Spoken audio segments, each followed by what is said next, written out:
In Dodge City and in the territory on west, there's just one way to handle the killers and the spoilers. And that's with a U.S. Marshal and the smell of Gunsmoke.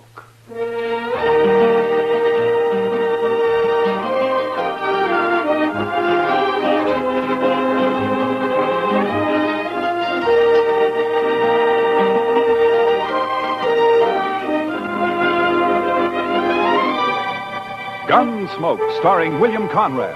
The story of the violence that moved west with young America. The story of a man who moved with it. Matt Dillon, United States Marshal.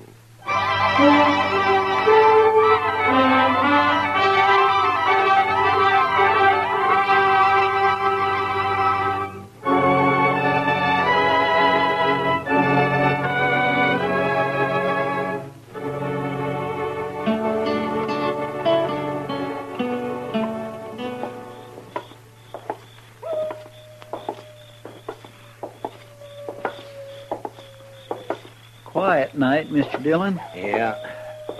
Except for that coyote. He's wailing his head off out there. Mad at the moon, I guess. Or in love, maybe. Oh? Yes, sir, the way I've noticed it, any time you find a man or an animal out squalling around in the dark, it's usually love. Yeah, but this one sounds kind of mournful, Chester. Well, sir, love is mournful sometimes, Mr. Dillon. Yeah, so I've heard. Matt? Is that you? Oh, good evening, Miss Morley. How have you been, Matt? Oh, fine. Fine, thank you. You, down here on Front Street this time of night alone? I'm looking for Red Lawson. He's a new man, works for Al. Al's meeting him sometime after midnight, and they're going out on a cattle buying trip. I want to talk to him first. You satisfied? Well, it's just that this is no place for a woman alone, Miss Morley. Maybe you better go home. There are other women down here. They belong here, Miss Morley.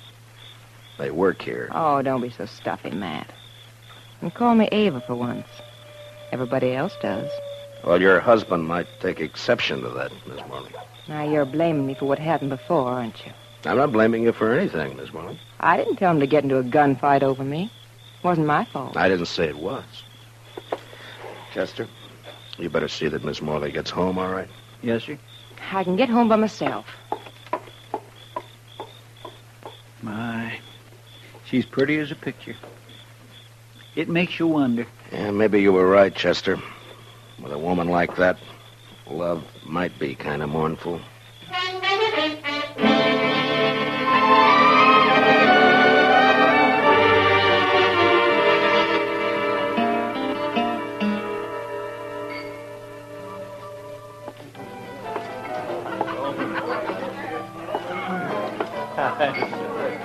So I just give my rope a couple of turns around that juniper stump, and I jerk back on it. Lawson?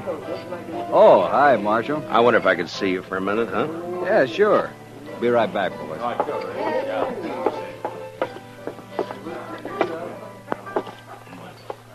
What's on your mind, Marshal? Lawson, I just ran into Miss Morley in the street outside. You did? Yeah, I suggested she go home. She's got no business being down here this time of night. It might be a good idea if you'd tell her that, huh? Seems to me that's up to her husband. Look, you're new here, Lawson. I guess you didn't know Fred Curtis and the Santa Fe Kid. I heard about it. A couple of fools, as far as I can see. Yeah, I guess they were. After they met Miss Morley. Hey, look, Marshal. What's your stake in this? I got no stake. What Miss Morley does is her own business, as long as it doesn't cause any trouble. I'm just trying to keep at peace, that's all. I feel kind of sorry for her, that's all. Al treats her like a dog. Uh-huh. Fred and the kid used to talk the same way. Like I said, a couple of fools. I'm not. I hope not. See you around, Marshal. Yeah, sure. Oh, I think so. Sure. Hi, Kitty. Could I speak to you? Oh, sure, Matt. Excuse Excuse me, boys. I'll be back. All right. You hurry back now. What, man? Kitty, has Al Morley been in tonight? Oh, no. I haven't seen him, man. Should he have been around? Oh, not necessarily. He and Lawson are riding out around midnight on a cattle buying trip. I just thought they might be meeting here. Oh, well, not yet anyway.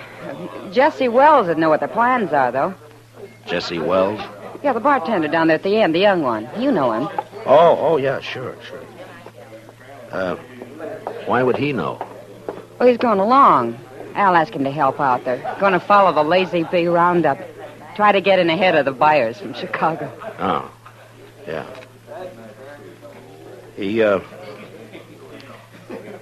He's a nice-looking kid.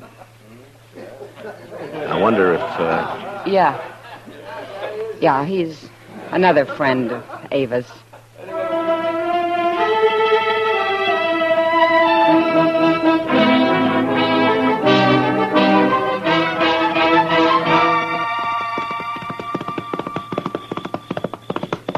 Oh, boy. Hold it.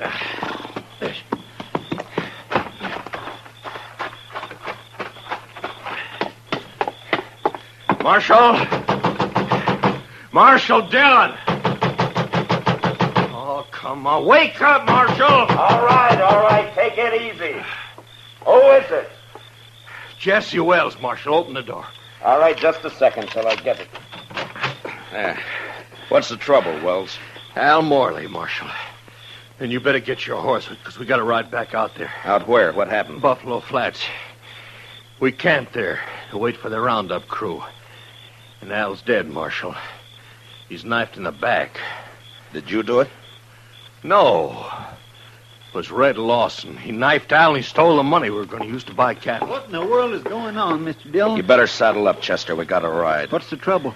The usual. Nothing new but the names. Seems Red Lawson turned out to be a fool in spite of himself.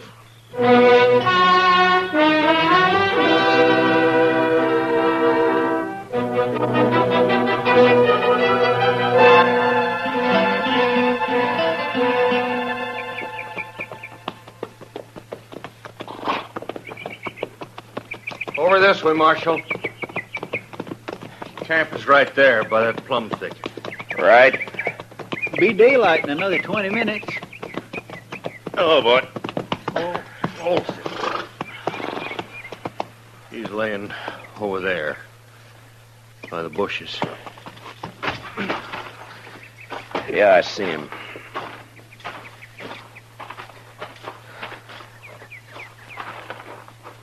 Whose knife is it, Jesse? It's Al's. We were all asleep. We built a fire, made some coffee, and then turned in. But wait for daylight, the Lazy Bee bunch planned to work their stock up this way. I see. Yeah, here, Chester. Wrap the knife in something and hang on to it. Huh? Yes, Mr. Dillon. Now, go on, Jesse. What happened? Well, like I said, Marshal Dillon, we were all asleep. I guess it was the sound of the horse's hose woke me up. Mm-hmm. Red Lawson, he was pulling out. I run over to Al, shook him to wake him up and tell him. Then I saw the knife. He was dead. Where were you sleeping, Jesse? Well, right about here, I guess. Red was across the fire over there, and Al was where he's laying now. What about the money? How'd you know it was gone? Well, I thought about it right off, and I figured that's why Red had done it. Al was carrying about $10,000 in a little leather sack. He'd stuck it under the blanket before we'd gone to sleep. So I went and looked for it. It was gone. You figure Red killed him for the money, then?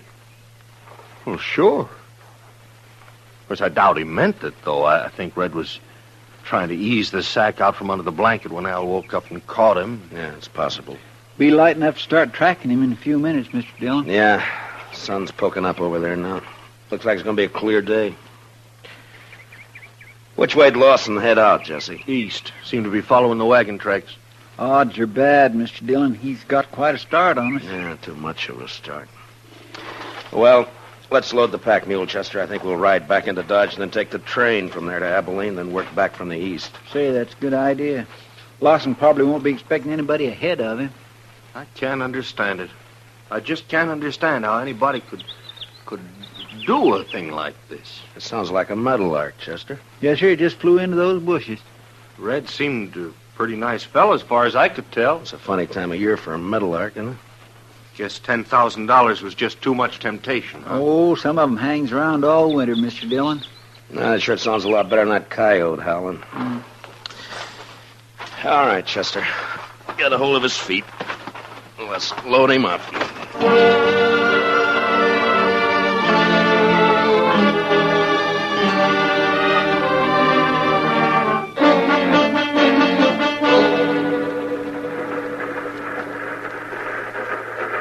Sumac Creek water tank's right around the bend up ahead of us there. How long do we stop here? Oh, about 5 minutes. Just long enough to take on water. Might as well relax, Marshal. It's a long ways yet to Abilene. Why, we ain't but 24 miles from Dodge City. Feels more like 100. These seats are harder than a saddle. Yeah. Say, this here feller you boys looking for, I guess he's a real mean enough. What? Oh, yeah. Mean enough. Well, it's just like I always say. This prairie country ain't never gonna be a law-abiding place to live. Well, every time I pull out of Kansas City on and run west, I'm expecting every minute to be shot or hung or scalped. Chester. What's the matter, Mr. Dillon? Look out the window here. Around the bend there by the water tank. Looks like we don't have to go to Abilene. Oh, yeah. There's some fella waiting to catch a train, I guess. You boys recognize... Is he the one? Yeah. His horse is tied there by the tank. Must have decided on a quicker way of traveling. Yeah, it looks that way. All right, Chester, he won't be expecting us. Let's get out in the vestibule and then drop off and take him as soon as the train stops. Yes, sir. Hey, Marshal, whatever you do, don't let him get on this train. Just keep the passengers away from the windows. In a way, it's too bad, Mr. Dillon. Miss Morley would have really enjoyed that $10,000. You're guessing, Chester. Well, he hasn't seen us yet. All right, let's go. Lawson, get your hands up. No. You're under arrest. Get your hands up. No. He's running for his horse, Mr. Dillon. Lawson! He's going to fight. You can't get away on foot. Lawson! Come on, Chester. That's a cutting it awful thin, Mr. Dillon. Giving a man 3 chances before you haul down on him. Well, we're still on our feet. He's not. Yeah, but it's a pushing the odds, though. Yeah, I guess. All right, pick up his gun there, will you? Yes, sir. Lawson? He's still alive, Mr. Dillon. Can you hear me, Lawson? Sure. Sure, I can hear you. There's a sack of money. Looks like it fell out of his coat. Yeah, I see it. Lawson, there's no doctor on the train. We're going to try to stop the bleeding and do the best we can for you. There'll be a train back toward Dodge City in about a half hour. We'll wait for it. Is that all right with you? I don't have any choice, do I?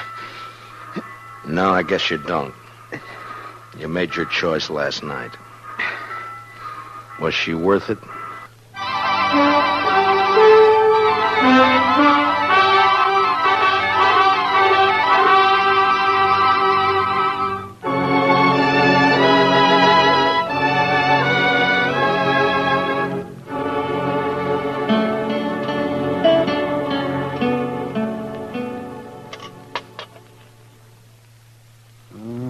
Let me see now. Oh, yeah. Oh, that's a bad one, Matt. Yes, I'd say the bullet's lying right in against his heart. I just tried to wing him, Doc, but we were both moving. You can't always call him, you know. No, I guess not. Well, I'm afraid that's about all I can do for him, Matt. It's not enough, is that it?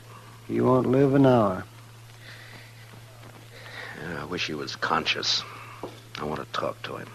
Well, the stimulant might take effect, and then again might not. With this kind of a case, you never know.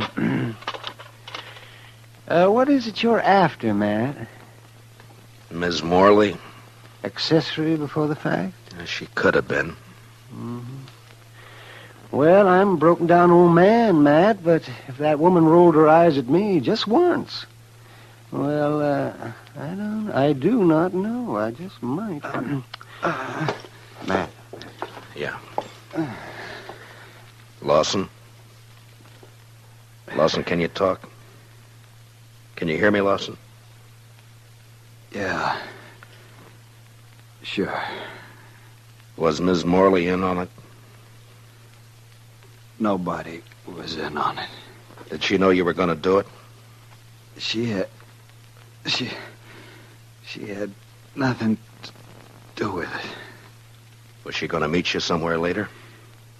She had nothing to do with it. It was my idea. Nobody else. Lawson, listen to me. You're dying, do you know that? Yeah. Yeah, I know. I can feel it. She wasn't in on it. All right. That's the way you want it. At least Al won't treat her like a dog anymore. What do you mean? I mean, a dead man can't bother anybody. Al? You ought to know you killed him. No.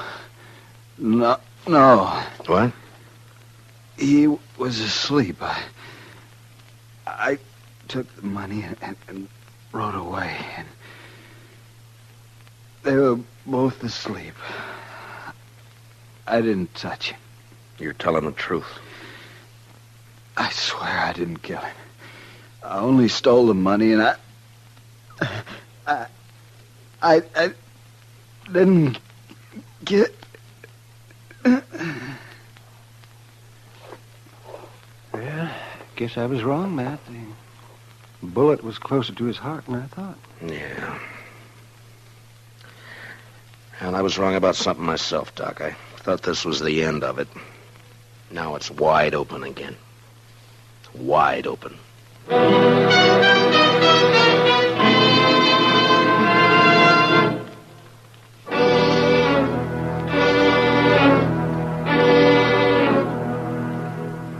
I don't see why you got me here just to ask the same things all over again, Marshal, because I told you how it happened. Yeah, I know, Jesse. You caught Red Lawson with the money on him. Now, what more proof do you need? It only proves he took the money, Jesse. It doesn't prove he killed Al. What do you mean? Chester, you better punch that fire up over there a little, huh? It does seem to be getting chilly in here. Now, what do you mean by that, Marshal? You killed Al yourself. Didn't you, Jesse? You're out of your mind. You woke up and saw Red steal the money and take off, and it gave you ideas. You slipped over and knifed Al in his sleep.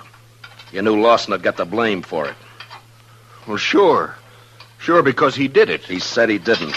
Dang stove. Well, Marshal, did you expect him to tell the truth? He was dying, Jesse. Knew he was dying. I think he told the truth. I see. His word against mine. Word of a thief. I didn't say I could prove it, Jesse. But you did it, though. We both know that. And sooner or later, I'm going to get you for it. Chester, I think it'd draw better if you'd open the damper.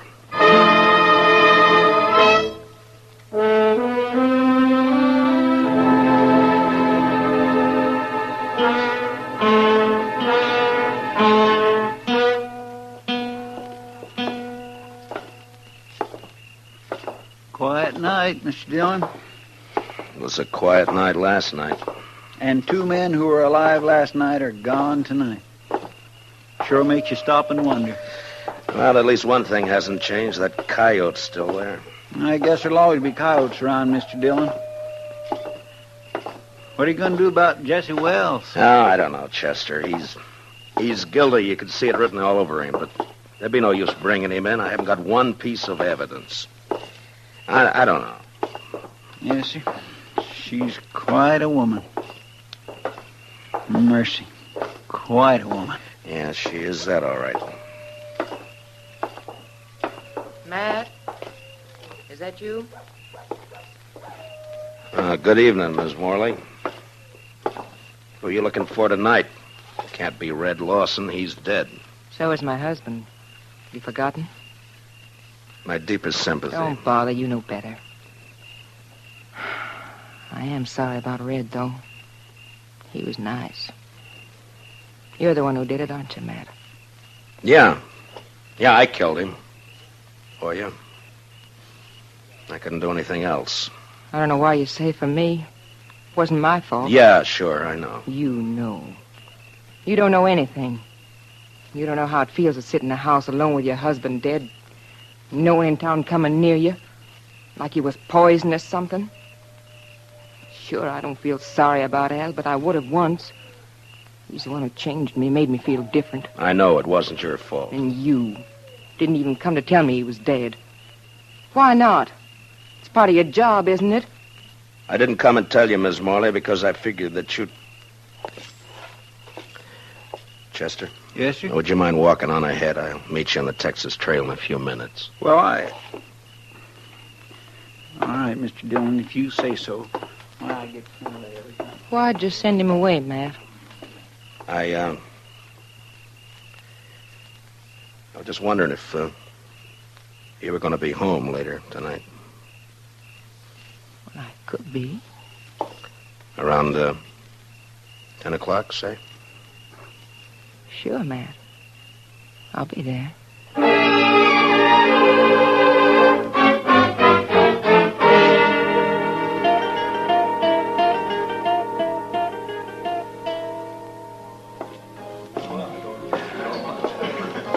Well. Hiya, Kitty. Chester and I were trying to think of some way to rescue you from Ava's clutches. Only one thing, though, Mr. Dillon. I wasn't sure you wanted to be rescued. Kitty, has Doc been in tonight? Oh, I haven't seen him, Matt. Chester, will you see if you can find him and have him meet me here? Yes, sir. Right away, Mr. Dillon. Kitty, Yeah. I wonder if you'd help me with something. Well, sure, Matt. What? Drop a hint to that bartender, Jesse Wells, that it might be smart to slip out of here and pay a visit to Ms. Morley's around, say, 9:45 tonight. All right. Is it anything you can talk about? I don't exactly know how to talk about it, Kitty. I got a murder on my hands. I know who the killer is, and I can't touch him. So? So I'm going to try to make him touch me. Oh. All right, Matt. I'll take care of it. Will you be around for a while? Yeah. I'll be here till about 10.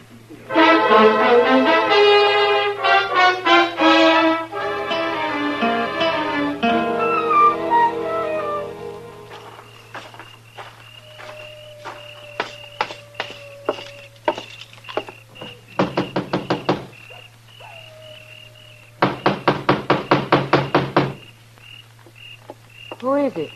It's Matt Dillon. Who'd you think? Just a minute. Well, hurry up. Let me in. All right, Dillon, come on in. Well, Jesse, I thought you were working.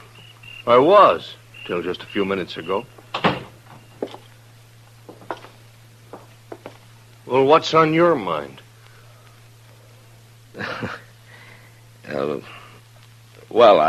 I think Mr. Dillon probably wants to ask me some questions or something. Yeah, I do, as a matter of fact. Jesse Wells, for instance. What? You didn't tell me he was going to be here, Ava. Well, What do you mean she didn't tell you? Wait, Ava, what about this?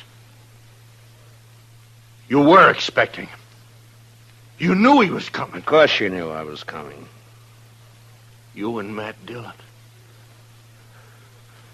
For how long? And what kind of a fool does that make me? I'm afraid you were born a fool, Jesse. That's why she picked you. She's so wonderful you said if only Al didn't stand in our way. I didn't tell you to kill him. I didn't mention it once. You didn't have to. Just kept dropping hints, leading me on. And all the time you and Matt Dillon. She's too smart for you, Jesse. You should have realized that. Yeah. And instead I played right into your hands. Both of you. How, Jesse? Killing Al, getting him out of your way, giving the two of you a clear field. You're under arrest for murder, Jesse. What? Oh, you'd like that, wouldn't you? Both of you would. Sit around and laugh about it while you're waiting for me to hang. I said you're under arrest. Now hand over your gun. No, you don't, Dillon. You're not going to carry it that far. You're not taking me in for something both of you wanted me to do. Hand over your gun, Jesse. You want my gun, you got to take it away from me. Get away from the door. Oh, sure, I'll get away from you. Hold it, Mr. Webb!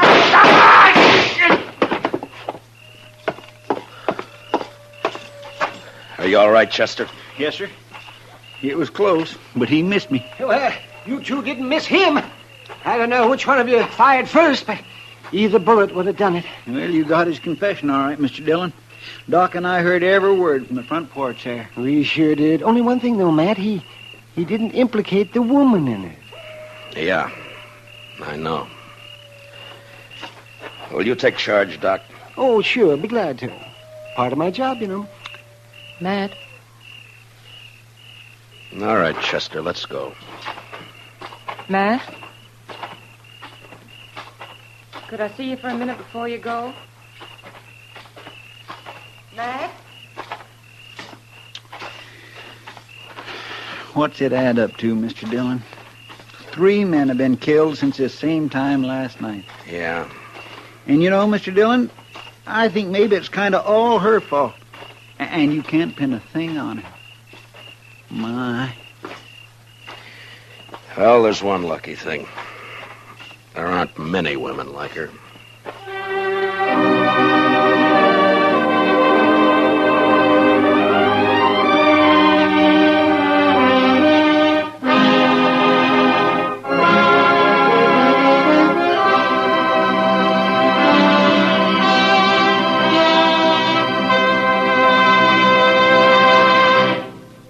Gunsmoke, under the direction of Norman Macdonald, stars William Conrad as Matt Dillon, U.S. Marshal.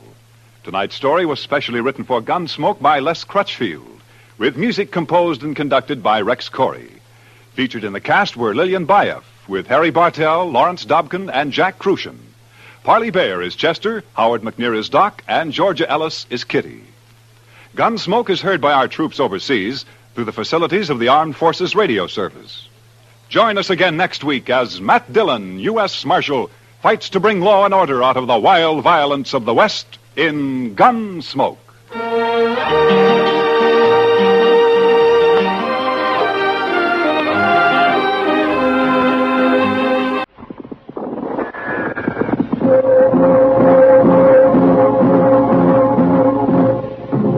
Gunsmoke.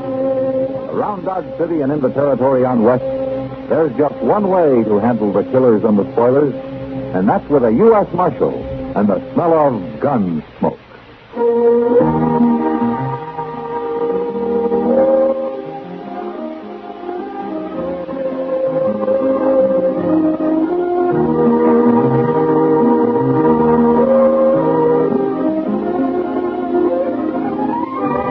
Gunsmoke, starring William Conrad. The story of the violence that moved west with young America. And the story of a man who moved with it. I'm that man. Matt Dillon, United States Marshal. The first man they look for and the last they want to meet. It's a chancy job, and it makes a man watchful. And a little lonely.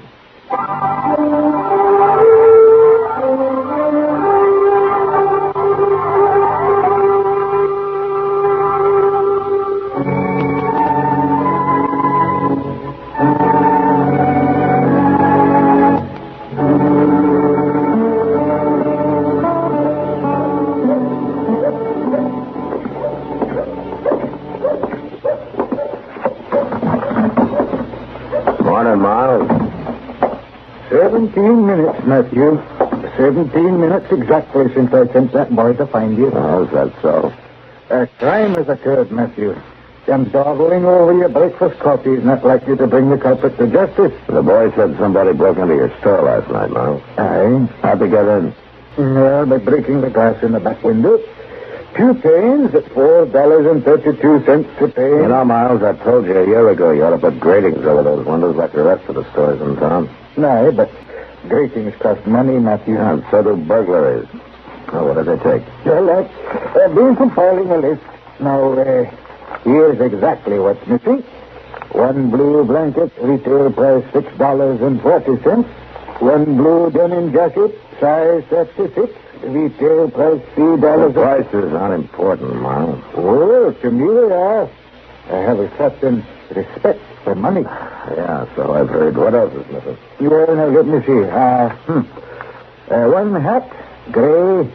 Stetson, of course, finest quality. Yeah, I know. I got one, Miles. Go on with the rest of your list. One pair of boots, size 6, hand-tooled, inlaid with kid, retail price. Here, let me take a look at it, will you? Oh, Thanks. 2 flannel shirts, 5 pounds slab of bacon, 3 pounds of dried beans, pound of salt, box of matches, a skillet. Looks like you've just grub-staked somebody, Miles. I expect you to recover each and every one of those items. I'll try to. 1 canteen, 1 hand axe, 2 pounds of cheese, and 1 .44 caliber Colt revolver. Model 6A retails at $56.80. What about cartridges? You don't have them on the list. Oh, I'm out of cartridges. I'm expecting a case in today. Well, the gun won't be much use without them. Wonder if any place else was robbed last night. Good heavens. Now, what's the matter? Here's something else has been taken, Matthew. There were 3 bottles right there on that shelf, and now there's only 2. Bottles of what? Yeah, perfume. Imported all the way from Paris, France. Now, what would a man like that grub-stake himself want to steal perfume for? Maybe it wasn't a man, Miles. Huh? And the size of those boots and the jacket. Girl. Well, now, what in the name of heaven would she be up to? I don't know. Mr. Jones? Yeah, what is it, sir? Wilbur Jones. Somebody come into the store, held him up a while ago. What? Did he recognize him? No, sir. He stuck a gun in his back, made him go into the storeroom, and locked the door on him. He said whoever it was had a real soft voice, like it could. Huh? Mr. Jones hadn't been to the bank yet, so at least there wasn't no cash stolen. Oh, what was stolen? Nothing, except a box of 44 caliber cartridges.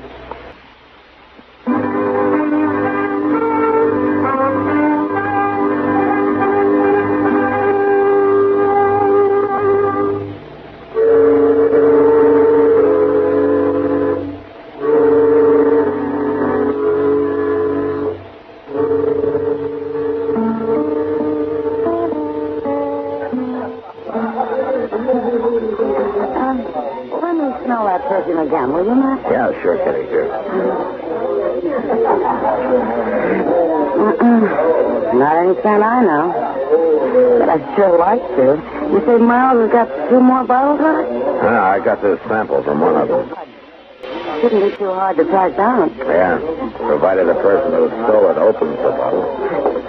Well, I'll keep sniffing the breeze, Matt. The fact that you've been doing it all day in the city, sniffing and smelling around all over town, just like a couple of hound dogs.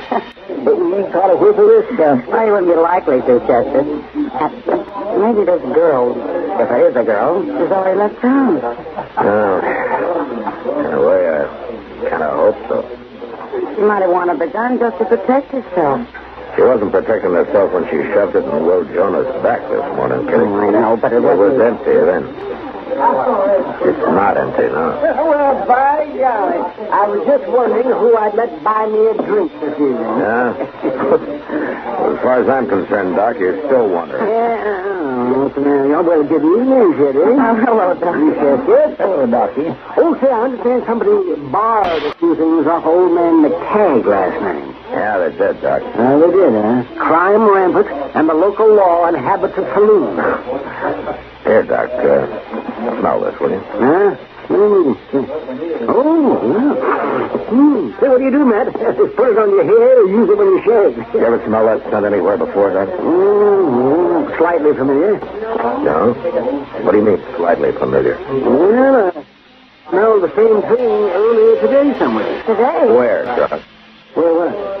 Where did you smell it today? I don't even remember. Say, Matt, where do you say we get up a poker game? Doc, will you think? Where did you smell this perfume today? Oh, I don't know. Let me see now. I was all over town at one time or another. It wasn't at the livery stable, naturally. Or at the bank. Oh, forget it, man. I don't have the slightest idea. Wait a minute. Now I remember. Yeah? I was talking to Mr. Dobie in the lobby of the Dodge House, and this kid came. The Dodge House, huh? That's right. He reeked of the stuff. Yes, that's where it was. He rented himself a room there. But why? I'll tell you later, Doc. Justin, come on.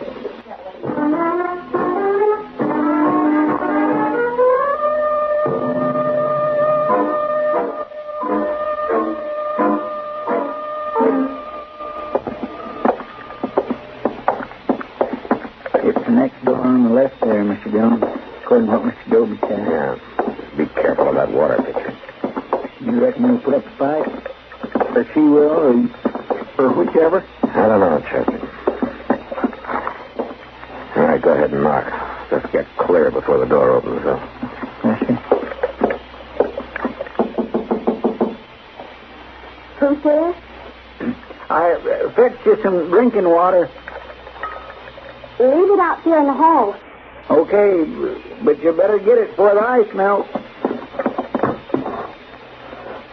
All right, walk off a ways, Chester.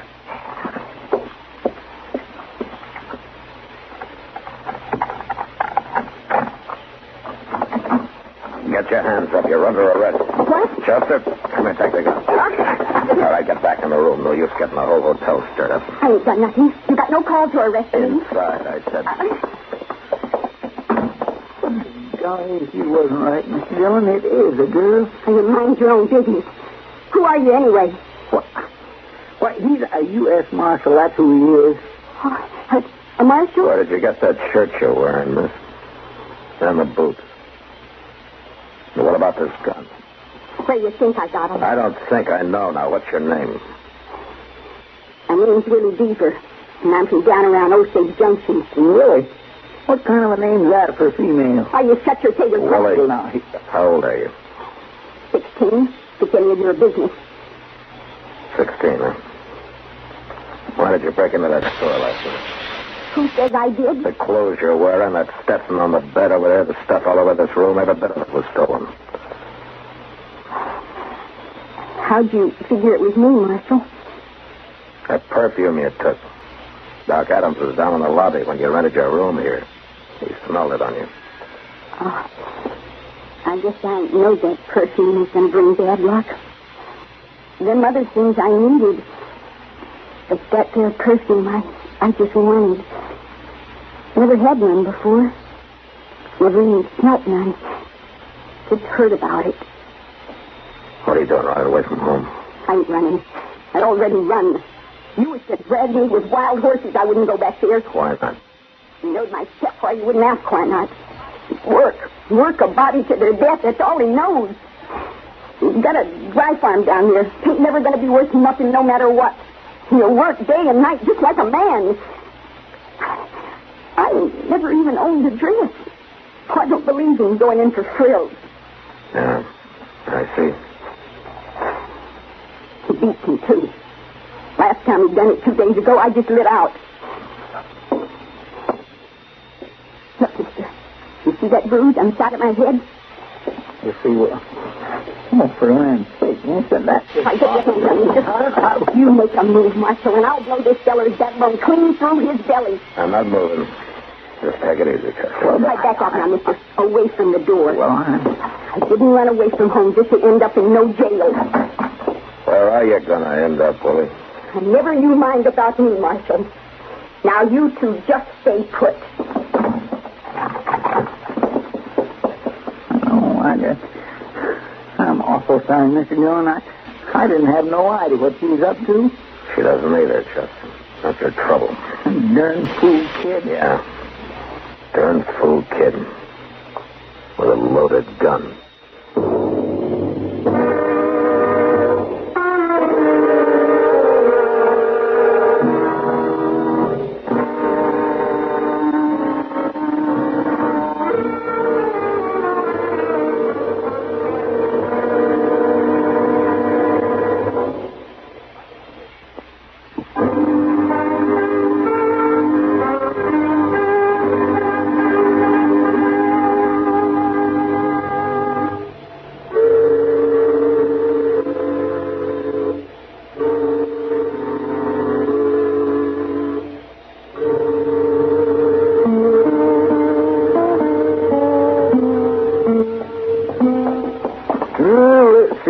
Matthew.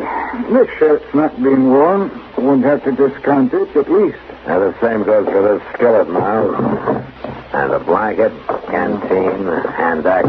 None of these beans been used neither, Mr. McKay. No, just hold your horses, you two. I got to weigh this cheese. Oh, for land's sake, that's no way. Yeah, a man can't calculate his profits without knowing his cost. And you son of it was gone. Aye, she ate about 20 cents worth off that corner there. And 22 cents to be exact. Well, at least she didn't have time to eat any of your bacon, Miles. Oh, there you are. Yeah, it's about the size of it. That's all we found in her room. Yeah, those are just as the low-price items, Matthew. She still got away with a $12.50 pair of boots. She hasn't gotten away yet, Miles. We'll find her before the night's over. Yeah, we know what she looks like now, at least. And we know her name. Wade Beaver. Aye. Homesteader's child, you say? Yeah. Dry farm down toward Osage. In case of too much work, I guess. And too little of anything else. Mighty hard living, dry farming. Doesn't pay much of anything to speak of. No, not much. Matthew, look, if you catch her and you get back those boots and that gun and the other items, well, what I mean is, she can keep that perfume if she wants it. Well, forevermore. I couldn't sell it anyway. She's used some of it. Yeah, sure, Miles. I understand. Poor child. A girl wandering around alone. Well, come find it. Don't just stand there staring at me. I'm not staring at you, Miles. I'm just listening to you, that's all. Oh, smirking like a cat in a birdcage. I told you that perfume isn't saleable now. You go on out and catch that young ruffian. You bring her to justice. Stealing from honest, God-fearing folk. Violating private... All right, Miles, all right. And if you get that gun and those boots back and does not hurt any... And the denim jacket, too. Well, I'll give that child a dress right out of my stock. My land gracious. Well, it's not a matter of sentiment, no. It's just that it isn't fit for a young girl to go into court dressed like a man. It's no decent. Yeah, sure, Miles. I know what you mean. Just a proper respect for appearances. That's all it is, isn't it? Oh, confound the both of you. You're trying to accuse a man of charity when he hasn't an ounce of it in his entire nature. That's what stage off it sounded like. Yeah, come on, Chester, let's find out.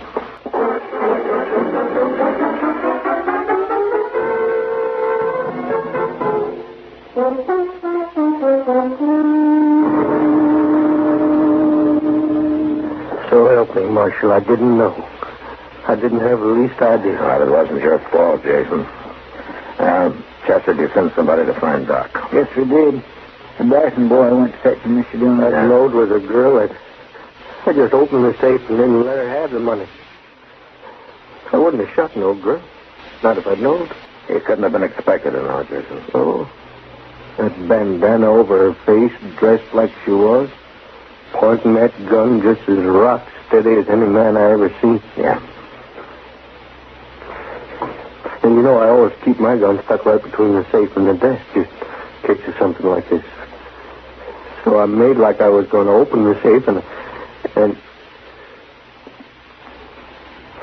are you sure, Marshal? Are you sure she's dead?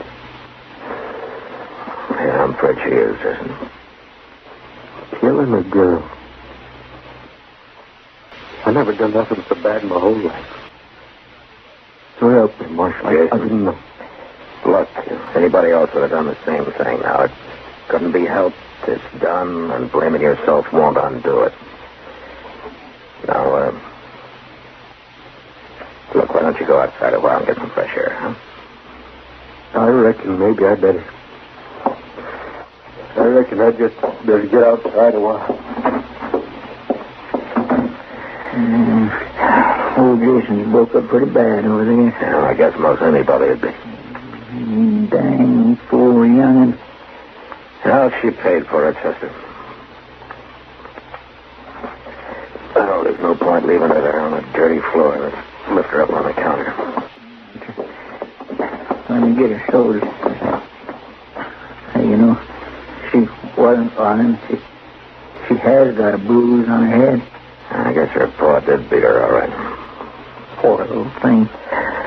All right. Let's lift her.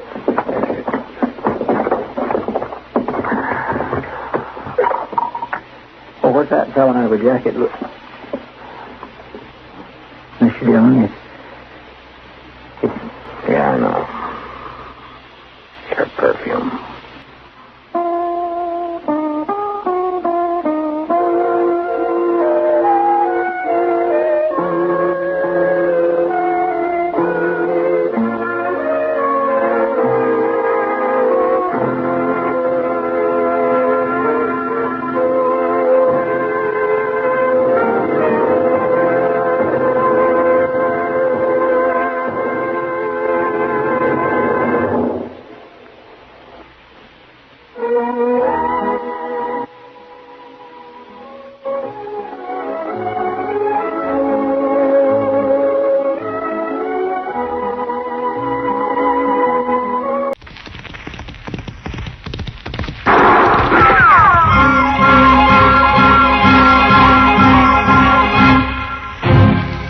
Dodge City and in the territory on west, there's just one way to handle the killers and the spoilers, and that's with a U.S. Marshal and the smell of gun smoke.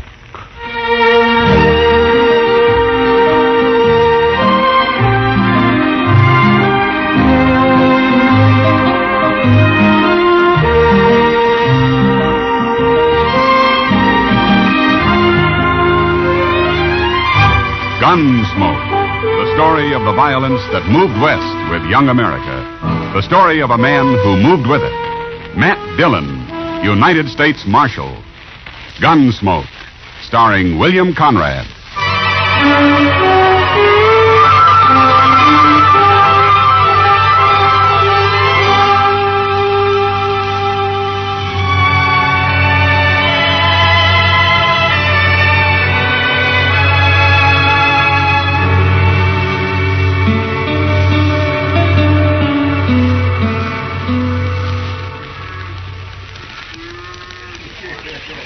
How long you figure it'll take us to drive this herd into Dodge after we cross the Cimarron, Larson?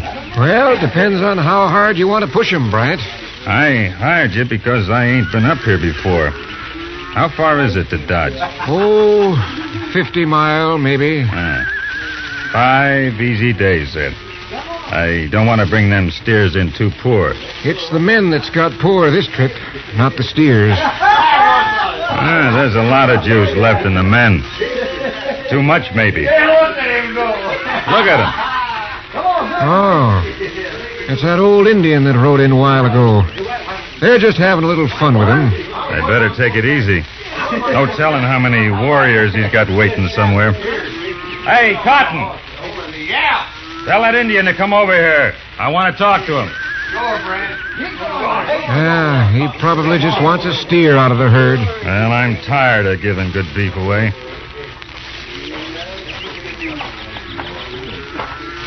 You, boss? My name's Tobile. Tobile, huh? What do you want, Tobile? I guide cattle on trail to Dodge. We don't need any guide, Chief. I know the trail. I have letter from men in Dodge. You read. Letter tell you how good guide Tobile is. Let's see your letter. Old-time guide.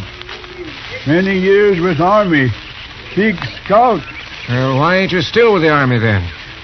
Too old now. What can guide cattle on trail to Dodge? Very cheap.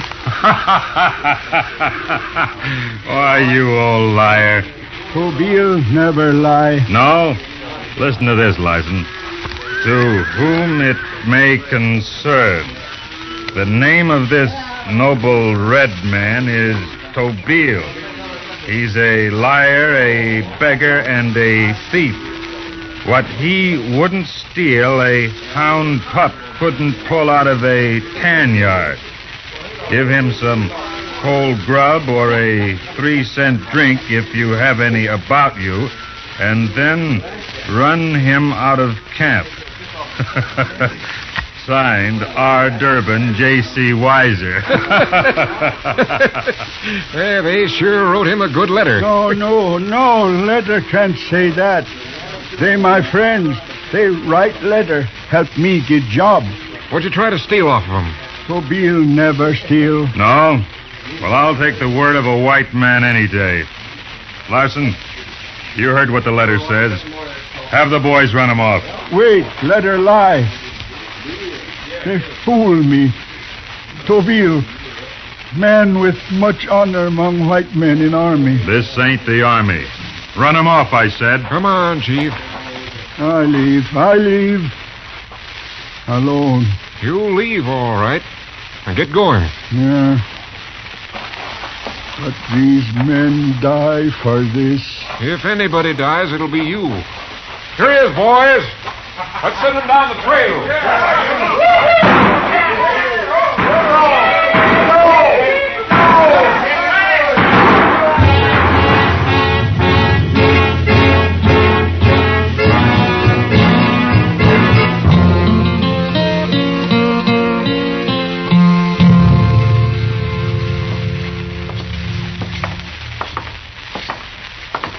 Why, here comes Miss Kitty. So it is. Hello, Kitty. Hello, Matt. Chester. Miss Kitty? You're going to work a little early, aren't you? No, I'm just getting a breath of air. Sure is going to be a nice evening, ain't it? For you, maybe. Oh, is there anything wrong, Kitty? Just that trail herd across the river. Dodge will soon be full of drunken cowboys, all looking for trouble. We'll handle 'em, Miss Kitty, don't you worry. At least Mr. Dillon will. Shooting them's easy. I gotta talk to him. Oh, you can always quit, Kitty. Sure. Do what? Teach Sunday school? Well, you might. You talk like a Texan yourself, Matt. You know what one of them told me once? He said I reminded him of his mother. He really said it. Well, that sounds nice, Miss Kitty. I thought so too, Chester. Till he got real drunk and told me his mother was the first woman to be hung south of San Antonio. She was. Who hung her? Probably he did. Oh, now, Miss Kitty, no man would hang his own mama. Why, it just ain't... Marshal, Yeah. we come to warn you. Oh?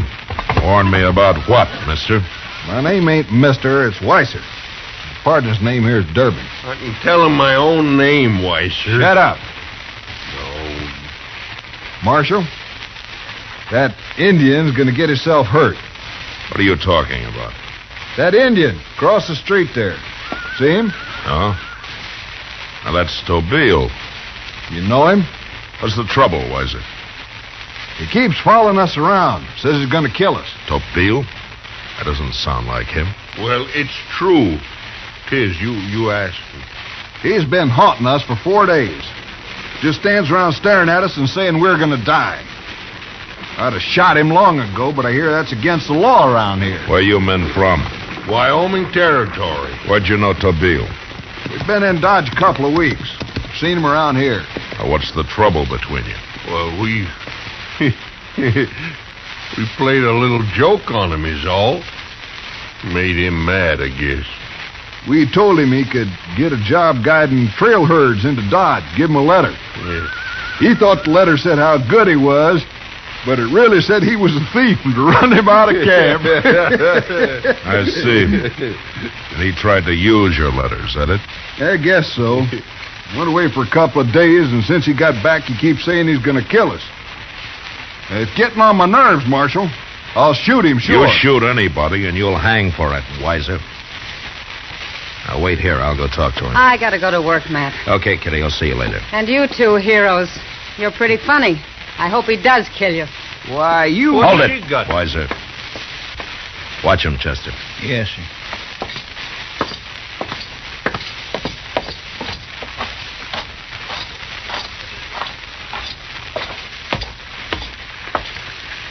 Hello, Tobi'll. Hello, Marshal.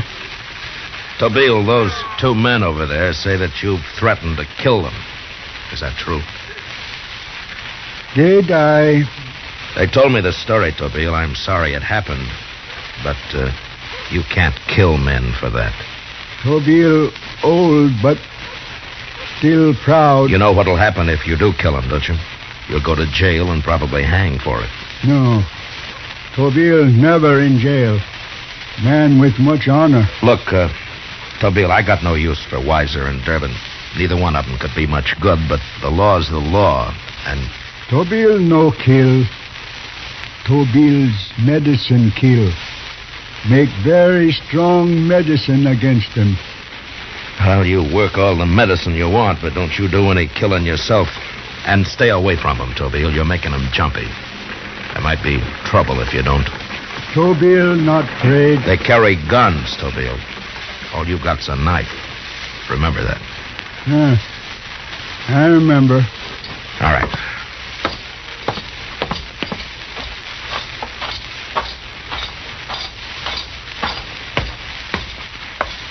Tell him, Marshal? Yeah. You men didn't understand him. He's not threatening to kill you himself. He's making Indian medicine against you, that's all.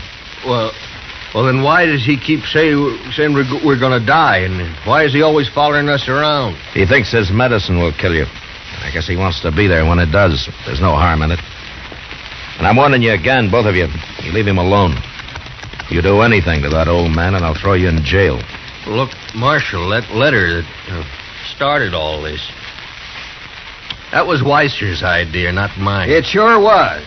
Any idea we've ever had's been mine. Oh? I never did need you, Durbin. Oh, is that so? Well, who did your dirty work up to Cheyenne? You did. Yeah. You fool. I sure did, and you still owe me for it. Shut up.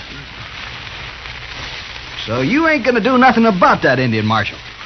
I know Tobiel pretty well, and I'll personally guarantee his word. Nobody's gonna do anything about him, including you. Good day, gentlemen.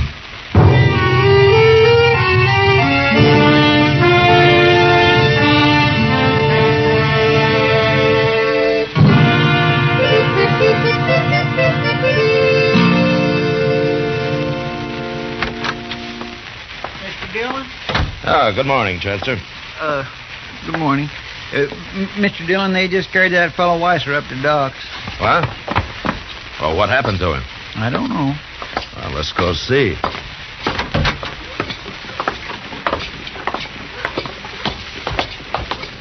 Did you see him, Chester? No, sir. I just saw a couple men coming downstairs, and they said I'd better go get you. That's all they said. Oh, hello, Matt. What happened to Weiser, Doc? Well, for one thing, he's been stabbed, Matt. Oh? Bad? Bad enough to kill him. The men who carried him up here said they found him lying in an alley this morning. He's been dead, 3-4 hours, I'd say. And there's something else, Matt. Take a look here. Why, somebody hit him on top of the head, Doc. No, they didn't hit him. He's been scalped, Chester. Indian style.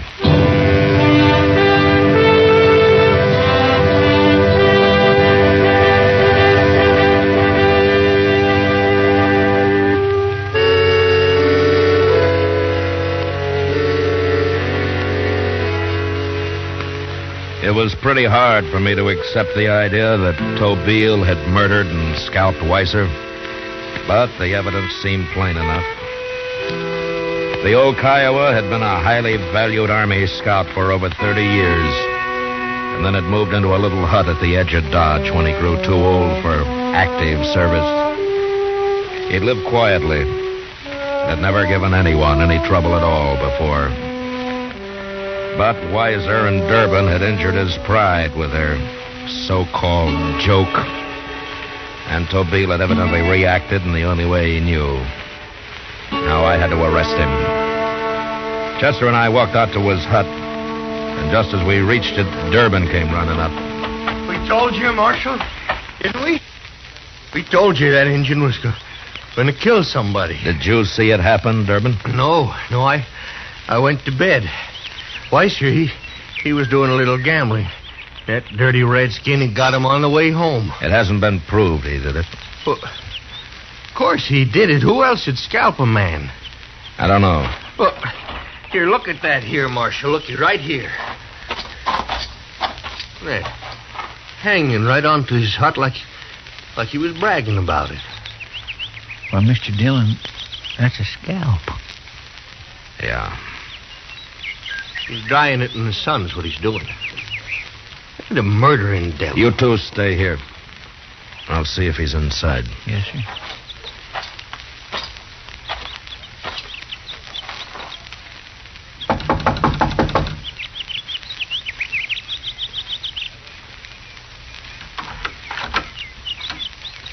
Come outside, Tobiel. I got you now, Tobiel. Let's string him up, Marshal, right here. Shut up, Durbin. Tobiel, did you kill Weiser last night? Weiser? Killed? Stabbed with a knife. And scalped. He died. Durbin there, he died too. You see, Marshal? He even admits I it. told you to stay out of this, Durbin. Now tell me straight, Tobiel. Did you kill him? Tobiel no kill. Tobiel's medicine kill. And what's Weiser's scalp doing there? Scalp? Right there. Yeah. Weiser's scalp, all right. Where's your knife, Tobiel? Here, my knife. Look out, Marshal. He'll use it. No, he won't. Give me your knife, Tobiel.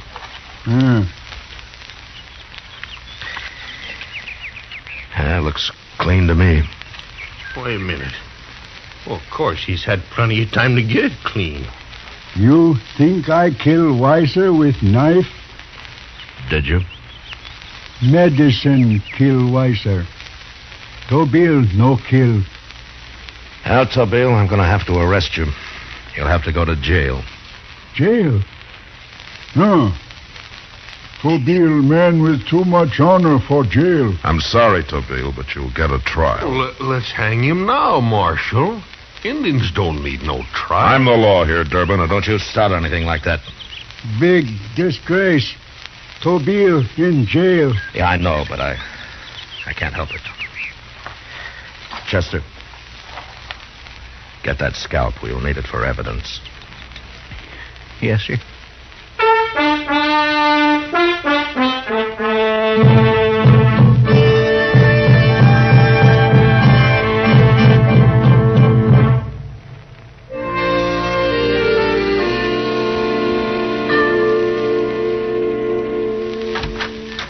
You ready to go to supper, Matt? Yeah, I'll be right with you, Doc. Chester, you better stay here and watch Tobiel, huh? All right, Mr. Dillon. You can go eat when I get back. I'll see you later. Yes, sir.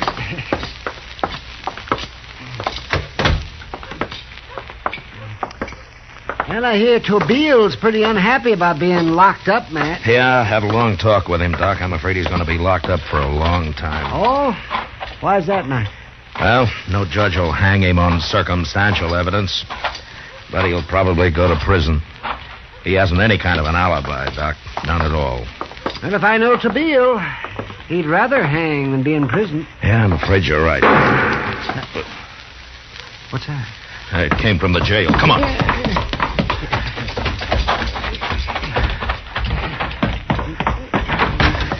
Mr. Dillon? What happened, Chester? Somebody shot Tobiel right through the bars. Is he dead? He sure looked it. Let me take a look at him. All right, Doc. Get out the front, Chester, and come up the alley. Yell if you see anybody. I'll cover the back. Yes, sir.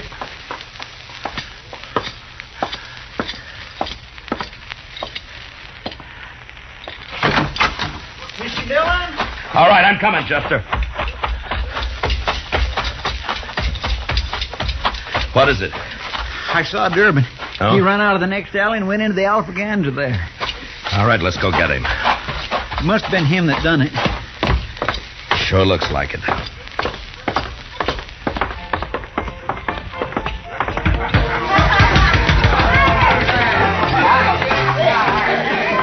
There he is. Over at the bar. Get out of the way, Chester. Yes, sir. Durbin!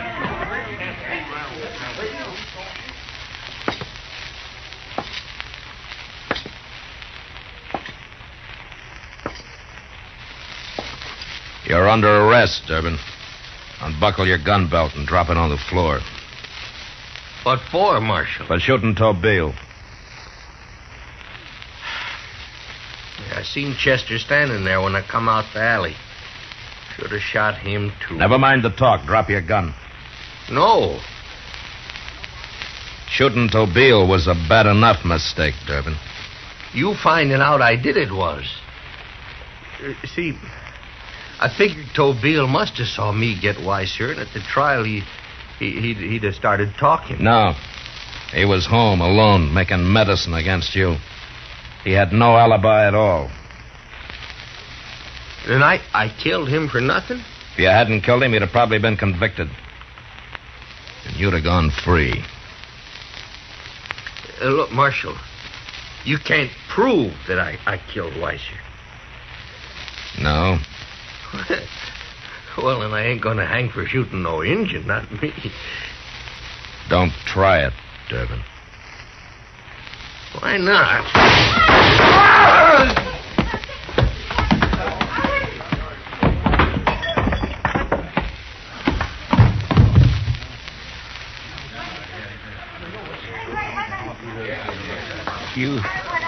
You hit him both times, Mr. Dillon. Yeah. Want me to take care of him? No. Somebody else can do it. Let you and me go give Tobiel a real fine burying, huh? I figure we kind of owe it to him.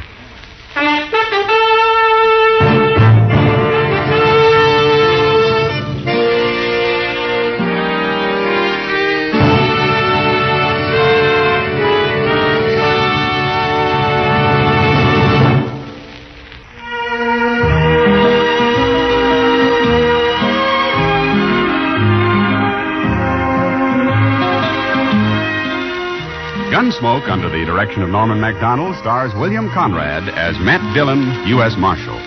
Tonight's story was specially written for Gunsmoke by John Meston, with music composed and conducted by Rex Corey. Featured in the cast were Lawrence Dobkin, Ralph Moody, Byron Kane, Frank Gerstle, and Harry Bartell.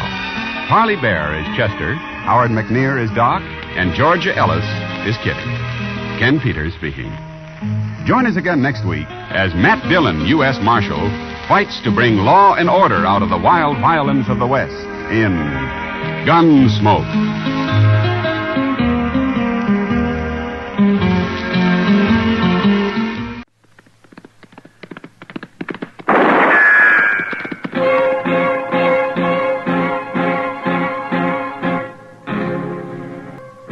Around Dodge City and in the territory on West, there's just one way to handle the killers and the spoilers, and that's with a U.S. Marshal and the smell of gun smoke.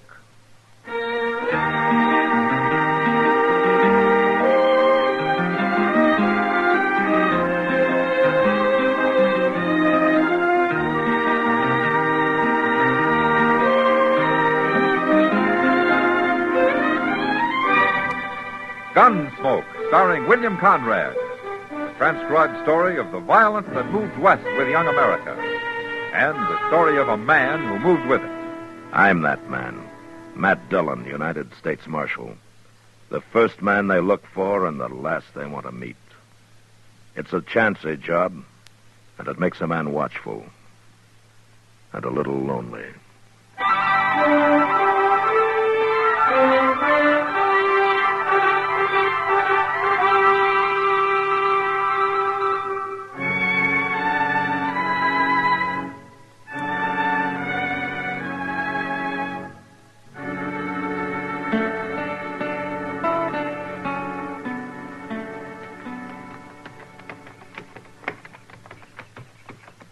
Hey, Mr. Dillon? Yeah, what, Chester?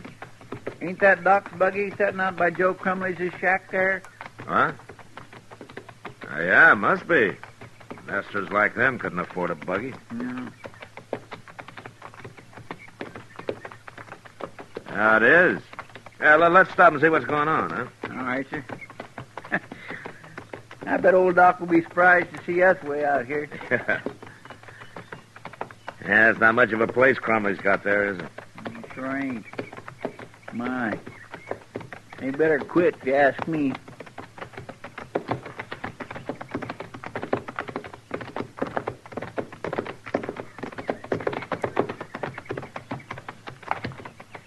Now, let's tie him to the buggy, Chester. All right, sir.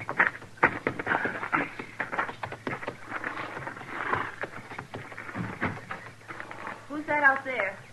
It's Matt Dillon, Miss Crumley.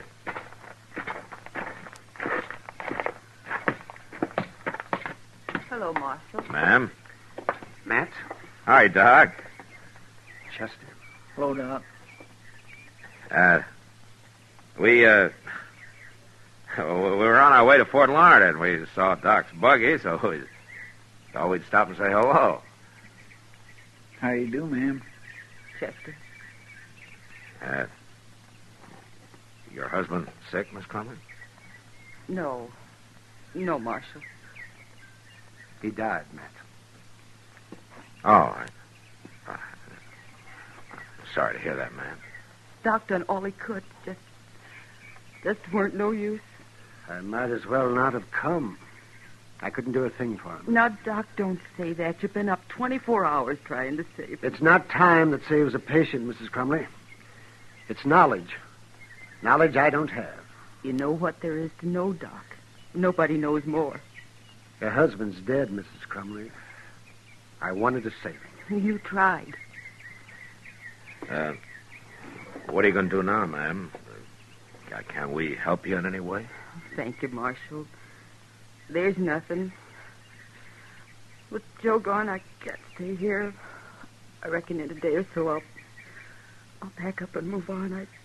I don't know where I'll go. I've got no place. Excuse me, I've got to get inside.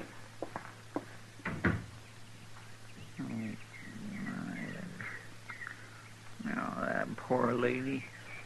He didn't have to die. It's not your fault. Well, then Doc. whose fault is it, I'd like to know? Now, Doc, you're not making sense. It's being a doctor that doesn't make sense. Spending my life trying to look into the faces of people like Mrs. Crumley and having to listen to them thank me for letting their people die. Oh, I'm sick. You need a drink, Doc. I know what I need. Now, why don't you leave me alone? Get your horses off my buggy and go on up to Larned or wherever you're headed for. Yeah, sure, Doc. Come on, Chester.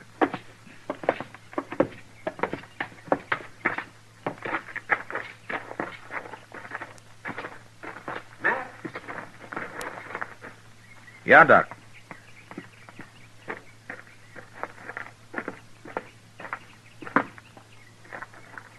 How long you going to be gone, Matt?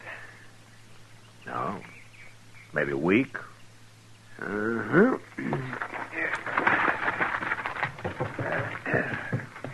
When you get back to Dodge, I'll buy you a drink. Thanks, Doc. If I'm still there. Yep, come on, Joe.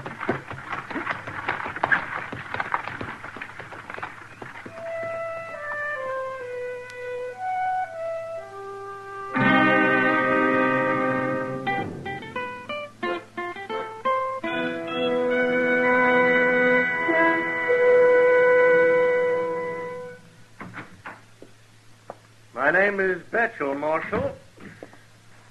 Jameson Betchel. Well, how do you do, sir? This is Chester Proudfoot. Chester? How you do? I came by before, Marshal, but your office was locked up. Well, we've been away. We just got back. What can I do for you, Mr. Betchel? Why, nothing, sir. Only wanted to meet you. I met most everybody in Dodge by now. I've been getting acquainted. You know how it is when you move to a new town. You going into business of some kind? Well, not exactly, Marshal. I'm a professional man. Oh, what? Well, that is, I'm a doctor, Chester. I know. Well, we've got a doctor. Yes, indeed. Well, gentlemen, it's been a pleasure meeting you both, and I'm sure we'll be good friends. I would admire to buy you both a drink next time we meet. Good day, gentlemen. Good day, Dr. Betchel.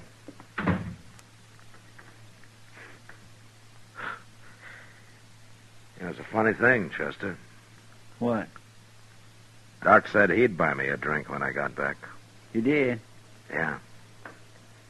If he's still here, he said.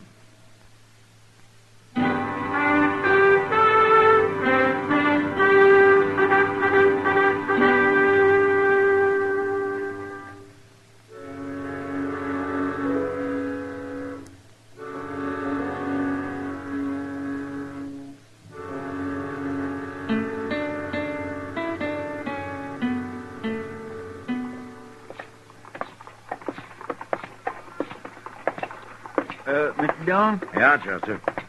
You want to stop in Delmonico's for a cup of coffee? All right.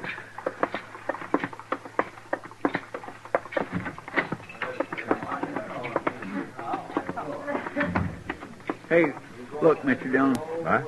Over yonder. It's Doc, by the window there. Well, he hasn't left. No, sir. Hey, there's Miss Kitty. Out there in the back there, see? Oh, well, I'll go say hello to her, Chester. You go sit with Doc. I'll join you in a couple of minutes. All right, sir.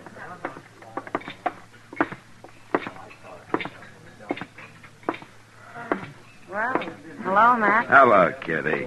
Sit down. Thank you. Good to see you back. How are you, Kitty? Well, I'm all right, but I'm the only one. Oh, what do you mean? I mean Doc. He's acting like a bear. Oh? I asked him to sit with me when he came in, but he just grumbled something about not being fit company for anybody. And he went over there and sat all by himself. You know, he's been like that for a week. Yeah.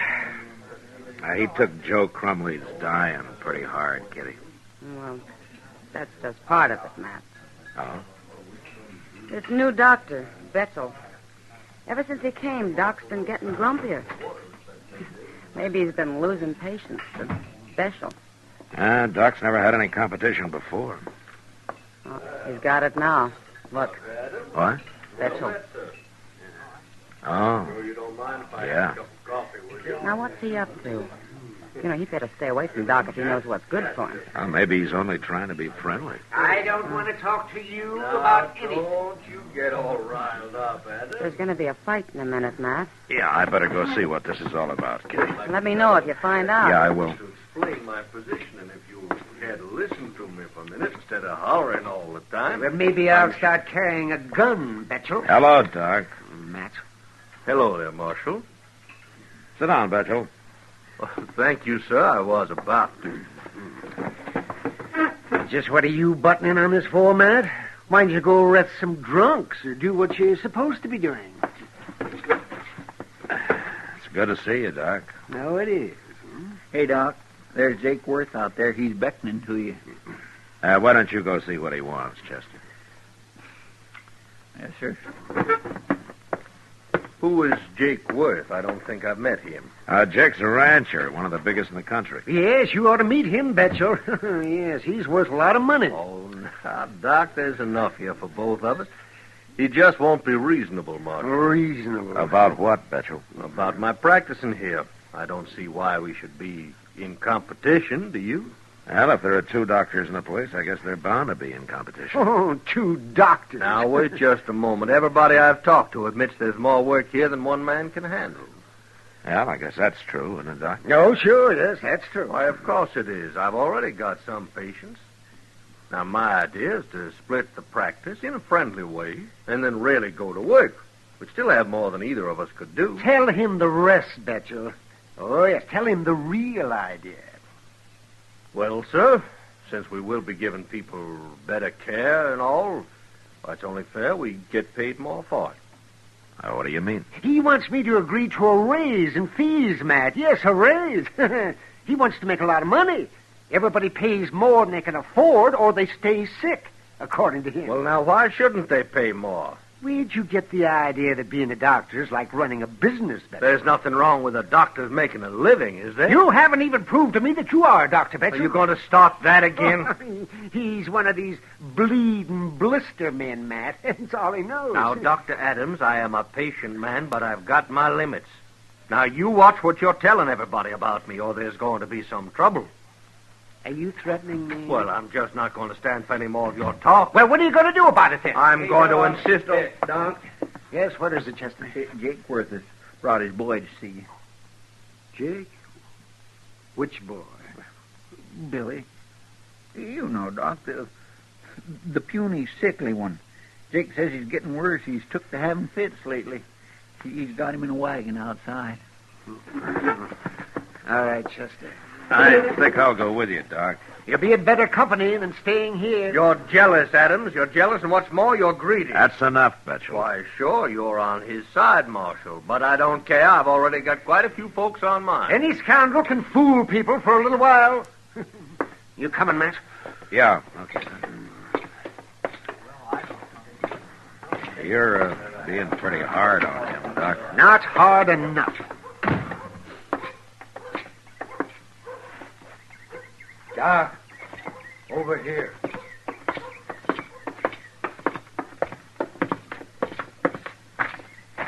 Hello, Jake. Hello, Doc. Marshal? How are you, Jake? I just couldn't leave him here alone, Doc. I never know when he's going to have one of them fits again. They come on terrible sudden. I got him in the back of the wagon here. Wait a minute, Jake. What's the matter, Doc? I might as well tell you now. There's no use my even looking at your boy. What? Fits and the way your boy is, I don't know anything to do for him. But you got to do something. I'm sorry, Jake. I'm real sorry. Maybe I can do something, Mr. Worth. Who are you? My name is Betchel. Jameson Betchel. I'm the new doctor. Oh, sure. I've heard about you. Oh, now don't listen to him, Jake. He can't help your boy any more than I can. Doc Adams is a little old-fashioned, Mr. Worth. I can tell you there's always something that can be done for any patient. Oh, that's a lie. Let him talk, Doc. At least he's willing to try. There's nothing to try. I tell you, medicine doesn't understand cases like your boy yet. You're jealous of Dr. Betchel, ain't you? Oh, my jealous. Well, that's what I've heard folks saying. I didn't believe it at first, but I do now. Jake, I've heard all I need to know about Betchel's doctoring around here, and I don't think he should be practicing at all. I've told you to stop saying that. Now, wait a minute, Betchel. Let him talk. Well, I don't want to hear no more talk. No wonder so many folks are turning away from you, Doc. They need somebody who will help them, that's why. You think bleeding your boy is going to help him? There's other ways to treat him besides bleeding. Like what? Well, if you don't happen to know, I don't... Come on, Dr. Betchel. Get to work on the boy. Why, certainly, Mr. Worth. Perhaps it'd be better if you drive him home first. I'll get my horse and follow. Anything you say, Doctor.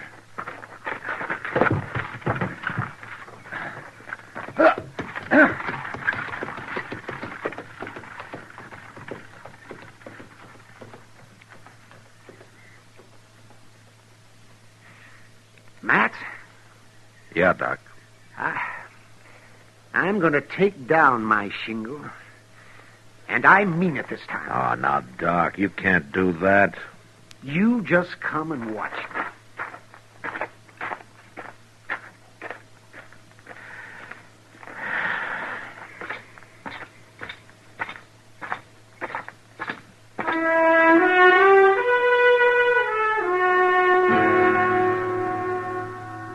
Once Doc made up his mind about something, there was no talking him out of it. He took down his shingle, all right, but nobody seemed to care much. Till 2 days later, when Betchel nearly doubled his fees. Then everybody blamed it on Doc somehow and got mad at him. But that didn't bother Doc. He started going to bed early and sleeping late for a change. And most of his time was spent in my office playing penny ante poker with Chester. He wouldn't even talk about it. Till the day I heard something I thought might rouse him. I went back to tell him about it.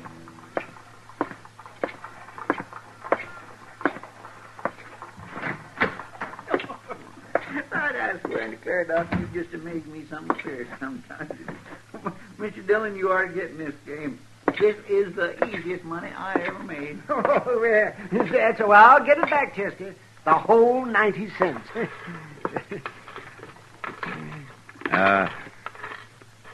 Doc. Yes, Matt?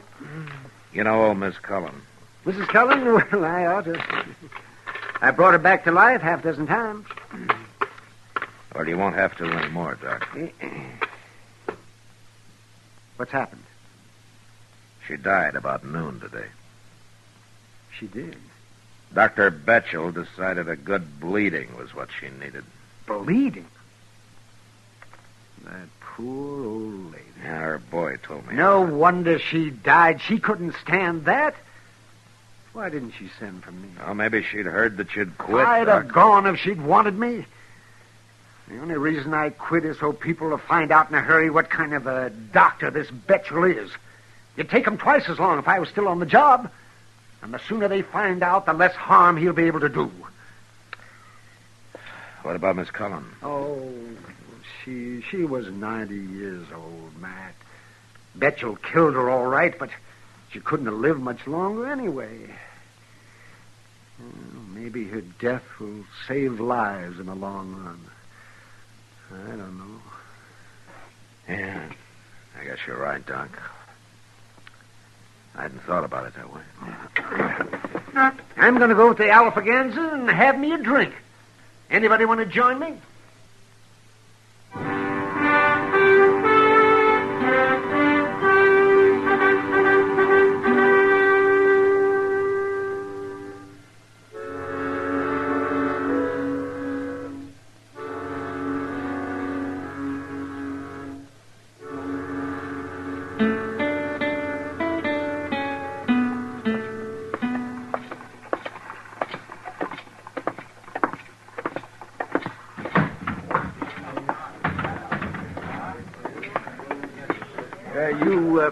You buying, Doc? Oh, yes, I'm buying, Chester. You know, a man who isn't working shouldn't be spending money, Doc. Can't think of a better time to spend it. Doc? Howdy, Sam. What'll it be, gentlemen? Shot of rye and a glass of beer all around, Sam. Sure, Doc. Oh, Sam, by the way, how's your back feel? Oh, why, I haven't noticed it so much lately. Well, I told you it might go away by itself. Well, you said there was nothing you could do for it, so I went to see Dr. Betchel. Oh, he did. I suppose he fixed it. He told me to mix some cold water and vinegar and salt and rub it with that. Vinegar? I also been taking unicorn root and cayenne pepper. Well, you're a strong man if that hasn't ruined you. Well, made me so sick I can't feel my back no more. Doc, I shouldn't have gone to him. That ain't no way to treat anything. I'll get you your drinks now. Well, Doc, there's one man who's found out. One isn't enough, man. Doc. Hello, Jake. You gotta come out to the ranch, Doc. You gotta come out now. Why? What's wrong? It's the boy, Billy. Oh. Well, I can't go, Jake. Of course you can. It's not my case. I told Dr. Betchel not to come back no more. I told him on my way in here. I guess you didn't make it too clear, Jake. What? I might have known that this was what you had in mind. What are you doing here? You're after Dr. Adams to take care of Billy. I sure am. Well, he's not going to do Don't it. you tell me what I'm going to do. Betchel, after what you done to that boy, it's a wonder he's still alive. I should have stopped you right off. What did he do, Jake? I'll tell you what he did, Marshal. When it got real cold at night, he took the boy's clothes off and made him go outside and lay on some sacks. And then he throwed buckets of ice-cold spring water on and kept it up until Billy was hollering and screaming. Well, it finally made him quit. And that boy's real sick now. But Betchel ain't going to get nowhere near him again. If you'd have let me finish the treatment, he'd been all right. Finish the treatment? If he'd have let you finish the treatment, the boy'd have died of pneumonia. Adams, you talk anymore, I'm just going to tear you open. No, you're not, Betchel. Oh, let him fight his own fights, Marshal. No, I won't let him. Doc's too valuable a man to get busted up in a brawl. By golly, the Marshal's right. I'll stand up for him, too. You're just a fool, Jake. Get out of the way. Now. You're coming with me, Doc? On one condition. What? That Betchel leaves town. Why, you... All right, hold it, Betchel. I don't know how you got started in this business. Probably in a medicine show. It's happened before. But you're a fraud. You're the most obvious fraud I ever saw. I've warned and you. I won't stand for your posing as a doctor anymore. Not around here, I won't. You've done all the harm you're going to do. I'm with you there, Doc. I said I'd tear you open, Adams, and I'll... Got a knife. Don't try it, Slow down, Mr.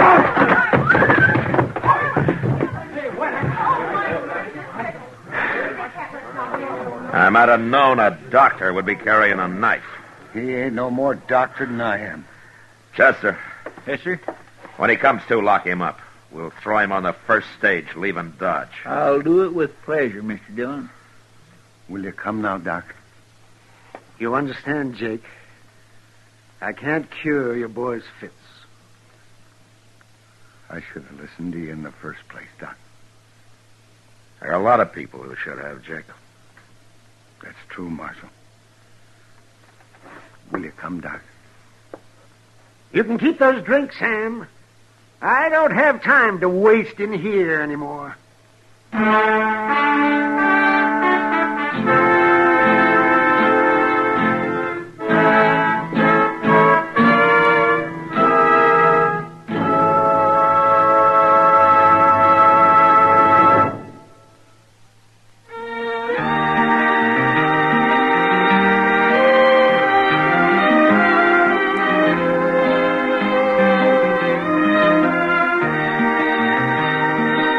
Gunsmoke, produced and directed by Norman McDonald, stars William Conrad as Matt Dillon, U.S. Marshal.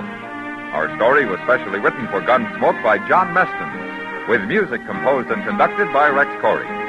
Sound patterns by Tom Hanley and Bill James. Featured in the cast were Lawrence Dobkin, James Nusser, Frank Cady, and Ann Morrison. Harley Bear is Chester, Howard McNear is Doc, and Georgia Ellis is Kitty.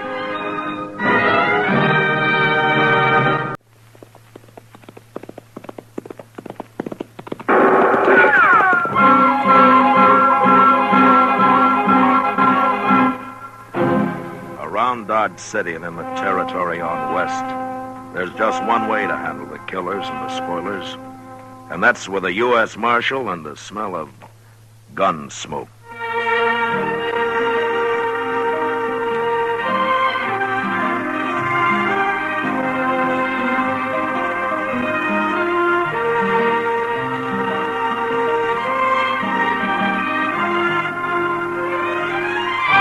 Gunsmoke, the story of the violence that moved west with young America.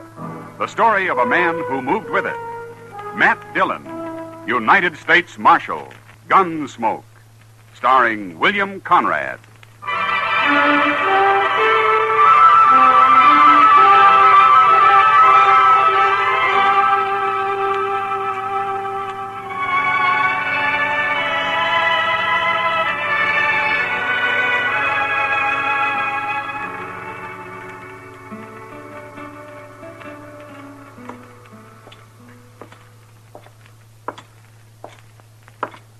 You're a stranger in Dodge, Marshal. Well, I've only been gone a week, Sam. Hey, you got any rye left? Kitty over there has got the last bottle, Marshal. Oh? I'll have some tomorrow when the Santa Fe gets in. Good. Meanwhile, I'll see if I can talk Kitty out of a drink. Sure.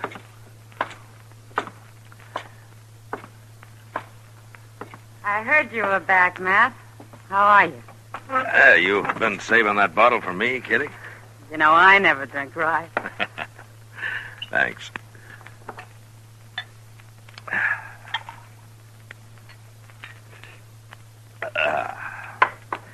Well, that's the closest I've been to civilization in a week. Did you find what you're after? Yeah, I found him. Yeah. What's that stuff you're drinking? This? Here. Keep the bottle on the floor. Looks better. Now, let me see that. Professor Bone's Wonder Medicine. Celebrated vegetable pulmonic detergent. Well, I hope it tastes better than it reads, Kitty. Tastes fine, Matt. Makes you feel fine, too. Essential oil of worm seed, a new and valuable curative. Professor Bone, Ph.D. in Pulmist, Professor of Practical and Medical Botany, Natural and Civil History. Well, that makes sense. Where the world you get a hold of this? Well, everybody's taking it, Matt. Oh, I forgot you were away when Professor Bone arrived. Huh? You mean he's here in Dodge? Sure. Came last Thursday. Got a fancy wagon he lectures from every day. Bought this time, as a matter of fact. You should hear him, Matt. He's great. Yeah. He must be. No, he really is. Well, what's in that tonic, Kitty? You're kind of misty already. Makes you feel great, Matt. Try some. Here. No, thanks. I don't need any worm seed oil. Liquor does me all the harm I need. You'll buy some once you've heard him talk. He's awful smart, Matt. Yeah, he must be. He's a professor. It says so on the bottle there. I don't care if he's a professor or not. He makes wonderful tonic. Yeah, I can see he does. Matt? Oh, I'm glad you're back. Yes, you come with me. Hello, Doc. Sit down, won't you? No, you come with me, outside. I want you to see this spectacle. What? Oh, well, what are you talking about, By Doc? this red-nosed old scarecrow, Lute Bone. He ought to be tarred and feathered, that's what. Oh, look right there. There's a bottle of Kitty. That's yours. It's good, Doc. Real good. I'm going to smash this bottle in the street. No. And if I find you drinking any more of it, I'll paddle you. That's what I'll do. Really, Doc? Oh, you see what it does to people? Come on, Matt. Okay, Doc, I might as well find out what this is all about. You'll excuse us, Kitty? You, not Doc. I mean what I said, Kitty. Boy. Yeah, let's go, Doc.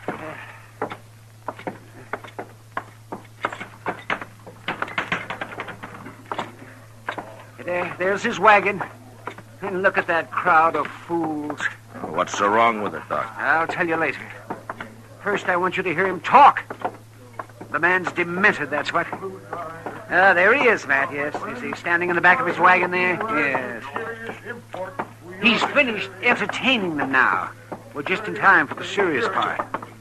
Yes, ladies and gentlemen, I discovered the formula for this famous elixir while serving as personal surgeon to the king of Santo del Rio. Oh, that liar. Easy, And Doc. since Let's that listen. time, Professor Bones' Wonder Medicine has cured more than 3,000 cases of ague, 2,500 of chronic inflammatory rheumatism, 2,000 of green sickness, 1,000 of mercurial diseases, 1,500 of liver infections, and 6,000 of general debility. Matt, he ought to be hung.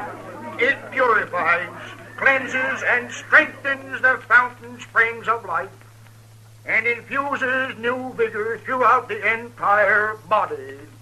In fact, my friends, Professor Bones' Wonder Medicine will cure all disorders incident to the human race, without exception, no matter what the age, circumstance, or place of residence of the afflicted patient. Hey, Professor, I live over near Stinking Springs.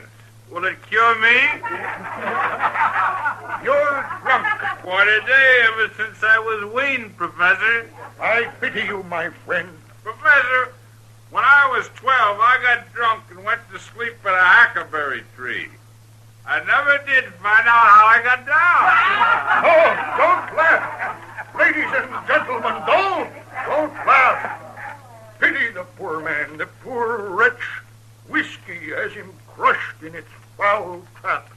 His eyes rheumy, his brains awash, his manhood's gone. Now you shut up. Whiskey, I tell you, whiskey did it. Any more talk about me, I'll put a bullet in you, Professor. Evil man, drunken specter. I'm telling you, no more. No more. Now, ladies and gentlemen, about to appear on the wagon beside me is a man you all know and respect. One of your finest and most worthy citizens, a man whose very presence contributes mightily to the progress of your fair town, a man whose soul is pure, but whose body has been the host of 5 separate diseases, any one of which would soon have been fatal. But now he is saved. 3 bottles of Professor Bones' Wonder Medicine has done it, and here he is to tell you of this miraculous cure in his own words. Step forward, sir, and speak. Speak for the sake of your fellow man. Great heavens, Matt! It's Chester. Chester, Oh, Mr. Dillon. get on from there. Why, yes, sir. But, my dear sir, you've got to talk to the people. Hurry it up, Chester. Well, who are you, sir? Where are you going now? No, come back here, you. Come back. Just go on with your lecture, Professor. Never mind about him. You sure picked the wrong fine citizen, Professor. Hey, Professor. Yes, what? This here stuff of yours will cure anything? Anything, my friend. Every disorder known to the medical faculty. Well, my old man is 80, and he's got a beam stuck in his foot. No, now shut up, all of you. It's for true. How about it, Professor, will it? I'll come to see your father, sir. I'll visit him as soon as I'm able to pass a few bottles down among the good people gathered here. Thanks. Oh, Mr. Dillon. Doc? Come on, let's get out of here. Chest of all people.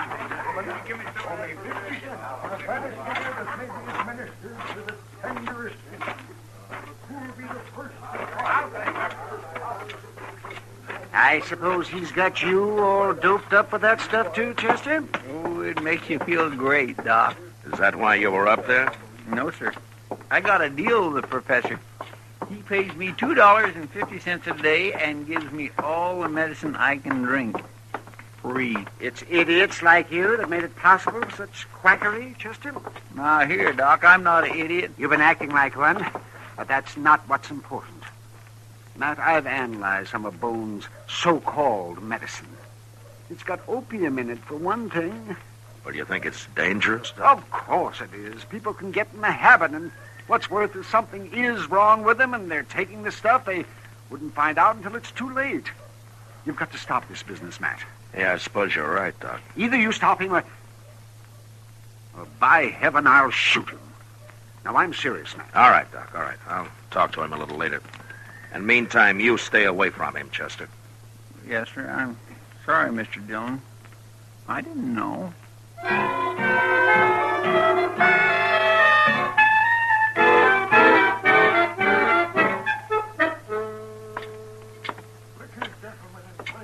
Blood causes dropsy and gout, unhappy wives, empty larders, naked children, lost cows, leaky roofs. That's enough, Professor. Bloody noses, broken shins, flat purses, and bad reputation. I said that's enough of that, Professor. Now get out of here before I break a bottle of good whiskey over your head. You're a destroyer of men, agent of the devil. Oh, shut up. Nobody's going to preach against liquor in my place. I'll fix you. All right, boys. hold it, Sam, hold it. Professor Bone, I'd like to have a word with you. And who are you, sir? I'm a U.S. Marshal. Now, let's sit at a table over there, huh? Come on. I'm at your service, Marshal.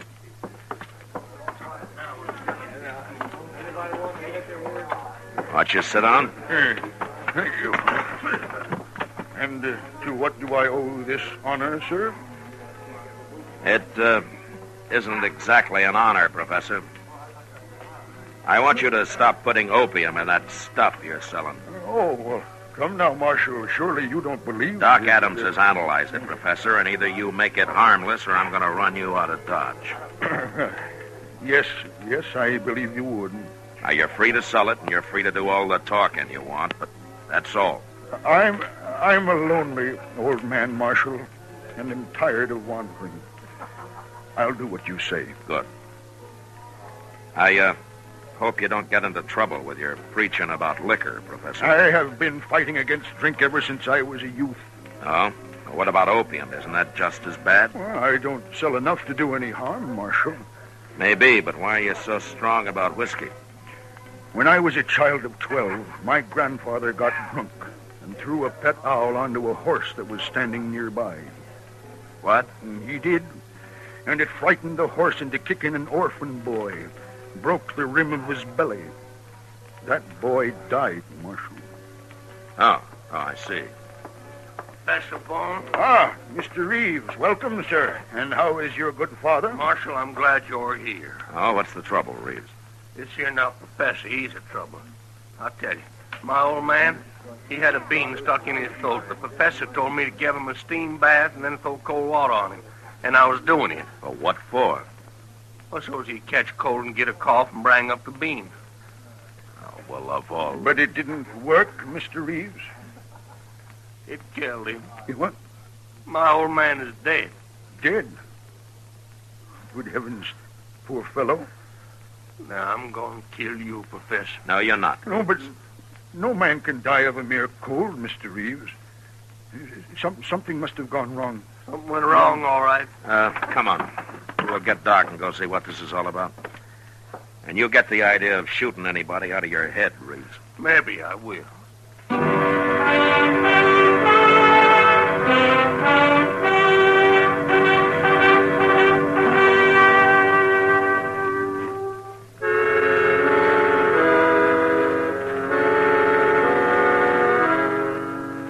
Professor Bone wasn't a normal, everyday type citizen, but he wasn't a murderer either. And whatever had gone wrong and killed Reeves' father couldn't be blamed entirely on him.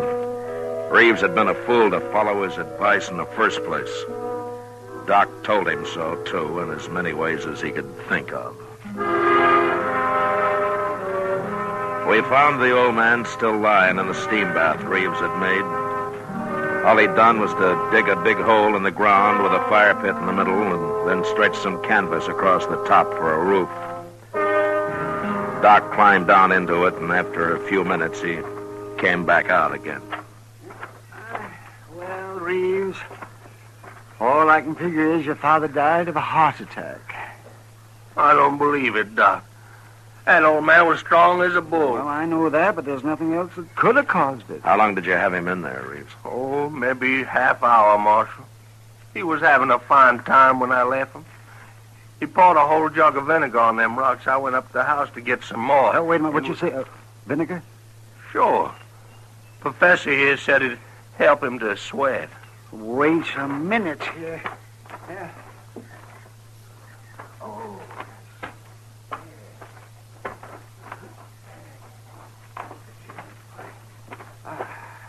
Yes, I thought so. What? It's the vinegar that killed him, Reeves. What do you mean? That's limestone you used in there, isn't it? Well, limestone is all right. You put vinegar on hot limestone, and it'll make acid gas. Well, and that's what suffocated your pa. I'll be I didn't tell you to use limestone, Mr. Reeves. No, you can't blame me for that. No, but the vinegar was your idea, Professor, and I still say you murdered him. Now, wait a minute, Reeves. You're not being sensible.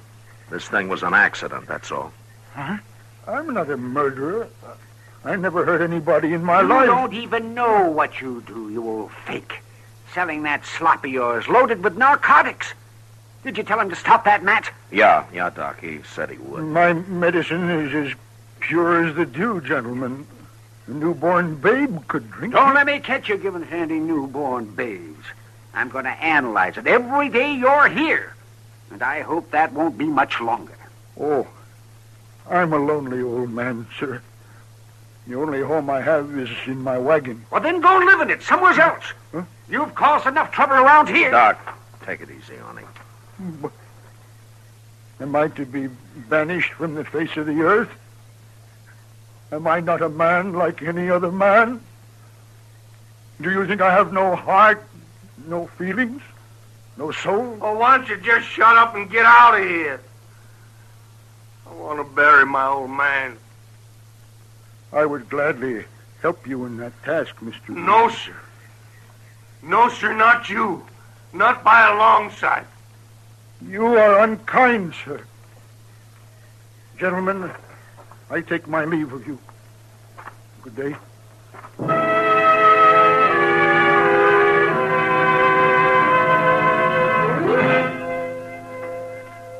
For some reason, the three of us stood there in silence and watched Professor Bone walk away.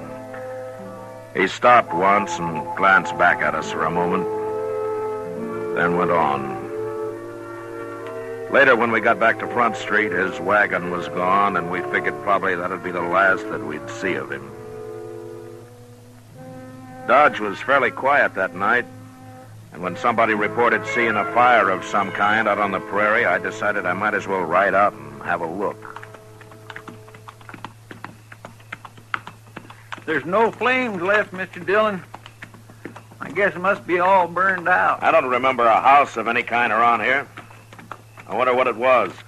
Well, maybe just a prairie fire that didn't get really started. Yeah. Oh, there's something, Chester. Over there. Yeah. I can see a few coals.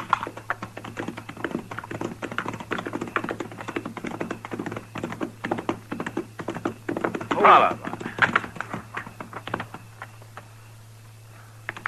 Why, it's a wagon, Mr. Dillon. It's all burned up.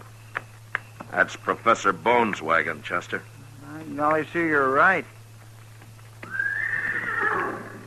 That's his horse, too. Professor! Professor Bone? Now, let's take a look here.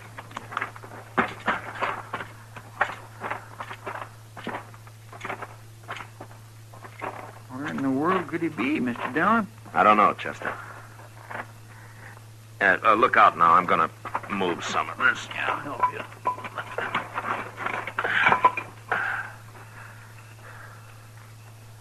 Look. Look right there. Yeah. You think that's a professor?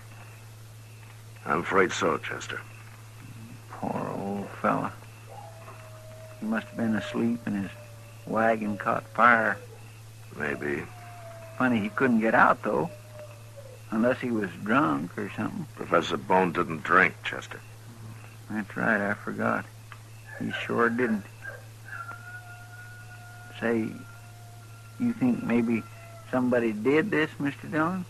Well, he had 2 or 3 men pretty mad at him. Yeah, or maybe it was Indians. Oh, not this close to Dodge. No. No, I guess not. I don't know, Chester. A lot of things can happen to people who get too lonely. Now, come on, let's get out of here. We'll take care of him in the morning.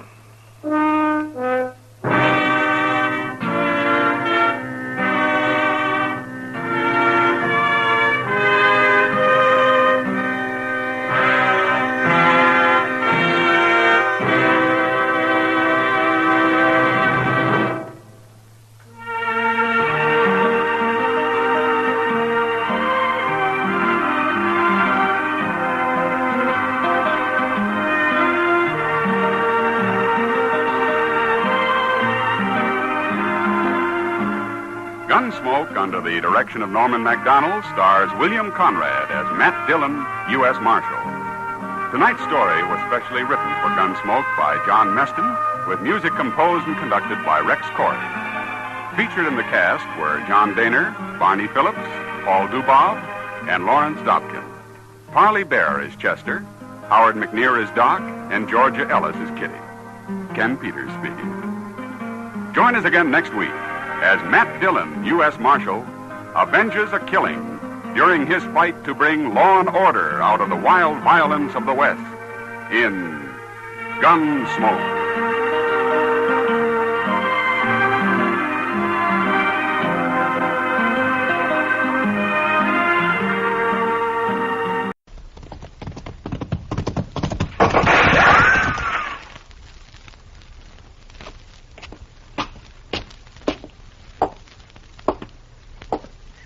Far enough, Mr. Williams.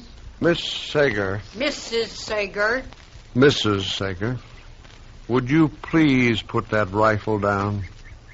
I came here without any guns, without any means of force whatsoever. You come here with force. Now, Mrs. Sager. Come here to force me out of my house, off my land. Mrs. Sager, please. Nobody shoves me off of my land, Mr. Williams. Nobody. This land is mine. It's free and clear, every inch of it. I've no doubt. My husband staked this land 25 years ago. He homesteaded it and raised cattle on it every year till he died. Every year till he died, he raised cattle on this land. I have every respect for you. And nobody takes me off this land, Mr. Williams, you or your filthy railroad or anybody else.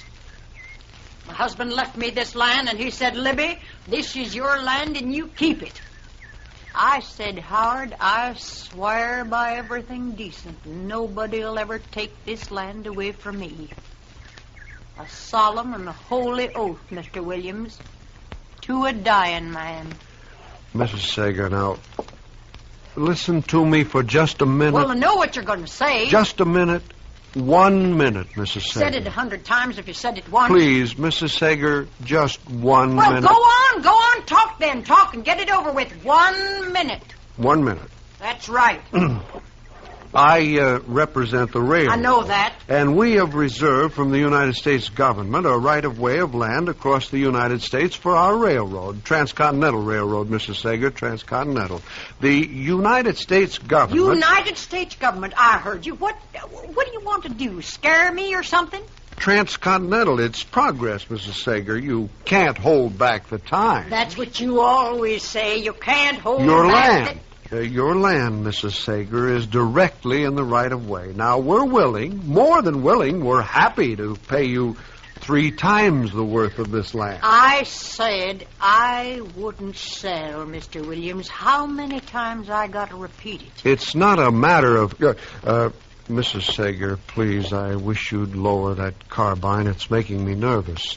I noticed you shaking. The minute's almost up. The point is, you've got to sell. You're on public land to be reconverted. Now, we sent you a check and a notice to get off the land. No, not us. The United States government. That makes it mandatory, compulsory. It's a free country. Progress, Mrs. Sager, for the common good. It's a free country. I can live where I want, and this is where I'm living. And let me tell you something, Mr. Williams. I'm staying right here. You could have orders from the president. I'm just as good a citizen as he is. Now you just scoot off on this property. I'd hate to have to call the United States Marshal.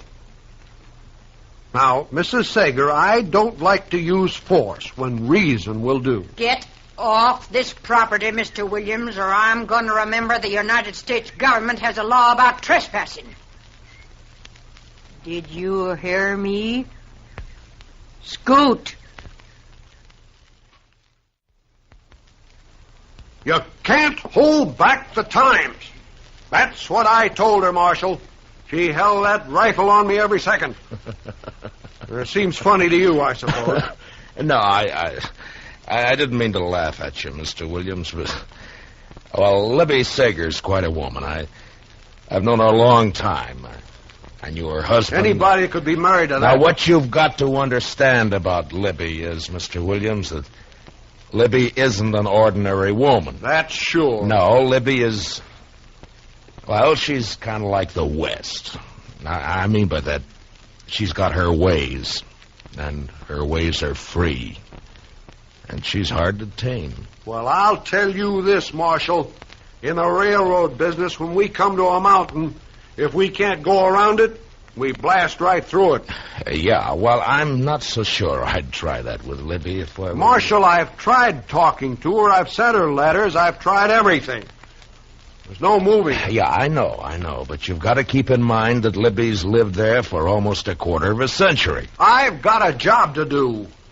Look, can't you go around her land? Oh, fine. A straight line track for a few hundred miles, then all of a sudden it juts out for a few little acres, and then back to another straight line for another 100 miles. I would break it up a little, wouldn't it? Marshal, I want you to get out there with this order. It's an order to vacate.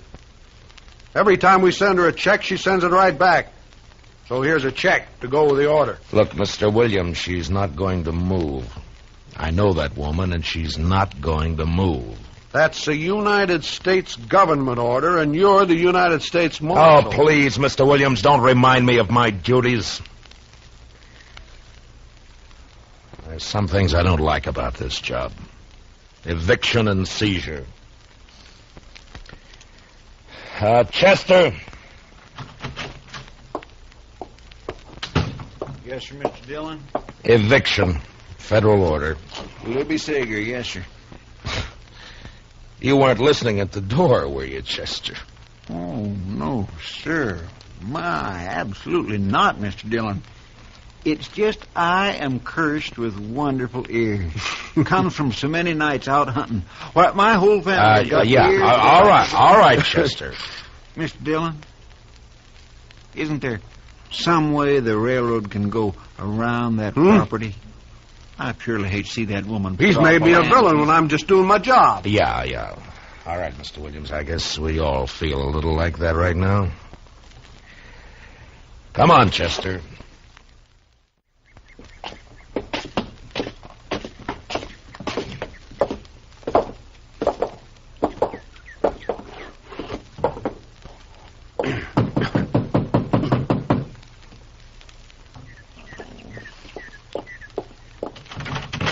Listen, this here... Now, hold it, Libby. Saw you through the curtains.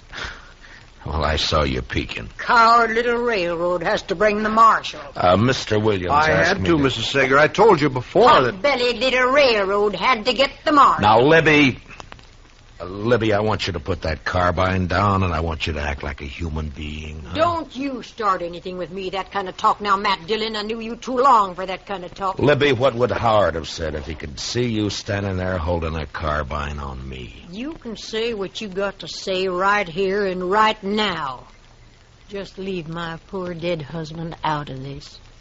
You think he'd stand in the way of progress the way you are? Progress? That big, loud, steaming, dirty thing a-howling by, black smoke, bringing in the trash from back east? You call that progress? I'll make a deal with you, Libby. You put down your gun, and I'll send Mr. Williams and Chester back to town, huh? I got nothing to say to you, Marshal. Chester? Yes, sir, Mr. Dillon. Here, take my gun, Chester. And this. What are you doing, Mr. Dillon? You took off your star. I'll take it back to the office with you and take Mr. Williams with you, too. Libby and I are going to talk. Yes, sir. Come on, Mr. Williams.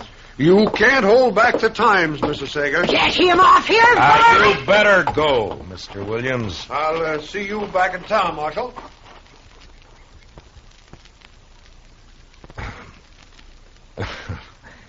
Well, Libby, aren't you going to ask me in?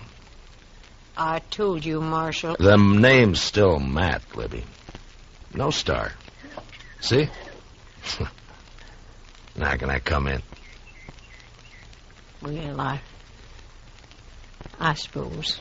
Thank you.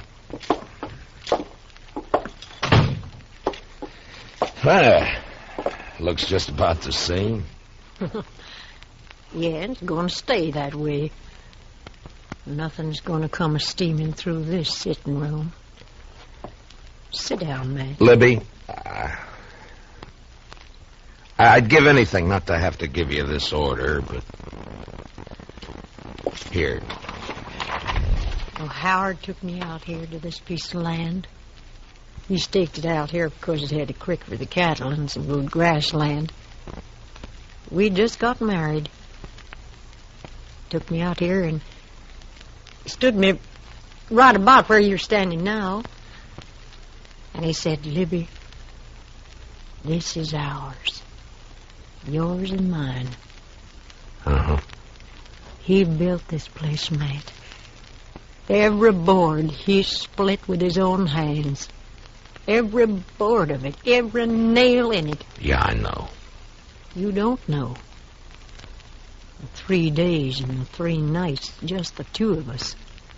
Behind that upsot wagon, caught out there in the attack. Oh, they'd have burned the house down. But we held them off. All of them Indians, a-hooping and a-hollering. Wasn't until the second day they got him. Yeah. Oh, that arrow must have been terrible inside him. It was like something in my own chest, man, I swear. It couldn't have hurt no more. I held him in my arms. I was crying. I couldn't help it. And he looked like a little boy. I swear it seemed like he wasn't a man anymore. He's just a little boy in my arms there. He said, Libby, you gotta hang on to the land, Libby. It's all there is. I said, I know it, Howard. He said, don't let nobody drive you off here. I said, Howard, I won't. And I didn't. I stayed there, no food, no water, 2 days more. Still waiting. But they'd gone. And the place was still mine.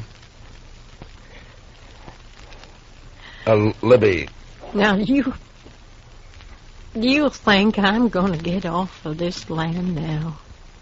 Just because of a little piece of paper? Matt, you go on back. Tell that railroad I'm here for good. Dead or alive. Next time, you better keep your guns.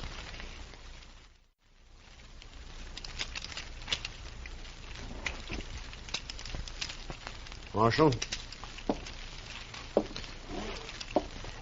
What'd she say, Marshal? Talk didn't do any good, did it? I knew it wouldn't. Mr. Williams, you did your job. Now, why don't you go back to the hotel and we'll get in touch with you, huh? Sure. Marshal. Yeah? You sure you don't need me for anything? I'm sure. Okay. Well, hello, Mr. Williams. Hello, Chester. Where's he going, Mr. Dillon? I sent him back to the hotel, Chester. Hand me that chamois there, will you? Yes, sir. Here. Oh, thank you. Mr. Dillon? What? If she don't leave peaceable, you gonna carry her out? Well, we'll see what happens, Chester. I mean, if she don't come out peaceable. Look, Chester, that railroad's going to be here for a long time. A long time. Now, there are going to be a lot of people dependent on it for beef and for everything else. And Libby's just one person. Just one person. One person, yes, sir. That's right. That's right, Mr. Dillon.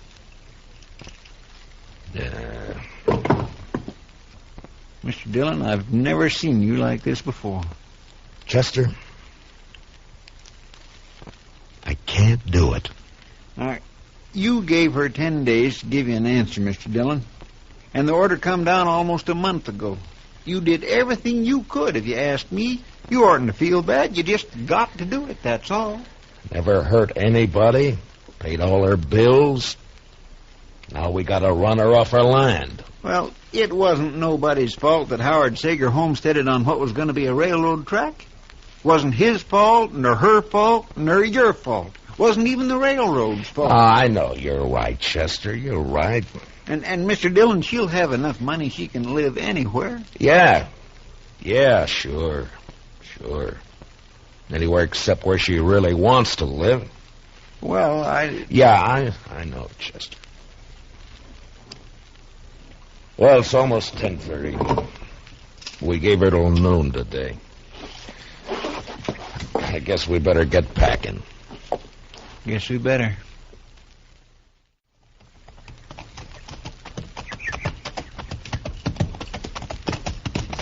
Oh, fella. Oh. Well, sir. Here's the gate. Go ahead, Chester. After you, Mr. Dillon.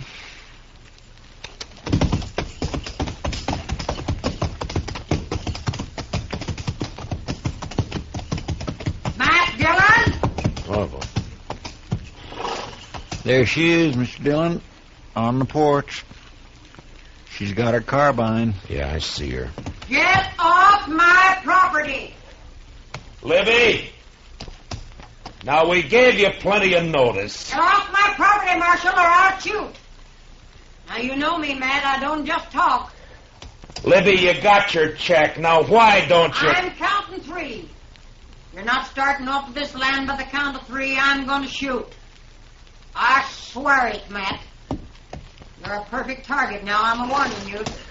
Libby, 1, 2, 3.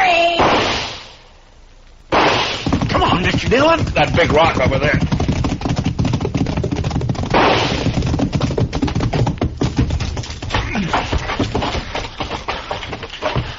Way over our heads.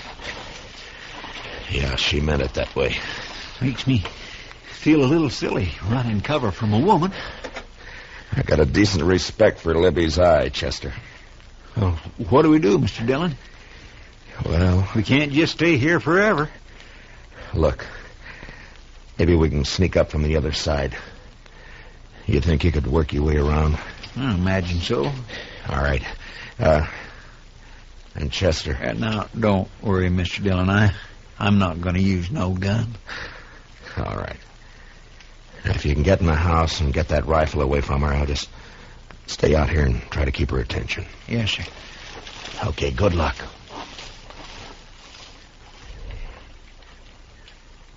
Libby! I'm going to shoot to kill, Matt. Next man tries to get me out of here, shoot to kill.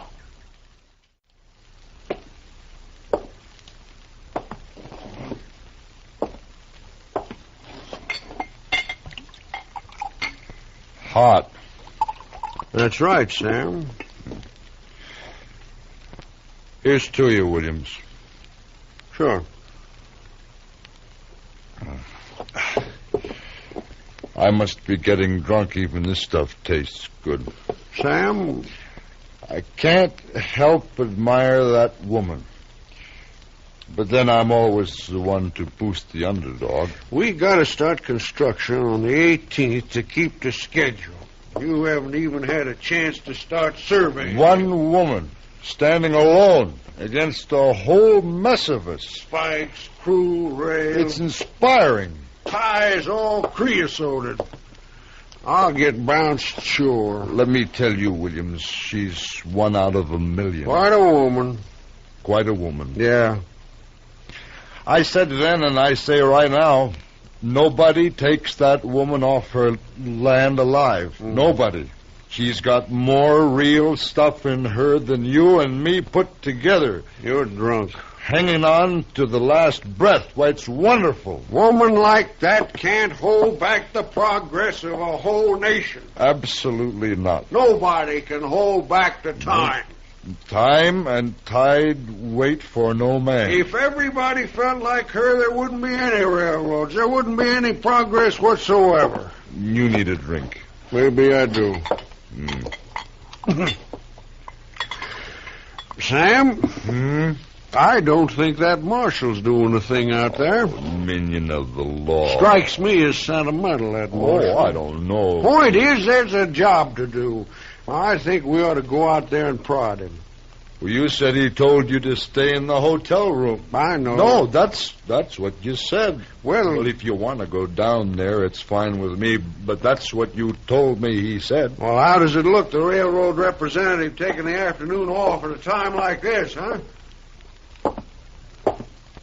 Hand me my holster. Huh?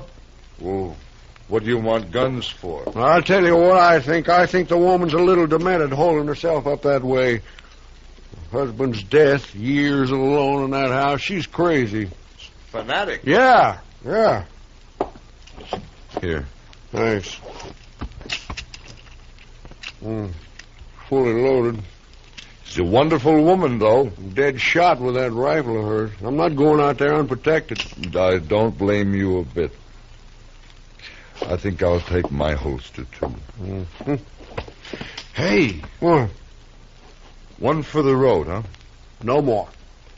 One for Libby? Oh, what do you say? All right. One for Libby. To Libby Sager. The spirit of the Old West. Right. Hey, you know they'll write a song about her? How the track was built over her soul? And they'll write a song about us, too. Oh, stop it. You're drunk. How's it going, Marshal? Didn't I tell you to stay back at the hotel? I brought Sam with me. Thought maybe you could use some help. Sam, Huh? Hello, Marshal. You don't mind if we just stick around, do you? Well, stay back and keep quiet. Where's your friend? Trying to sneak in the back. Only trouble is... Marshal, Right here, Libby. I got my eye on that sidekick of yours. You either call him back or I'm going to have to shoot him. Chester! Oh, coming, Mr. Dillon.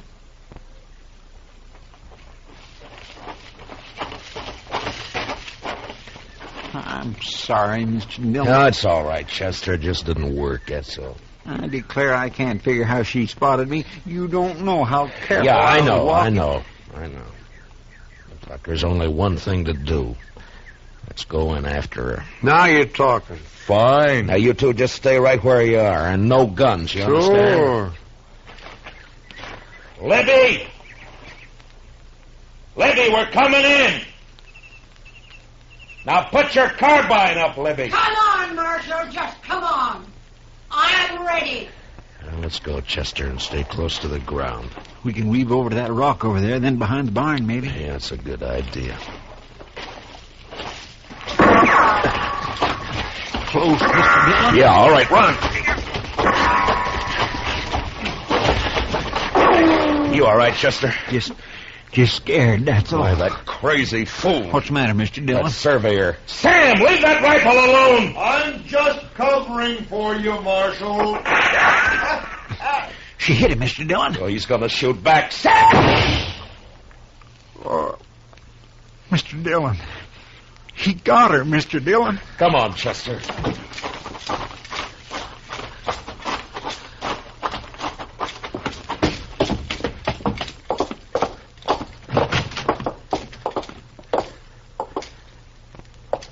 Libby? A good shot, Marshal. It wasn't him, Miss Sager. Lift up her head, Chester.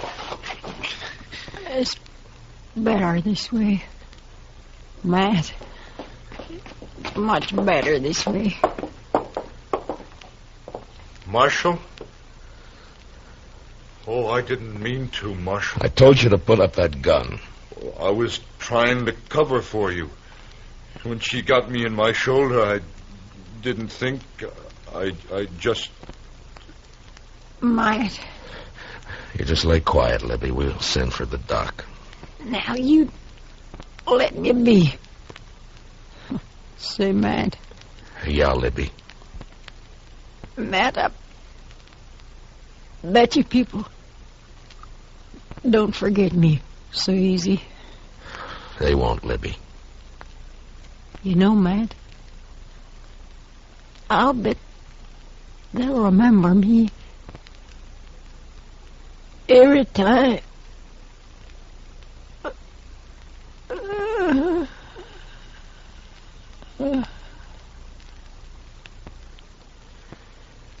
Yeah. Every time that train whistle blows. My gracious. You know, Chester, sometimes progress is hard to come by.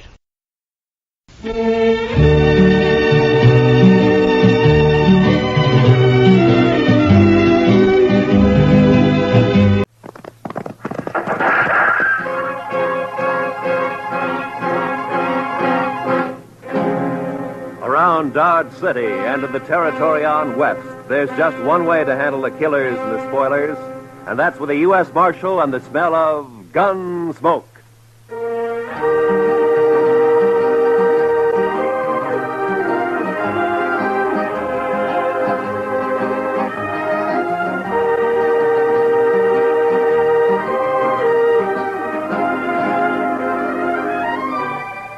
Gunsmoke, starring William Conrad. The story of the violence that moved west with young America. The story of a man who moved with it. Matt Dillon, United States Marshal.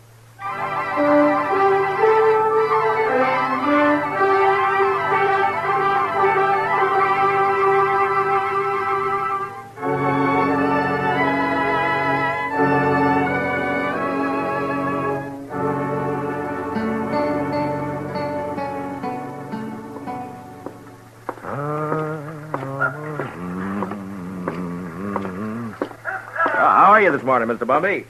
Oh, hello, Marshal.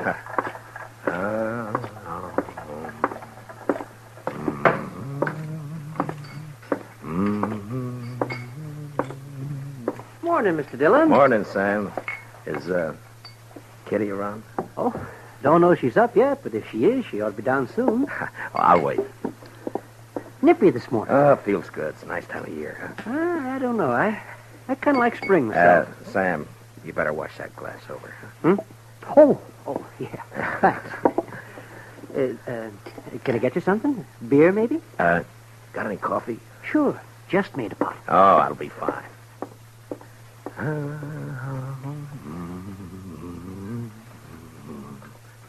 Her face is something wondrous. That's pretty, man. You got a pretty voice.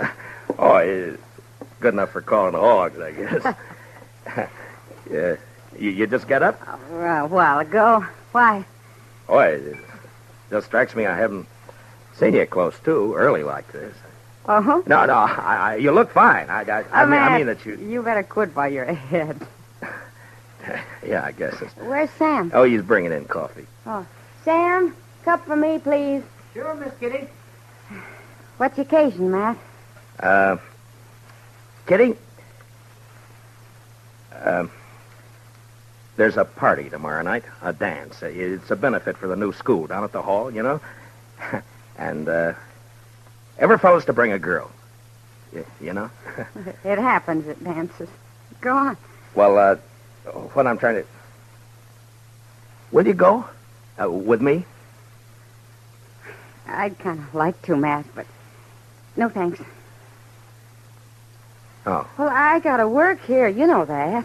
Besides... Well, you ought to be able to get off. Well, even if I could, ladies might not take kindly to it, Matt. I'm not rightly polite society. What do you care about what... Well, thanks anyway, Matt. That smells wonderful. Sammy, I think I'll marry you. Me? Shucks. Me? Oh, shucks. Listen, Kitty, about the dance, I've already bought the You're tickets. sweet, Matt, and I thank you kindly for thinking of me, but you better ask someone else. Well, it isn't... Sam, will you go and polish up your glasses, please? Oh, sure, Mr. Dillon. Sure. Now, look, Kitty, I'm asking you to go with me. It's important to me that you go. Are you making love to me, Matt? At this hour in the morning? No, I mean it. I want you to go to the dance. You want to be embarrassed. You want everyone to stare at us. You know what they'll say? My, the marshal really should have better sense than to bring that woman here. It ain't decent. It ain't proper. Oh, Kitty. Well, it's true. I'm a hostess at the Texas Trail, a saloon. You know what they think about me. Well, will you go, Kitty? No. I'll call by for you at 7, huh? I'll drink a bottle of whiskey and clout some old biddy on the head. Then you'll be sorry. Oh, Kitty. I haven't got anything to wear, Matt. I can't wear my working clothes. You look just fine, like you are, Kitty. Just fine, just like you are. Marshal. Yeah. I shouldn't, but I guess I'll go to the dance with you. I'll be ready at 7.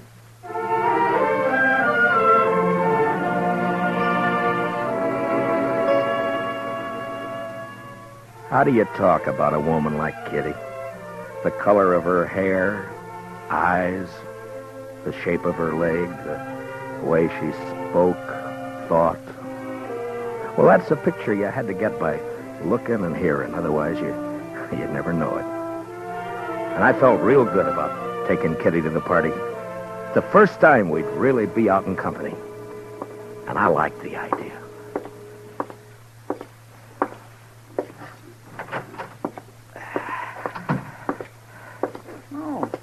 Morning, Mr. Dillon. Good morning, Chester. Nice day.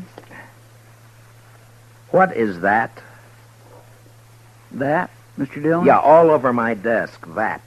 Ink. Yes, sir, I know. I was just cleaning it up, Mr. Dillon. Seems like a big bluebottle fly, last of his kind this fall, I guess. Big fool bluebottle fly was a-setting on your desk, Mr. Dillon. Oh, you're slopping it all over the floor, Chester. Yes, sir, I see it. That lazy fool bluebottle fly was a-stomping all over your desk, Mr. Dillon, and I took a whack at him with a paper I happened to have in my hand, and I got him. Well, thanks a lot. Well, that's all right, Mr. Dillon. If there's anything in this world I hate, it's a big maggoty bluebottle fly. Yeah, I know, Chester. The mail come in yet? Yes, sir. A couple of minutes ago. It's right over there. Oh, okay.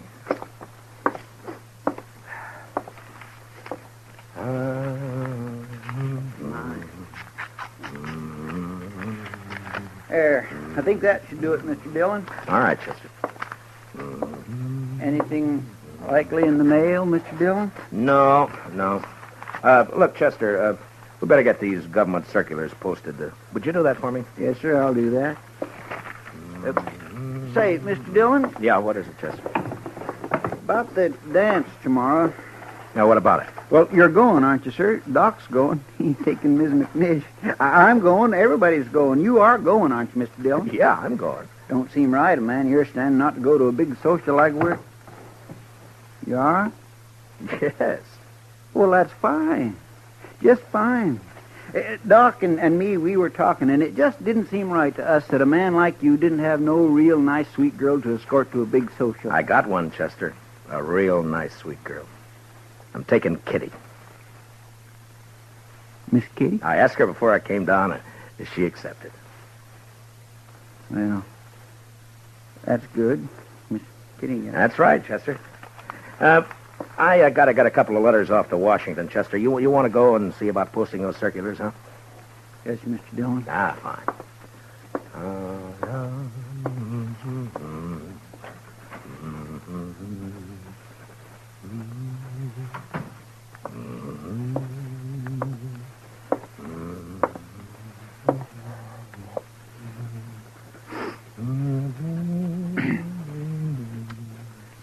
Mr. Dillon? Oh, what is it, Chester? Well, Mr. Dillon, it ain't none of my business, and I did not have no right to say it. Say what? Well, sir, Yeah? I was wondering if I might borrow one of them fancy ties off you for the party. That's not your business. That's what you haven't got any right to say. Yes, sir. No, that's right. You're a liar, Chester. But you can borrow a tie. I thank you kindly, Mr. Dillon.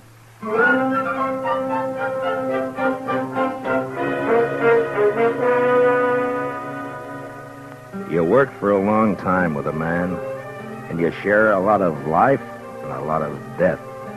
And after a while, you know him even better than yourself. Well, that's the way it is with Chester and with me. Now, he had something on his mind, and I figured after a while he'd get it off. Well, the morning went, and it was almost noon when Chester came back.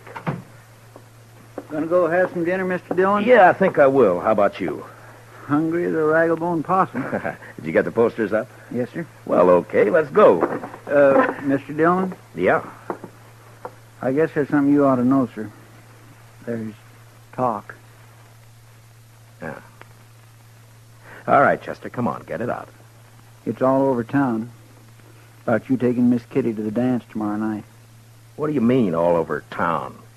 I only asked her this morning. Yes, sir, I know. Best I can figure, Sam over at the Texas Trail must have heard you and let it slip. There's been a mighty fierce mess of gum clobbering up and down. All over. All right. Thanks for telling me, Chester. It ain't none of my business. Yeah, I know. You said that before. Yes, sir. I surely did. Well, let's go get something to eat.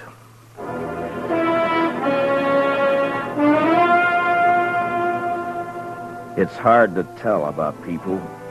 Maybe it's hard to tell about yourself because you come under that same heading, people. And when they're mean and small, there's not an animal to touch them. Chester and I walked down the street, and it didn't take long to hear and see what was going on. Some of the drifters leaning against the wall on the corner came right out with it. Morning, Marshal. I understand there's a gal in town's got herself a new beau. What did you say? Maybe you ought to look into it, Marshal. Folks are being downright rude. Mister, you're gonna... Come on, Chester.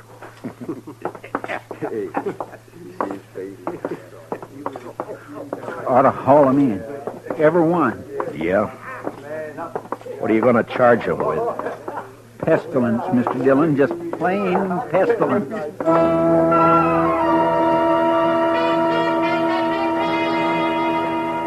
I knew better what Kitty had meant about the ladies of the town when a couple came out of Olivet's dry goods store. They didn't see me until it was too late. Complain to the dance committee. It's indecent, that's what it is. Why, she's common. Nothing but a common saloon woman. What's this city coming to when a United States Marshal... Ooh. Morning, Miss Sprinkle.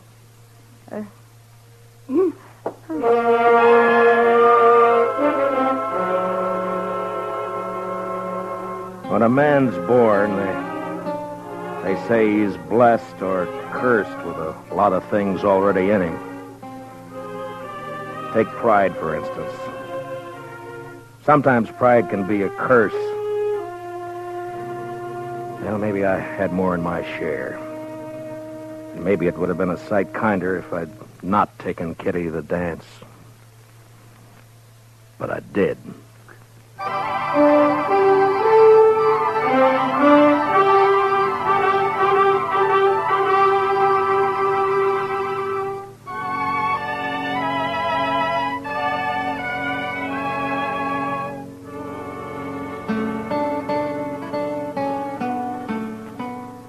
I picked up Kitty at the Texas Trail at 7 the next evening.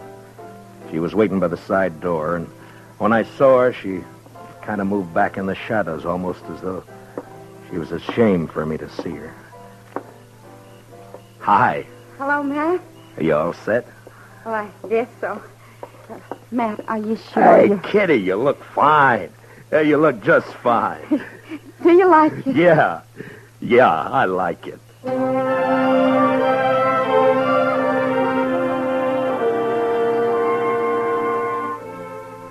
We walked along the street down to the hall, and I kept looking at her like I say, you know, you had to know this, Kitty, to understand what I mean, and even then you get a surprise. She was like a 17-year-old on her first date, and she was like all the women you'd ever known and loved, soft and innocent. And something else, something that's female, and you can't figure out what. Something that makes you drunk without a drink inside you. It was snowing a little, and the flakes caught in her hair and melted into the black of her velvet cloak. And just before we went in, I looked at her again. And I didn't care. I was proud she was with me. Oh, evening, Marshal Dillon. Evening, Miss Murphy. You know Miss Russell? How do? You have your tickets, Marshal Dillon? Oh, yeah. Here we are. Fine. Go right in, won't you? Oh, sure. Oh, excuse me, Mrs. Murphy. Is there somewhere I can put my cloak? Oh, yes, of course. The ladies' reception room is right through there. I didn't catch the name. Catherine Russell, ma'am. Excuse me, ma'am. Yeah, sure. I'll wait for you. Thanks. You better.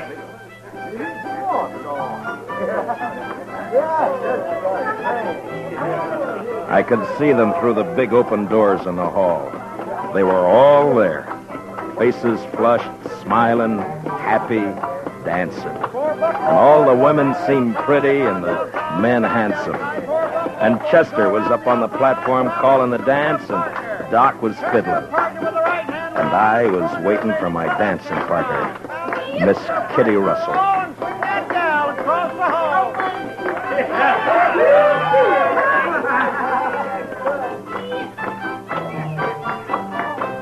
Now run away home and sing your own and leave my buffalo gal alone.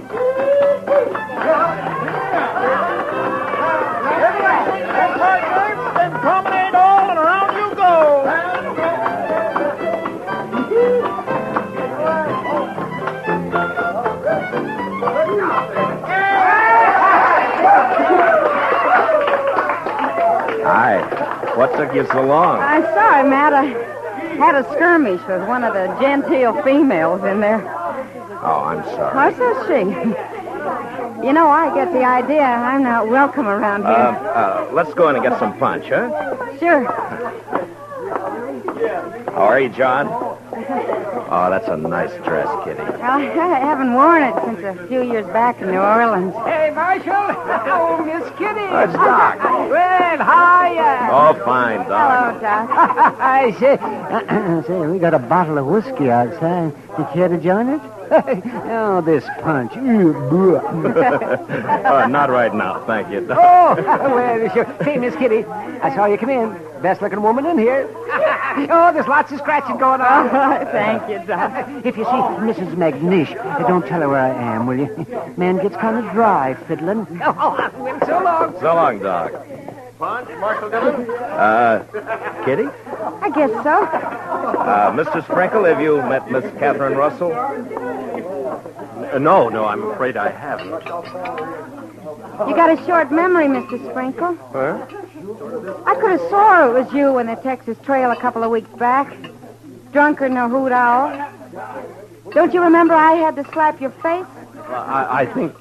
Edward? Edward? Yes, dear. You let somebody else take care of the punch. I want you to come with me. I promised. I'm on the committee. Evening, Miss Sprinkle. I have no wish to speak to you, Marshal Dillon, or this woman you've brought with you. I will not have my husband serving such people. Aren't you being a trifle bad-mannered, Miss Sprinkle? How dare you say that? Well, aren't you? I suggest that you leave, Marshal. Emmy. You're not wanted here. Not with that woman you've seen fit to bring. Come on, Matt. I want to go. No. This is a public dance, Miss Sprinkle. Right now, you're trying to make it private. If you can't behave like a lady, I'll thank you to leave this lady's presence. What? Now, see here, Marshal. You can't talk like that to my wife. Hey, Kitty! What do you say, Kitty? Matt, please. I want to go. We're not going anywhere. We're staying. How about some music? All right now, folks. It'll be a waltz this time.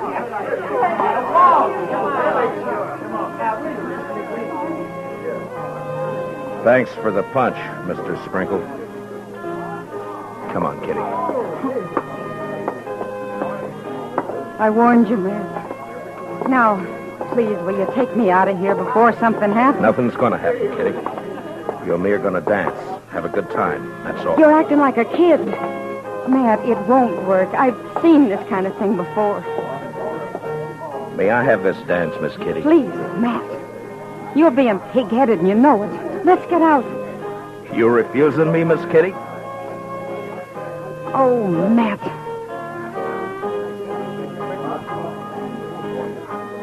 We danced. But it wasn't what I hoped it'd be. Kitty closed her eyes. I guess she was trying to blot it out, but I could see the other couples looking, whispering, and one by one dropping away over into a small group that got larger. And there were only about 6 of us left when the waltz ended. And that's when the stranger and a couple of his pals walked out onto the floor. They were drifters, probably been in town for a week. And they were having their fun before they moved on.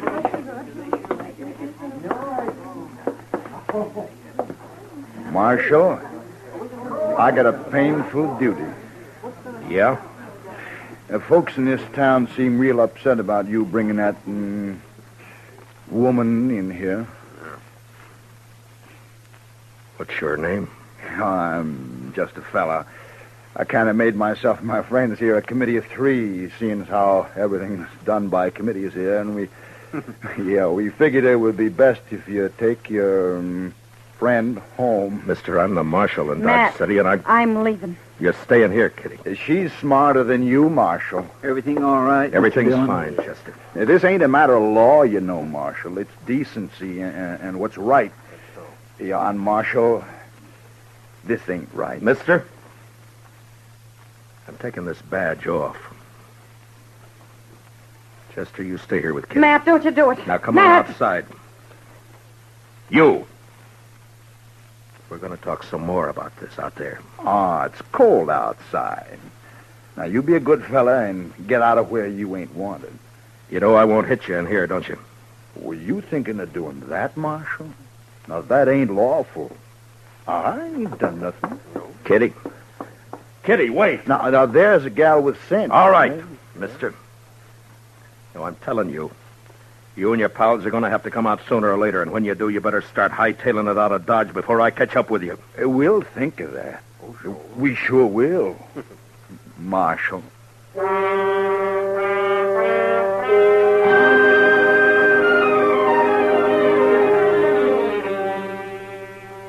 Just 3 no-good drifters, hating the law, finding pleasure in trouble.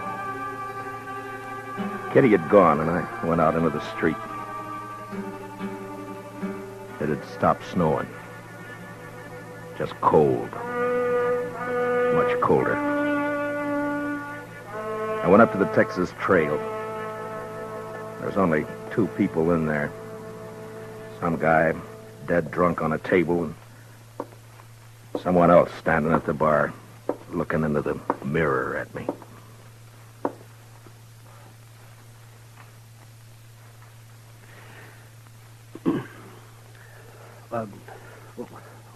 What do you have, Mr. Dillon? Nothing, Sam. Yeah. I got some things to do in the back. Give me a call if anyone comes in, will you? Yeah, sure.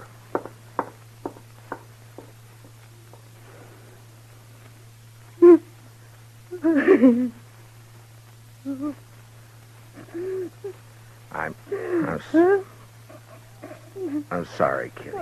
Shut up. I'm sorry. I'm bad. Bad. Oh, Kitty. Oh, it's all right. Sure, it's all right. I'm so mad. I could... Yeah, I know. I should have known better. No, it was me, not you. No, it wasn't that either. It was all those polite ladies and gentlemen. Give me a kerchief, will you? Yeah. Here. It's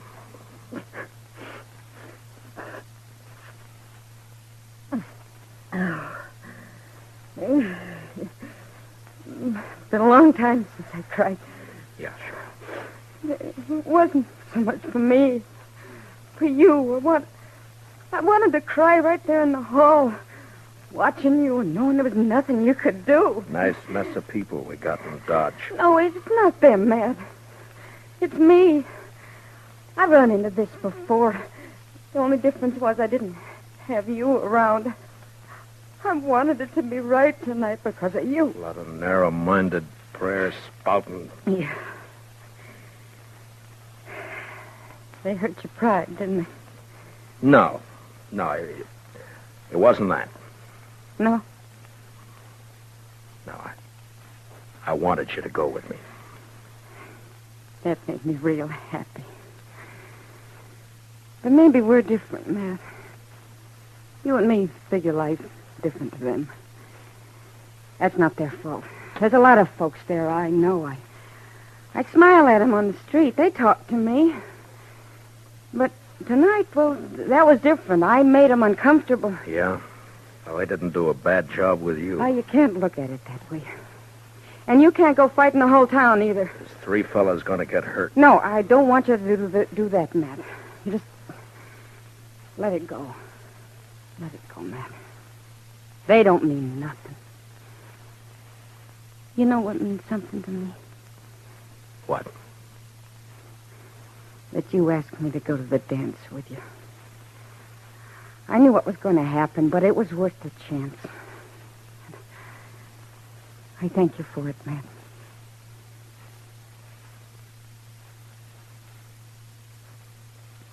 You're a funny one. Am I? But you sure showed them up, those women. The way you look. Oh, I'm glad. You know, you look pretty fine yourself. Sam? Yeah? You got any champagne, Sam? What? Have I got any what? Champagne. Well, yeah. I guess maybe. A bottle or two? Yeah, maybe. Sure. Well, break it out. All right.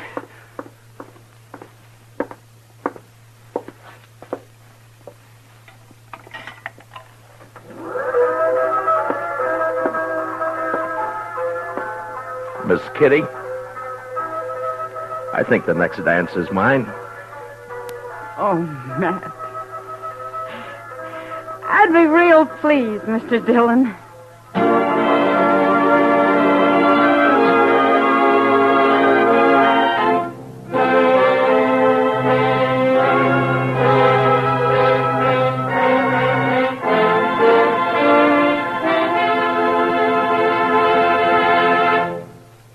Gunsmoke, under the direction of Norman MacDonald, stars William Conrad as Matt Dillon, U.S. Marshal. Tonight's story was specially written for Gunsmoke by Anthony Ellis, with music composed and conducted by Rex Corey. Featured in the cast were John Daner, Vivi Janis, Bob Sweeney, Lawrence Dobkin, and Mary Lansing. Parley Bear is Chester, Howard McNair is Doc, and Georgia Ellis is Kitty. Gunsmoke is heard by our troops overseas through the worldwide facilities of the Armed Forces Radio Service. Join us again next week as Matt Dillon, U.S. Marshal, fights to bring law and order out of the wild violence of the West in Gunsmoke.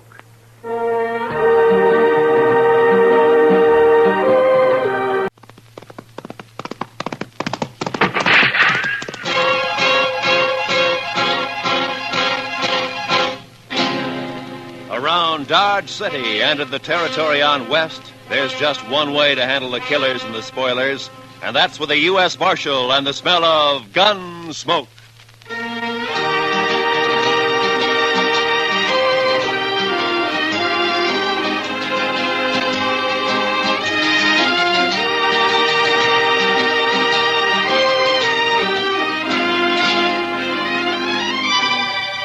Gunsmoke, starring William Conrad. The story of the violence that moved west with young America. The story of a man who moved with it. Matt Dillon, United States Marshal.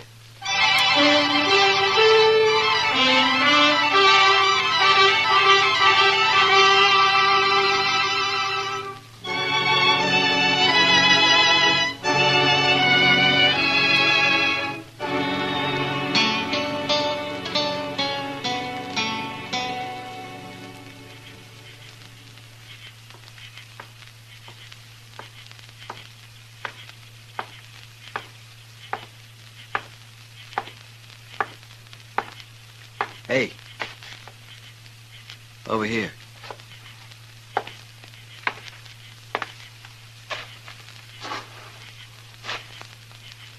One of the boys said you wanted to see me. Yeah.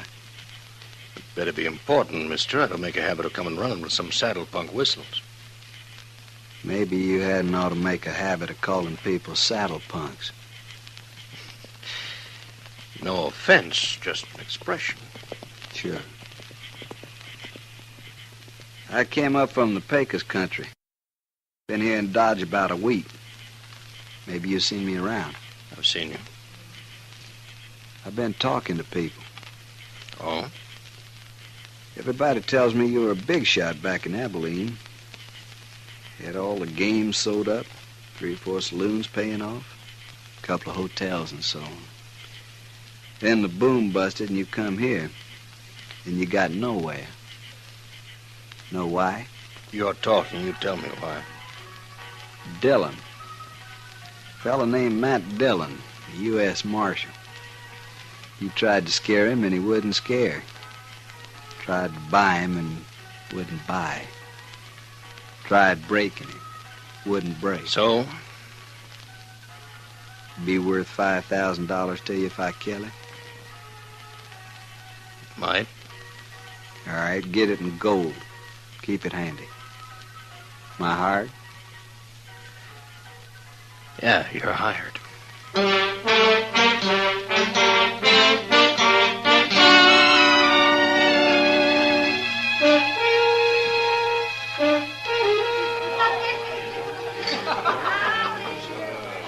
Chester, I know you've been sick and you still got a cold, but is there anything else wrong? What do you mean, Mr. Dillon? Well, you haven't said 3 words in the last 20 minutes. That's not like you. Well, Mr. Dillon, did you ever get a funny feeling somebody was keeping an eye on you? Well, yeah, but... Well, I got one right now.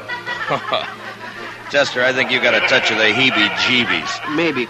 But I tell you, I know there's Well, as far as I can see, there's nobody in the whole place even paying any attention to us. Somebody is. I had the same feeling the day the Butler brothers come back from Santa Fe. Yeah? I didn't even know they was in town, but I knew somebody was getting ready to call us. And about 6 that evening, they made their play, remember? Yeah, I remember. I was one of the pallbearers the next day. Well, it's the same thing now. There's going to be trouble, Mr. Dillon. You can bet on it. I think you got the wind up over nothing, Chester. Why, the town's never been quieter. Jail's been empty for 2 weeks. Only new faces around is that bunch of trail drivers that came up from the Pecos. They're all strangers. None of them got any reason to hold a grudge. Oh, there you be. What? I've been looking all over for you, Marshal. Oh, hiya, Billy. Waited over to the jail for nigh on to an hour. I got to talk to you, Mr. Dillon. I'm sorry, Billy, but every time I give you money, you buy yourself a bottle and then stay blind drunk for 2 days. It ain't money this time, Mr. Dillon. I got something to tell you. Oh? What? Something I heard. There's a couple fellers talking over to the livery stable. They didn't see me. I was back at the water trough. Sort of, well, resting, you might say. Yeah, I know. Well, you know how it is, Mr. Dillon. A man gets dry in this prairie country, and he just What right were they can't... talking about, Billy? About you. One of them offered to kill you for $5,000 in gold, and the other one took him up on it. There, what did I tell you? Who were they, Billy? Did you know them? No, sir. It was dark, and I didn't recognize their voices.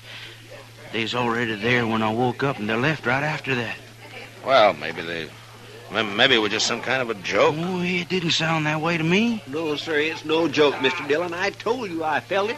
There's somebody in this room right now, somebody who's been hired to kill you.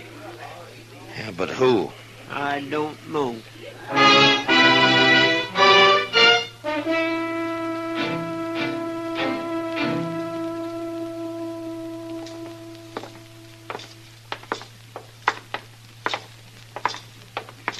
Can you figure who'd want to do such a thing, Mr. Dillon? Yeah, I can figure a dozen or two, Chester. Well, if Chester, they was... look, as far as Dodge City is concerned, I'm the law. Now, there are plenty of men here who'd think they'd do better without any law. I guess it's nothing personal. Well, personal or not, it's got me jumping sideways at my own shadow. Ah, here we are. Come on.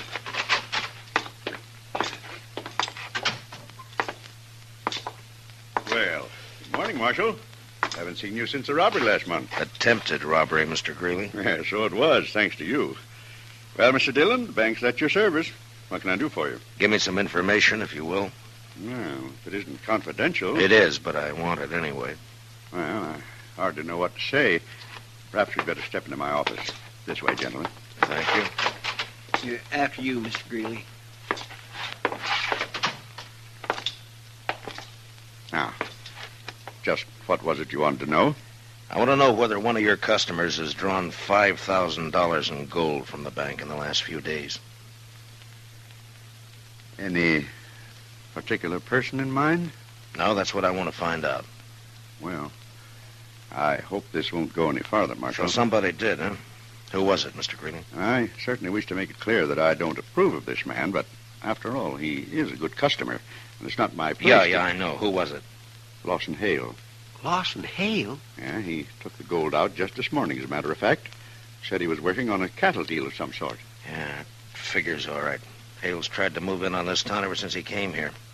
Every time he's tried, I've stopped him. I do hope you'll regard this as confidential. Yeah, sure. Well, Chester, we know who one of them is now. Yeah, but who's the other, Mr. Dillon? The one who's actually going to do it. Some punk who wants $5,000 real bad and doesn't care how much he has to do to get it. That sure doesn't narrow it down any. Yeah, I know.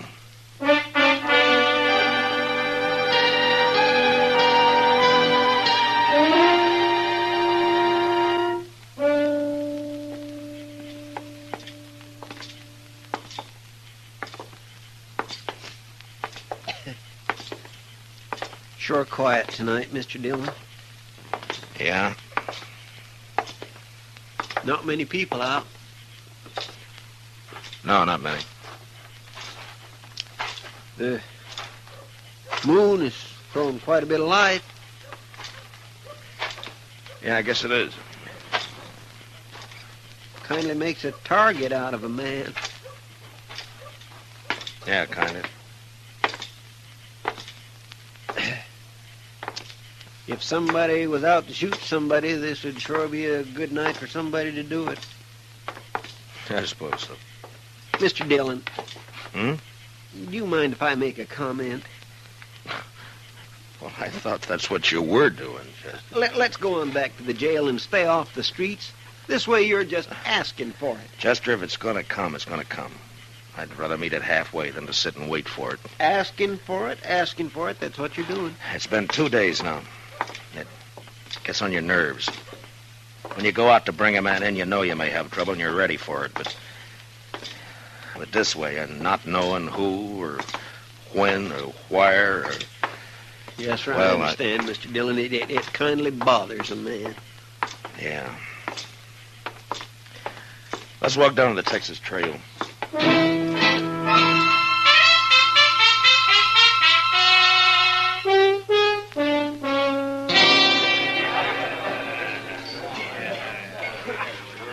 Good to see you, Matt. You've been avoiding us the last couple of days. Busy, Kitty. Something bothering you, Matt? Bothering me? Yeah. Whatever gave you an idea like that? Mr. Dillon? What is it, Chester? Lawson Hale just come in. He's down the bar there. Oh, yeah. Maybe you ought to have a talk with him. Well, that's one way. That's the one I haven't tried yet. Excuse us, will you please, Kitty? Well, sure, Matt. Whatever it is, be careful, huh? Traveling was wide open. Yeah. I had it right in the palm of my hand. That's so? The minute the trail driver hit town, the boys would grab their pay and they'd head straight. Something I can do for you? Yeah, I want to talk to you, Mr. Hale. Well, I don't see anything stopping you. Well, we'll move down the bar a ways if you don't mind. It's kind of private. Sorry, Marshal. I'm fine right here. I said we'll move down the bar. If it's that important. Pardon me, boys. The Marshal's all head up about it. Oh, sure.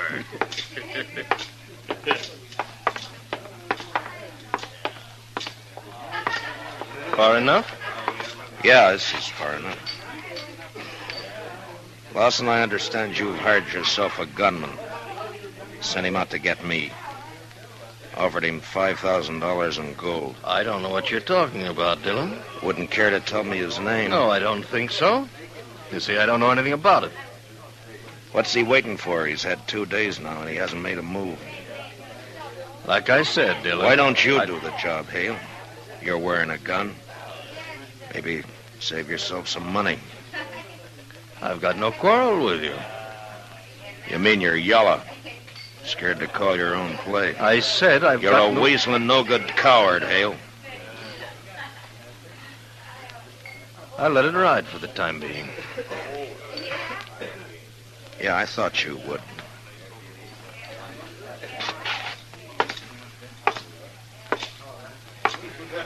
Come on, Chester. Yes, sir. Let's go get some fresh air.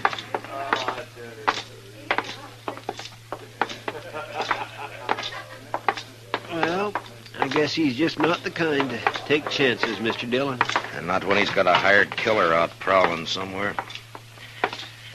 Chester, I'm going to run him out of Dodge if it's the last thing I ever do. Dodge can stand it. If I only knew who he'd hired, then I could force the play myself. But this blasted business of having to leave it up to the other man. Waiting. Over there by the stable. Yeah, I saw the flash. Maybe you got him, Mr. Dillon. I don't know. Let's move in and find out. Yes, sir. Watch yourself, Chester. You may be playing possum. Yes, sir. The flash was right here by the corner. Yeah. Well, that's that. Looks like he got away, Mr. Dillon. Yeah, he's gone. Took one shot and then ran for cover. He'll be back.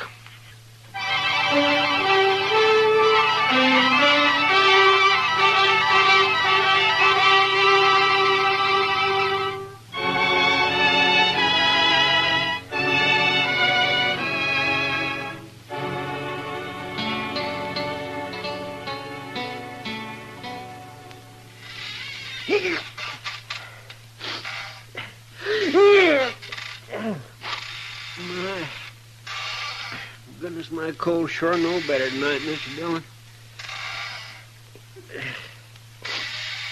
My, that fire sure feels good. Yes, sir, the old jail seems kind of cozy when a man's ailing like I am. Anyway, it's sure a lot better than prowling those streets waiting for somebody to put a bullet in the back of your neck. Chester, will you stop squeaking the chair? Well, sorry, Mr. Dillon. You yell at me like that, turn you as I'm feeling. 2 more days gone by and he hasn't made another move. Yes, sir. That cottonwood sure burns up fast. I guess I better shake down the stove, throw another chunk of wood. Wait a minute. Huh? Wait a minute. There might be a way at that, Chester. Loss and hail. That's the only fact we're sure of. Loss and hail. It'd be kind of hard to prove anything, Mr. Dillon. Who said anything about proving it? I got an idea. Come on.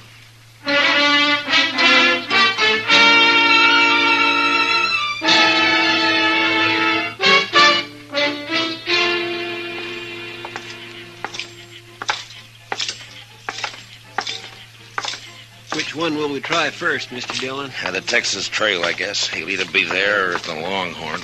All right, Mr. Dillon. What you gonna do? Gonna arrest him, since he won't fight. You saw him back down the other night. Yes, but you got no evidence. Mr. Dillon, you can't make it stick. I don't intend to, Chester. Well, then I don't see what... What I can do is scare him. And if I figure him right, I think he's gonna scare easy. Maybe so, but all the same... Look. Look, there he is, Chester. Just came out of the Longhorn. A couple of fellows with him, Mr. Dillon. You don't suppose one of them could be... No, they're hanging around for the free drinks. There's not an ounce of nerve in the 3 dozen of them. Come on, let's take him. Yes. You're right, the whole herd. The whole herd? $1,000. Hale? Yeah? Hold it just right where you are. What seems to be the trouble now, Marshal? No trouble. Unless you want to make some. You're under arrest. What for? I'll think of something later. Stick out your hands. Whoa. You're taking me in without even making a charge? I'll remind you there's witnesses here. Yeah, so I notice. When they're not hanging around you, they're around somebody else. What have you done, Hale? Hired them, too? I asked you what the charge was, Marshal. Vagrancy. Vagrancy? As far as I know, you've never had any visible means of support as long as you've been in Dodge I'll City. match any dollar of yours with 100 better ones. Well, that's fine. That'll help pass the time. Now, stick out your hands. Oh, look here, Marshal. If Shut you up. Think you... All right, Chester, put the cuffs on him. Yes, sir. All right, hold still now. Dillon, I'll break you for this. It's been tried before. All right, boys, break it up. The party's over. You've had your last free drink out of this pump. All right, you, let's go to jail.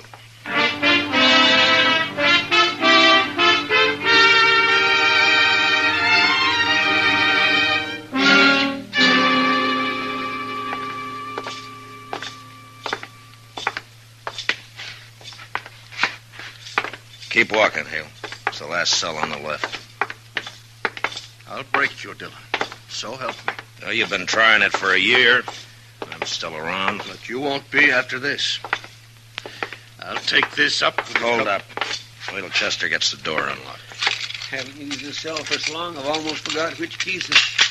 There we are. Vagrancy. I'm living in the best room in the commercial house. Inside, Hale. Now go on, move. Now stick your hands up. You won't need those cuffs in here. All right. Make yourself at home. Shut the door, Chester. Yes, sir. Dillon, you've got nothing to hold me on. I'll be out of here by tomorrow noon. Oh, I doubt that. In fact, there's a pretty good chance you'll never get out of that cell. Not alive, at least. What are you talking about? According to the law, I've got a right. The law, huh? You've broken it every chance you've got. Tried to break the men who serve it, like you've tried to do with me, for instance. But when your own neck gets caught, you start hiding behind the law. Nevertheless, all right, the law... fine. Right now, the law out here is kind of sketchy. Some things it covers, some things it doesn't. Well, that's where I come in. Now, this little affair between you and me is one of the things the law doesn't quite cover. So I'm going to run it my way. That kind of talk won't help you any, Dillon. You hired a man to kill me. Offered him $5,000 to get me out of the way. You can't prove that. He's made one try and he's missed. He's still around Dodge. Somewhere waiting, and he's going to try again. But I don't know who he is. So all the odds are with him. That is your problem, Dillon, not mine. I don't know anything about that. You know what'll happen, though, if he does get me. The first thing Chester's going to do is come straight back here to the jail and pump a couple of bullets through these bars here. Huh? Your boy may kill me, Hale, but you're not going to live to profit by it. Oh, he wouldn't do it. Shoot down a helpless... Oh, neither one of you would do it. Chester and I have been friends for a long time. Why don't you ask him whether he'd do it or not? No question about it, Mr. Dillon. Of course I'd do it. Oh, no, you wouldn't. Well, you hired somebody to shoot Mr. Dillon in the back. I don't see where you got any kick coming. Well, there's your answer, Mr. Hale. That's why I arrested you. Come on, Chester. Let's go look the town over. No, it's tonight that he's going... Who's going to do what? I don't know, Marshal. I don't know anything about it. No, that's too bad. If I knew his name, I'd have a lot better chance, you know. So would you. Well, we'll see you later, Hale. Or anyway, Chester will. No, Dillon, you can't do it. No, don't go out. He'll get you short. Dillon, no, wait. I'll tell you his name. All right. He's a trail driver. He came up from the Pecos last week. I doubt if you know him. His name is Ed Granger. Ed Granger? Yeah, I've seen him around the bars. Dark-haired, surly-looking, scar across his cheek. That's him. Of course, I'll deny all of this in court, you understand? Yeah, sure, I understand. Come on, Chester, let's go get him.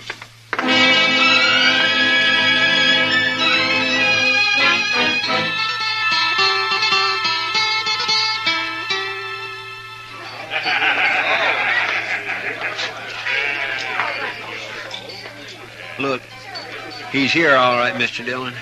Over there by the pine. Yeah, looks like he's by himself. What you gonna do? Arrest him?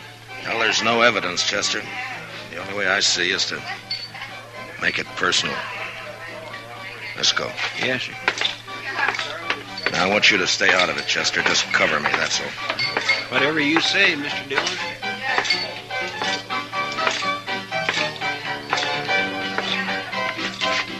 Your name, Ed Granger? Might be. What about it? You know who I am, don't you?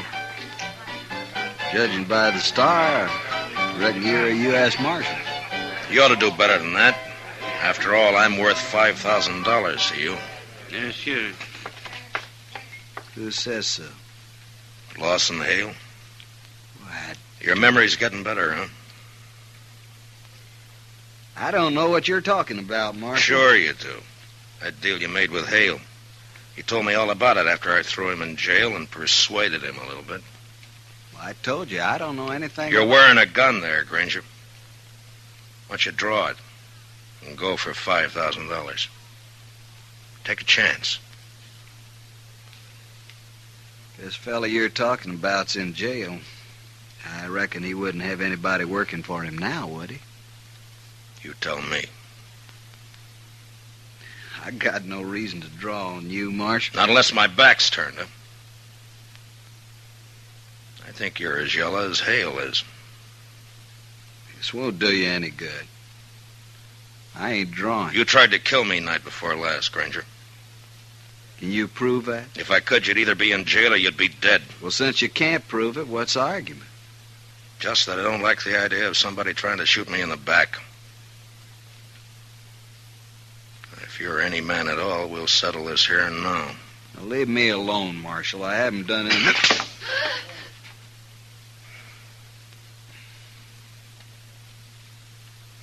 Now, you still figure you got no reason to draw on me?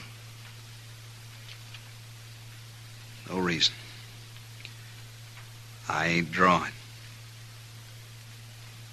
You got 10 minutes to get out of town. And when you're out, stay out. Don't come back now or ever, you understand? Yes, sir. You can start right now.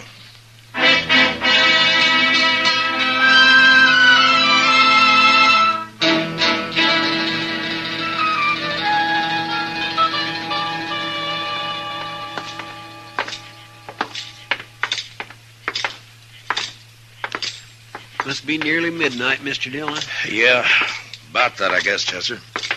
My, this is sure one day I'm glad is over. Yeah, so am I.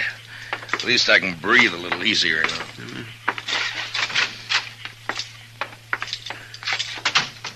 I think I'll get this fire built up a little bit, Mr. Dillon. No, leave it, Chester. Let's go take care of our prisoner first, huh? Hey, we still haven't got any evidence. What are we going to do about him? Same as with Granger. Turn him loose and run him out of town. We should have done it months ago. You got the keys? Yes, sir. Right here, Mr. Dillon? Huh? What are you looking at? Oh. Granger must have stopped by here on his way out of town. He must have got Hale over at the window for a talk and then grabbed him and cut his throat right there. Yeah. Figured Hale had sold him out, I guess. Got a bulletin on the wire, Chester. Wanted for murder, Ed Granger. All right, sir, Mr. Dillon. I guess Hale got pretty much what he bargained for. He hired himself a killer in order to kill him. He got it.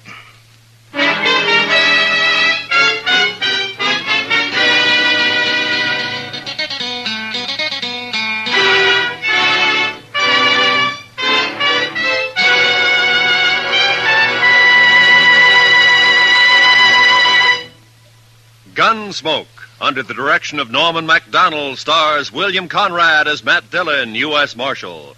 Tonight's story was specially written for Gunsmoke by Les Crutchfield, with music composed and conducted by Rex Corey. Featured in the cast were Harry Bartell, Lawrence Dobkin, Jack Crucian, and Ralph Moody. Parley Bear is Chester, and Georgia Ellis is Kitty.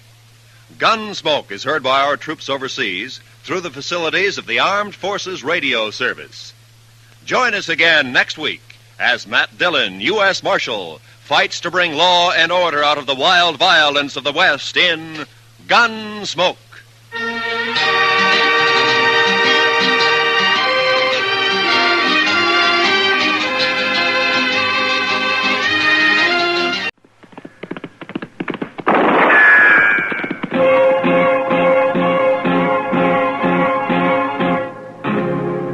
Gunsmoke.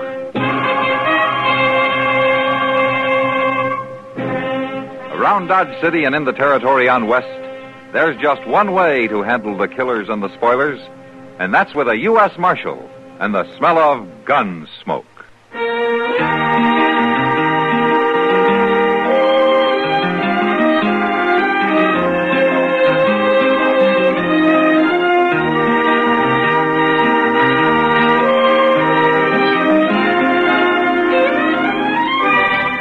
Gunsmoke, starring William Conrad.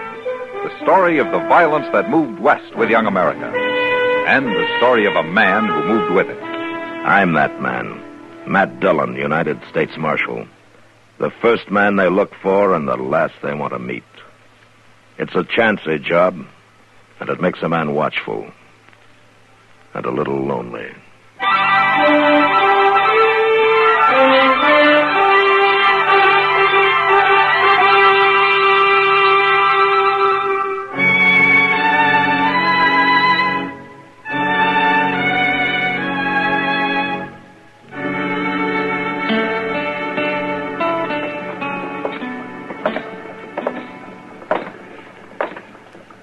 You know, Mr. Dillon, it's pretty doggone funny when you stop to think about it. What is, Chester? Life is. No? You, been reading another book? Well, yes, sir, I have. It's one Doc lent me. It was wrote by some fellow named Shakespeare. Did you ever hear of him, Mr. Dillon? Shakespeare? Yes, sir. Pretty well known in his day, I guess. He died, though, quite a while back, according to Doc. Oh, yeah, so I understand, Chester. He don't use English too good. He's one of them foreigners, so it makes it kind of hard to follow him, you know. But I'll say one thing, Mr. Dillon, he sure does call the turn on the way people act. Is that so? Why, the things that was going on over there in Europe and all them cities in the olden days, it's just the same as what modern folks are doing here in Dodge right now. You don't say. Why, they were scheming and plotting and lying to one another just the same as now. Well, then at least things aren't getting any worse, huh? Every time a person turned around, somebody was killing somebody, seemed like. Used swords and knives, mostly. It appears they didn't have no guns to speak of back then. Stay out. Wait a minute, Don't come Chester. back here again unless you're sober. Well, that's Buck Weber, Mr. Dillon. Yeah. Come on. Back here. I'll show you if I'll come back here, Noonan. Hello, Buck. Marshal? What seems to be the trouble? No trouble, Marshal. No trouble at all. No? If Sam Noonan was to throw me out of the Long Branch, I'd call it trouble. He didn't have no cause to. Well, he must have thought he did. Sam's a pretty fair man, ordinarily. I wasn't doing nothing. I just wanted to see Rancy was all. Rancy? What's she doing in there? She's working. What do you think a woman would be doing in there? Your wife's working on the Long Branch? 3 days ago, she took some of her things and come into town. She said she was leaving the farm. She was leaving me. Wouldn't come back no more. Oh, Buck, you know how a woman is. She'll say a lot of things when she's mad. Now, Rancy, she ain't like that. She meant it, Marshal. And I ain't aiming to let her do it. I'll give her some rope. She'll cool off in a few days, maybe. No, with that tin-horn gambler hanging around her, she won't. I'm going back there and kill that no good. Wait a minute, Buck. Wait a minute now. Sam told you to stay out, and from the shape you're in, I think maybe he's right. What do you mean, the shape I'm in? Well, you had a little too much to drink, I think. Come on, let's take a walk, huh? I want to walk. Take his other arm, Chester. Yes, sir. I want to go back there and talk to Rancy. Come on. It'll keep. It'll keep, all right. That slick-talking gambler hanging around, filling her full of lies. Which gambler? What do you mean? Well, that Frisco Bates. He's been in there every night since she started. Talking soft to her. Trying to give her doubts about her rightful place in the world. She must have had a few doubts already, Buck, or she wouldn't have left you. Carrying on the way she is with that Frisco Bates. Everybody laughing at me. I'm going back there and kill her. Wait, no, you're not. No, you're not. Now, come on. That's it. That's it. Whole town talking behind my back. Well, a funeral wouldn't give them any less to talk about, you know. You take me to jail, Marshal? Now, just for tonight, Buck. It's the only way to keep you out of trouble. Whose side are you on, anyhow? Mine or that no-good gambler's? Maybe neither one, Buck. There's another side to it. Whose? Your wife's.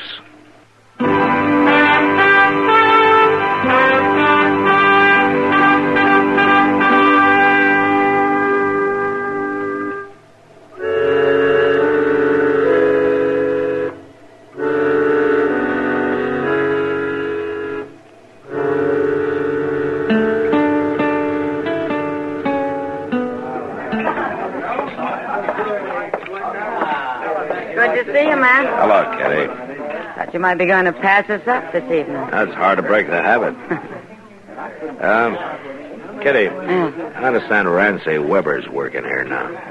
That's right, Matt. She started 3 nights ago. Is she around? She'll be back in a minute. Right now, she's crying. Oh? Yeah, her husband came in drunk and mad a while ago and started abusing her. Yeah, I know. I just locked him up for the night.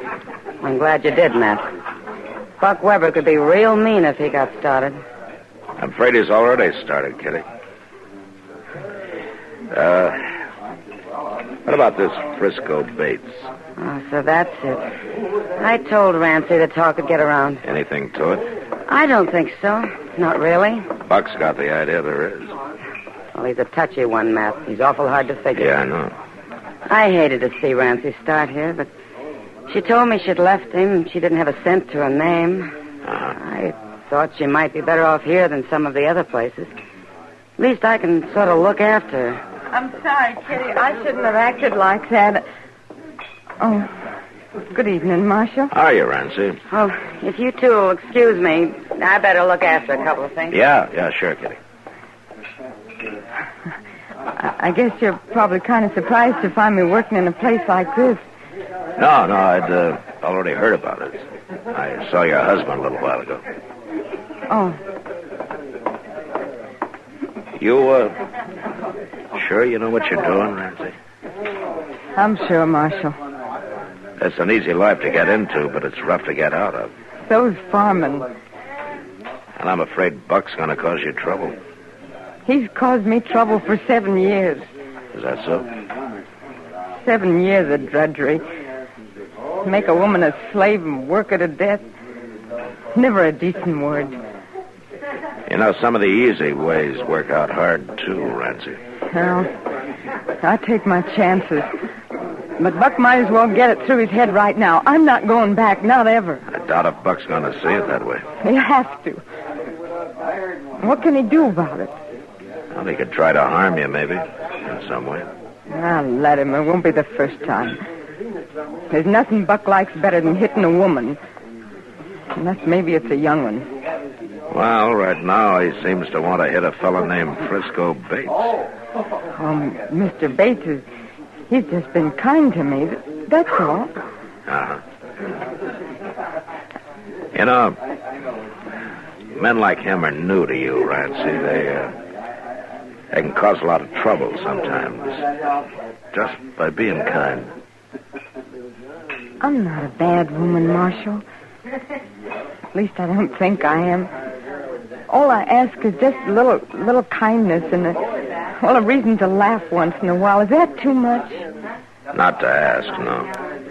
Sometimes a little too much to expect, though. Are you going to monopolize this young lady all evening, Marshal? Oh, how are you, Frisco? Rancy, you better go see what it was that Kitty wanted, huh? What, Kitty? Yeah. Oh.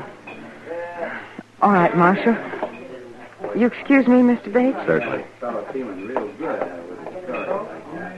Is this a policy of the law in Dodge City, Marshal, interfering in people's personal affairs? Sometimes, yeah. At least when their personal affairs seem to be heading toward a killing. You mean Rancy's husband, I suppose. Well, he came around looking for you, didn't he? The way he's been treating her, I may go looking for him. Why her, Frisco? There are other women around. Not like Rancy. She's out of place here. She's not the kind to be working here. You know it. Maybe she won't be long. I've asked Rancy to go away with me, Marshal. I've asked her to marry me. Does that surprise you? A little bit, yeah. It surprised me, too. But that's the way it is. Rancy agree to it? Not yet. But she will. And Buck Weber won't have a thing to say about it. He won't, huh?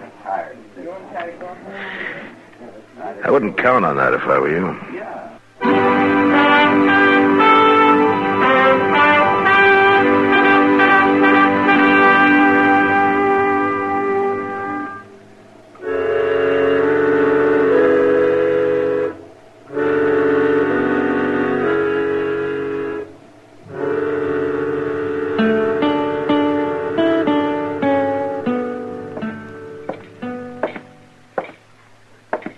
Morning, Buck.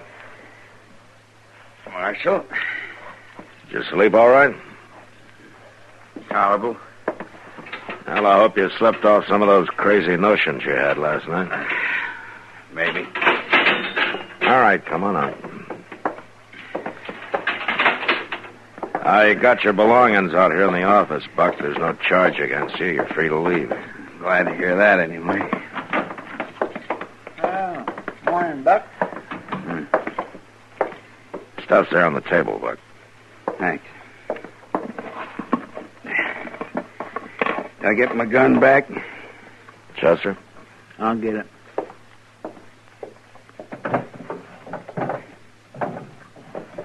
There you are, Buck. What are your plans? Well, I reckon I better ride back out home, take care of the chores. Stock's used to being fed a couple hours earlier than this. Not what I meant, Buck. What about Rancy? I ain't rightly made up my mind yet, Marshal. Leave her alone, will you? Give her a chance to use her own judgment. Don't seem like she's got much of that. From the folks she's took up with the last few days. It's her own business. She's a grown woman. She's a married woman, too. She hadn't ought to be carrying on the way she is. She hasn't done anything wrong. I ain't saying she is. I got nothing against Rancy. Any woman's liable to get out of hand once in a while and start thinking fancy. I get her back out there in the farm for a week or two. She'll come to her senses. Uh-huh. It's just that Frisco that's causing all the trouble, trying to turn her head. As far as I can see, all he's doing is treating her with a little respect. It's a matter of opinion, Marshal. Well, if the law's got no more dealings with me, I'll be getting on. No dealings, Buck. Not right now, anyway. Good.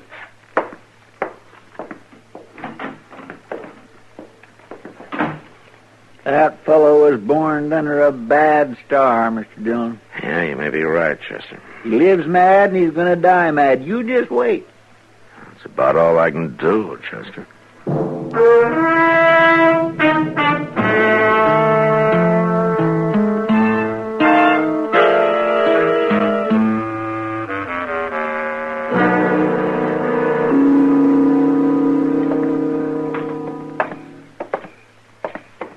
You know, Matt, the best time of day is at night.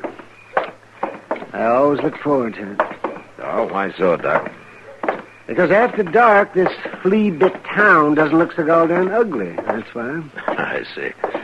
If a man puts his mind to it, he can even imagine he's someplace else. Seems to me if a man really wanted to, he could pull up stakes and be someplace else. I don't know about that. A couple of years out on this blasted prairie leaves a man uncivilized for the rest of his life. Doc, you were born uncivilized. Oh, in medical school, I was regarded as a lad of culture and refinement. Medical school? I always thought you had veterinary training. I'd have been better off if I had. There's more animals around here than people. And that's not counting the people that are animals. Or just the same as, anyway. Oh, they're improving a little bit year by year. Oh, yeah, sure, they're improving. They're all for themselves, and the devil take the hindmost. That's what. Human nature doesn't change, Matt. Well, that's what Chester thinks.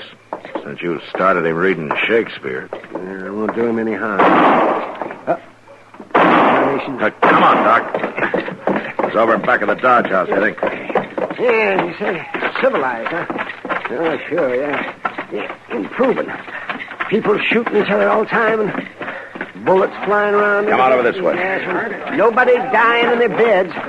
Oh, yes, they're civilized. Yeah. Over here, Mr. Dillon. Somebody fired through the window in the Frisco Bates room. They must have been hiding out here in the dark somewhere. All right, come on. We can get in through the back door. Yes, sir. Will you stand back, please? Stand away from the door, will you? All right, go on in, Doc. Chester. Good. It's the first room, Mr. Dillon. Right here at the corner. Uh-huh. Quiet, man. For Mr. Dillon. Well, good Lord, Matt. Yeah.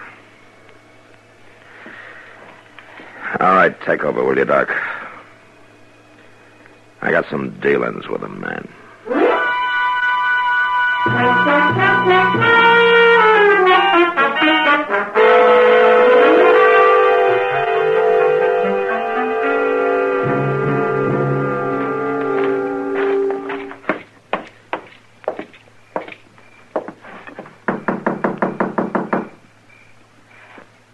I don't hear nobody inside, Mr. There's Dillon. one way to find out.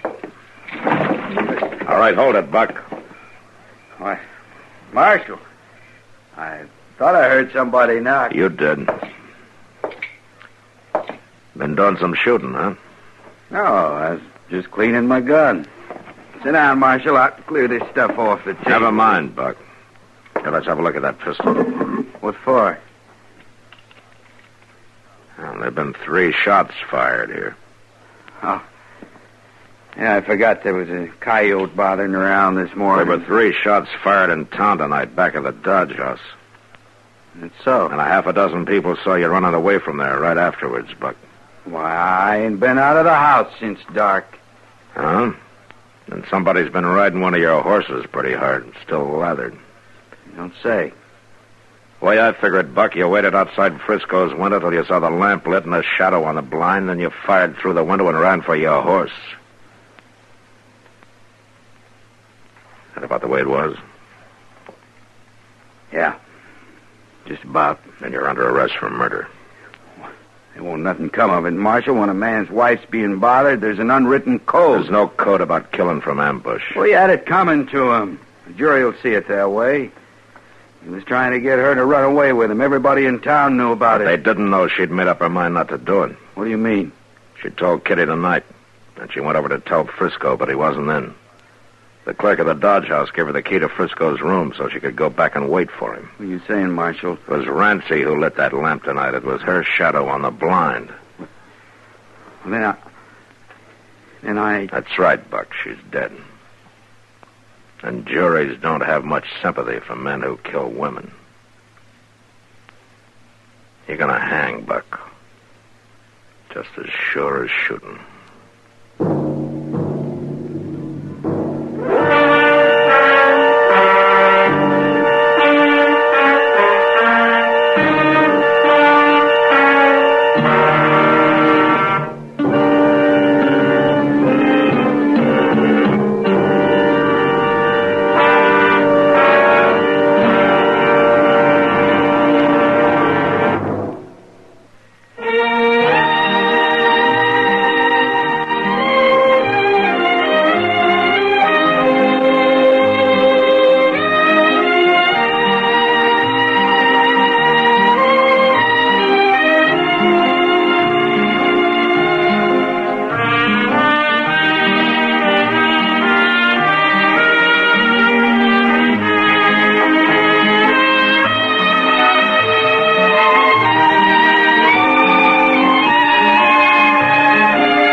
Gunsmoke. Produced and directed by Norman McDonald. Stars William Conrad as Matt Dillon, U.S. Marshal. Featured in the cast were Parley Bear as Chester, Howard McNear as Doc, and Georgia Ellis as Kitty.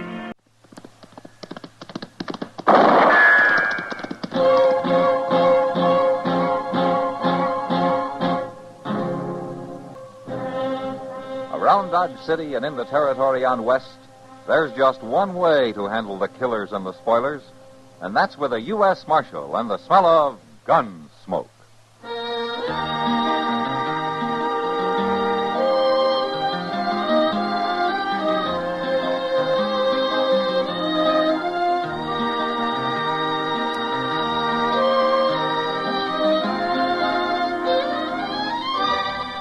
Gunsmoke, starring William Conrad.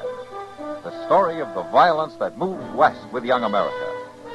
And the story of a man who moved with it. I'm that man, Matt Dillon, United States Marshal. The first man they look for and the last they want to meet. It's a chancy job, and it makes a man watchful and a little lonely.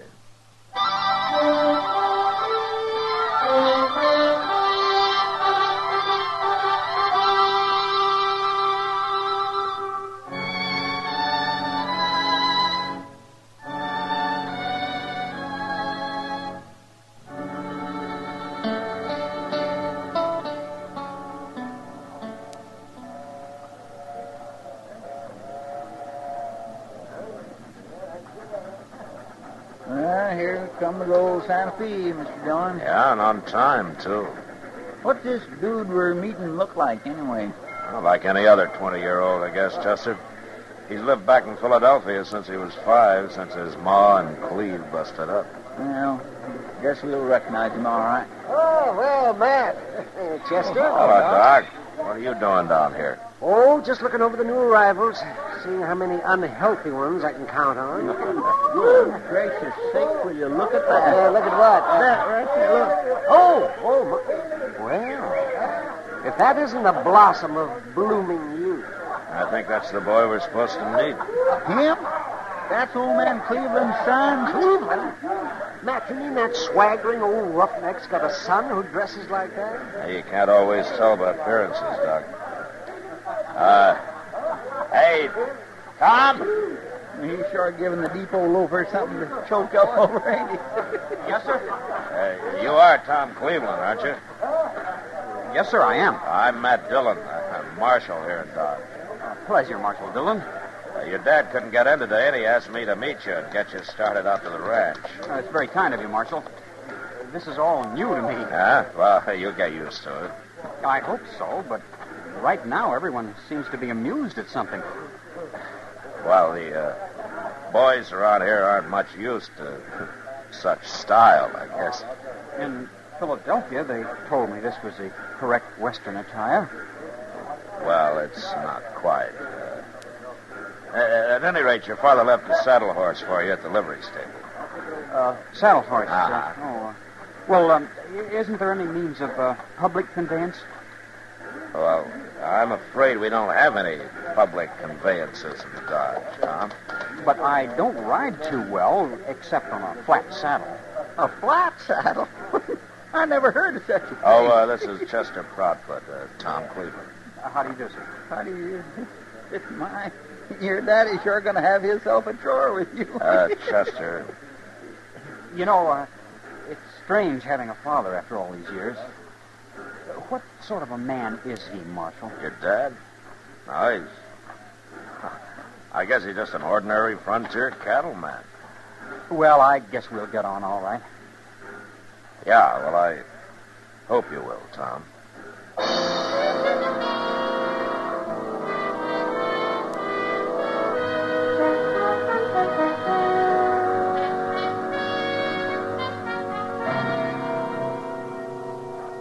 Now, watch this, Matt. You ready, Tom? Anytime, Dad. He's fast, Matt. He's a lot faster than I was at his age. That's so?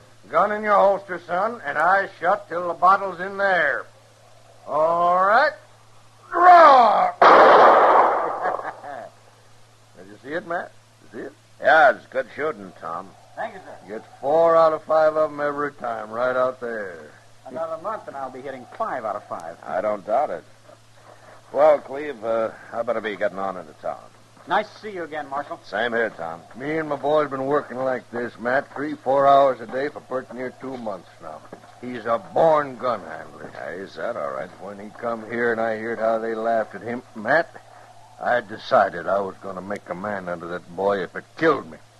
Now, the idea is good, Cleve, but there's more to it than gunslinging. You can make a good shot in 2 months, but it takes longer to turn a boy into a man. Well, maybe. But he'll be treated like one, same as I always been treated. I've stood up to the best of them, Matt. You know that. Uh-huh. Like that time in Tascosa when I outdrawed the Waco kid. Yeah, He I was know, at the Cleve, Hitcher. but times are changing. The law's here now, and the law asks questions. So, just don't push him too fast, huh? Give him a chance to find something. Find what? I'm not real sure, Cleve, but I know one thing. He's not going to find it in a pistol holster.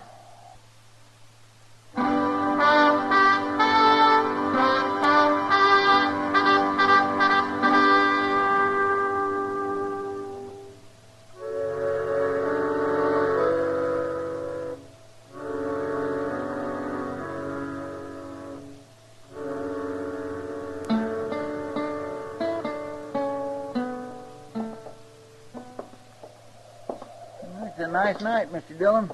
Cold and clear as a cake of ice. Yeah, it's going to be a little frosty before morning. I can remember nights like this back in Texas. With the air so gall darn sharp you could hear a church bell 10 miles away. Uh-huh. A lot of time you ever spent listening to church bells, Chester. Well, I could have heard him if I'd have been a mind to. Uh-huh. Well, sakes, there's Miss Kitty across the street. What? If she don't put a wrap on, she's going to catch her death. Come on, Chester.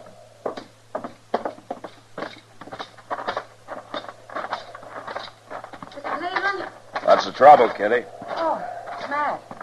Thank heaven, I'm trying to find Mr. Cleveland. Was something wrong? Yeah, he's got to get that boy of his out of the Long Branch. He brought him in earlier and then left him there, and Tom's been drinking too much. Nah, that's Cleve's way of making a man out of him. Well, they better make him a quieter one or he won't live long enough to be a man. What's going on? The boy's talking too much. Cleve started it himself, bragging all over the place. You know how he is. Yeah, I know. Well, after you left, the boys took it up and kept prodding Tom until... Well, he's just asking for trouble, Matt. Somebody's got to get him out of there. Well, they're just having a little fun, Kitty. It won't come to anything. Matt, you don't know who the kid's up against. Brawley Star's in there. Brawley Star? Tom's already got him pretty riled, and Brawley's not one to take it long. Matt? Stay here, Kitty.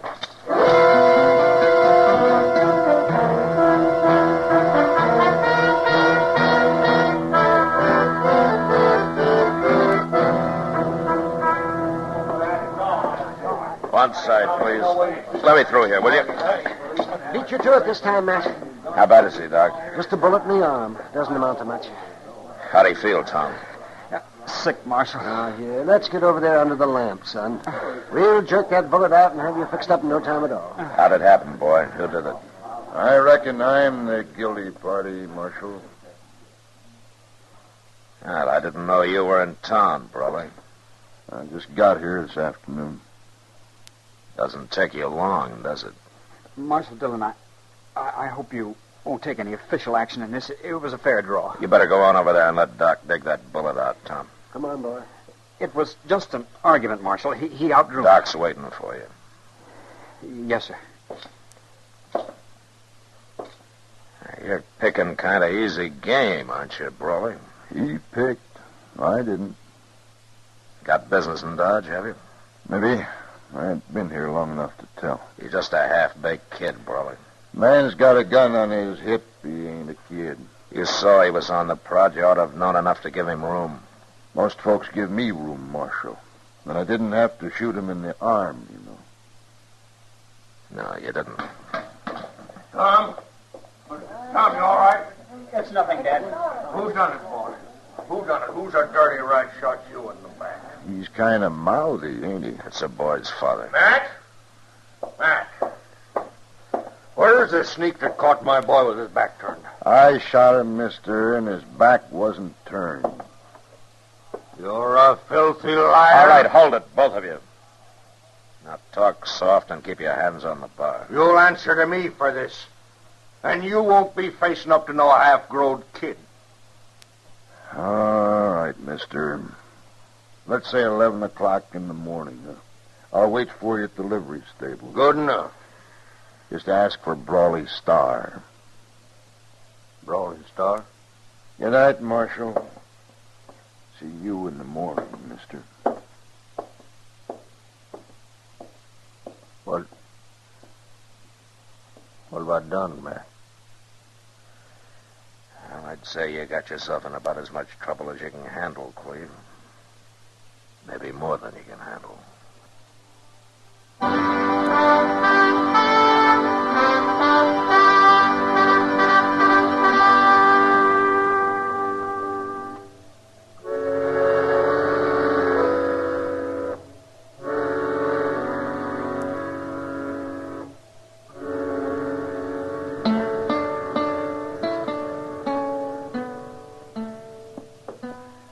Pretty near 11 o'clock, Mr. Dillon. Yeah, I know, Chester. Will you turn that stove damper down? Huh? It's getting kind of hot in here. You just going to sit here? Yeah, I guess so. But Brawley Star will kill him.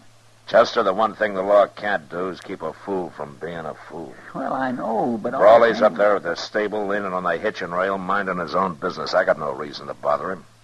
And if Cleve jumps him, it'll be self-defense, and I still got no reason. Yeah, but maybe Cleve won't draw first. He will. Brawley will make sure of that. Oh, good morning, Kitty. Oh, Miss Kitty? Matt, I seem to be making a habit of running to you about the Clevelands. Yeah, you and Chester both. What's wrong now? Well, it's the old man, Cleve. He's sitting over there in the Long Branch drinking. Been at it for 2 hours. Oh? I didn't even know he was in town yet. Matt, he acts sort of crazy. Will you come talk to him at least? Yeah, sure, Kitty.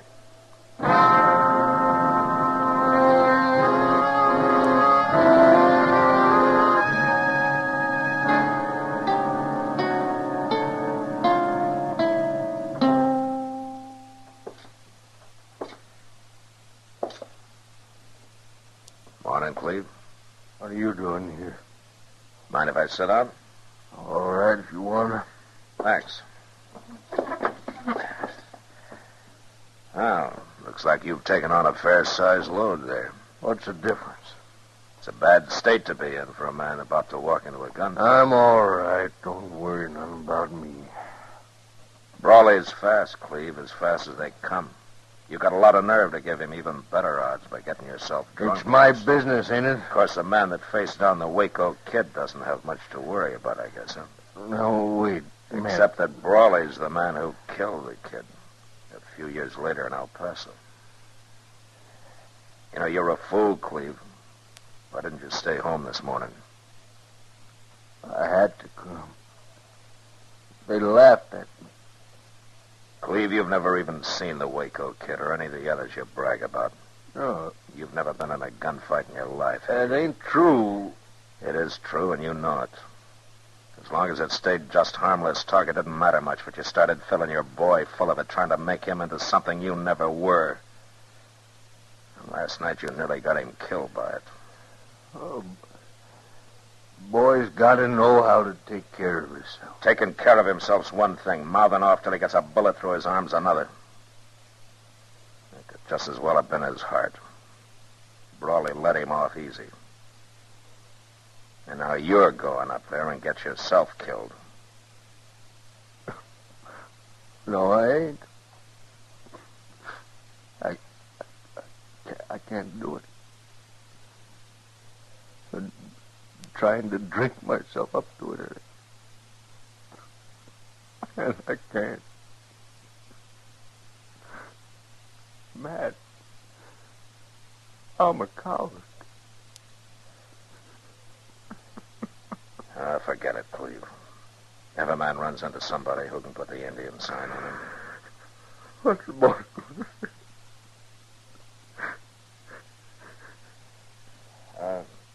Kitty? Yeah, Matt. Take care of him, will you? Get him upstairs. It's something you can do a whole lot better than I can. Yeah, sure. John, Yeah, Chester. you better come quick. Now, what is it? Tom's out there in the street. He's wearing a gun, and he's headed for the livery stable. All right, let's go. Kid must be out of his head. There he is. Tom Cleveland. Yes, sir. Hold up a minute, will you? Where you going, Tom? You know where I'm going, Marshal. It's my fight. I started it. Dad didn't. I don't know who started it, but I know who's going to stop it. Take his gun, Chester. Now, wait. Shut up. Now, you stay here and don't move. Chester, if he tries to get away, put a bullet through his other arm. I'll be happy to.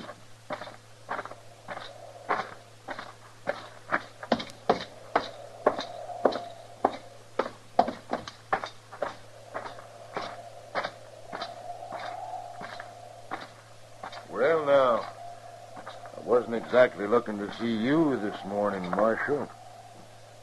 You ain't here to stand up for somebody else, are you? Just standing up for the law, Brawley. Well, to my knowing, there ain't no law been broke. Call it law and order, then. And a gunfight's not very orderly. Well, I sure don't aim to do no shooting unless somebody shoots at me first. Nobody's going to, Brawley. Cleveland's not going to show. Oh? Kind of had a feeling you wouldn't. You looked a little crawly last night. Just a big wind, no rain. His boy feels different, though. I just stopped him up the street there. He was heading down here to face you. Well, I'll say one thing. The yearling Ain't got much sense, but he's sure full of vinegar. He's a good kid, Brawley, in spite of what his dad's done to him. I wouldn't want anything to happen to him. You won't, as long as he stays shy of me. There's one way to make sure of that. You got a horse there in the stable. Get it and ride. The law say that, Marshal. I said it, Brawley. You really run your town, don't you? All right, Marshal, I got no reason to stay. I'll ride. Good. So long, Brawley. Yeah, be seeing you, Marshal.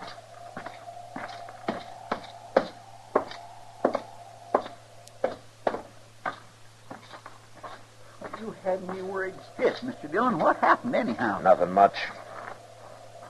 Tom, Brawley's riding out of town. And you better get on back out to the ranch. I have to find my father first. He's in town somewhere. He'll be out later, Tom. He's drunk, isn't he? Well, It's all right, Marshal. I understand him rather well, I think. He's something of a braggart and a liar. And most likely a coward. Now, wait a minute, Oh, don't Tom. worry. I'll never let him find out I know. After all, he's my father. Well, then maybe you can help him grow up, huh? Maybe you can make a man out of him. I hope so, sir. You know something, Tom? I think you will.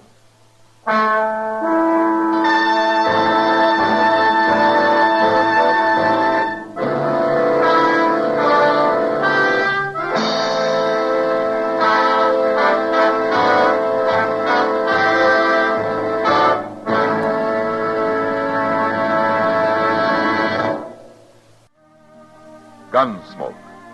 Produced and directed by Norman McDonald, stars William Conrad as Matt Dillon, U.S. Marshal. The story was specially written for Gunsmoke by Les Crutchfield, with editorial supervision by John Meston. The music was composed and conducted by Rex Corey. Sound patterns by Tom Hanley and Bill James. Featured in the cast were Lawrence Dobkin, Sam Edwards, and John Daner. Harley Bear is Chester, Howard McNear is Doc, and Georgia Ellis is Kitty.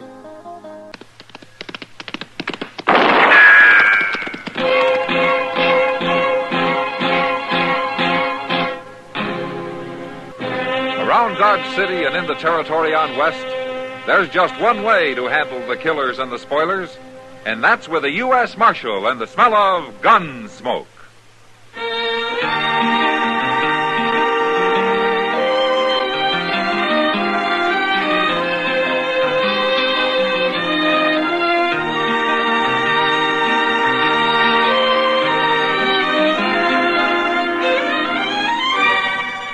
Gunsmoke, starring William Conrad.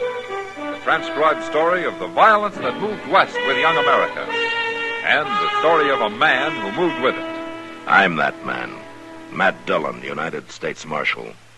The first man they look for and the last they want to meet. It's a chancy job, and it makes a man watchful. And a little lonely.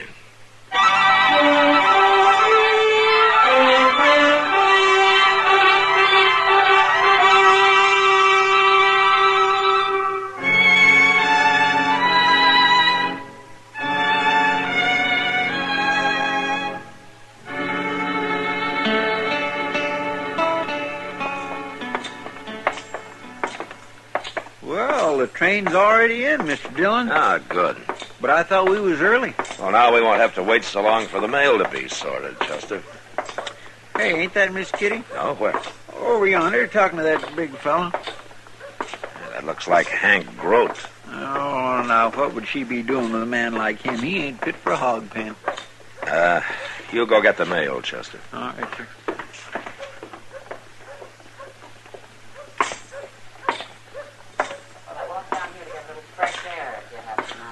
I'll walk back with you. You will not. Why not? You'll kill the air around you, Grote. I'd suffocate. Well, now, you can't talk to me that Take way. your hand off her. What? Oh. What are you nosing in for, Marshal? You're lucky he is. I was about to jab this parasol in your eye. That'd be just like one of your kind. Get out of here, Groot. Go on, before I kill you. You mean it, don't you? You would kill me.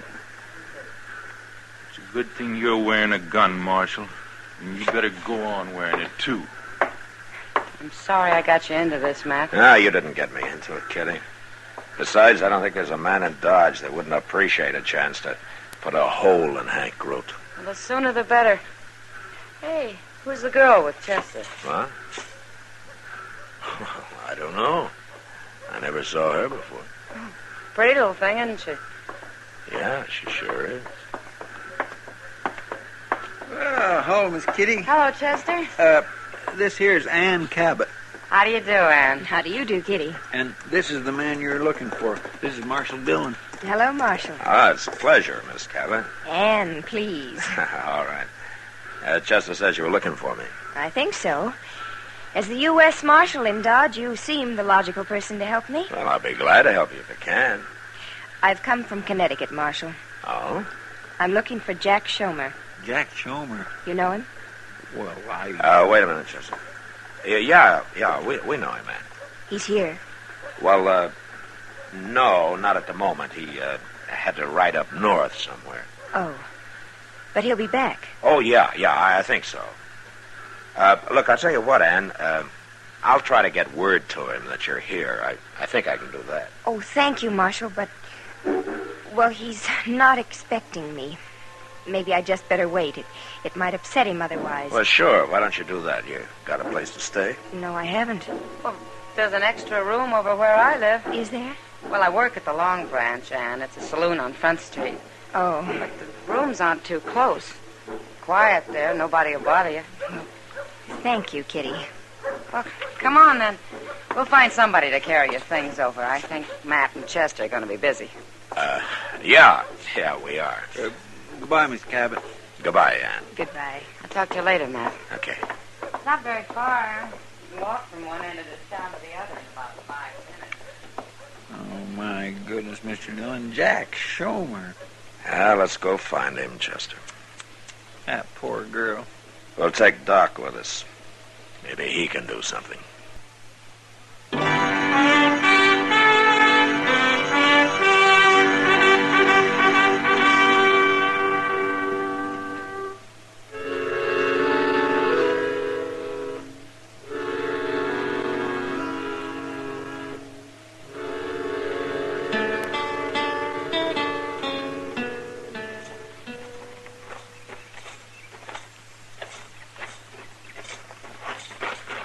That is the meanest-looking shack I ever saw, Matt.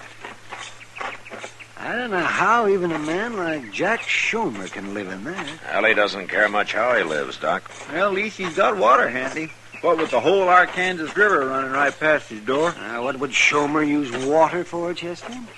Oh, to wash, maybe. Wash. Him? Yeah, the door's open. Schomer! Hey, Schomer! It's Marshal Dillon. What are you doing here, Marshal? Yeah. All right, let's go inside. Doc, Chester, I better get up. Now, you don't have to get up. Just sit back on the bed. Maybe. How are you feeling, Schomer? I got the shakes, Doc. Bad. Oh, well, we'll fix that. Well, what are you doing here? I don't understand. Don't worry about it, Schomer. We'll explain it to you when your head's clear. Well, what do we do first, Doc? Take this jug of corn outside and smash it. Oh. Here you are, Chester. You can do No, what are you doing? No, never mind. It ain't very cold. You can't do that. That's my liquor. I'm going to get a pot of coffee going, Matt. While I'm doing that, you and Chester take him down to the river. Down to the river? They're going to throw you in and let you soak a while, Schomer. No, I'll drown. Don't worry, Schomer. We'll put a rope on you. All right, come on. Let's get it done.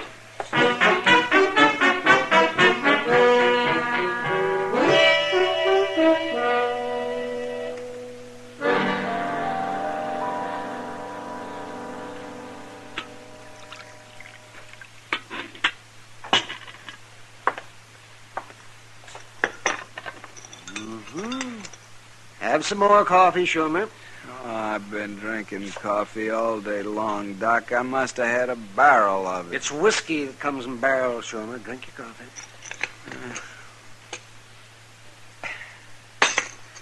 I'm floating. Shomer, you're pretty sober now. So what are you going to do? I can't face her, Marshal. I'd give anything to see her, but I can't do it. I'm no good for her the way I am now. What happened to you, Schumer? What went wrong? The land. The land went wrong, or I went wrong on it. I don't know. Anyway, it beat me, Doc. I was going to start a homestead and then send for Ann, but I couldn't make it. I had to give up. I even quit writing to her about a year ago. You're not the first man this country broke. It's more than that, Marshal. Most men who quit find something else to do, but with me, it's like I lost everything. I couldn't face people anymore. Then that night I got into a fight at the Long Branch. You heard about that. Yeah, I heard. I ran away. Couldn't stand up to it. I guess I'm a coward. Everybody says I am. Every man's been a coward at one time or another, Schumer. But it doesn't have to last. It's lasted with me. How could I face Ann knowing I'm a failure and a coward to boot? Well, you can prove you're not a coward just by going to see her. Try it. Women have a way of understanding these things. Well, I don't know, Doc. All right, Schumer. We'll tell her you're in the horse trading business. That's why you're out of town. But you'll have to tell her the truth. If you see her. I'm only half a man. Well, it's up to you. You think on it. But don't take too long.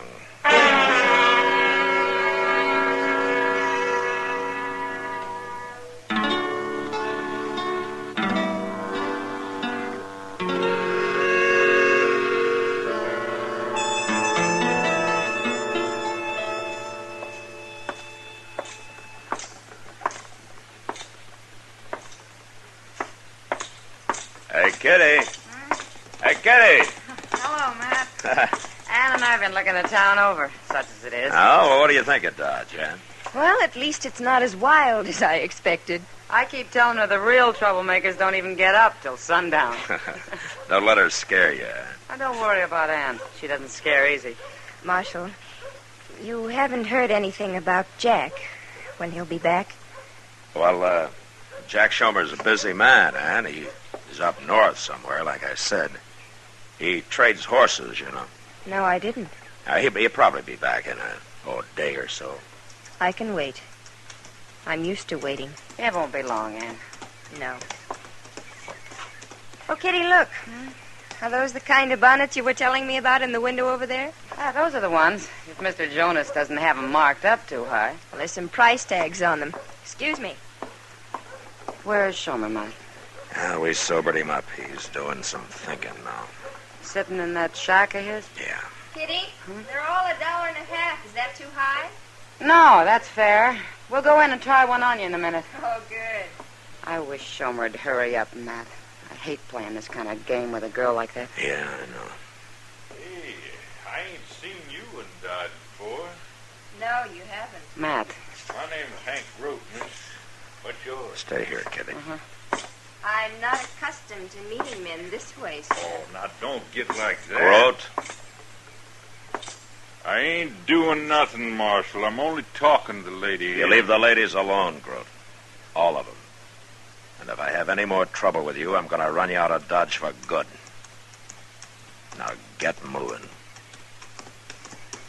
You want them all for yourself, huh? Well, it ain't going to be that way. You'll see.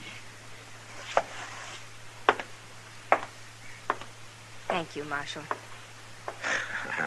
I'm afraid they're not all gentlemen out here, Ann. When are you going to get around to shooting him, Matt? If I'm going to stay out here, I guess I'll have to learn to handle men like that. Well, you won't run into anybody worse than Hank Grote. No, and if he bothers you again, Ann, you let me know. Right away, huh? I certainly will, Marshal. Okay. Now you two go buy your bonnets, huh? Goodbye, Marshal. Goodbye, Matt. Goodbye.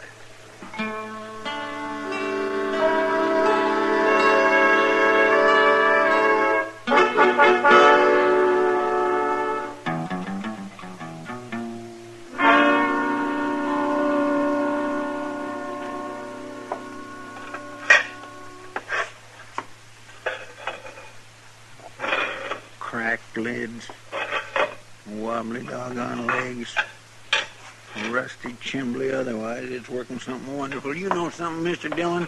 Oh, what, Chester? Next year, we're just going to have to find another stove. This one's about wore out. We can't afford a new one, Chester. Well, what about one of them hay burners? They're cheap. It takes 2 men and a boy to keep a hay-burning stove going, you know. Well, I know, but Well, Miss Kitty. Hello, Chester. Matt. What's the matter, Kitty? I can't find Ann. What? We had dinner at Delmonico's tonight, and then I had to go to work. Ann was going back to her room to do some sewing and things, but she isn't there. I don't know where she is. Well, how do you know? Have you been there? I broke a heel off my shoe, and I went over to get a different pair. I stopped by her room, and she's not there. That isn't like her, Matt. Well, you go back to work, Kitty. We'll look for her. Come on, Chester. You better find her. Yeah, we'll find her. Let me know, Matt, will you? Sure, of course I will, Kitty. Where are we going to look, Mr. Dillon? We'll go to the house first, Chester. That's where she was headed. Kitty's awful upset, ain't she? Yeah. Kitty takes a liking to somebody. She's kind of a tiger about him. Yes, sir, that sure is true. I hope nothing's happened to Ann. Maybe she only went for a walk or something. Yeah, maybe. But a woman shouldn't go for a walk at night alone, should she? No. She might get lost or something. Yeah. Ought to stay indoors at night, unless she's with somebody. That's right, Chester. It's too dangerous in a place like Dodge. You don't never know what might happen, do you? No. Well, Hold up a minute, Chester. I don't see nothing. On the ground over there, just out of that patch of moonlight. Oh, my goodness.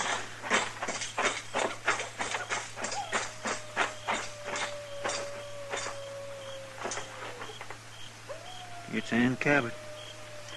She's been hurt or something. Yeah. Ann. Hey, Ann. Yeah, she's unconscious, Chester. What happened to her? I don't know. I'm going to carry her up to Doc's. You go tell Kitty, huh? Yes, sir.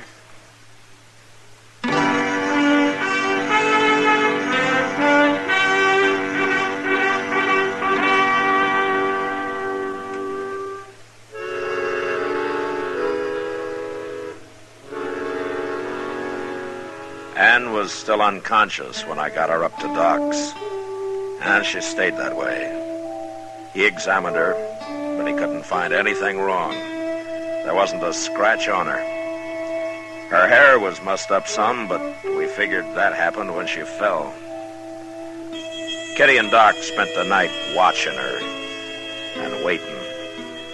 But at noon the next day, Ann was still unconscious. And there didn't seem to be a thing anybody could do about it. Chester and I stayed out of the way and did our waiting downstairs in the office.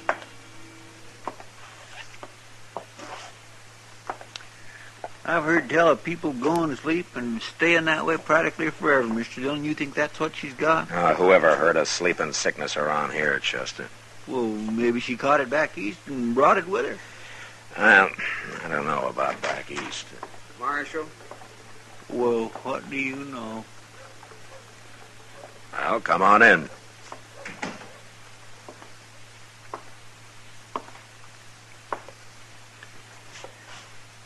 It's no use, Marshal. What? I came to tell you I can't do it. Oh? I'm going to go away. Maybe you can tell her I got killed or something. No, I haven't been drinking. Not a drop since you and Doc and Chester came down there. Shomer, there's something. Matt, I wanted to tell you that... Yeah, what is it, Doc? Well, Jack Shomer. Hello, Doc. It's a good thing you're here, Shomer. What? He doesn't know about her yet, Doc. Oh, no, what? We found Ann lying unconscious on the street last night, and she's been that way ever since. She came to a few minutes ago, Matt. Oh? She say anything? Yes. It seems Hank Grote stopped her and tried to talk to her. She slapped him, made him so mad he hit her. What? He must have done it with the flat of his hand. But it gave her a concussion. He's a mighty powerful man. Hank Grote hit Ann? I'll go get him, Doc. Well, wait a minute, and I'll go with you, Mr. Dillon. I just want to lock the door out back here. All right. I saw Grote going into the Texas Trail next door. Oh, good. I'm going back to Ann. She's in bad shape. Yeah, Doctor.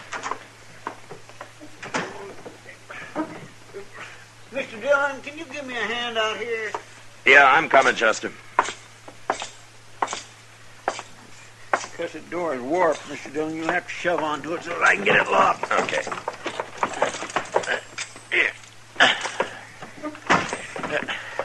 Yeah. There it is. I got it.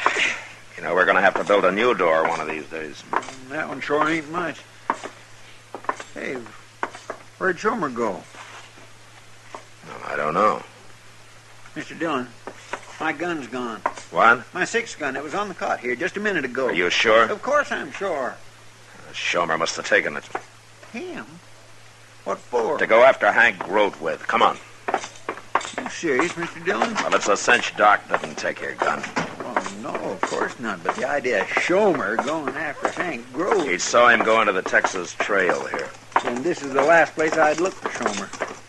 Well, maybe.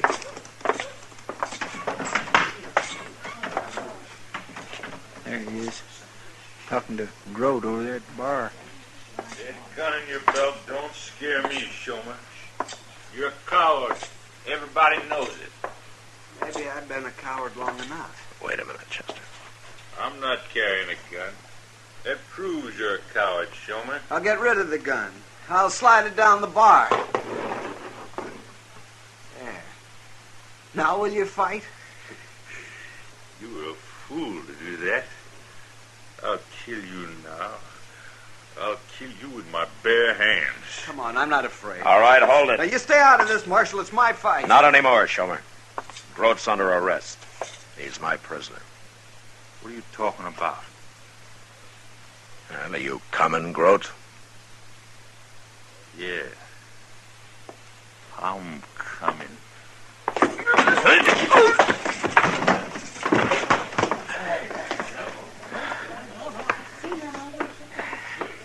My goodness, Mr. Dillon, you ruin your 6 gun using it that way. Here, take it, Chester. When Grote comes to, bring him to jail, huh? We'll be up to Doc's. I think Shomer's ready to talk to Ann now.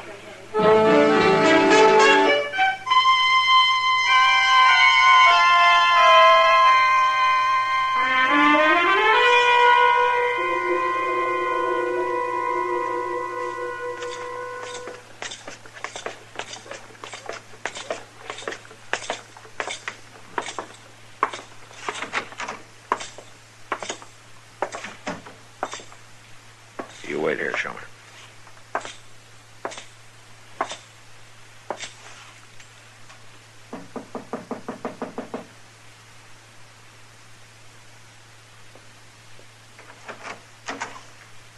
Oh. Hello, Matt. Shomer. Where's Ann, Doc?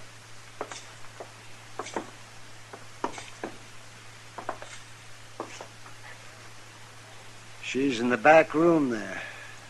I've got to see her. Wait a minute. What? You're too late. Too late? Ann died a couple of minutes ago. No. She asked about you. She wanted to see you. I think she knew something was wrong. We didn't fool her. They should have come here first. instead of going after Grote. Maybe. Might have helped. I didn't prove anything, did I? What do you mean? I wanted Grote to kill me, Marshal, don't you understand? That way I'd never have to tell Ann the truth about me. It was her I couldn't face.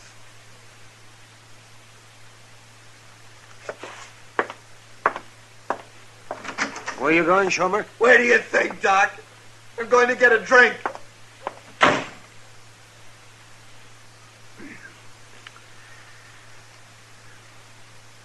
Well, Matt? We tried, Doc. It just wasn't there.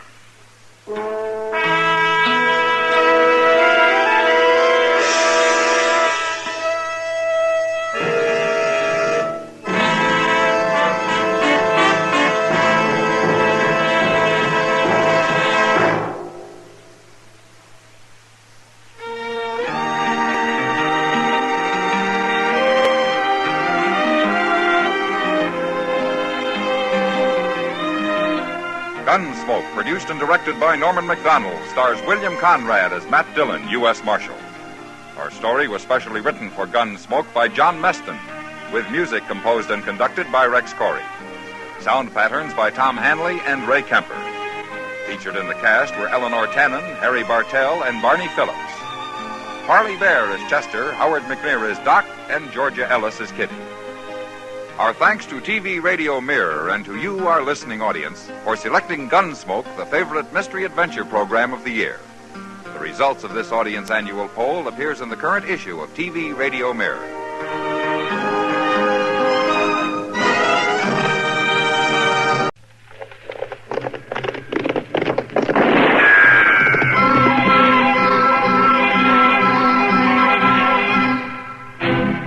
Around Dodge City and in the territory on West, there's just one way to handle the killers and the spoilers, and that's with a U.S. Marshal and the smell of Gunsmoke.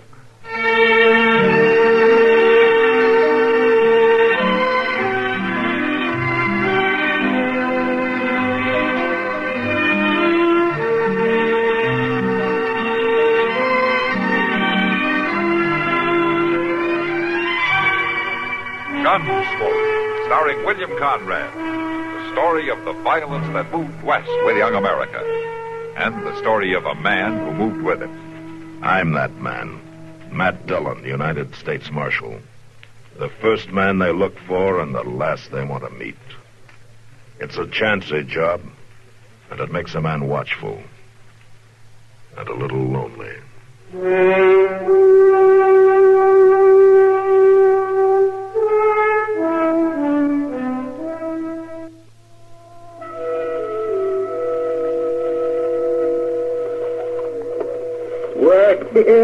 You must be crazy going around talking like that. I want a man to give up his gun. It ain't hardly decent. I assure you I'm in my right mind.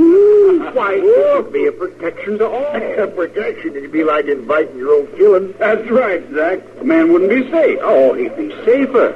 Now, you notice I don't have a gun. Yeah, and you ain't safe, mister. No one attempts to assault me. Well, what'd you do if they did? Yeah, what would you do? Well, no one has any reason. Well, what did you do if somebody pushed you? Just like that. And knocked you off your feet. I'd walk away from you. Oh, you'd have to get up first. Now, a gun would have come in handy now, wouldn't it, huh? All right, hold on there. Leave that man alone.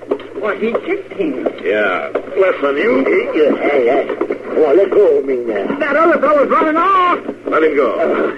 Well, you should have let go of me, too, Marshal.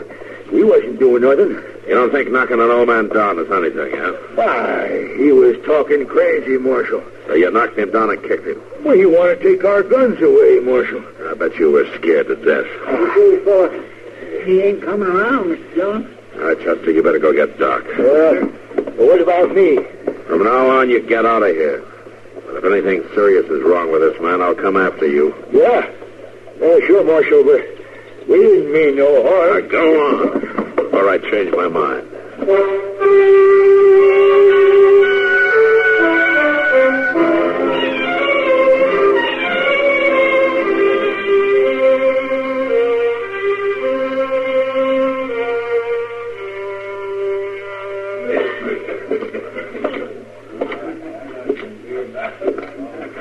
better put your foot up on the rail, Kitty.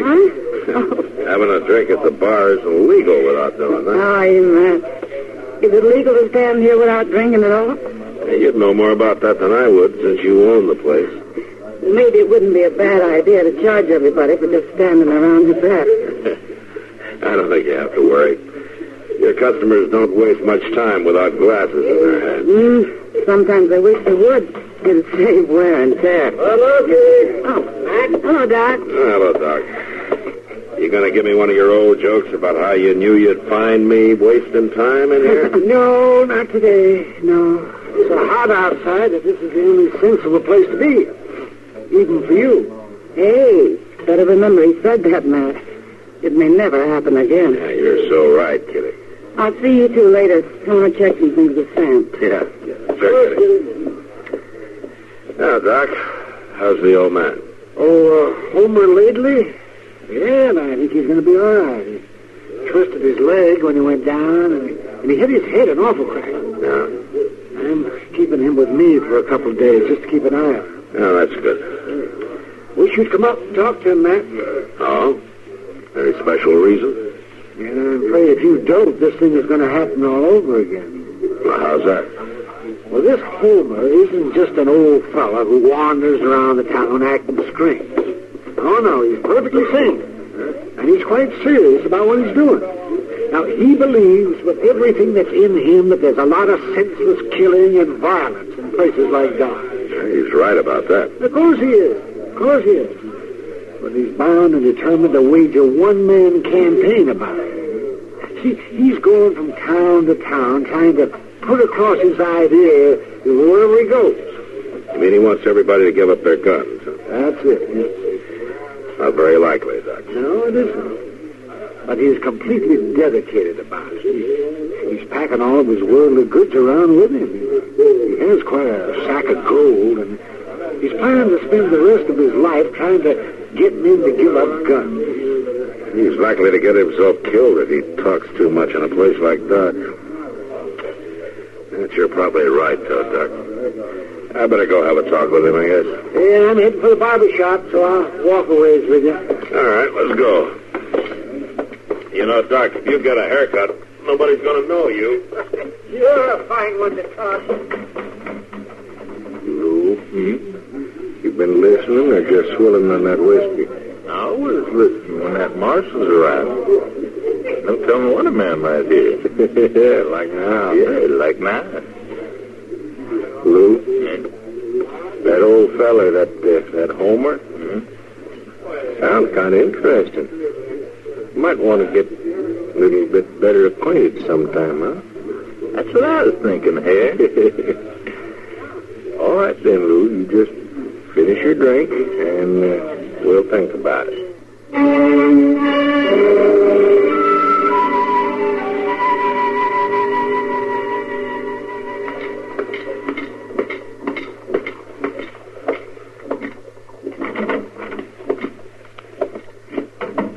Mr. Lately. Oh, in here. Matt Dillon. All right if I come in? Oh, come in, Marshal Dillon. Come in.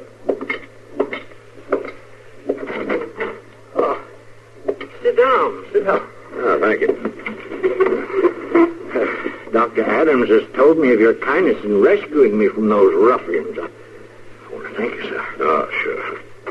Well, how you feeling? Oh, there's nothing wrong with me, Marshal Dillon. Just a bump on the head. I should be on my way. Doc usually knows what he's doing. You better stay a while if he says so. I'd be ungrateful if I didn't, sir. Oh, I'll stay until he releases me, of course. Ah, that's good. You know a place around here? Temporarily, Marshal, temporarily. You know the old Miller place? Oh, yeah, out north. It's been deserted. That's right, sir. I'm staying there till my work around Dodge City is completed. Your work? My mission, Marshal Dillon. Yeah. I came to talk to you about that. Oh? Well, I'd be glad to interest you in it, sir. It's quite simple. Yeah. You want people to give up their guns, is that it? There's too much shooting and violence, Marshal Dillon. There are too many guns. You're right, Mr. Lately, there are. You mean you'll help me? No. What? Just won't work. Guns don't work, Marshal Dillon. I was there at the siege of Atlanta. All that burning and the pillage. Guns didn't do us any good then. Maybe not. There has to be a day when mankind puts its guns aside, or the world will end in violence, destroyed by its own arms. Now, that day may come, Mr. Lely, but right now things are still raw and new around here. Man has to be able to protect himself. Shooting is no protection, Marshal Dillon. It's too early to make him believe that in Dodge. I must continue to try. Well, I'm asking you not to. But is there a law against it, sir? No, Mr. Lately, there's no law. But you could get hurt again. I'm fighting against violence, Marshal Dillon, but I'm not afraid. No, I guess you're not. But I kind of wish you were.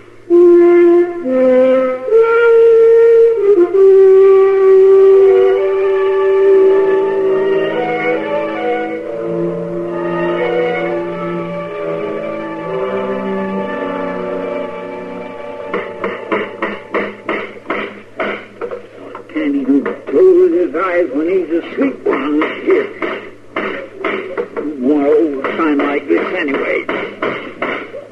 Oh, look up there. There's a man who really knows how to... How's that? Oh, I was just telling my partner here, you sure do know how to handle that hammer. Well, now, I don't know if there's so much to it. For sure there is. I seen fellas never get the knack. Ain't you? Yeah, sure. Huh? Well, it ain't that he gets too much practice. Folks don't steal the marshal's sign very regular. Let try and tear that down. That looked like a good job. Right, nice job.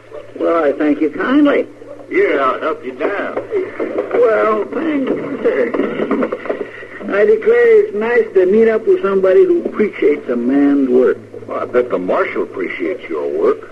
Well, now, sometimes I ain't so sure of that at all. Oh, you've got to know what's going on and all? Oh, well, sure, I know what's going on. That's why we come to you. We thought maybe you could help us.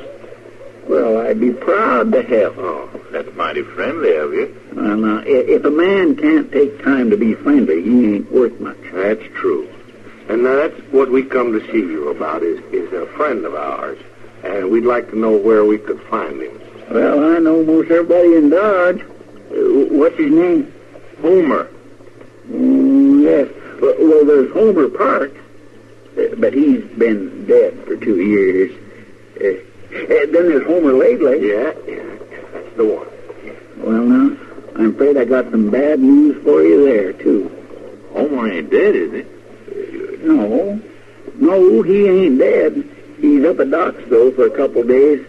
He was beat an awful bad hurt. Oh, well, ain't that a shame? No. Who'd want to do a thing like that, hurting poor old Homer? Oh, yeah. No, it was a terrible thing, all right. You want to go on up to Doc's and pay him a visit? Well, now, I tell you, I always figured a man ought to have some time to himself when he's bad hurt. Yeah, to get strong with. Yes, well, he'll be going home in a couple days. That'd probably be better. You know, for us to wait and see him out there when he feels better. What do you think? Well, yeah, that's what I think. Sure it is. Yeah. Only thing is, with us new here in Dodge, I don't know where Homer's place is. Well, my goodness me, I can tell you that. You can? Yeah, he's out at the little Miller place just out of town a piece. Oh? You know how to get there? Why, sure I do. You head north about a mile to the first crossroads, then you head east down the creek. You can't miss it. Well, that's fine. We sure do thank you. There wasn't nothing at all. Oh, say, we'd like to ask you just one more thing. What's that? If you should run into our friend Homer, you know, don't tell him we're going to look him up. We sort of want to surprise him. Now, that's kindly nice. Of course, I won't tell him. Okay, then. Thank you. Yeah, thank you. That's all right, and I won't say a thing. I couldn't rightly tell him nothing anyhow. I don't know what your names are.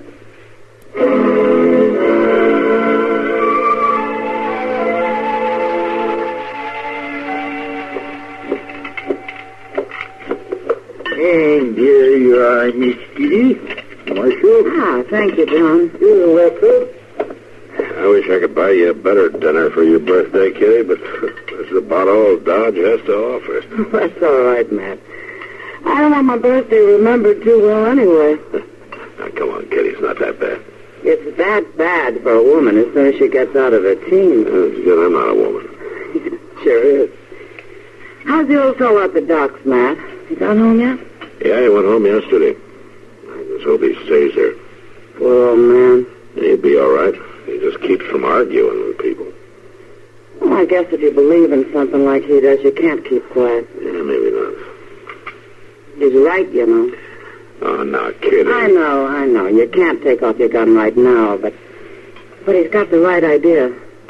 It makes me sick, men and their senseless gunfights. Well, old man lately has at least one follower. Yeah, he certainly does. It's awful lonely when the world won't listen to you. Yeah, I guess so.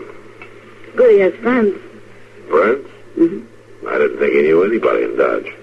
Well, according to Chester, he does. Oh? Yeah. Chester said 2 men stopped and asked him all about Homer and how he was getting along and where he was, where he lived. And Chester told him. Well, sure. They asked Chester not to say anything to old Homer about it. They were going to surprise him. I think I better pay him a visit, too. Any special reason, then? I'm not sure, Kitty, but it could be Homer's friends are making a surprise visit on his sack of gold. Sack of gold? Yeah, and Homer insists on keeping it with him. You're awful suspicious about people, aren't you? They could really be friendly, you know. Yeah, they could. But I still think I'll go out and visit Homer.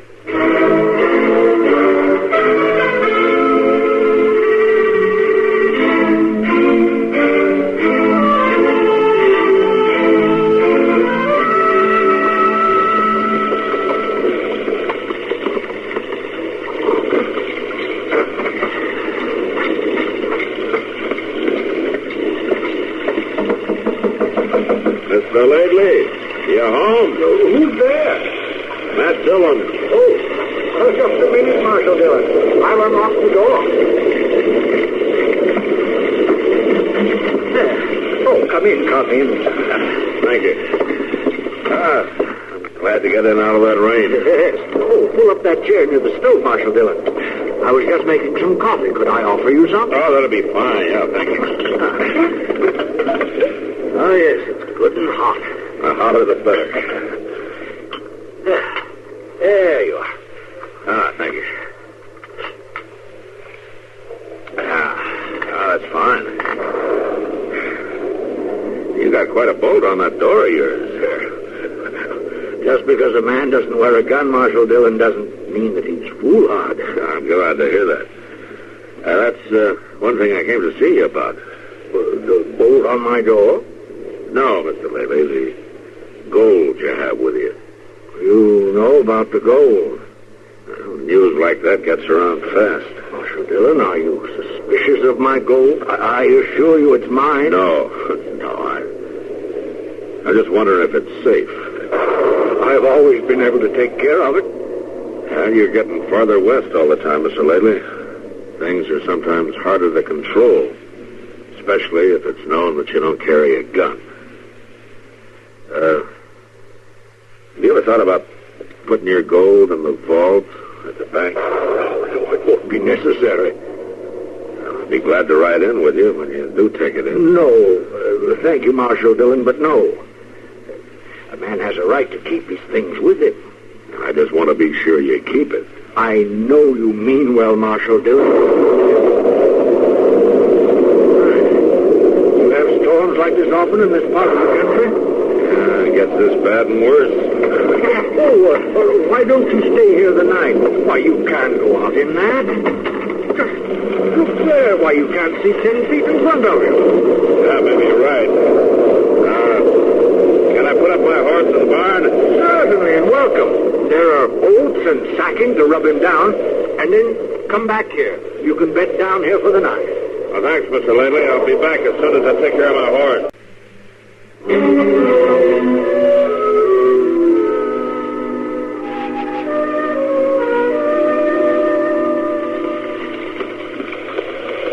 You sure picked a fine night for riding out here. It's always fine.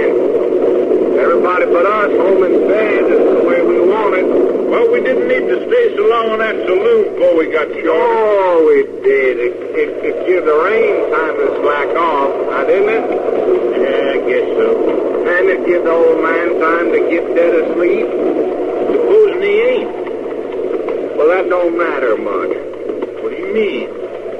I sure ain't going to start worrying about an old man who don't even carry a gun. No, well, shut up, man. Well, what are we going to do? I ain't ready to tell you. Just ride along. Well, you'd ought to tell me, here. Ain't I your partner? I'll tell you when we get there. Now, shut up.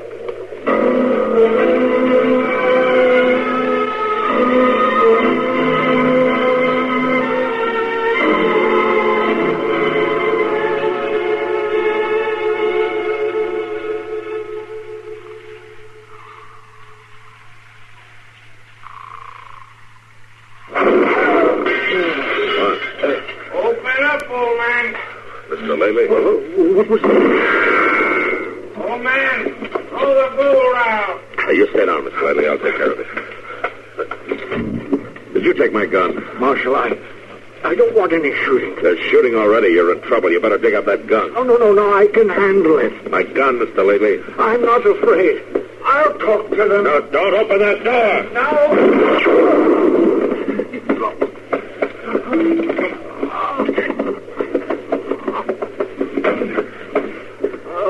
They wouldn't even talk to me, Marshal. They didn't come to talk. But I wouldn't have harmed them. Just take it easy, Mr. Lely. They'll shoot you, too. They're sure going to try. I can't have that. I can't be the cause of another man's death. Mr. Lely, where's my gun? Your gun? Where is it? Just tell me where. Was in there. Come on, quick. Back room. Over 10 buckets. Okay.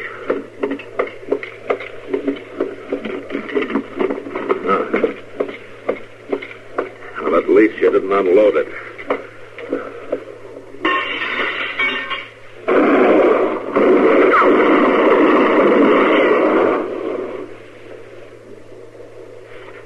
Marshal, are you all right? Yeah, I'm all right. One of them rode off. I think I got the other one. You just lie easy while I check.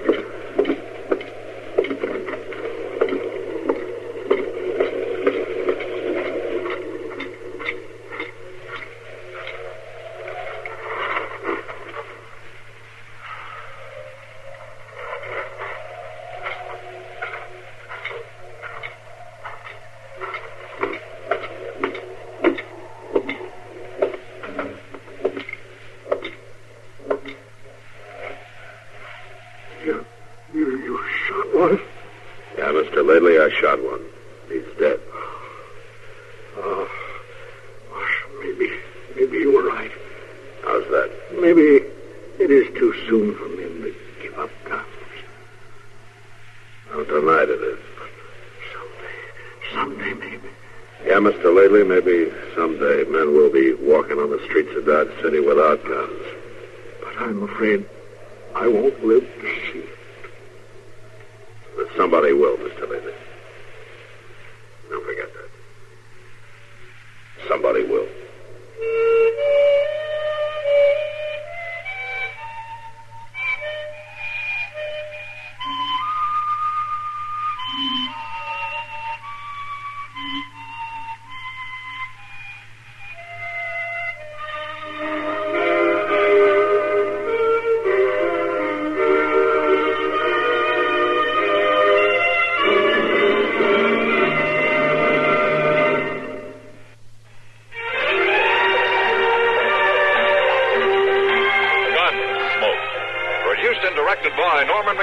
Stars William Conrad as Matt Dillon, U.S. Marshal. The story was specially written for Gunsmoke by Marion Clark, with editorial supervision by John Meston. Farley Bear is Chester, Howard McNear is Doc, and Georgia Ellis.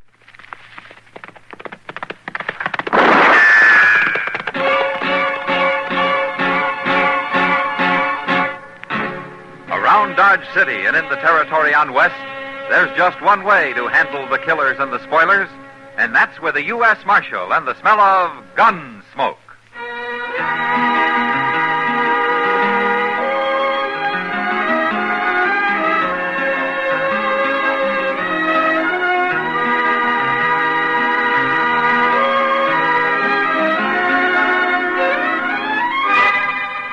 Gunsmoke, starring William Conrad, a transcribed story of the violence that moved west with young America, and the story of a man who moved with it.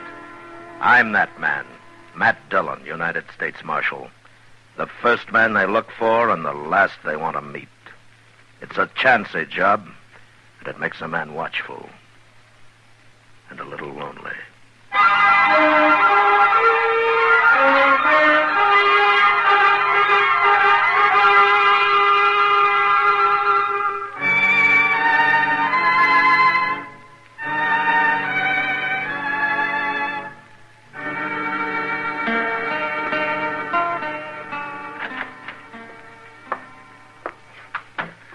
Sorry I'm so late, Mr. Dillon. You know, it's 5 miles to Fort Dodge and 5 miles back, Chester. Figuring the time you were gone, you traveled about 2 miles an hour. Well, Major Honeyman kept me waiting almost 3 hours, Mr. Dillon. Well, why didn't you leave the papers with the first sergeant? You told me to deliver them to the Major. Well, I should have explained, I guess. Well, that's all right. Me and the first sergeant enjoyed a couple of beers at the Sutler's. Oh. Well, I trust Major Honeyman didn't mind waiting. Him? Oh, no, sir. It was me, Mr. Dillon. You see, when I got there... It's all right. It doesn't matter. It's all right, Chester. It's all right. Wait. After all, it's a pretty hot day. Oh, hot ain't nothing like it. You know, sir, I was wondering all the way back, do you think maybe someday they'll invent a way to kind of cover up the sun a little? What? Who's they, Chester? Well, I don't know. The people that works on stuff like that. Them fellas that goes to school and all. You think they will? Well, I think any man that went to school very long ought to have more sense than to try to cover up the sun. Oh, well, I didn't mean all the way up. I meant just part of it. Oh, well, I can think of one man that's already done that. Really? Who's that? A fella called John B. Stetson. Oh, now, Mr. Dillon, I'm serious. So am I, Chester. Marshal Dillon? Hello. Jim Hill, Marshal, from Amarillo. How do you do? This is Chester Proudfoot. Chester? Glad to know you. I'm looking for a man, Marshal. Fella called Dan Gratt. You know him? No, never heard of him. Have you, Chester? Ain't no Dan Gratt around here. Well, he's coming here. Told one of his girls in Amarillo he was. I'll wait for him. What do you want him for, Hill? Murder? Murder? He shot 3 men in Amarillo. 2 of them in a fair fight, but he made a mistake with the last one. Gratt didn't know it, but the man wasn't even armed. A friend of yours? No, I didn't know him. Some gambler. Then why are you after Gratt? I thought maybe you'd heard of me, Marshal. I'm sheriff of Amarillo. Oh, I see. Well, it's been a long time since I've been in Amarillo. It's no quieter than it ever was. But it'll get worse if I don't stop men like Dan Gratt, no matter how far they run. You said he didn't know the man wasn't armed. Well, why would he be running? He found out after he'd shot him. They say it shamed him killing an unarmed man. One thing about Gratt, Marshal, he ain't no coward. But he enjoys shooting people. He's a gunman. And I'll tell you something, Marshal. Dan Gratt ain't well known, but he's about as handy with a gun as anybody in the state of Texas. Men who watched him say he's the fastest they ever saw, bar none. Well, I'll help you take him, Sheriff. I only come here to tell you what I was doing in Dodge, Marshal. I don't need no help. Well, he's just a murderer. Why take a chance? I'm pretty good myself, Marshal. I ain't afraid of him. Oh, okay. And if you run into him first, save him for me. I'd hate to have made the ride up here for nothing. I'm staying at the Dodge house, Marshal, if you want to find me. So long. So long. Mr. Dillon, I don't quite make him out. Oh, why not, Chester? Well, I mean not wanting you to help him. If it's true what he says about this Dan Gratt. The sheriff's like a lot of men, Chester. He's too proud, too confident in himself. It'll get him in trouble someday. Yes, sir. It's a mistake some gunmen make, too. You mean like Dan Graff? Oh, I don't care about Dan Graff, Chester. It's Sheriff Hill I'm worried for.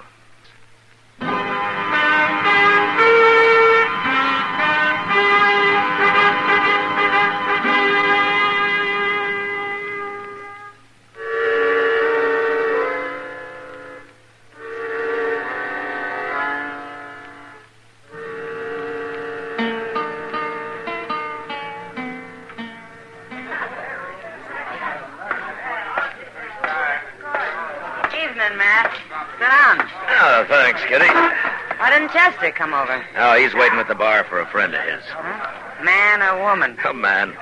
He owes Chester some money, he said. Then they won't be friends for long. That's only $2. I lost friends for less money than that. You must have lived among mighty poor people. Any camp I've been in, most of the citizens went from rich to poor a couple of times every month. Well, that beats working for a living. You believe that? Why don't you take up gambling, Matt? You know, sometimes I think that might be a good idea. Well, it's safer than what you're doing now. Instead of being safe, all I wanted, I'd take up raising hogs and potatoes, Kitty. That's about what I figured. They told me at the bar you was Marshal Dillon. Yeah, that's right. I just rode into town, Marshal. You're the first man I wanted to see. Well, what about?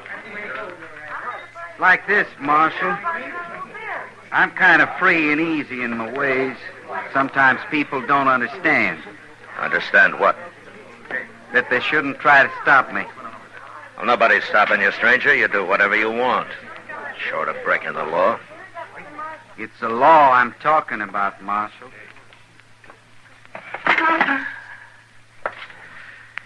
All right, say it plain, mister. Sure. I get in a fight. I kill somebody. I don't want no trouble about it. That plain enough? Where are you from? Texas. Amarillo? How'd you know? The sheriff, Jim Hill, he's here waiting for you. Grat. Where is he? I don't know. He'll probably be in here later. Why don't you wait? No. I'll find him. And after I do, we'll talk some more, Marshal.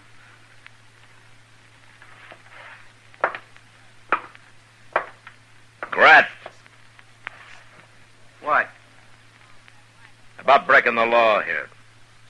That includes resisting arrest. You explain it to me later, Marshal.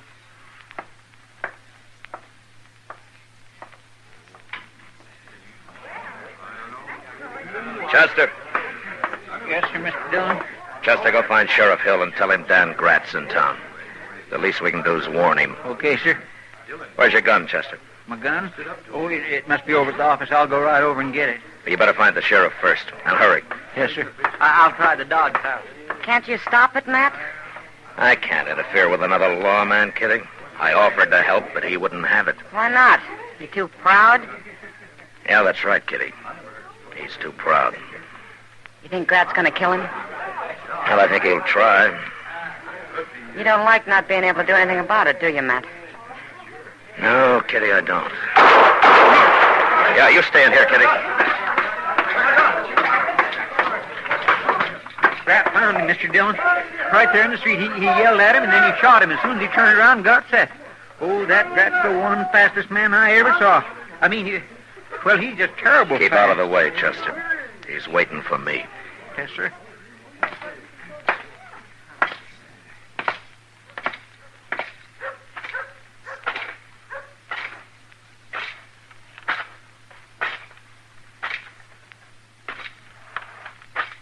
What's the matter, Marshal? I break one of your laws? You just killed a man, Grat. He ain't the first man I've killed. Jim Hill was a lawman. He was here to arrest you for murdering an unarmed man in Amarillo. I didn't know he was unarmed. Your mistake.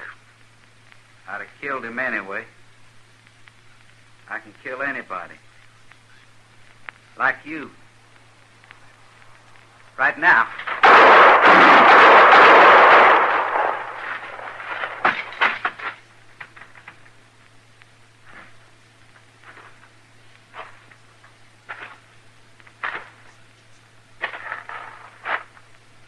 See, Marshal? How easy it is?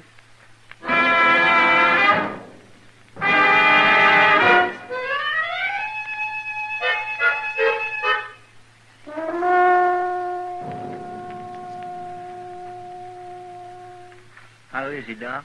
Well, I can't tell yet, Chester. Oh, Doc. He was hit in the head as well as the arm, Chester, and he's still unconscious. We'll know what damage it did when he comes to, and not before. I've done everything I can for him. Yeah, I know, Doc. Of course you have.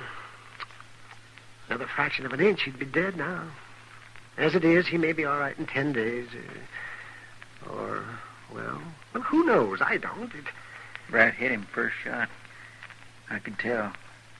Mr. Dillon still got one off. I don't know why he had to miss him. Of course he missed him, Chester. Matt was out on his feet when he fired that shot. He dropped his gun before he fell. And who wouldn't with 2 bullets in his arm? Is it ruined, Doc? His arm? No, it's not ruined. It'll be stiff for a while. Doc? Mm-hmm. If I'd have tried to kill Grat if I'd have had my gun, I was going to pick up Mr. Dillon's and do it, but Grat kicked it away from me. It's a good thing he did. I wanted to kill him. I know, I know how you felt.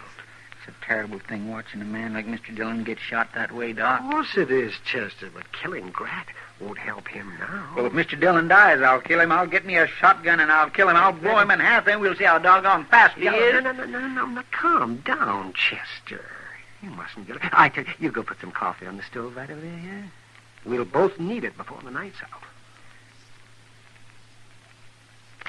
Okay, Doc. But I sure hate to think of Grat standing around at some bar bragging how he shot down Mr. Dillon.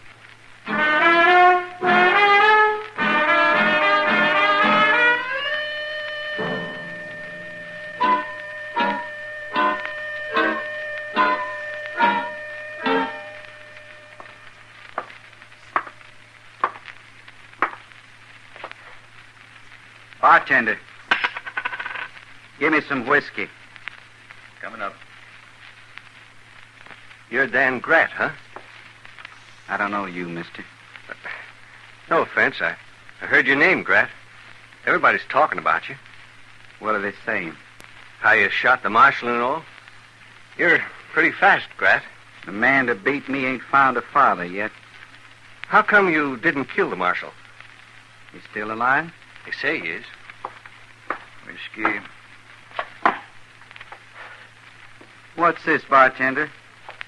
Shot of whiskey. I said I wanted some whiskey. Well, that's whiskey. Don't fool with me. Get me the bottle. This here's Dan Grat, bartender. Fella that shot Marshal Dillon tonight. You didn't say you wanted the bottle. Get it. I don't know. What's the matter with him? You a friend of the marshal?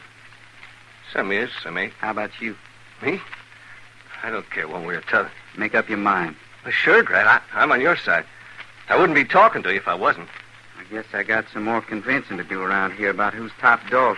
Not me, Grat. You don't have to convince me. Then act like it. Well, sure. I was asking how come you didn't kill the marshal? He dropped his gun when I hit him in the arm.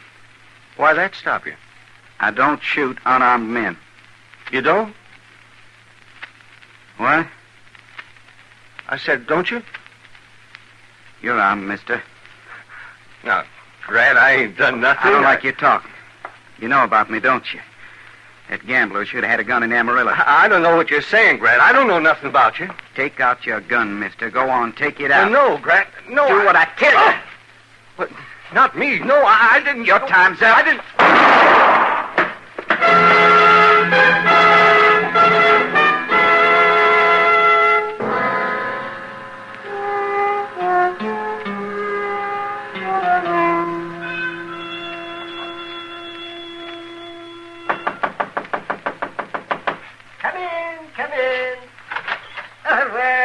Kitty. Hello, Doc. Oh, Matt'll be glad to see you, Kitty. Is conscious? Oh, sure, he has been all morning, since about dawn. Of course, he slept some since then. Is he going to be all right, Doc? Kitty? Uh-oh, there's your answer. Let's go back and see him.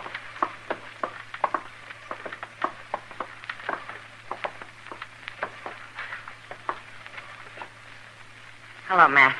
That's nice of you to come by, Kitty. I was going to make you some soup or something, but I thought I'd see what you wanted first. Oh, good.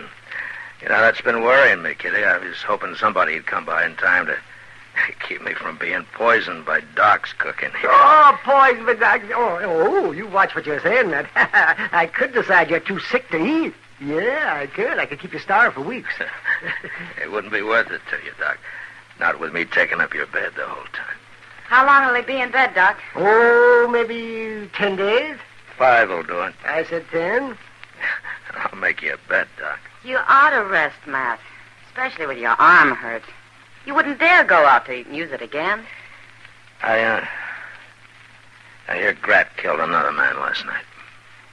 Some stranger. They say Grat slapped him and then shot him down.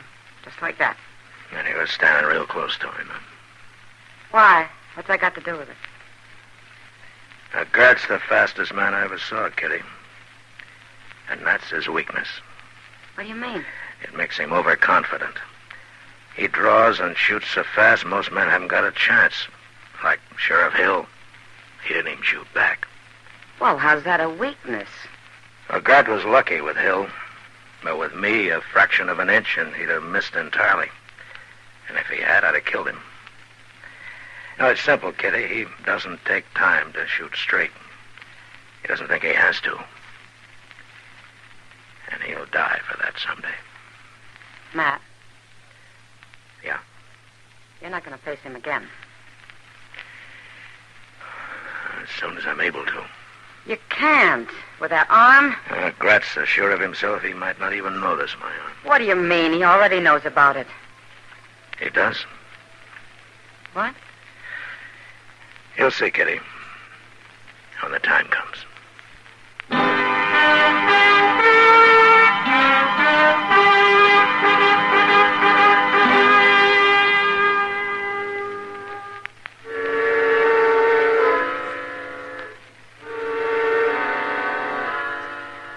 It made Doc awful mad, but 5 days later I got up. And then for the next week I spent every day down by the river, drawing and shooting. Drawing and shooting for hours on end. Doc told me I'd have a headache and the gunfire didn't help ease it, but I kept on.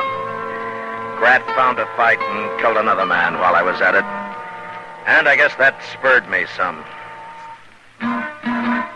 Finally, I'd had enough. And I went into the office one noon where Chester was waiting for me. I declare, Mr. Dillon, your arm won't never heal if you keep working it so hard. Oh, my arm's in fine shape, Chester. I don't see how it could be. And I'm hoping Grat won't see how it could be either. I don't understand, Mr. Dillon. Grat's so sure of himself, I'm gambling he won't notice it. Notice what? My gun. Your gun? Why, you're wearing it in your belt, Mr. Dillon. What'd you do with your holster? It's hanging on the wall over there, Chester, where it's been all week. Well, forevermore. It's easier on your arm drawing it from your belt, is that it? Well, that's part of it, Chester. Have you seen Grat today? Yes, sir. This morning. Over at the Alafraganza, playing faro. Yeah. All right, Chester. Go find him, will you? Yes, sir. But what'll I tell him? Tell him that I'm going to arrest him about sundown. Let's say 5 o'clock. And I'll start looking for him in the plaza. That way the word will get around and nobody but us will get hurt. I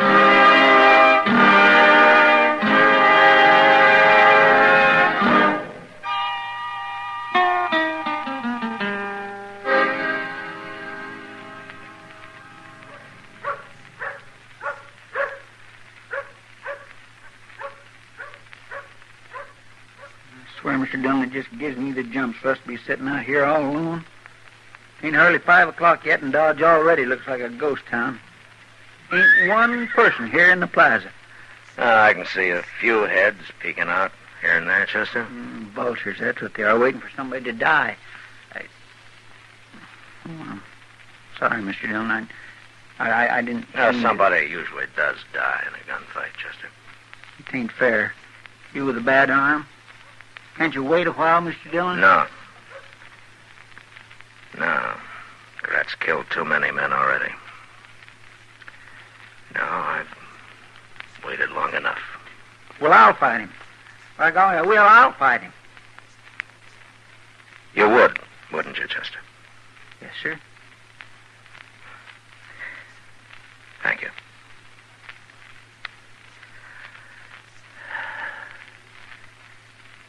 Uh-oh. There he comes. All right, Chester. Get out of the way now. No. You heard me, Chester. Yes, sir.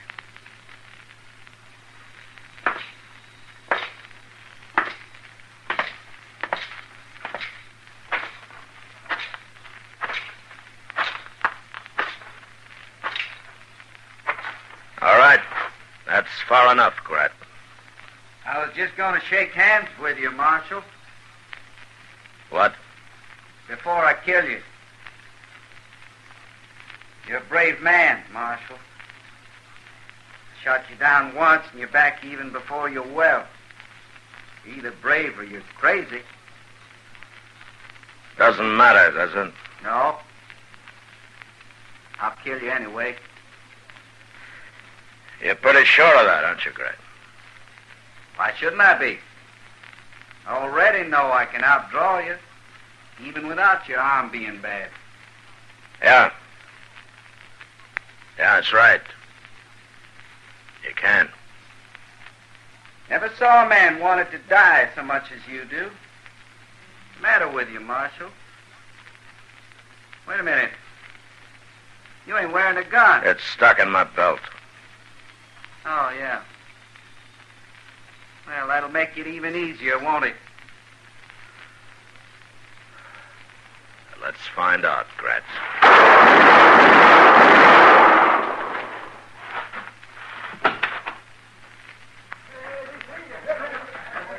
You've got him, Mr. Dillon. You got him. Yeah. You hit him all 3 shots. I could see every one of them. Well, I took more time than he did. And he took plenty. But he was too sure of himself, Chester. And that's what I was counting on. He drawed first, though. Yeah, he wasn't in any hurry this time, Chester. He knew I couldn't do much with a bad arm. Well, he was sure wrong. You killed him with it. You don't see any better than he did, Chester. What? The gun in my belt, Chester. The butt's pointing to the left. That's going to be weeks before I can use my right arm again. By golly, that's right, yeah. You used your left hand. It wasn't until I started to draw that he noticed it. And when he did, it gave me an extra second. And it cost him his life.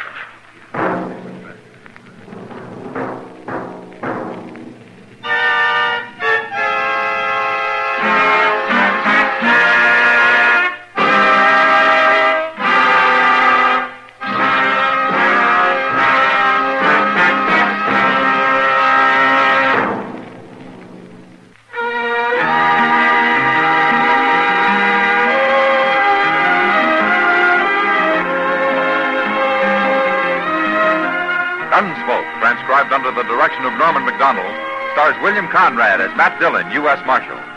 Tonight's story was specially written for Gunsmoke by John Meston, with music composed and conducted by Rex Corey. Featured in the cast were Vic Perrin, Paul Dubov, Harry Bartell, and John Daner. Farley Bear as Chester, Howard McNear as Doc, and Georgia Ellis as Kitty. Join us again next week as Matt Dillon, U.S. Marshal, fights to bring law and order out of the wild violence of the West in Gunsmoke.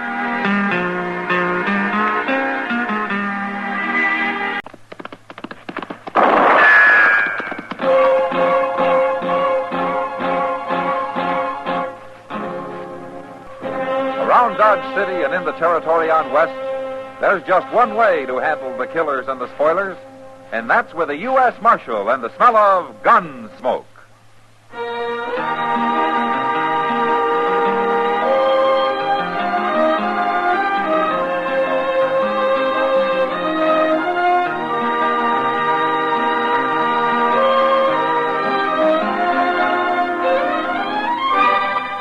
Gunsmoke, starring William Conrad.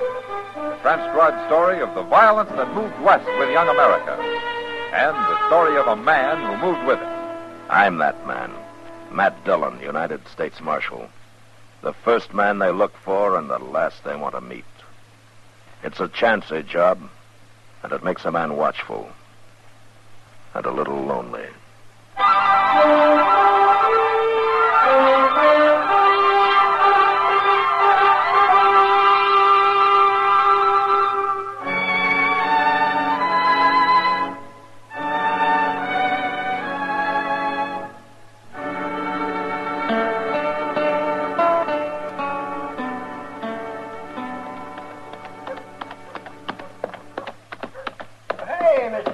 Hello, Chester.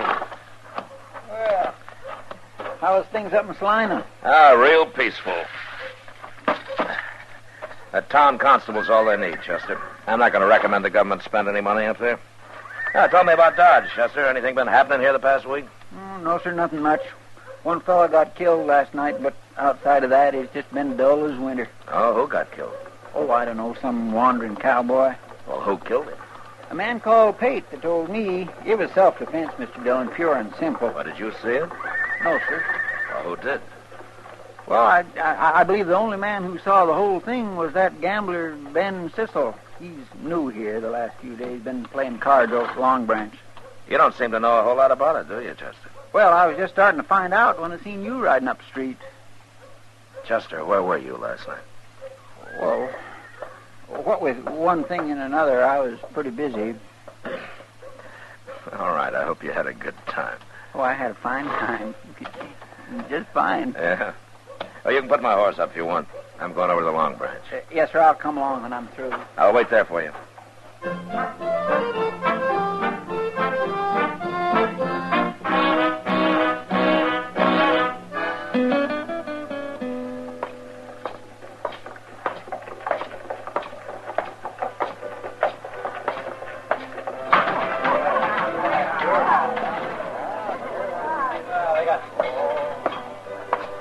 Hello, Matt. When'd you get back? Just rode in, Kitty. Sit down. Thank you. You've been moving around a lot lately, Kitty. What are you doing in the Long Branch now? Oh, I've been giving it a try the last few days. I kind of like it. Maybe I'll stay here a while. Yeah? Kitty. Huh? Were you here last night? You're thinking of the killing we had? Yeah, I was here, Matt. Oh, did you see it? Most of it. I was standing there at the bar. Pate and Ben Sissel and that cowboy were at a table in the back. I happened to be looking around for some reason. Chester heard it was self-defense. The cowboy drew first, Matt, but I don't know that you could call it self-defense. Oh, why not? He wasn't after Pate. He was after Ben Sissel. What? He wasn't even looking at Pate, Matt. He was looking at Sissel.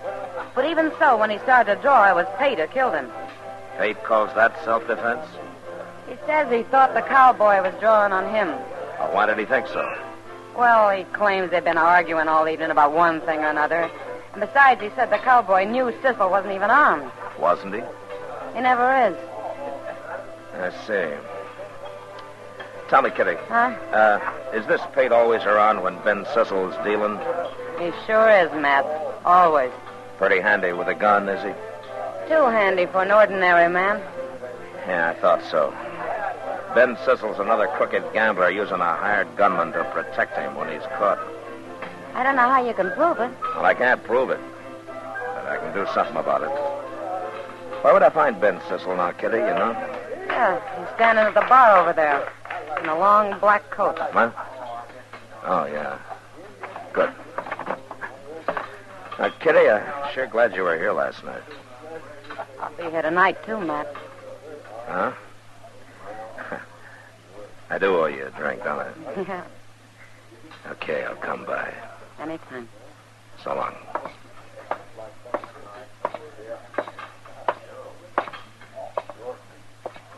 Ben Sissel? That's me. My name's Dillon, Sissel. I'm a U.S. Marshal here. Oh, I thought you were out of town. I was. Well, what do you want, Marshal?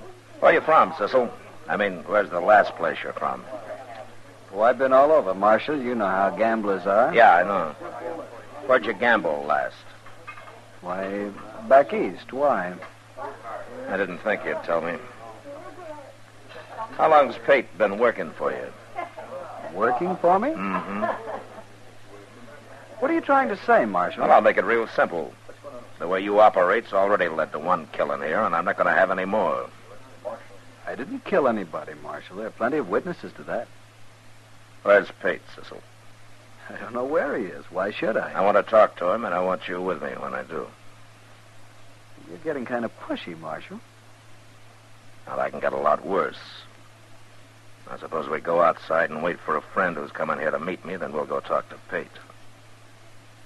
All right, get moving.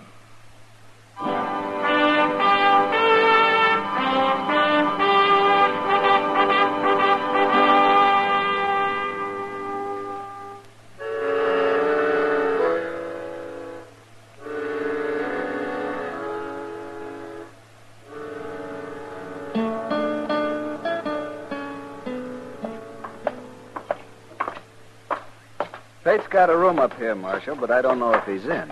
Well, if he isn't, you start thinking of someplace he might be, huh? Sure. Well, I wouldn't blame him for not being here, Mr. Dillon. This is the poorest hotel in Dodge. Now, you and I run the poorest hotel in Dodge, Chester. What? Oh, you mean the jail? Yes, sir, by golly, you're right. What are you hitting at, Marshal? I was talking to Chester. Is that the room? That's it. All right, knock on the door. Tell him you want to talk to him. Okay, but you're going to wish I hadn't. Knock.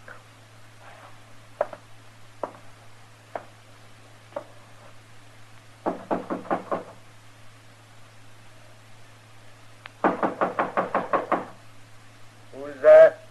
Ben Sissel. Oh, Cecil, I was... Who are these two? This is Marshal Dillon, Pate. Marshal Dillon. What's he doing here? We'll come inside and tell you. Oh, wait a minute, Get Marshal. out of the door. Hey, you come here over that cowboy last night. It's no use. Everybody saw it, knows I killed him in self-defense. Of course you did. There are plenty of witnesses to that, Marshal.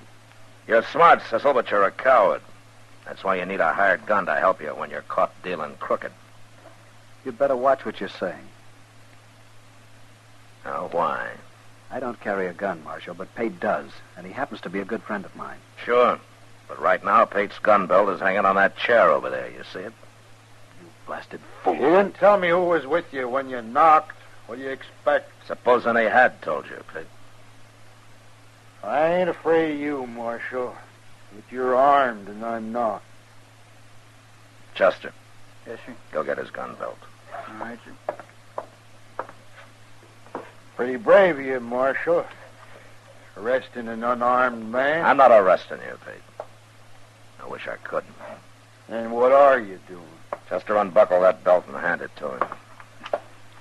Here you are. Now put it on, Pete. Put it on. Get out of the way, Chester. Yes, sir. Well, put it on, I said. Okay.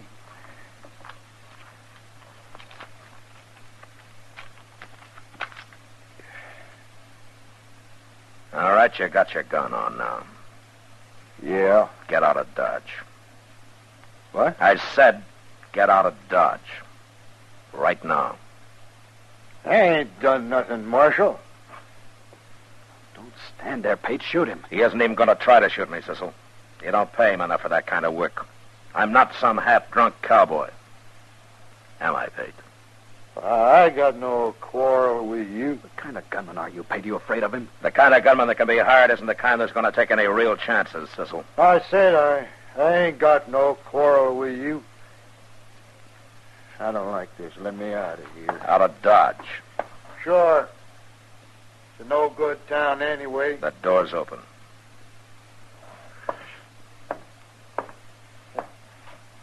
Marshal is right, Cecil. This job don't pay enough. I guess you win, Marshal. You won't find any gunmen here who'll hire out to you now, Cecil, so you might as well learn the deal straight. I always do, Marshal. Come on, Chester, let's get out of here. Yes, sir. Now, You stay here and think about it for a while. Now, Cecil? I'm already thinking, Marshal. Yeah, you sure pulled Cecil's teeth, Mr. Dillon. He's a ruined man. No. He lost his gun, Chester, but he's still got his head. And I'm wondering how he's going to use it next. Maybe you should have run him out of Dodge, too. I'd rather he stayed here. Maybe next time I can arrest him and see him hung like he deserves.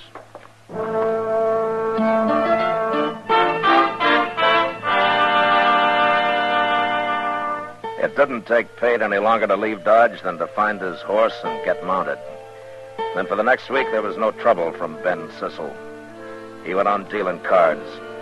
And although everybody was watching him pretty close, nobody found any reason to complain about him. He didn't win much money, but I began to think maybe he'd decided that being honest had some value anyway. Doc and I were talking about him in my office one noon. A man like Ben Cecil doesn't change, Matt. He's a crook, and he'll always be one. He's worse than a crook. He's practically a murderer. He's also a coward, Doc.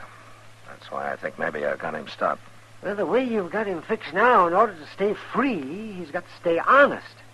Oh, that must be a hard choice for a man like that. Hey, Mr. Dillon. Oh, hello, Doc. Hello, Chester. Hey, Mr. Dillon, I just saw the darndest thing out on the street there. What, Chester? Well, sir, who would you say is the last man in Dodge you'd ever expect to start carrying a 6-gun? I am. Yeah, oh, no. Outside of you, Doc. Well, I can't think of anybody except Doc who doesn't carry a gun now, Chester. What about Cooter Smith? What? Cooter Smith? If I hadn't saw him, I wouldn't believe it either. Oh, what's he doing with a gun? Well, he's just leaning on a post down the street there now, Mr. Dillon. He shouldn't be allowed to wear a gun, a man like him. No. Chester, go bring him in here, will you? I'd like to talk to him. Okay, sir. I'll get him. Huh.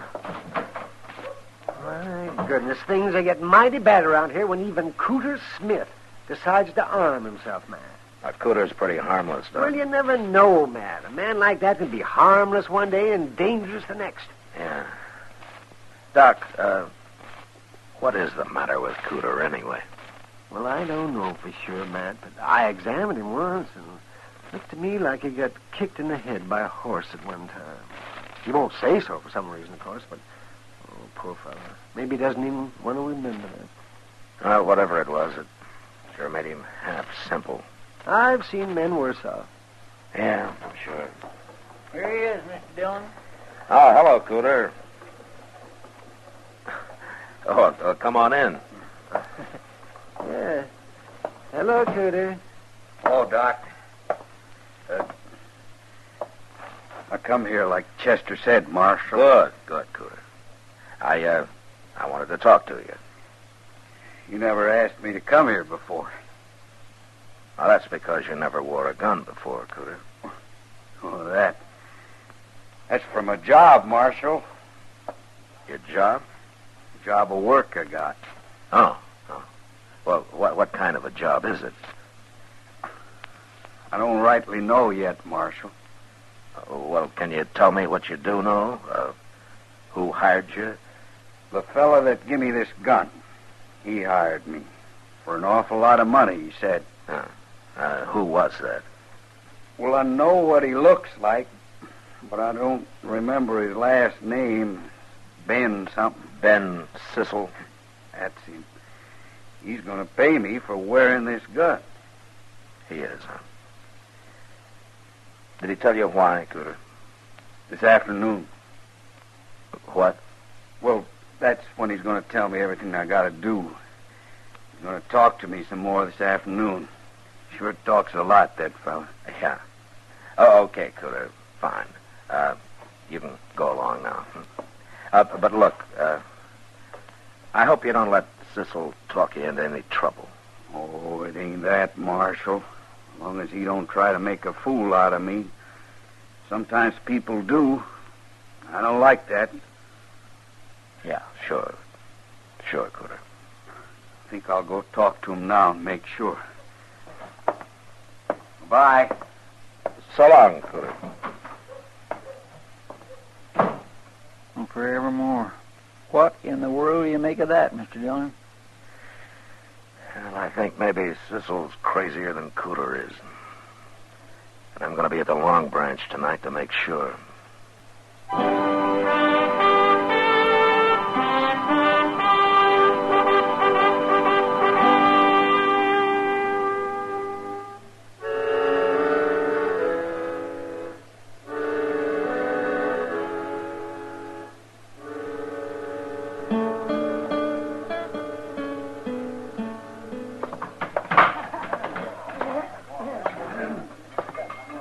Evening, Kitty.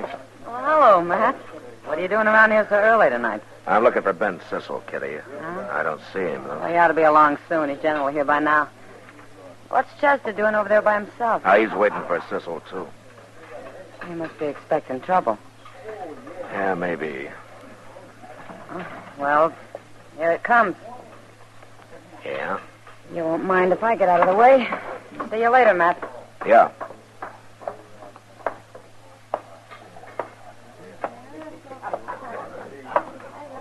Hello, Marshal. Sissel? Cooter Smith tells me you were talking to him this morning. I was. Well, he'll be here in a minute. You can talk to him some more. Fine. I don't know, Marshal. Maybe it won't be so fine. Oh? Cooter's not as easygoing as most people seem to think. He isn't? No. For example, you tie a gun on him, it kind of changes his whole character. It makes him mean, Marshal. You'd be surprised how mean. Yeah, I guess I would, Sissel.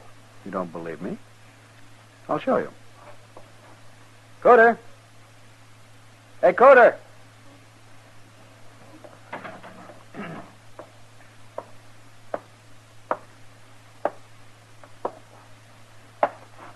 Go ahead, Cooter.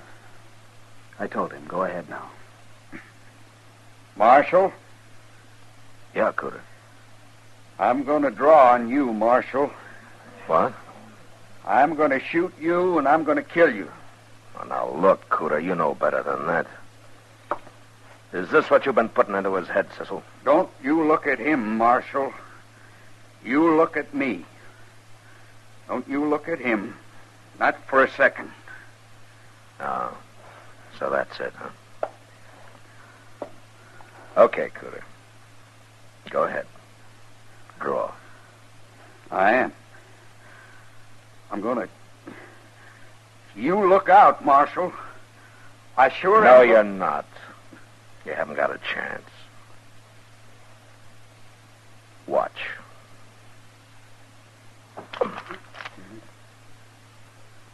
There, you see, you're too slow, Cooter. I got my gun out and you haven't even touched yours. No. I haven't touched mine. Your gun's pointing at me. Ben? Ben? He's not going to help you, Cooter. Yes, he is. Of course he is. It's him that's going to shoot you. It's him. Ben, the marshal's going to kill me. You got to shoot him. I can't stand no more. I can't.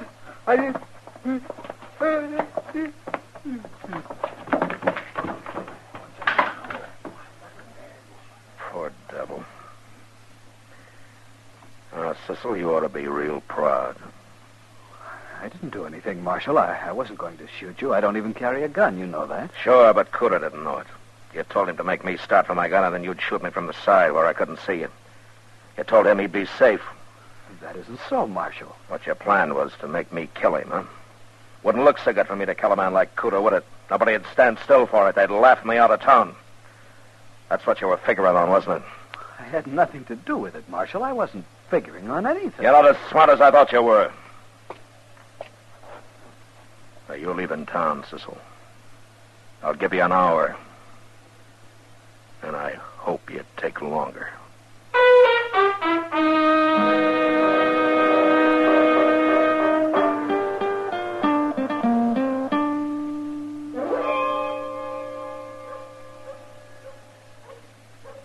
Over here, Chester.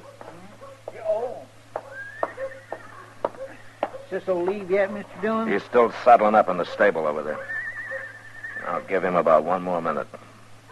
Oh, what did Doc say about Cooter? Oh, Cooter's fine. Doc gave him a Dover's powder. He's real calm now. Good. Where is he? I don't know. He left Doc's quite a while ago. You explained to him what Cecil was trying to do? Yes, sir. I made it real plain like you told me. You think he understands now? Oh, he understands everything, Mr. Dillon. It's funny, but like Doc said, getting scared that bad seems to have helped him think straighter. At least about what happened. He ain't near so fuzzy as usual. Good. Well, Cecil's time's up. I'm going to that stable now and run him out. He won't give you no fight, Mr. Dillon. No, he won't. But I kind of wish he would. You should have run him out of Dodge a long time ago. I wanted to catch him, Chester. I wanted to bring him... Hey, what's that? Come on.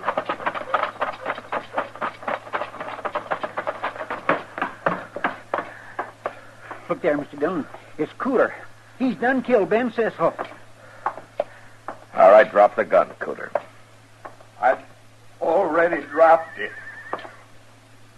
I ain't gonna shoot no more, Marshal.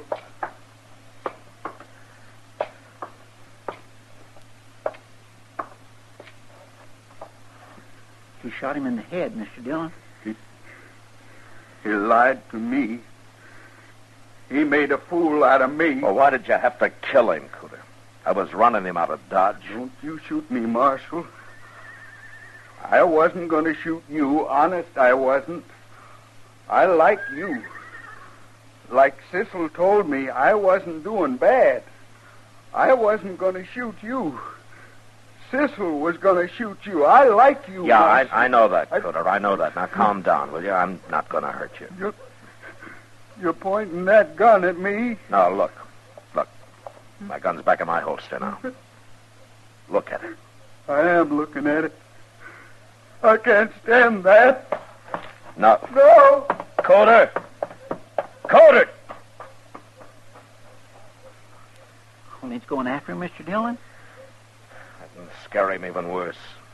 Oh, it's bad enough now. But he killed a man. He murdered Oh, he won't run far. I'll find him when his trial comes up. Now, I've done enough to Cooter for one day.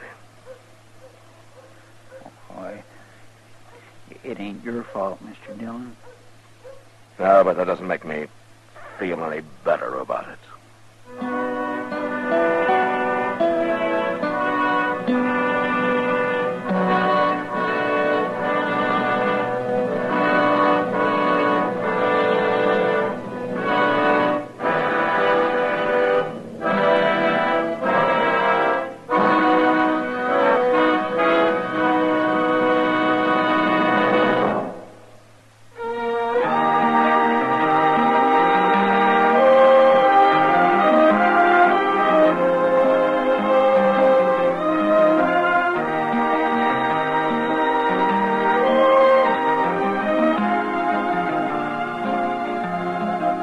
Gunsmoke, transcribed under the direction of Norman Macdonald, stars William Conrad as Matt Dillon, U.S. Marshal.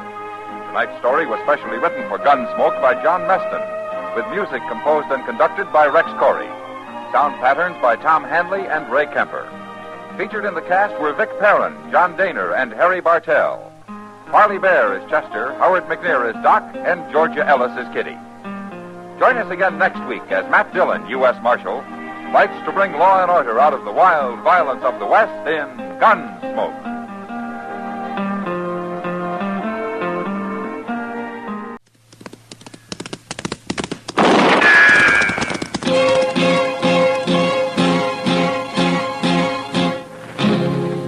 Around Dodge City and in the territory on West, there's just one way to handle the killers and the spoilers, and that's with a U.S. Marshal and the smell of Gunsmoke.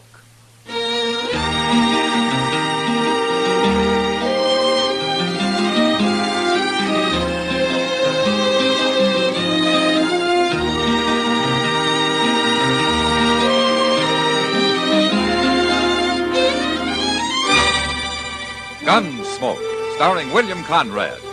The transcribed story of the violence that moved west with young America. And the story of a man who moved with it. I'm that man, Matt Dillon, United States Marshal. The first man they look for and the last they want to meet. It's a chancy job, and it makes a man watchful. and a little lonely.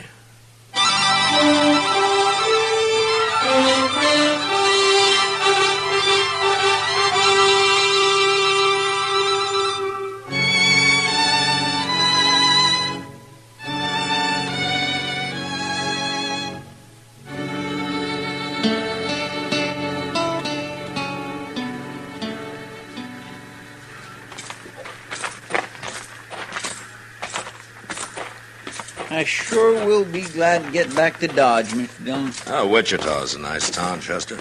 All right, you like it so much, next time you can come along. I got no business here anyway. It's almost over. Train leaves in about 10 minutes. I've been worried all morning we might miss it. Yeah, it's going to be a long ride. Why don't we wait outside here till they yell all aboard, huh? My, you sure do hate setting down, don't you? I like fresh air, Chester. Bet you can go on if you want. No, I'll wait. Well, you could be finding us a couple of seats. Mr. Dillon, the Santa Fe guarantees a seat to everybody who buys a ticket. I was only trying to give you an excuse to get off your feet. Well, I ain't tired of all that. Hey, look what's coming. Where? Oh. Hey, you're a pretty girl, isn't she? Yes, she is now, ain't she? You suppose she's going to Dodge, too? Well, why don't you ask her? Oh, my goodness, Mr. Dillon, I don't even know her. I couldn't even... It's not going to stop him. Who? That gentleman standing by the car. He's seen her, too. Gentleman? Looks more like a drunk rowdy to me. Let's kind of walk over that way, huh? Say, maybe he does know her, Mr. Dillon. Yeah, maybe. Oh, I doubt it, though. He's too mean and ugly looking. I'll tell you now, as long as we're going to be traveling together, we should all at least get acquainted, huh? My name's Laster. Ab Laster. How do you do? I do. I'm meeting my partner in Dodge, Joe Garrett. Have you known him? I'm sorry, but I've never been in Dodge. No, huh? Well, you know what makes two of us. Well, of course, at least we ain't gonna be lonely, are we? Well, that depends. Depends on what? If you're a gentleman. Oh, honey, sure I am. Yeah, I know now. I got a bottle here. Why don't we get aboard and we'll have us a little drink? Please, Mr. Lasker. Come on. No, look at that. Well, no, what's the matter with you? Start out being real friendly and then you freeze up. Come on, we'll get in that train like I said, and I'll buy you a little drink. Let me go! Hey, mister. What do you want? Let the lady go. You're looking for trouble, ain't you? No. He tried to force me onto the train. He wanted me to drink with him. Now, don't you worry, miss. He won't bother you. He wasn't minding it, not till you busted in. Ab Laster, huh? Hmm? How do you know my name? Well, I heard you tell the lady. Real snoopy, ain't you?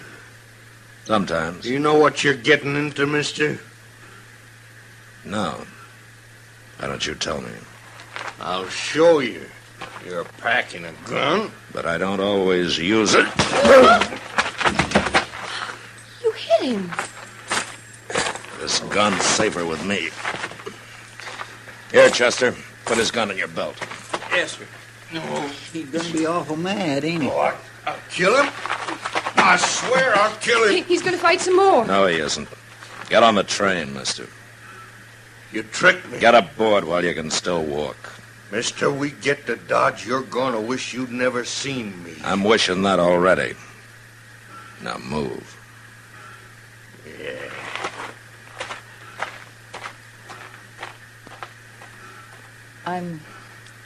I'm sorry for all the trouble. That's no trouble, miss. I didn't mean to get you into a fight. It wasn't your fault. But I always feel that it is. What? Why, just my being a woman, I guess. You know. Well, there won't be any more trouble, miss. Not till we get to Dodge, anyway. Come on. Let's get aboard, huh?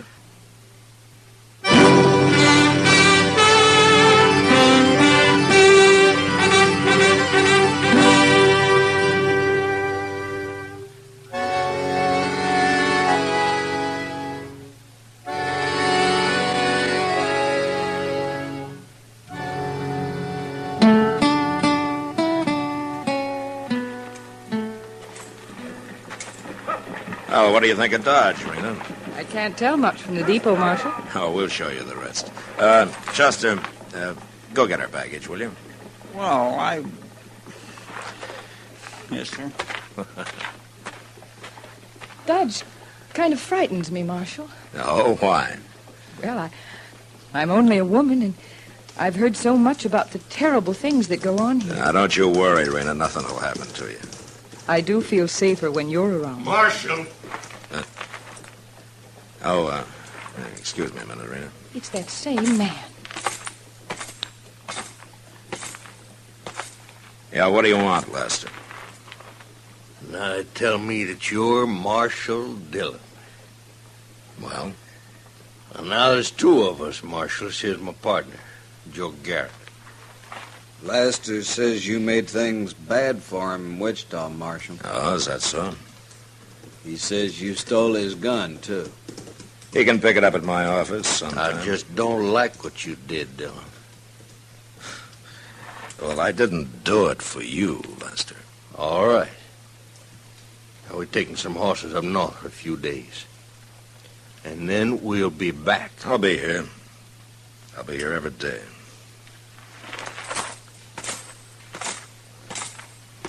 What did those men want, Marshal? Nothing, Rena, nothing important. I'll bet there's going to be more trouble over me, isn't there? Now, don't you worry about it. We'll find you a room, and then I'll take you over to the Long Branch and introduce you to Kitty Russell. She's half owner of the place. Oh, come on. Chester's waiting.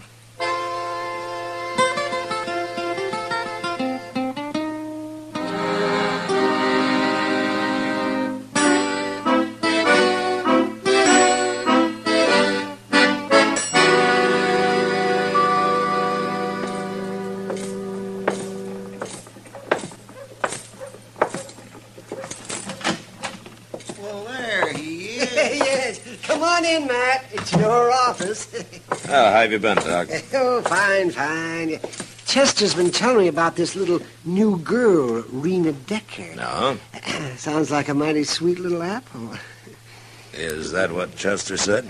No, I didn't say that at all. That's what you meant, Chester. But is it true, man? Well, you can go see for yourself, Doc. I think she'll be working at the Long Branch tonight. Oh, Kitty hired her. Well, I left them talking together about an hour ago. Good. I'll drop by there tonight if I have time. Oh, you'll find time, Doc. Well, I will if some idiot doesn't fall off his horse, jump out of a window or something, or go get himself shot. Leave him die. It'll be worth it. Leave him die. It's a good thing nobody has to depend on a sybarite like you, Chester. I don't know what that means, but it sure don't sound nice. Then don't ever let me catch you saying it. Oh, it's Kitty. Come on in, Kitty. Join the fun. I'm afraid I'm going to spoil the fun, Doc. Oh, what's the trouble, Kitty? I thought I'd better come tell you before you hear it from her, Matt. What? Rena Decker isn't going to be working at the Long Branch. Oh? Well, why not? I didn't hire her.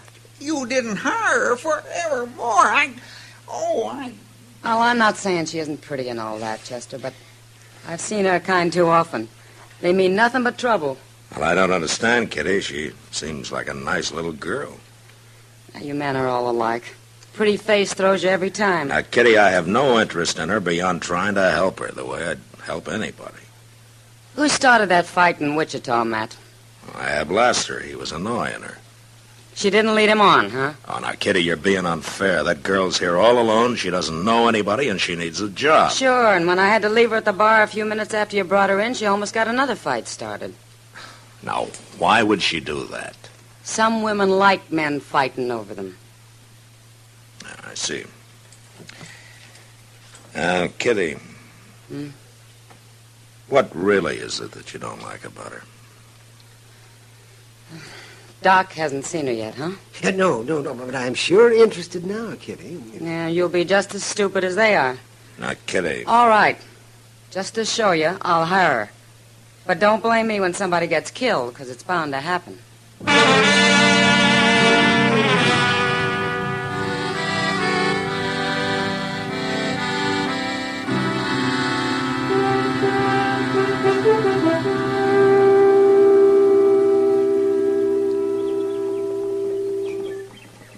Mr. Dillon? Yeah, what, Joseph? Looks like Miss Kitty was wrong, don't it? It's been 2 days, but she didn't put any time limit on it. What do you think it is she's got against Rena anyway? Oh, sometimes a woman takes a dislike to another woman, and nobody ever knows exactly why, Chester. They're sure hard to track, ain't they? Oh, they got their ways, I guess. But then so have we. That's right. We ain't always so plain and simple, are we? Where are you going? Those men in front of the Long Branch. They're going to fight, Mr. Dillon. Look at them. They're about to draw. Hold it, you men! They're both down. Go get Doc, Chester. They look dead to me. Get him anyway. I'll see if I can find out what this is all about. Yes, sir.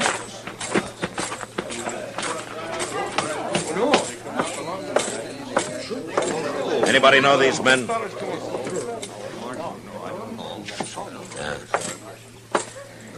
Hell, I didn't see you here, Kitty.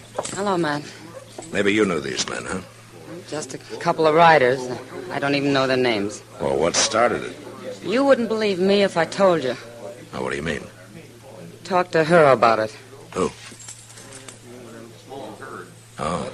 I'll go with you. All right. Oh, Marshal. Marshal, wasn't it terrible? I was so scared. Rena, have you any idea what started this? Oh, I don't know, Marshal. I was talking to them at the bar, and they suddenly got mad at each other, and they came out here. That's all I know. What were you talking about, Rena? Nothing. Just talking. And why'd they get mad? You know how men are. Yeah, I know. I know how some of them are. I'll see you later, Matt. Hey, yeah, sure, Kitty. Marshal, What, Rena? sometimes it's an awful burden being a woman.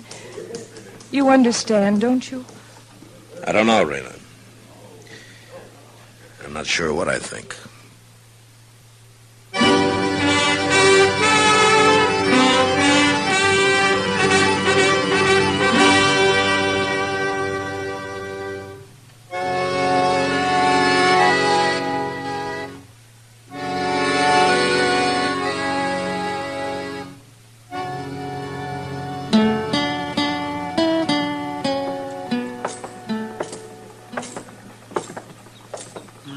Goodness, Mr. Dillon, I sure would hate to be buried that way. Like them two fellas. Nobody not knowing who you are. Not even a marker on your grave. It's a sad, poor way to end up. Yeah. It's been troubling you, too, ain't it? Some, yeah. You've been awful quiet since yesterday. I've been thinking, Chester. Oh, I'm going to the Long Branch here. You want to come? Well, sure I do.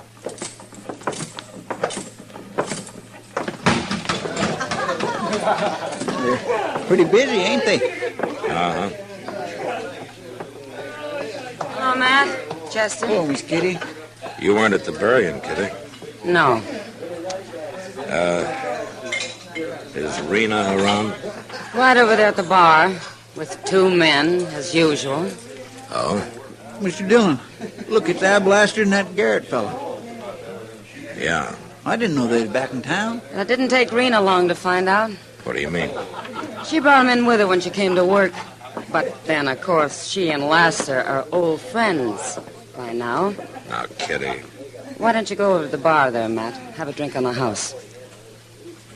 Why? Eavesdrop a few minutes. You might learn something. All right, Kitty, I will. Miss Kitty, could you see your... Rena, honey, sure is good to see you again. Are you really going to take me to dinner, Mr. Laster? Oh, why, sure, honey. You bet I am. What about me? Ain't I invited? Huh? Well, I guess that depends on Mr. Laster. Yeah. Well, some other time, Garrett. This here's going to be my night tonight. Well, you make it sound like Mr. Garrett's not wanted. Well, he ain't. You don't have to treat him like he's a dog. Well, I ain't treating him like he's no dog. Am I, Garrett? Well... Of course you are. No man's going to put up with that, is he, Mr. Garrett? Well, no. No real man is. No, by golly. Now, you take it back, Lester. What? Oh, go on, Garrett. Go on. Leave us alone. Ab. I ain't taking no more. Get your gun out, Lester. All right, Garrett. That's how you want it. Wait a minute!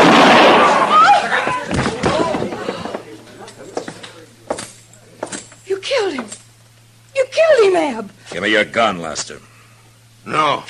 Give it to me. How you expect to take a man's gun when he's already got it in his hand, Marshal? Don't be a fool. He killed him, Marshal. Don't let him get away with it. Shut up, Rena. Don't back away now, Marshal. You stay where you are. Rena's tricked you into 2 fights already, Lester. You gonna let her do it again? Stand still. She likes men fighting over her. Don't you see, then? Leave her out of this. Now stand still. You put up your gun, Lester. No.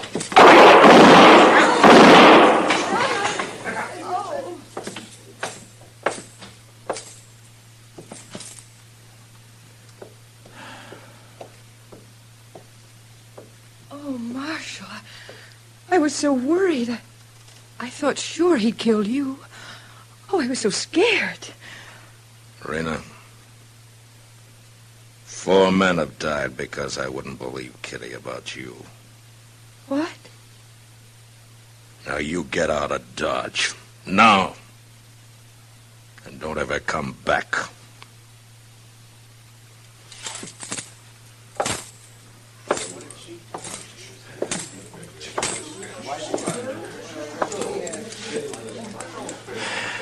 Well, Kitty? It's not your fault, Matt. Yes, it is, Kitty. And I hope you never let me forget it.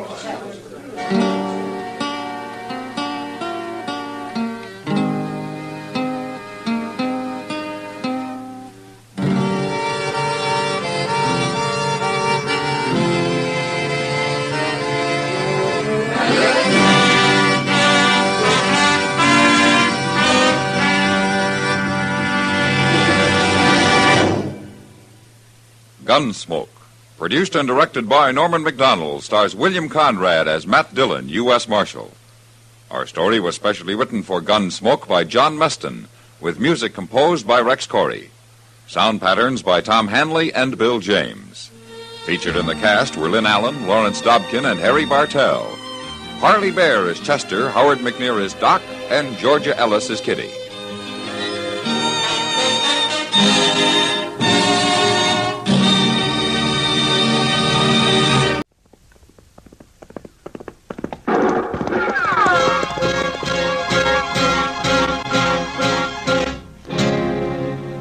Around Dodge City and in the territory on west, there's just one way to handle the killers and the spoilers, and that's with a U.S. Marshal and the smell of gun smoke.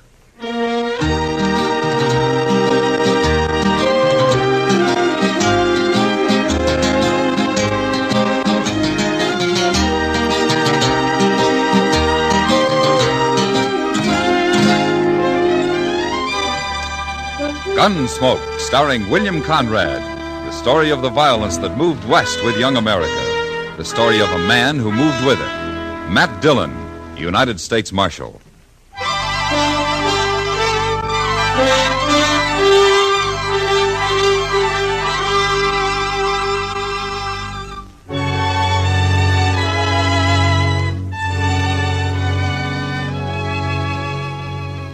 Chester had been helping me with some paperwork after the regular day ended, and we didn't get through until about 10 o'clock. And we were both kind of tired.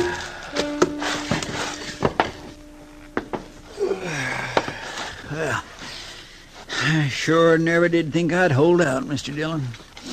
I got a cramp in my hand and a crick in the neck.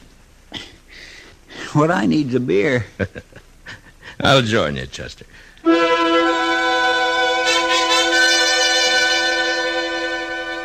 I locked up the office and walked down to the Texas Trail with Chester.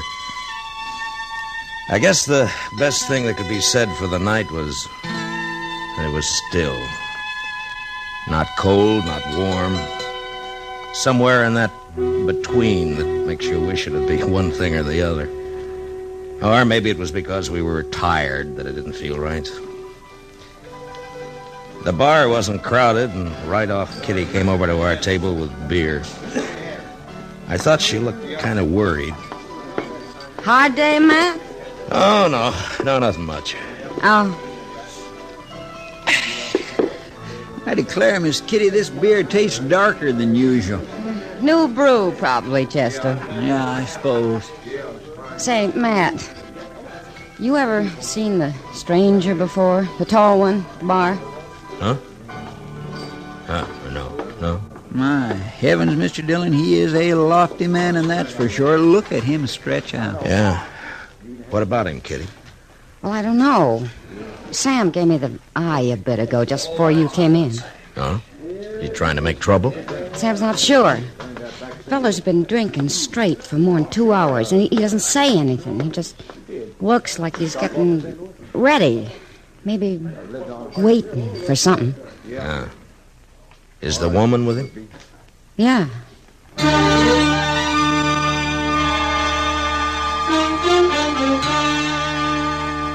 He was a lean, almost stringy man, better than usual tall. And he might have served in the army once because he wore his gun butt forward. As we sat, Chester and me, drinking our beer, he turned around a couple of times and looked at the door. I never saw a man with eyes as gray or with a skin to his face so dry and tough you'd swear you could get sparks off it with a flint. The woman standing next to him talked loud and often, but he didn't appear to be listening much. It was like Kitty said, he was waiting. About an hour went by, and the place began to quiet down. Most of the men drifted out to wherever their way was taking them. Oh, excuse me, Mr. Dillon. You want to get on back, Chester? Well, yes, sir, I was thinking about it. This beer is so dark, it's making me sleepy. Well, you go ahead. I'll see you in the morning. You staying? Yeah, for a while, I think. On account of that tall fella? Yeah, maybe. Guess I'll get a little whiskey and sugar. Might keep me awake. No, you go on, Chester. It's all right. Jack, how long you If it's all the same to you, Mr. Dillon, I ain't sleepy. But, Jack, Okay. I'm tired. There's a hotel down the way, miss. That could put you up. You. Shut up. Nobody asked you. Oh, now, Jackie, you ain't got no call to talk to the man like that. He's just being helpful. Say, Mr. Dillon. Chester, be quiet. Honey, I'm tired. I want to go to bed. Trip on the stage and traveling all day. I swear I've never been so... Talk too much. Be quiet. Stay in here with me. But, Jackie... You've been talking ever since we come in here. Stop or I'm going to hit you. Might not be a bad thing if you did, Mr. Dillon. If there's anything in this world I hate, it's a woman who does nothing but clobber her guns. Kitty. I bet he is miserable to be wed to, though. What do you reckon's ailing him? I don't know, Chester. You're still here, huh, Matt? Yeah. Sit down a minute, will you, Kitty? Yeah, sure. You, don't know their names, do you? No. They came in on the 6 o'clock stage from Oklahoma territory. That's all I know. She's been talking a lot, but mostly about clothes and liquor. He don't say anything. Yeah. You think they're married? She's wearing a ring. Mm-hmm. I've never seen a man drink as much, Matt. It's like water with him. Honey. Hey, you. Honey. Yeah. Excuse me, Matt. Yeah, sure. All right, then you get the drink then, sure. What do you want to drink? Huh? Sure. Huh? You want whiskey and sugar, don't you? Thank you, honey. Yeah. Sure. Where do you think you're going? I'm going to freshen up, Jack.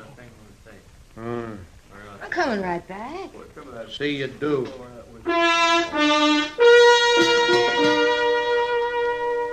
The woman had just got out of sight when we heard the horses coming down the street outside. There were only 6 of us left in the place. Sam, Kitty, Chester, and me, the stranger at the bar, and a cowboy sleeping it off at a table across the room. The tall man called Jack, with the sound of the horses, turned to the door, and there was a gun in his hand. You fellas at the table, get up. Come over here.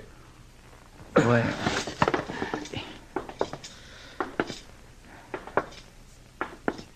Well, I kind of wondered what you were waiting for. I know you've been wondering. That's why you've been hanging around. I don't want no trouble with you. Stay out of the way, you won't get hurt.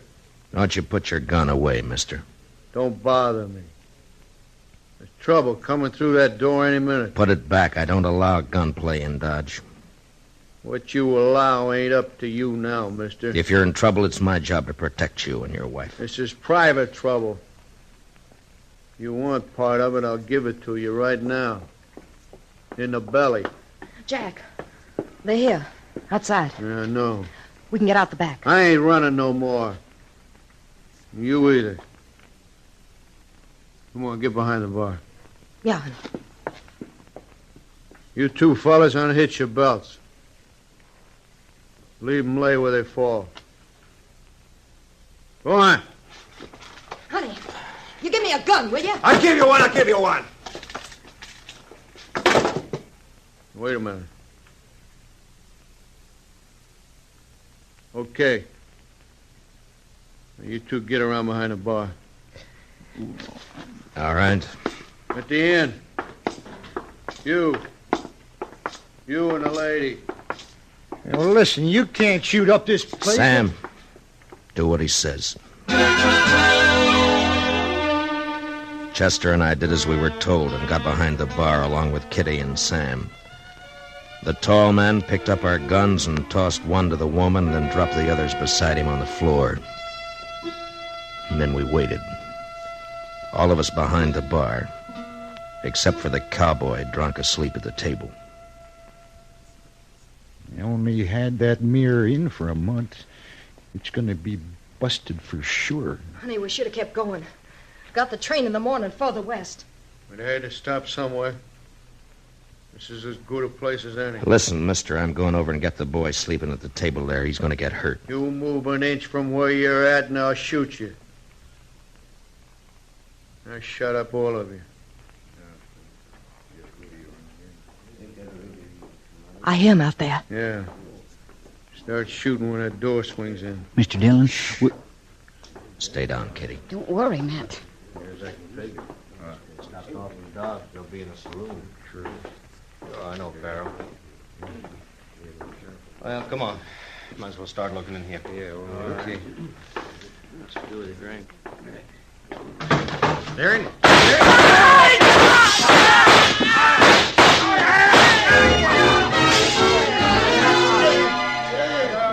The shooting went on for about 5 seconds, and when the glass started to come down behind us, we covered up. And at that, I felt a warm trickle along the side of my face where a splinter had slashed me. There wasn't anybody behind the bar hurt beyond a scratch or two from the glass. But out there by the door and sprawled out beyond onto the walk were 4 men. They never had a chance. They'd never have another. Watch out for the glass, Jack. We got him. Yeah, we got him, honey. One of them still alive. Who is it? It's Acton. Let me. Never did like him. Come on, let's go. All right, Jackie. Sorry we messed up your place, honey. Don't you try coming after us, mister. Jack's had a taste of blood. Come on. Jackie, we're going to have to ride now? Yeah. Oh, honey, I'm tired. Take it easy later.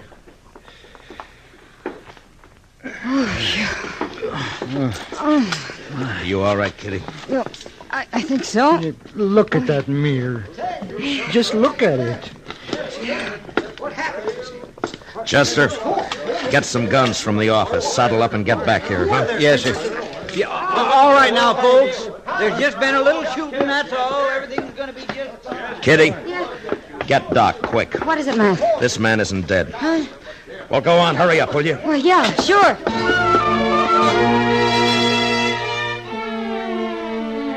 She ran out into the night for Doc. And I stayed in the Texas Trail watching the life flow out of the bullet hole in the chest of the man the killers had called Acton.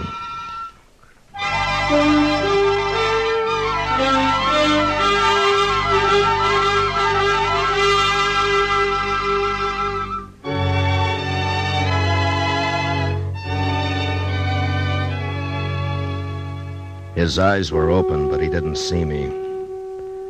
And when I talked to him, he didn't hear. While I waited for Doc, I went through his papers. His name was Brad Acton. That's all I could find. About 2 minutes later, Kitty came back with Doc. Didn't take Doc long to shake his head. The poor fella. He's done, Matt. There's not a living chance. Yeah, if I could just get him to talk. We gotta find out who he is and what they've done, those two. I don't know. He's pretty near gone. We can't... Yeah. Acton? Acton, can you hear me? Acton?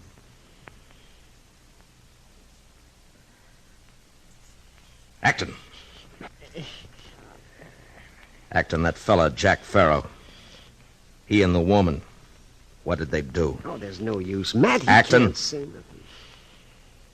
Now listen to me, Acton. Matt. Acton, who are they?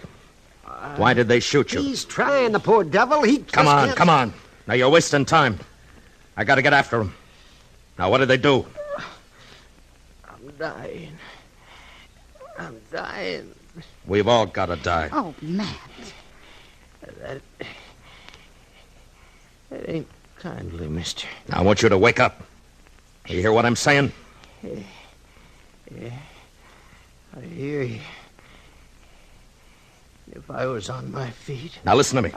Farrow. I heard you call him Farrow. And the woman. Now what about him? Why did you come gunning for him? Yeah. Had it coming. Why? What did they do? It don't matter now. It matters. If you're gonna die, get it off yourself. Now, come on. You and your pals there. If you did nothing wrong, you'll die more comfortable. Oh, Matt, let him be. It's not Matt, fair. don't. What about it, Acton? Matt, now you That's can't... enough, Doc! Acton!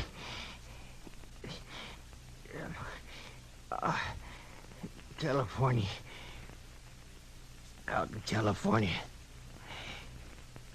Farrow, me, and the boys. We held up a stage in Farrow.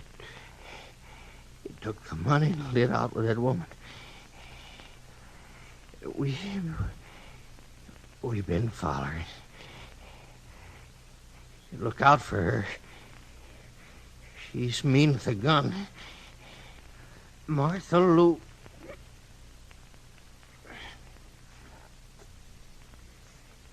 Yeah, he's gone, Matt. Yeah.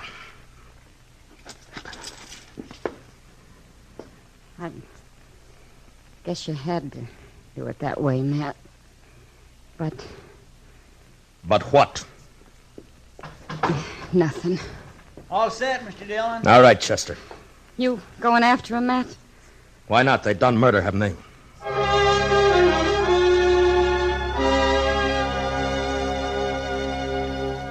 You have to figure the odds of a man forgiving you for what you do when a thing has to be done. And then you split the difference, and depending on the reasons for doing it, you feel better or worse.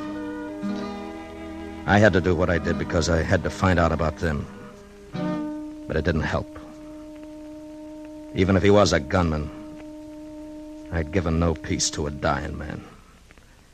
And for that he had to die harder. A man a long way from home.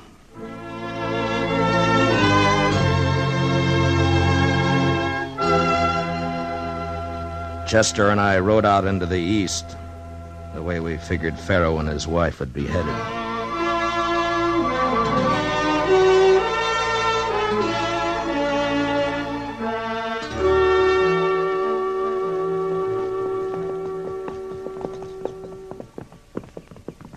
Sun's coming up, Mr. Dillon. I got eyes. Yes, sir.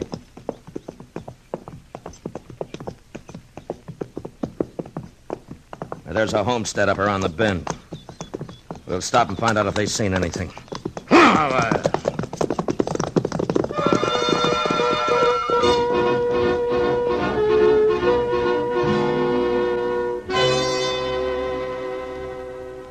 No more than a half hour ago, Marshal. I was fixing to fetch some water when I heard 'em. They stopped, huh? Yeah. The woman looked tuckered out. Never see a woman with all them skirts ride the way she did. It was some picture. How long did they stay? 5 minutes, maybe. Wife had some coffee, and they drank it, scalding, and then took off. Headed east? Yeah. They wanted to know how far to Kinsley, or maybe they wanted to know the next station, and I told them Kinsley. I don't know. Santa Fe's due in there for Hutchinson about 8. They do something wrong, Marshal? Just 4 murders back in Dodge. Come on, Chester. The Pharaohs had enough start on us that if they got the train in Kinsley before we caught up, we'd have to use the telegraph. I hope they could be stopped further down the line. With killers like that, there'd be a lot of shooting. And I figured it was my job to be there when it happened. We rode hard. It lacked a couple of minutes before 8 when we saw the smoke of the engine. We still had a couple of miles to go to reach the station, and she was moving out when we got there. I swung aboard and held out a hand for Chester.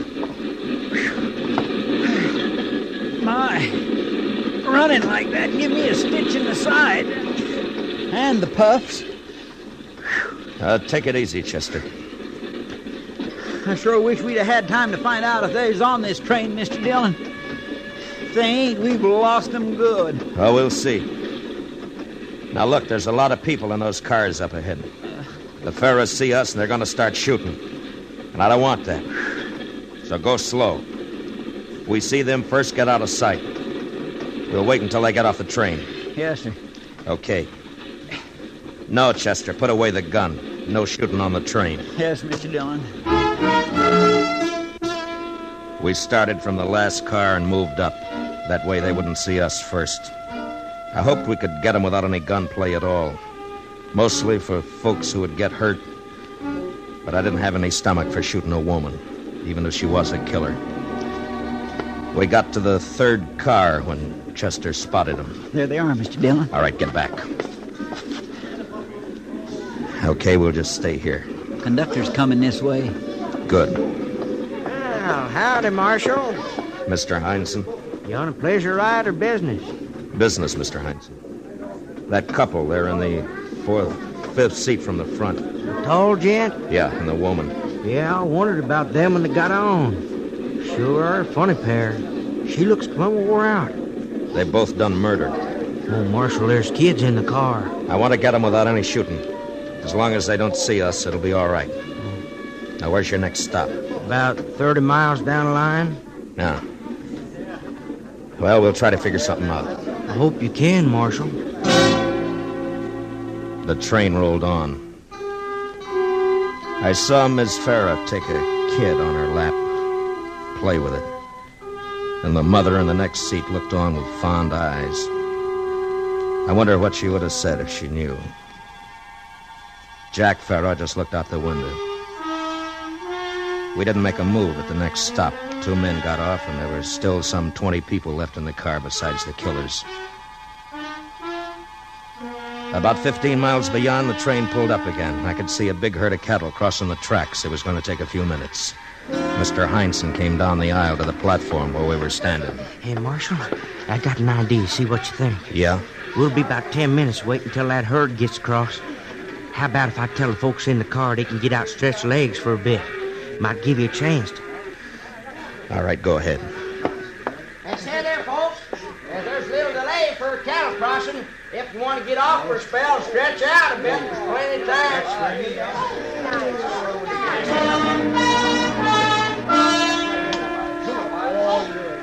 We watched. Slowly, one at a time, they made up their minds. The women, glad to let the kids work off steam, the men to size up strange land or somebody else's herd, and they straggled out. There was one old couple that wouldn't move, though, and I saw Mr. Heinsohn making an eye and a shrug at me. And then they changed their minds and hobbled off. And I'd left the car empty except for the Pharaohs, Chester, Mr. Heinsohn, and me. That's your deal, Marshal. Lucky they didn't decide to get off. I didn't think they would. All right, go ahead, Mr. Heinsohn, and get those people down the line a bit, huh? Yes, sir. All right, Chester.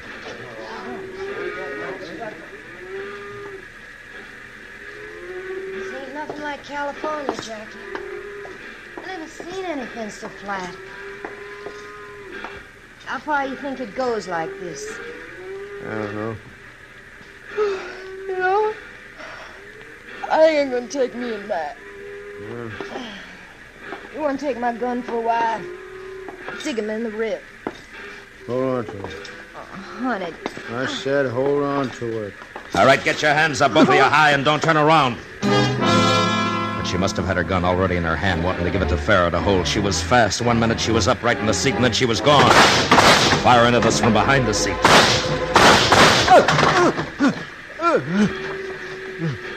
Jackie! Jackie! All right, throw out your gun, Miss Pharaoh. Jackie! Throw out your gun and stand up. I don't want to hurt you. I'll kill you. I'll kill you! Look out, Mr. Dillon. She's going for his gun. Yeah. No! Chester, give me a hand, will you? Now stop it.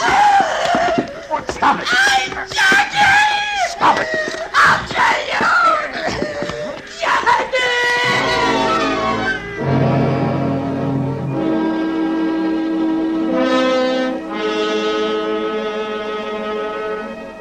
She was like a crazy woman. It took both of us to hold her, and we couldn't even do that right until we had her handcuffed to the seat. And then she shut up. She just sat there looking at her husband's body. When we got off at the next stop to wait for the next train back to Dodge, Jack Pharaoh was taken away in a wagon to be buried. His wife stood by the tracks watching it as it moved off. And it wasn't until the wagon became a dust cloud out on the plain that she started to cry.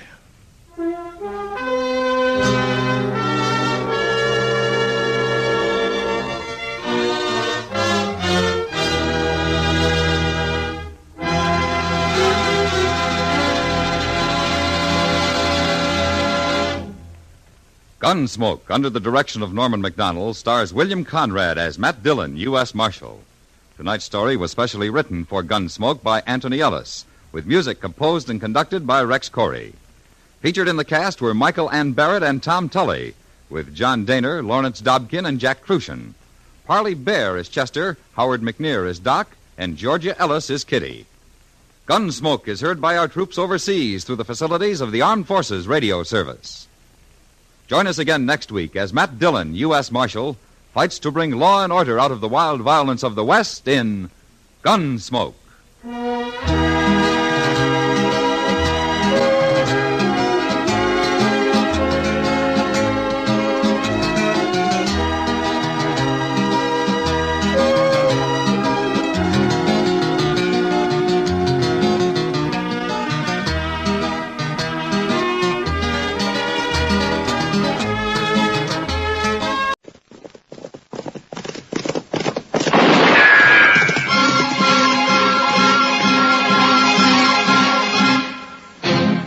Around Dodge City and in the territory on West, there's just one way to handle the killers and the spoilers, and that's with a U.S. Marshal and the smell of gun smoke.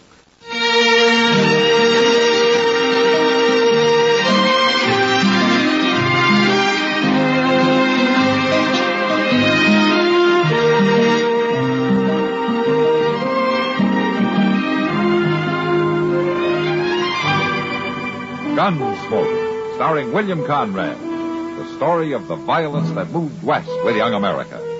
and the story of a man who moved with it. I'm that man, Matt Dillon, United States Marshal.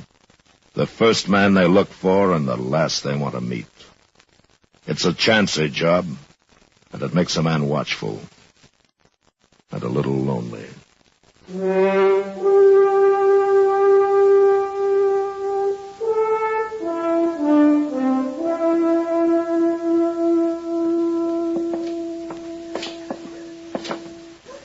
Mr. Dillon, you figure Am will have your horse shod by now? He should have, Chester. He's a good blacksmith. I swear I don't see how nothing but prairie can wear out shoes so fast. Wears your boots out fast enough. Well, yeah, but they ain't iron.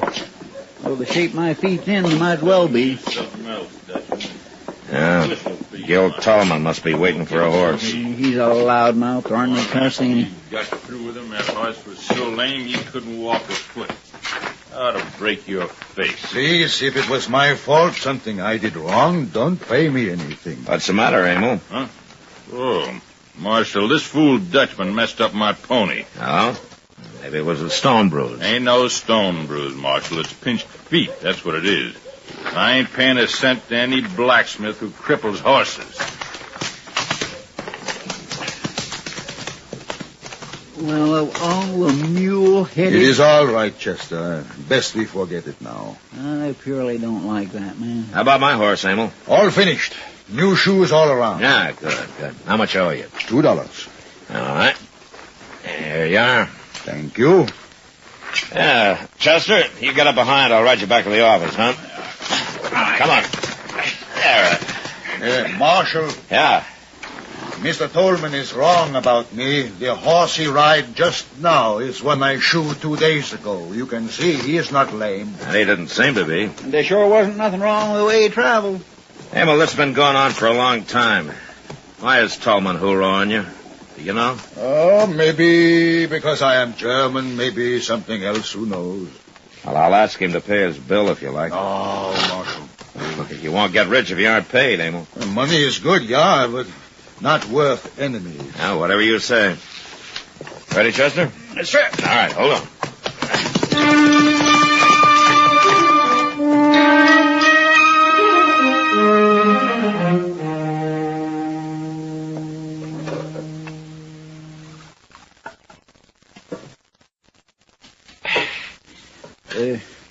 You want some coffee, Mr. Dillon? No, thanks, Chester. Say, you know what? Lily Langtry's going to be in here in a couple of weeks. Oh, how do you know? Well, Mr. Hipple over at the Opera House told me. And in case I don't get to see her, he's going to let me have one of them big picture posters. He is, huh? The Jersey Lily. My, I sure would like to be tall hog at that, tall. Hello, Mac. Chester? Hello, Doc. Hey, did you know Lily Langtry's going to be here? Did I know? Well, of course I did, Chester. I already paid Hipple for a chair. Oh, my. Well, that's all you two got to do, just sit around talking? Things are kind of quiet, Doc. You know, we can't always have a few shot-up cowboys just to keep you busy. Besides, we're waiting for the evening stage. I could just get the loan of $1, but I could get to see the Lily. All right, Chester. Here. Here's a dollar. Like now, will you be quiet? Mr. Dillon, Marshal Dillon. Oh, Amo. Well, come on in. Oh, yeah, well, hello. Hey, you're all dressed up, Amo. You got your Sunday clothes on. Yeah. I'm meeting stage. 5 o'clock. Oh, is that so? Got new wife coming. You got a wife? Is right. Well, I didn't know you were married, Amo. Oh, no, not married yet. I will get married after she arrives. Well, who is it, Amo? Well, I am doing good now and want to have wife and children. But girls here in Dodge don't want Emil for husband, so I answer advertisement in St. Louis paper. An advertisement? What for?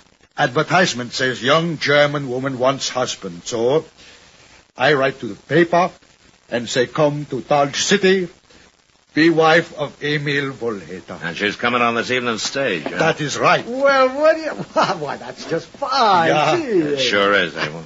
You got a place for her to stay? Yeah, I talked to Mr. Dobie at the Dodge House. She'll stay there until I get place ready behind my smithy. It's here. The stage just pulled up the other side of the plaza. Oh, well.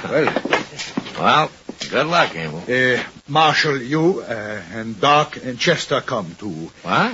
Yeah, I want you to meet Gretchen. We'll be proud. Oh, good. Oh, the funny thing, for a blacksmith, I'm very weak.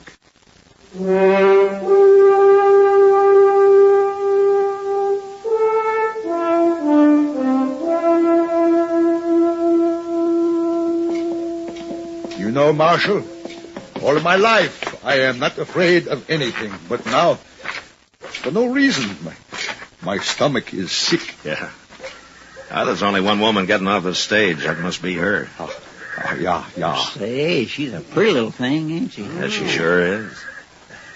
Well, go on, Emil. She's standing there waiting. We'll wait here. Well, go on. Oh. Well, go on, man. Go on. There's plenty of time to be nervous later. Ja. Fräulein Schiller. Ja? Grüß Gott. Ich bin Emil Wohlheter. Ich bin fröhlich und glücklich, dass Sie gekommen sind. Herr Wohlheter? Ich hoffe, die Reise war nicht zu schwer. Nein, ganz gar nicht. Ich bin erfreut, hier zu sein. Meine Freunde sind sehr liebe Leute. Ich werde sie Ihnen vorstellen. You wonder how they can understand each other talking that way? Oh, for heaven's sakes. Oh, you are You just do? serious. Oh, look, he's ringing her over. Sprechen Sie Englisch, Fräulein Gretchen? Ja, natürlich. Marshal Dillon, gentlemen, Miss Gretchen Schiller. How do you do, gentlemen? Welcome to Dodge, Miss Schiller. Thank you, Marshal. I hope you'll be very happy here. Yeah, you sure got a fine man. Thank you. I know much about him already. We have written. Now, Marshal, I will take Gretchen to the hotel. Kommen Sie, Gretchen. Wir gehen jetzt. Well, she seems a little scared, doesn't she, man? Doc, she took a big chance coming out here. Yeah. Well, come on, Matt. This is an excuse for some sort of a celebration. I'll buy a glass of rye. What? You too, Chester. Well, all right, Doc, since you're buying. You know, I was just thinking, she's so little and Emil's so big, I sure hope he don't take it into his mind to beat her now. Oh. You know, Chester, Emil's about the gentlest man I've ever known. Besides, Chester, that men don't always beat their wives. Well, I know that, but some does. Sam, set out some glasses and a bottle of rye whiskey, please. All right, Just see where he gets Now it's Gil Tolman again, Mr. Dillon. Yeah. One of them furnaces is all we need around here, and now there's two. That's too many, Doc, you and Chester wait here, huh? We ought to tar and feather the both of them and send them on their way. That gal he brought out here... How drunk are you? Ain't a man allowed to say what he thinks around Dodge no more, Marshal? Not when he's thinking the way you are. This is between Woolhater and me. There's nothing to do with the law. Why don't you drink up and get out and take Spooner and Willie here with you? Just a minute. You listen to me. All of you. Emil Woolhater's trying to mind his own business. If there's any trouble, I'll know who started it, and he'll go to jail. You saying you can lock me up? Tolman, if Emil Woolhater ever gets mad enough, he'll kill you with his bare hands. Now, you leave him and that girl alone. Girl. Why, she's probably nothing but a...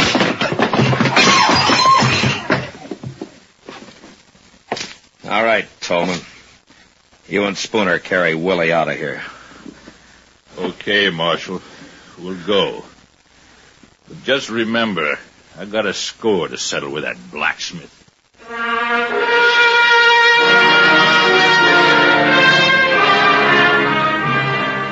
By the end of the next week, Emil Woolhater had finished fixing up the little room out behind his smithy. And the week after that, he married Gretchen Schiller. And on their wedding night, they made quite a picture.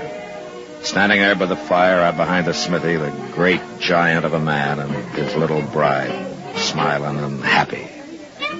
As somebody brought a barrel of beer, and there were boiled eggs and pickled pig's feet and roast chicken and smoked beef. And some of the women had brought sugar cakes and dried apple pie, and some of the men whiskey. It was good fun. until Tolman and his two friends arrived. Well, I didn't think he'd have the nerve to show up here, Mr. Dillon. No, neither did I, Chester. That is the dancing. Kindly drunk.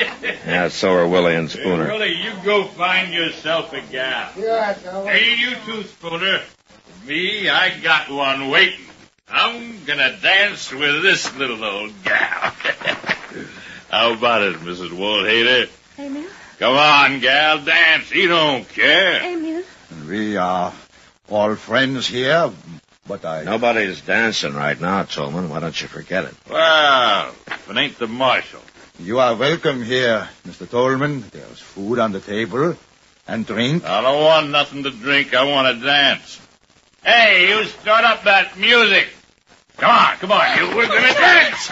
Maybe you drink too much to dance, Mr. Tolman. Why don't you just go home, Tolman, and sleep it off? Huh? Me and Gretchen's going to dance right now. Let go. Sorry to do this, Mr. Tolman, but now we put you in water. Put me down, you stupid ass. Cool you off. Put me down. All right. There you go.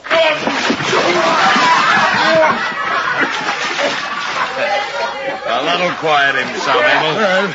Well, it's better than hurting him, I think. You filthy Dutchman. Oh, I'll pay you back for that. Come on, Willie. Spooner, let's get out of here. Everybody, have fun. No troubles on wedding night of Gretchen and Emil.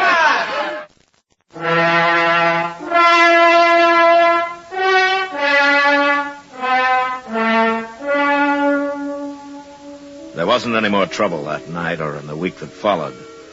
I kept my eyes open, but there was no sign of Tolman or his friends, and Dodge was pretty peaceful. And then late one night, trouble did come, but not in the way I'd expected. I'd been out at the Crockett place, and when I rode back up to the office, Chester was waiting for me. Mr. Dillon? Hi, Chester. Oh, Mr. Dillon, I sure am glad you're back. What's the matter? Oh, there's been a fire. What? It was the blacksmith shop. What?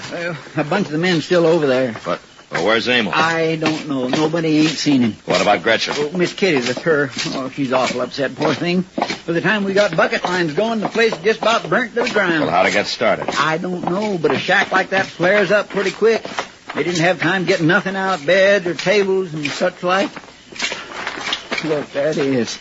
Yeah, there isn't much left but a pile of coals. There's Miss Kitty right over there. Oh, yeah. Hello, man. Gretchen? Kitty? Oh, Marshal, he's gone. All gone. It's going to be all right, Miss Woolhater. Kitty, why don't you take her over to your place? Huh? Oh, yeah, that's a good idea. You come with me, honey. Oh, no, I can't. Emil will be back. He will worry. Well, the marshal can tell him where you are. Well, where's your husband, Gretchen? He was called away. Well, when? A few hours ago, a man came for him. What man? One of the men who came our wedding night with Mr. Tolman. Oh, she means the night of the chivalry, Matt. Yeah, they must have been either Willie or Spooner. Yeah, that's right. Leave, Mr. Phillips. Oh, thank God. He was so pinch-stick, Emil. I'm going to take her with me, Mr. Woolhater. Yeah, you are kind, Miss Kitty. Right now, she needs a woman. Yeah, sure. Come on, Gretchen. Let's go. Yeah, all right. Marshal, I think somebody set that fire. Well, why? Somebody wanted me away from my place. So he told me I was needed down the trail toward Willow Bend. A horse had pulled up lame because of thrown shoe. Yeah? But there was no horse. Well, who was it, Emil? It was the man Spooner. Emil, if you'll say Tolman was behind this, I'll have him in jail by morning. No, Marshal, I don't know for sure. But anyway, this I settled myself. I won't have any killing, Emil. There will be no killing. But for the first time, I am very angry. Not so much for me, but for little Gretchen. What are you going to do? I will wait. Next time I see Tolman, I will teach him lesson.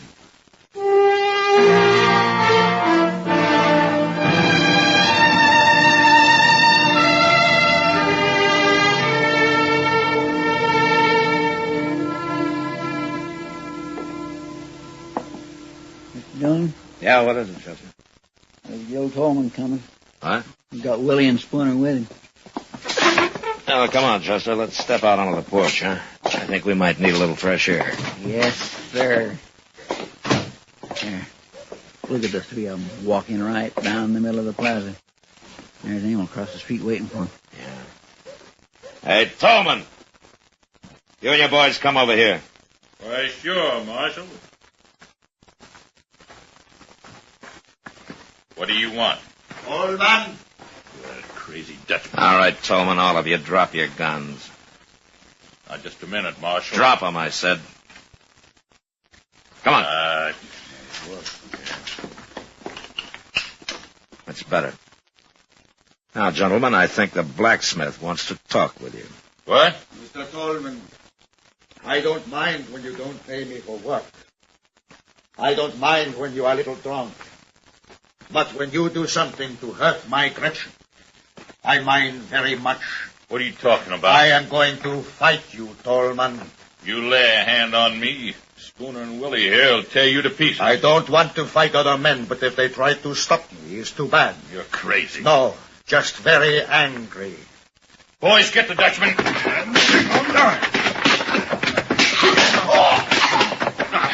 Mr. Dillon, wait. Stay out of it, Chester.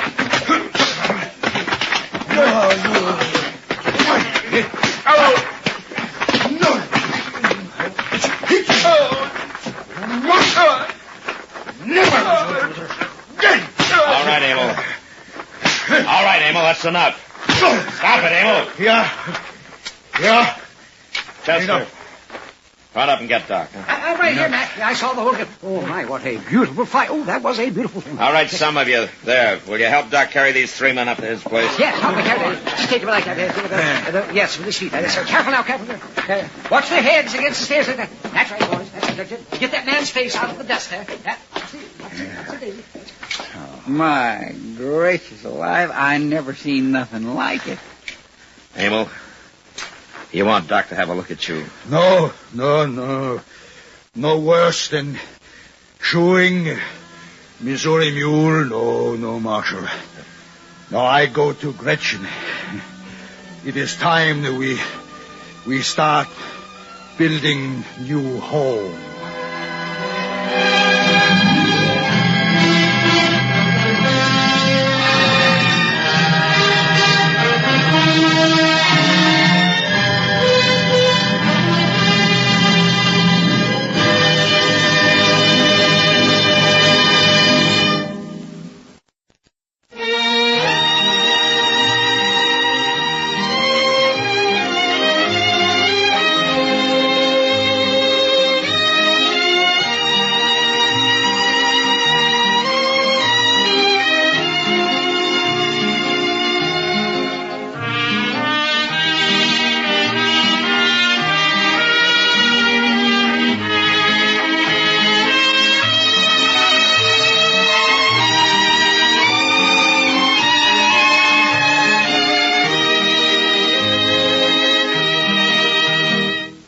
Gunsmoke. Produced and directed by Norman McDonald.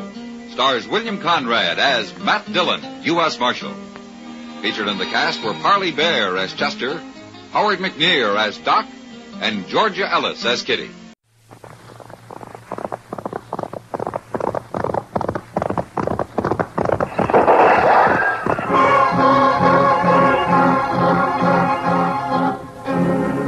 Around Dodge City, in the territory on west, there's just one way to handle the killers and the spoilers, and that's with a U.S. Marshal and the smell of gun smoke.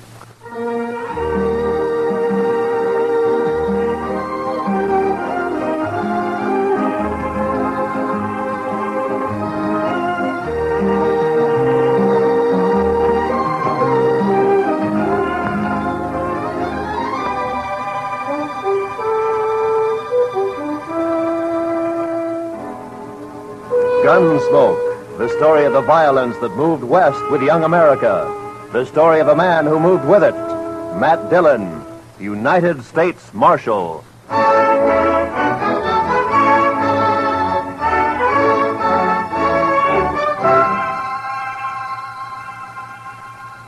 Wanted for murder. Wanted for murder. Clay Richards. Clay Richards. Age 31. Height 6 feet. Eyes brown. Hair red. Eyes brown, hair red.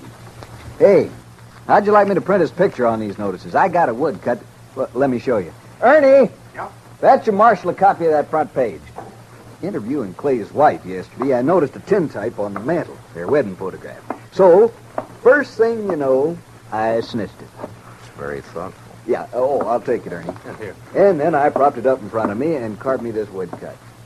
Ain't she prime? Ain't she just elegant? Real elegant. Good likeness, don't you think? Of course, he was 7 or 8 years younger with the tintype. Yeah, it's a good likeness. That's his hair stored in. Doesn't show what makes a law-abiding man like him try to rob a bank. Doesn't look like a man who murdered an old cashier and a Chinese cook who just happened to be Sure sweated there. over it, though. But it's a good likeness. Yes, sir, it is. A picture like this sure dresses up the front page, don't it? Yeah, it's a little masterpiece, Mr. Hightower, a notable contribution to the culture of Dodge City. Well, thank you, Marshal. Does fetch the eye, don't it? I'm printing an extra 500 copies of the weekly, and I bet I sell them all. Too bad the cashier's shot went wild. If he'd managed to kill Clay or even wing him, why, I bet I could sell 1,000 extra copies. We must be thankful for the blessings we do receive, Mr. Hightower. Oh, I am, Marshal, I am. Why, just before it happened yesterday afternoon, I didn't know what I was going to fill my columns with, and then, like manna from heaven, 2 murders and a bank robbery. Attempted bank robbery, Mr. Hightower. He turned and ran before he got his hands on so much as $1. Yes. Still, as you say, like manna. Dylan, I'm talking business. What is it, Chester? Well, it can wait, I guess, Mr. Dillon. Yeah, print Clay's picture on those notices, Mr. Hightower. Now, where were we? Eyes brown, hair red. Oh, yes. Also known as Red, Bricktop, and Sorrel. He didn't answer to no other nicknames, did he? No, that's what they called him. All right, then in big letters, $400 reward. Dead or alive. And at the bottom, apply Matt Dillon, Marshal, Dodge City. Mm-hmm. Print 200 copies. How soon can I send Chester over for him? This afternoon. Good morning, Mr. Hightower. Chester.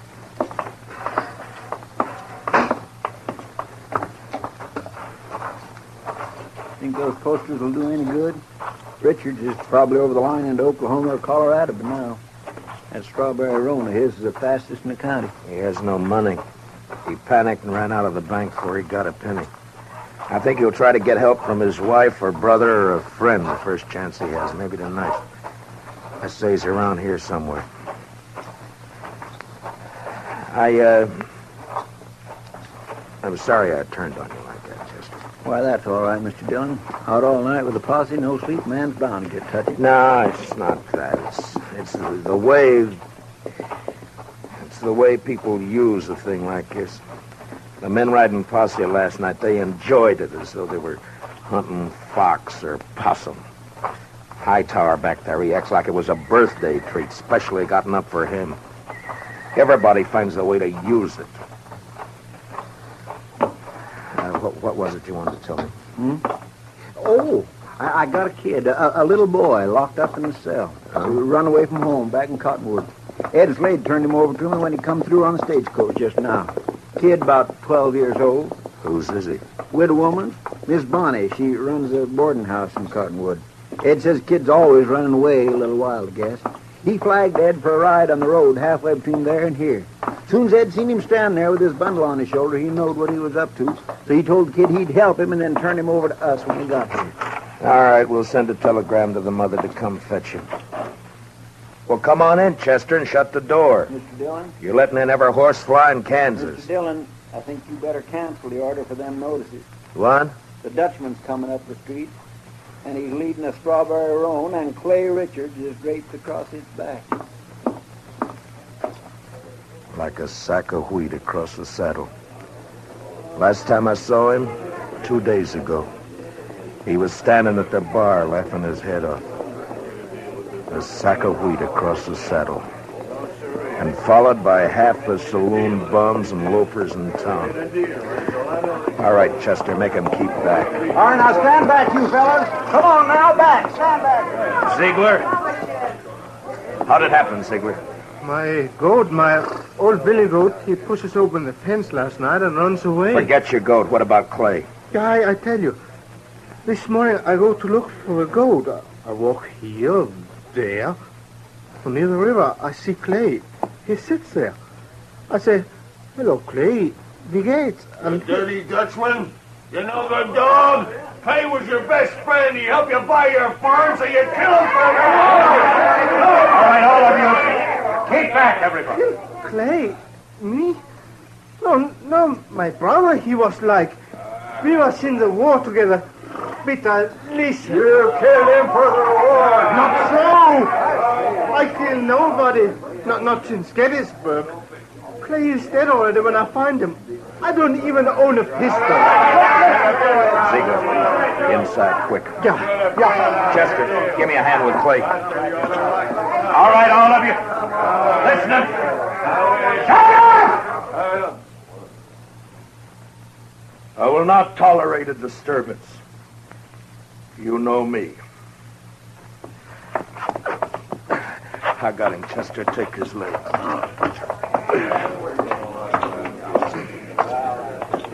All right, kick the door shut. Marshal, I don't kill Clay. On this table, Chester.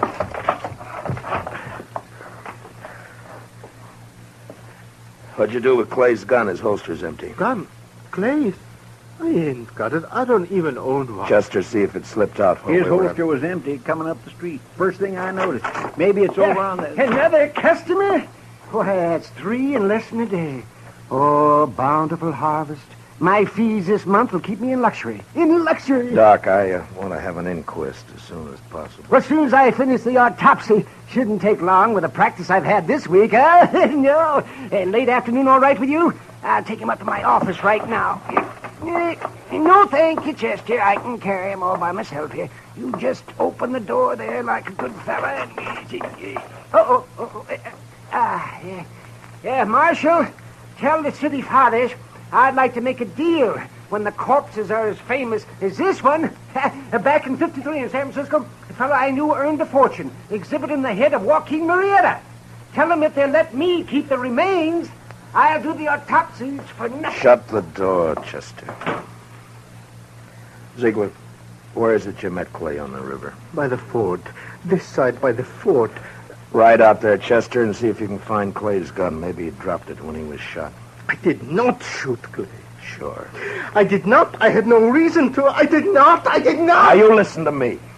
Maybe you think Dodge has got so big I don't know about everything that goes on here. Well, if you do, you're wrong. If you think I don't know about the bank having an overdue mortgage on your farm, you're wrong. $400 is reason enough for a struggling farmer like you. No. Could not do such a thing. I am a human being. To a peace officer, Ziegler, that's enough grounds for suspicion. But whether you did it or not will be decided at your trial. In the meantime, you just stop yammering about it. Trial? Me? Even when I shoot somebody, I stand trial. If they find it's justifiable homicide, and they probably will, Clay being a wanted man, then they'll let you off. And if not... Please, I am permitted to go now. Go. Are you crazy? I found this stock. I must look after it. You sit right down. You want to be lynched? You're trying to get yourself murdered? Have you forgotten about Clay's brother, Adam? Adam would not believe I shot him. What difference does it make whether he believes it or not? His brother's been killed. Everybody's looking to him to do something about it, and he knows it. You want me to guess where he is right this minute? He's in one of them saloons lapping up courage to come in here and ask me to give you to him for a present. You want to know who's with him? Ever loafer, ever bum, ever slob in town. Slapping him on the back and telling him what a shame it is. Taking him on to kill you so that they can have some excitement and some fun. Well, maybe you deserve killing, but it's my job to uphold the law, and I'm not letting you out of here. What? I tell You might that... spend your time trying to think up a better story. That is, if you intend to stay in this town. All right, now think back. Didn't Clay go for his gun before you shot him? I tell you, I didn't. If I'm not under arrest, you have no right to keep me here. I got to look after my farm. I go. All right, Chester, lock him up. Yes, sir, Mr. Dillon. Come on now, Ziegler. Step out, Sonny. This cage is bespoke. Who's in there, Chester? That little old runaway from Cottonwood. Oh. Yeah, come over here, son. Come over here to me. I know who you are. You do you? You bet. You're Matt Dillon. I'm guilty. I knowed you right off. You just pointed out to me one day back home. Filler says you was the fastest gun thrower in Kansas. Wyatt Earp wouldn't be awful interested to hear that, I'm afraid. Filler says you was faster than Older. Faster than Wild Bill Hickok in Hay City and Bat Masterson or any of them. How many fellas have you killed? You don't keep score, son. It's something you try to forget. Not me. Someday I'll be famous like you, and for every filler I kill, I'll put a notch on my gun. People will see those notches, and they'll know they better not try. Why'd you run away from home, bub? Don't you know your mother's likely to worry about you? Oh, she won't worry. She's too busy working. You ain't gonna make me go back, are you? You wouldn't do that, would you? Well... Because it wouldn't stop me for long. I'd only run away again. Oh, where are you off to in such a sweat? Oh, Texas, California, Mexico. Fella can accomplish things there, not like living in old Cottonwood.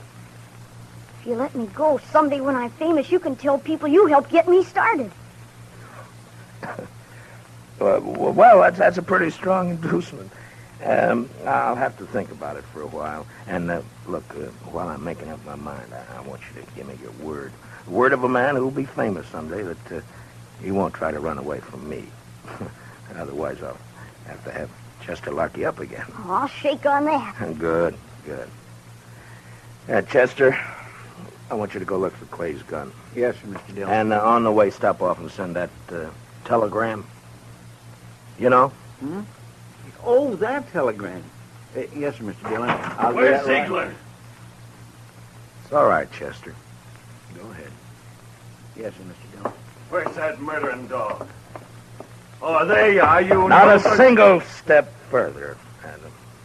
I want him, Dillon. He murdered Clay, shot him down without giving him a chance. How do you know? Because Clay wouldn't have let anyone catch him off guard except a friend. A friend. And now, Dillon, give me that Dutchman. Try to take him. Just like that? It's like that. And it's true what the fellas say. You made a deal with the Dutchman to give him the reward and to protect him if he'd killed Clay for you. That was the deal, was it? Yeah. The fellas say why I'd make such a deal? Dillon, it ain't no longer a secret around town that you and Francie want each other. But Clay was in the way. You had him killed so you could get his wife. Do you deny it? No. It'll serve as well as any other crazy story. It'll work you up. You think you're safe behind that star, don't you? Well, Clay had friends, lots of them. I'm coming back with them friends, and we'll get the Dutchman and you and anyone else who tries to stop us. All right, Adam. I'll be waiting. Yeah. You wait.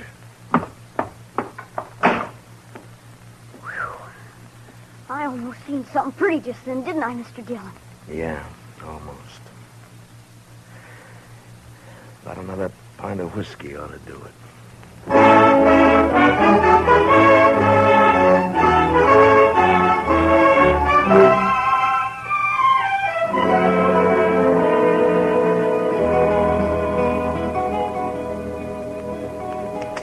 Son? You say something, Mr. Dillon? Yeah, open that drawer in front of you there. You'll find a small bottle of oil in there. No, one to the right there. Yeah, that's it. Now, bring a little brush, too, huh? Here it is. Thanks, bub. It's a right nice gun you have. Yeah, it's not bad, but a little stiff. Just a little stiff. Don't it have a trigger? I never seen no gun without a trigger before. Oh, you remove the trigger or tie it back against the guard. And all you have to do is thumb a hammer. Yeah, like that. It's faster. Yeah, that's better now. Remove the trigger. I remember that. What in the world for? Well, I remember everything you told me. About the Texas holster and the spring holster and the double roll and filing off the sight. It's just me, Mr. Dillon. Oh, any luck, Chester? No, sir, not any. I went to the store first and asked Mr. Denton what kind of ammunition Clay Richards used to buy, and he told me Clay had a double-action .44. I scoured that riverbank a half-mile each way from the ford, and not a sign of it. Yeah. I got that telegram off. You know who ought to be here pretty soon. It's only 7-8 miles from... Is that a fire in town? Funeral services for Mr. Grinnell, the cashier. So soon? It's awful hot weather. Yeah.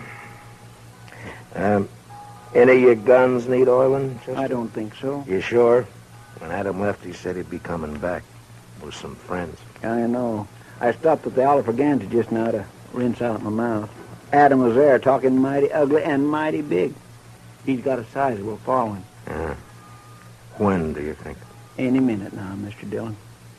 Want me to take Bub out of here to one of the hotels, maybe? I want to see No, it. I think you'll be safer here, Chester, behind stone walls and dodging about the streets rubbernecking. You keep your head down, Sonny. You hear? There's a... Matt, I gotta talk to you. She ought to be in mourning. If she cared for Clay at all anymore, she ought to be in black. Matt, Oh, Lord, I find her more beautiful all the time. Matt, have you heard what they're saying? What are they saying, Francie? That you and me, that you made Pete Ziegler kill him because of... I'm sorry that got back to you, Francie. It's all over Dodge. Adam almost strangled me before they dragged him off. Francie, I didn't shoot Clay. Francie, I beg you believe me. Shut up, Ziegler. Shut Shut up or I'll pump you to death! Francie is just one of those crazy stories. They needed one and they made one up. But, Matt, everyone believes it. On my way down here, people were pointing, whispering. Old women clucking their tongues at me. They believe it. They'll forget it as soon as this is over. They'll remember that even if we once did go with each other, it was finished and done with even before the war ended, before you even met Clay. No, they won't forget it. For the rest of my life, as long as I stay here. Hold it a minute, Francie. Yeah, Doc, what is it? Oh, am I interrupted? What is it, Doc? Topsy's finished. I examined his liver and lights. This is Mrs. Richards, Doc. Oh, I beg your pardon, ma'am. I'm sure I meant no disrespect for the departed. Well, Clay was shot all right, but from the nature of the wound and the coagulation of the blood, I'd say it happened sometime yesterday. I'd say the cashier's bullet didn't go wild after all. how could a dead man gallop away? Well, the wound wasn't what killed Clay.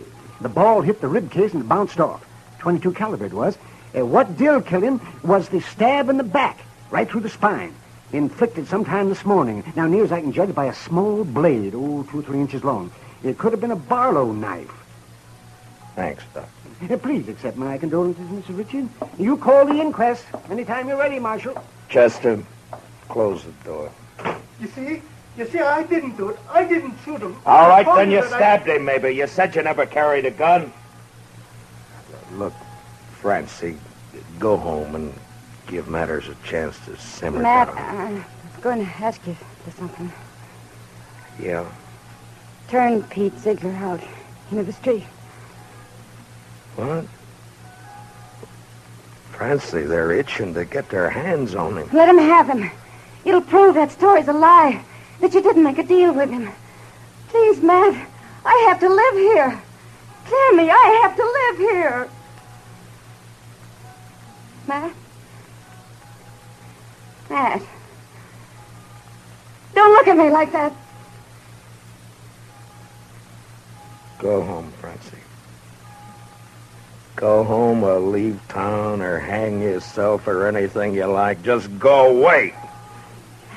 Away! Right now.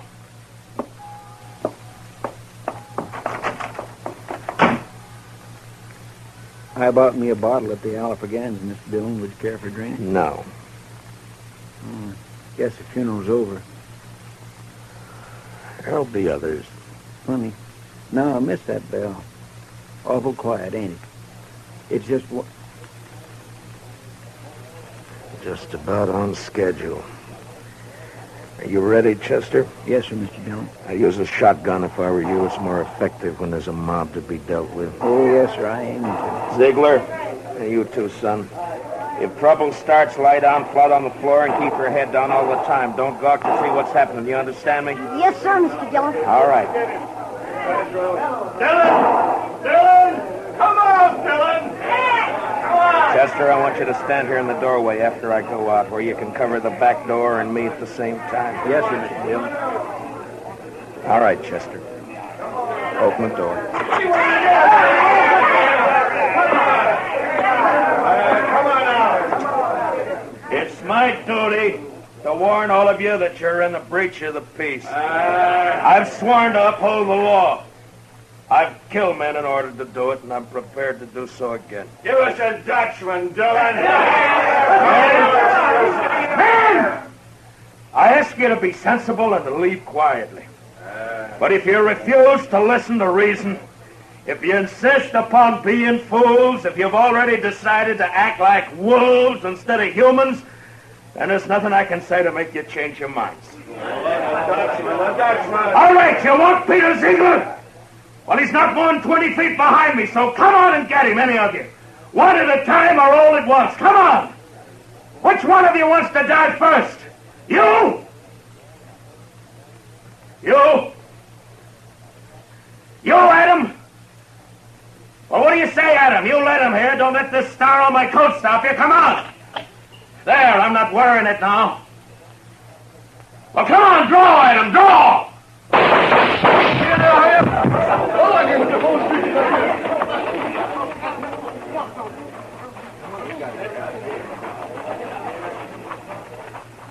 You all right, Mr. Dillon? Yeah. Get his gun. Man alive, I couldn't even see your hand move. Marshal! Oh, don't tell me. Don't tell Doc, me. you make one single funny remark and I'll knock you down. You just take him to your office and get to work. Well, I never do mean to offend, Marshal. In my line of work, well, bodies, they're just so much lumber. Make all the jokes about him you please, but not to me and not in my hearing. In my line of work, there's nothing humorous about death. Give him a hand, Chester. No, I can handle it, Marshal. Thank you. Thank you. Just the same. Can you direct me to the marshal's office? Yes, ma'am, right here. I'm Marshal Dillon. Well, I left Cottonwood as soon as I got your telegram. I'm Miss Bonnie. Where's my boy? Oh, we have him, ma'am, safe and sound. Here, let me help you down. Hitch that horse, Chester. Right this way, Mary. Oh, I'm so sorry he put you to all that trouble, Marshal. The truth of the matter is he's a wild one and no mistake. Takes after his father, one scrape after another. He was no trouble at all.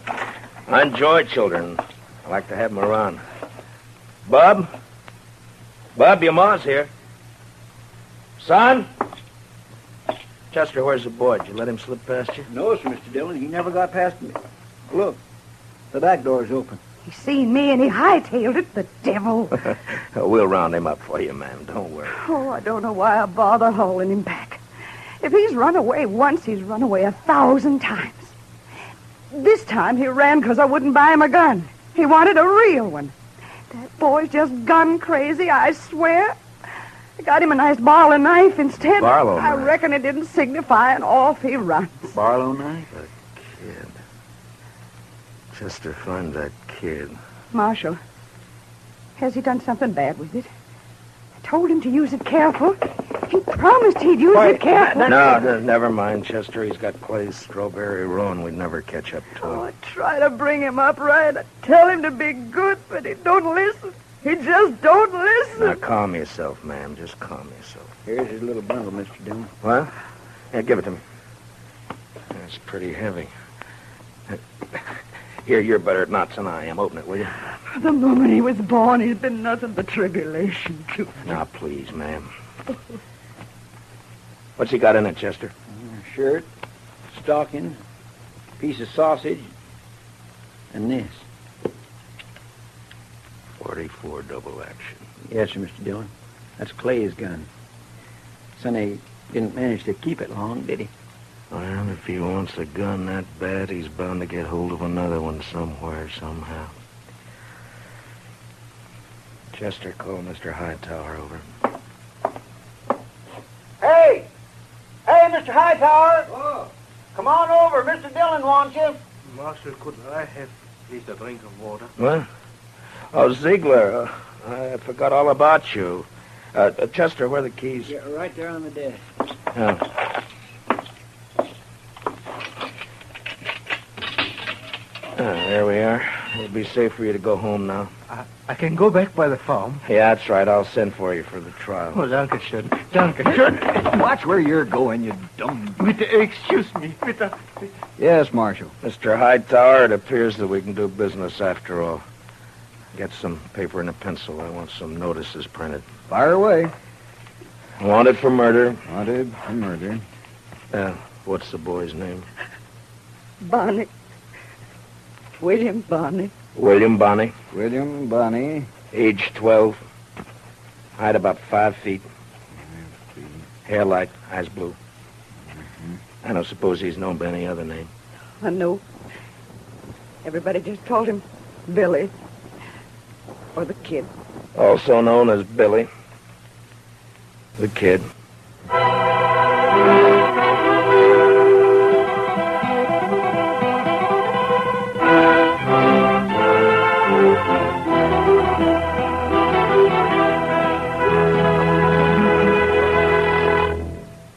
Gunsmoke, under the direction of Norman MacDonald, stars William Conrad as Matt Dillon, U.S. Marshal.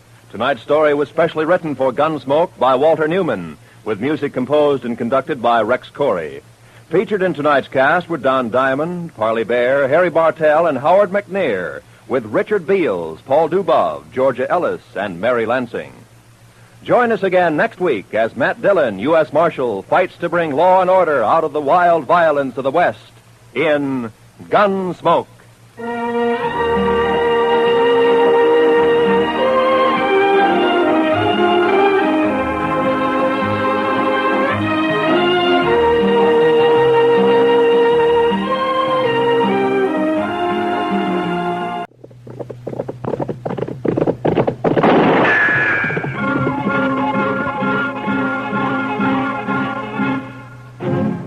Around Dodge City and in the territory on West, there's just one way to handle the killers and the spoilers, and that's with a U.S. Marshal and the smell of Gunsmoke.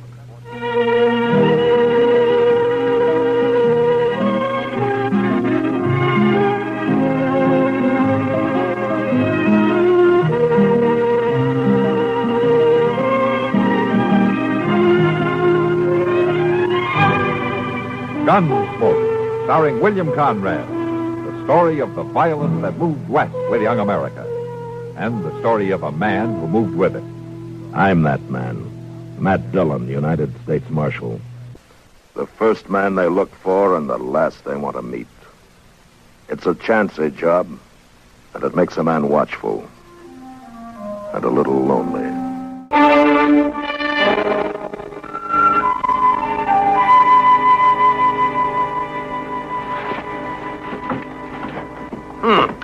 Now, I sure can't find your order, Miss Kitty. Well, don't worry about it, Mr. Jonas. I saw Edna getting things together, but what she did with them... Mr. Jonas, I don't mind waiting. Well, it bothers me. Now, she should stay here till 5 o'clock, but no, every afternoon, come 4:30, she has to run off to the boarding house, change her clothes, comb her hair, and freshen up, as she keeps saying. Well, if she's not a good worker, why do you keep her on? No, I didn't say that. She's a fine worker. As a matter of fact, I'd hate to lose her. Lose her?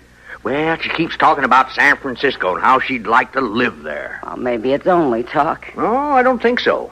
I get the notion that Dodge is just the place she ran out of money, and as soon as she saves up enough, she'll be on her way. Did she ever tell you where she's from? A farm, someplace in Ohio, I think. You know, one day we got to talking about hogs and milk cows, and she let it slip. Almost bit her tongue off after she said it. You think she's ashamed of being raised on a farm? No, it ain't that. A funny thing, it's more like she was scared, like she had to keep it a secret. Well, I'm back, Mr. Jonas. I'll just tidy up the counter. Oh, Miss Kitty. Hello, Edna. My, you look pretty.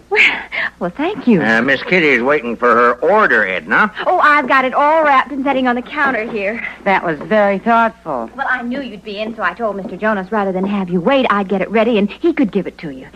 Here you are. Thank you. Edna, it's almost 5 o'clock. Are you ready to... afternoon, Miss Kitty. Hello, Chester. I'm all ready, Mr. Proudfoot. You have to forgive the way I look, but I have been working all day, and a person does get a little wilted. Yes, ma'am. Well, shall we go? See you in the morning, Mr. Jonas. All right, Edna. Nice seeing you, Miss Kitty. Well, nice seeing you. And you, too, Chester. Yes, it was. Very nice. Mr. Jonas, I think you're wrong. Oh? About what? San Francisco. I think Dodge City is as far west as Edna plans to get. Oh,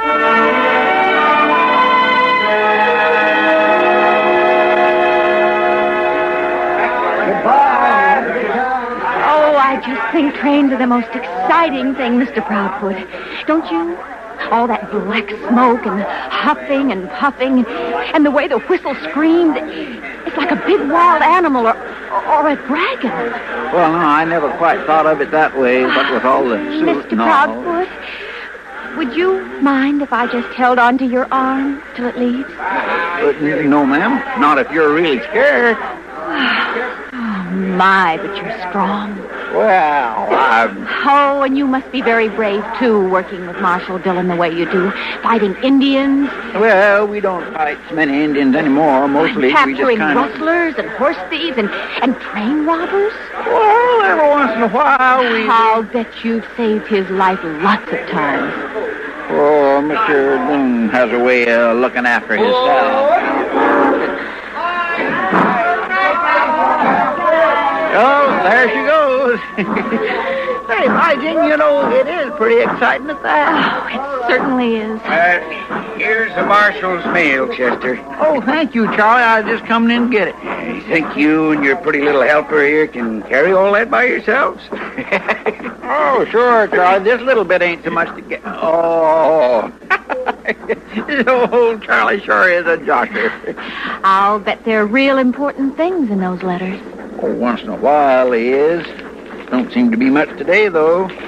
Just 3 wanted circulars. And... Could I see one of them? Well, I guess there ain't no harm. They're going to be posted anyway. Here you are. Texas Sam. Oh, what a mean, terrible-looking person. Well, that ain't a very good likeness of him. He's really Oh, don't show me the others. I don't want to know about such people. Well, all right. But you But asked... I would like to see those envelopes. Well, now, Miss Edna, the U.S. mail is sort of sacred-like. Oh, Chester, just let me look. My, the Department of the Interior in Washington, D.C., and the U.S. Marshal's Office in St. Louis. Oh, my, all that important mail. It is a responsibility, isn't it? Well, yes, ma'am, it is. And I think I better walk you on home now so as I can take the mail over at the office. Oh, all right. Mr. Dillon likes to look at it before he goes out for supper. Chester? Yes, ma'am? This boardwalk's terribly rough. Would you mind if I took your arm?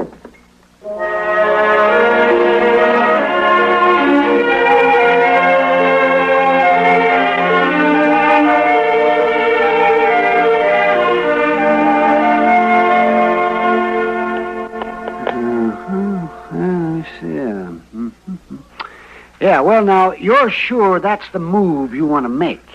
Yeah, I guess so. Yeah, that makes 3 games in a row, and I suppose I should feel flush with victory, but I find absolutely no satisfaction in beating a half-hearted opponent. What are you talking about? Come on, Matt, out with it. Well, you'll know sooner or later anyway. It's Chester. Chester? Has he been up to see you? No, why? Is he sick? Well, something's wrong with him. Well, what are his symptoms? What does he do? Nothing. Well, then what makes you think that... Well, those are his symptoms, Doc. He doesn't do anything. When he's here, he walks around with a blank expression. He doesn't hear anything I say. This place hasn't been swept up in a week. I've had to make coffee for the last 2 mornings, and the day before yesterday, that drifter we had in the cell didn't get any supper. Oh, well, that doesn't sound like Chester. That's what I'm talking about. Now, do you have any idea what might be bothering him? As a matter of fact, I do. And the only thing that amazes me is that it hasn't happened long before this. Well, what is it, Doc? Chester is a victim of your ingratitude. What? Oh, now, Doc. I know, it may sound silly, but it's a fact. Look, Doc. Now, wait. You ask my opinion, and I'm going to give it to you. I've seen cases like this before. A man goes on year after year doing his job, and then suddenly one day he asks himself, why? Oh, sure, he gets paid for it, but he has to feel that what he's doing is important, that the person he works for appreciates his efforts. If he is not appreciated, all the spunk goes out of him, and he begins to think maybe he should find something else to do. You mean Chester's thinking about quitting? I wouldn't be a bit surprised. So tell me, Matt, when was the last time you said something nice to me? Something nice? Look, I can't run this office like a Sunday school, Doc, if I have to pat Chester on the head every time he does. All right. You asked me and I told you. But you just go on like you have been. No word of thanks or no praise. Barking orders. Expecting things to be done day after day. Well, maybe. You certainly wouldn't want to lose a man like Chester. Because of your own stubbornness. Well, No, I wouldn't, Doc. Okay, I'll do something about it.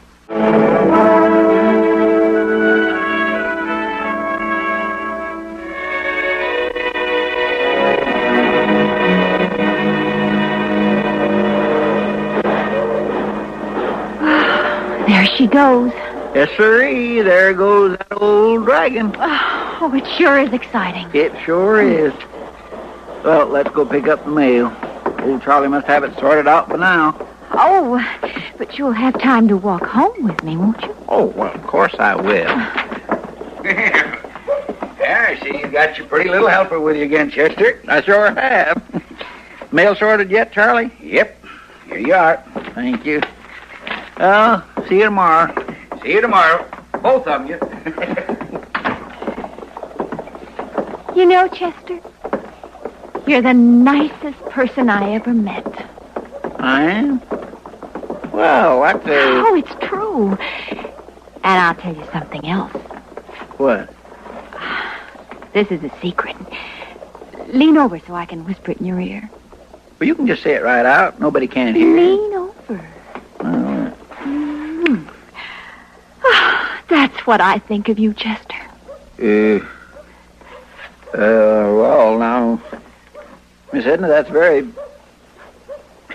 I don't think Front Street's the place to... Oh, it's all right, Chester. I don't care who knows. Well, I think I'd better take you home.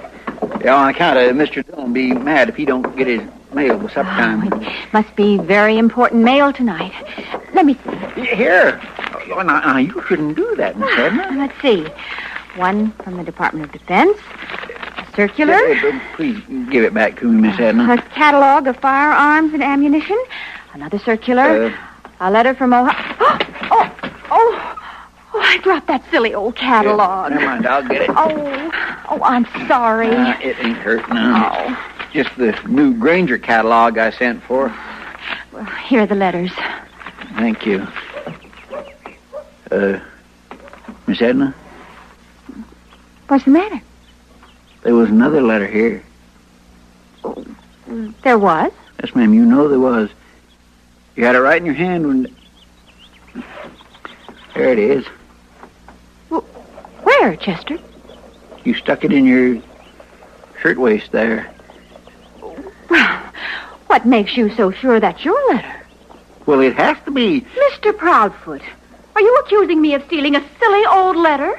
Well, no, ma'am. I suppose it could have got there by accident. If you're so sure, why don't you just take it away from me? Well, But if you try, I'd scream like anything, and everybody in Dodge would think that Chester Proudfoot was a big, nasty old brute. Miss Edna? Miss Edna, I've... Oh, dear.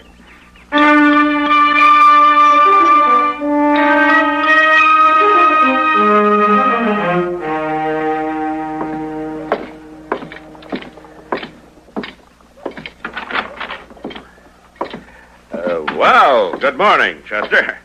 Oh, morning, Mr. Dillon. Sorry I didn't get your breakfast this morning. Well, every man has a right to sleep late now and then, hasn't he? I think it's kind of good to eat breakfast out once in a while, anyway. That's right. I just didn't close my eyes till after sunup, Mr. Dillon. I just tossed and turned, tossed. You know, Chester, I think you've been working too hard. I think you should take a couple of days, pack your saddlebag, and take your fishing pole and ride out and just loaf a little. You remember that little stream that cuts off the Arkansas? Well, yes, sir, I remember it, but I just couldn't do that. Well, I can manage without you here for a couple of days. Mr. Dillon, if you want me to go away, you don't have to be nice about it. I understand. Chester, I didn't say I want you to go away. You said you could manage without me. For 2 days, Chester. I figured that you needed a rest, a change. Now, look, you've got a tough job. Well, I got a tough job, too. Any marshal has. But if he doesn't have help that he can count on, his job is twice as tough. Now, you're a good assistant. You're loyal, and you're dependable. Mr. Dillon? Shut up. I'm not finished yet. Now, when I'm out on the prairie 4 or 5 days, a week at a time, I got to have a companion I can stand to live with. Well, most of the time, I can stand you. Now, does that sound like I'm trying to get rid of you? Huh? Does it? No, sir. All right. And thank you very much. You just helped me make up my mind about something very important. All right, then. Now, make up your mind to clean up this rat's nest from top to bottom before I get back. I'm going over the Long Branch. Yes, sir, Mr. Dillon.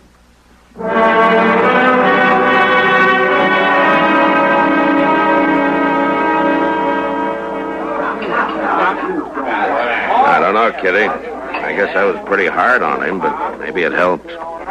Anyway, sweet-talking him seemed to make him feel worse. And that was Doc's idea, huh? Yeah. He figured Chester needed some encouragement. And what did you figure? Well, nothing. I just got tired of him mooning around like a lovesick calf, neglecting his work. You said it, I didn't. Huh? Said what? Mooning like a lovesick cat. What? Oh, now, Kitty. Mm-hmm. Chester? Well, who? Edna Wallstrom. You mean the little girl that Jonas hired to work in the store? Oh, she's not exactly a little girl. She's 22 if she's a day. And she set her cap for Chester. What, Kitty? Chester isn't the kind to go chasing after girls. I said she set her cap for him. Well, what do you know? Uh-oh. Speak of the devil. Mr. Dillon? Well, Chester. Miss Wallstrom? Marshal? I think you know Miss Kitty Russell, don't you? Oh, yes, I do. Good evening, Miss Kitty. Well, won't you sit down? Thank you. Mr. Dillon? Yeah? Miss Wallstrom's got something to tell you. All right. I'm under arrest, Marshal. What? Chester arrested me for tampering with the U.S. mail. Now, you didn't open the letter, Miss Edna, so that just makes it interfering instead of tampering. Well, that's still a pretty serious charge, Miss Wallstrom. Well, I know, Marshal. Chester said he liked me very much, but if he didn't arrest me, he'd be even guiltier than I am, because it wouldn't be loyal to you.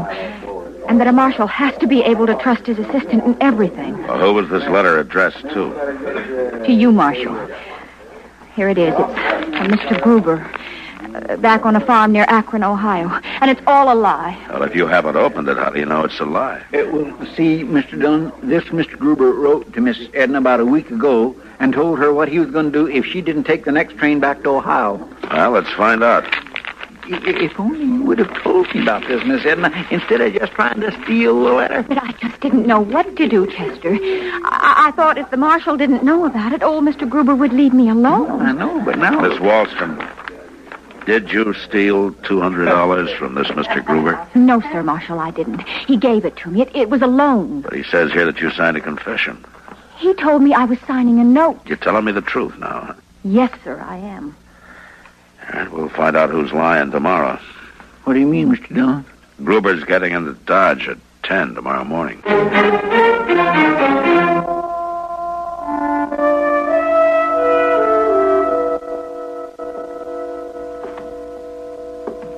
When somebody breaks the law, they should be in jail. That may be true, Mr. Gruber, but this jail wasn't built for women. And I'm still not sure that the law was broken. You got my letter? I sent you her confession. I know. And if you'd filed a complaint back in Ohio, I can hold her here in Dodge until they can send somebody to take her back. But I am already here. I will take her back. Mr. Gruber, the law just doesn't work that way. Here's the telegraph, Mr. Dillon, from the Akron police. You read it, Chester? Yes, sir, I did. Now, you read it, Marshal. Complaint against Edna Wallstrom, filed here by Hans Gruber, January 10, charge theft. Presently in your city, please apprehend and hold for extradition. So now I want her arrested. She's not no criminal, Mr. Dillon. Oh, you think not? No, I don't. She's a fine person. And if she done something wrong, she must have had real good reason. Chester. Well, I'm sorry, Mr. Dillon, but I'm real upset. Now look here, young fellow. Look here. I think Miss Edna is all right, fine lady, and I just won't believe she can do anything really bad like stealing your money. She works awful hard, and she's awful nice, and she's awful pretty, and she wouldn't do a thing like that. You have got a lot to learn, young That fellow. may be, but there's one thing I do know. I know if you say one mean thing to her when she gets here, if you try to scare her one little bit, it's going to make me madder than I am. Are you threatening me? Yes. Chester, nobody's going to intimidate her. I'll see to that. Now, you just calm down, and I promise you we'll get to the bottom of this just as soon as we can. Here she is, Matt. Oh, hello, Kitty. Come on in, Miss Wallstrom. Miss Wallstrom, do you know this man? That's Mr. Gruber. Hello, Edna.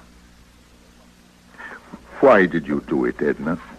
Mr. Gruber, you told me when I signed that paper that now everything was all right. You know I was going to pay it back. I don't mean about the money, but why did you run away? Everybody laughs at me. I can't help that, Mr. Gruber. I had to do it. But why? I'll tell you why. Kitty. No, Matt, this is important.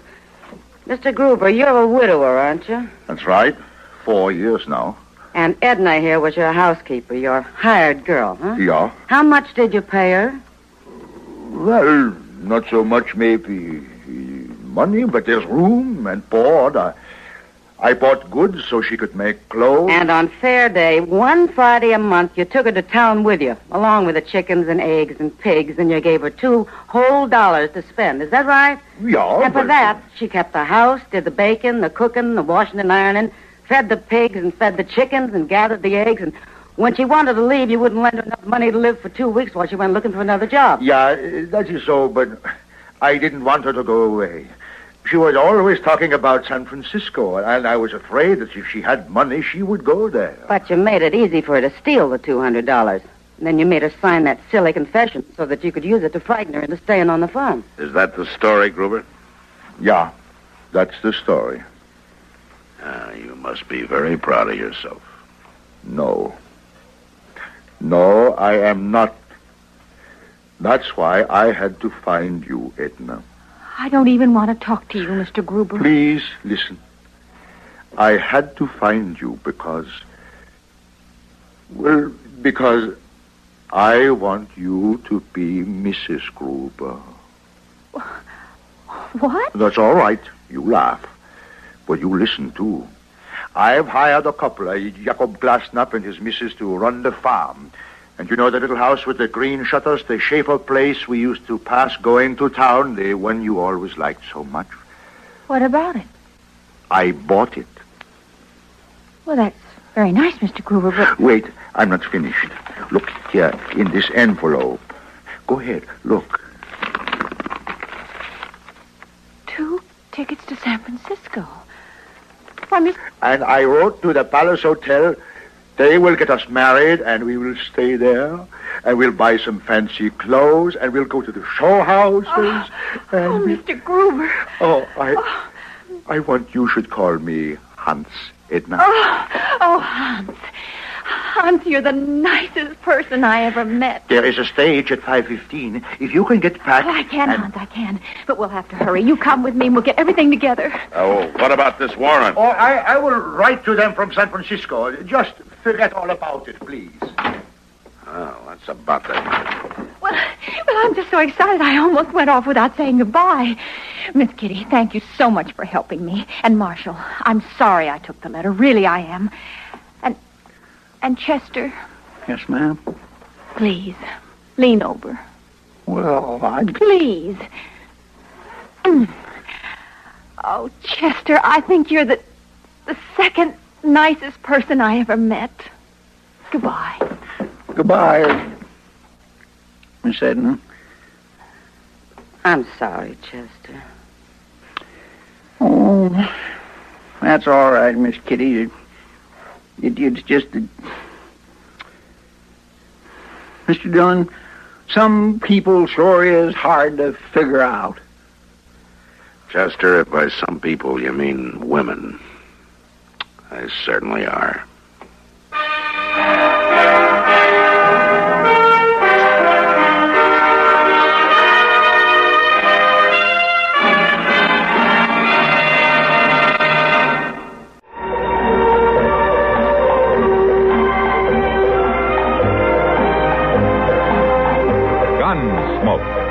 produced and directed in Hollywood by Norman Macdonald, stars William Conrad as Matt Dillon, U.S. Marshal. The story was specially written for Gunsmoke by Vic Perrin, with editorial supervision by John Meston. Featured in the cast were Barbara Eiler, Joseph Kearns, and Vic Perrin. Farley Bear is Chester, Howard McNear is Doc, and Georgia Ellis.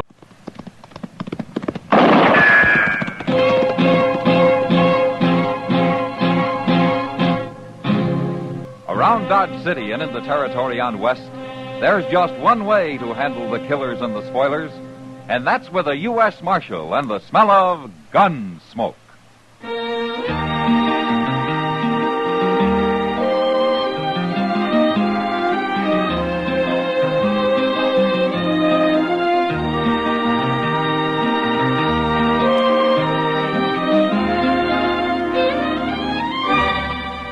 Gunsmoke, starring William Conrad. The transcribed story of the violence that moved west with young America. And the story of a man who moved with it. I'm that man, Matt Dillon, United States Marshal. The first man they look for and the last they want to meet.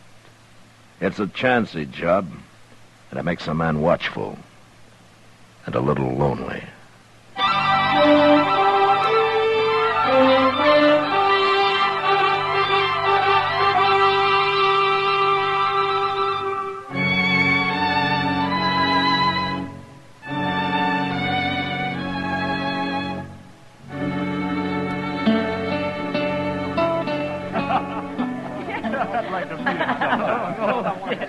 Oh, wait a minute. Chester? Chester! Evening, Miss Kitty. You were going straight to the bar without even saying hello. Well, I figured you was kindly busy. I'm busy telling Andy here about Dodge. Andy, this is Chester Proudfoot. He's one of the people you ought to know. This is Andy Hill, Chester. Pleased to meet you, Chester. Well, sit down. Sit down. Thank you. Chester works for Marshal Dillon, Andy. Well, that ought to be a good job. Oh, it's a fine job.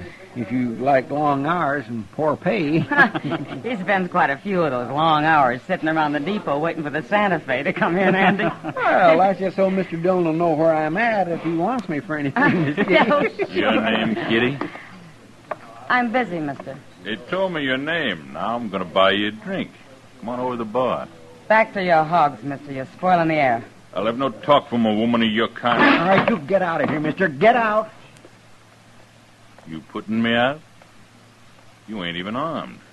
Well, I'll find me a gun quick enough. Hey, mister. How about me? I'm armed. You're too young to be wearing a gun. Take it off. You do it.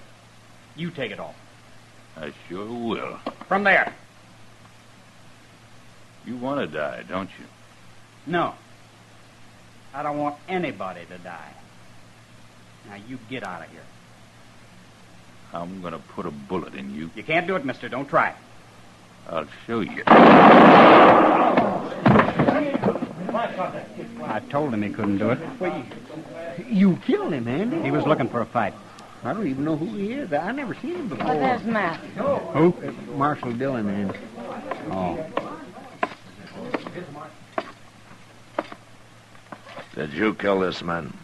I did it. It was self-defense, Matt. Andy had to shoot him. That's the truth, Mr. Dillon. That man was treating Miss Kitty awful bad, and I didn't have no gun, and Andy stood up to him. Get some help and carry him out of here, Chester. Yes, sir. A couple of you men give me a hand here. Kitty, let's step over here. Yeah. You and Andy, is it? Andy Hill, Marshal. You should have seen it, Matt. That man had his gun almost out before Andy even started to draw. So you're pretty fast, huh, Andy? I'm alive. Where you from? I told you my name. It don't matter where I'm from. What are you doing in Dodge? Marshal, I come here looking for a job, an honest job. He told me the same thing, Matt. I believe him. Why would I be lying? Well, the way Kitty described it, you're mighty handy with a gun for a man who's looking for an honest job. All right, I'll move on. I wouldn't have a chance here with you against me. Matt. Don't worry about it, Miss Kitty. I'll make out someplace else. Wait a minute, Andy. Yeah? Go over to the stage office. That's for Jim Buck. What for? He's a driver. He's looking for a man to ride shotgun. Tell him I sent you.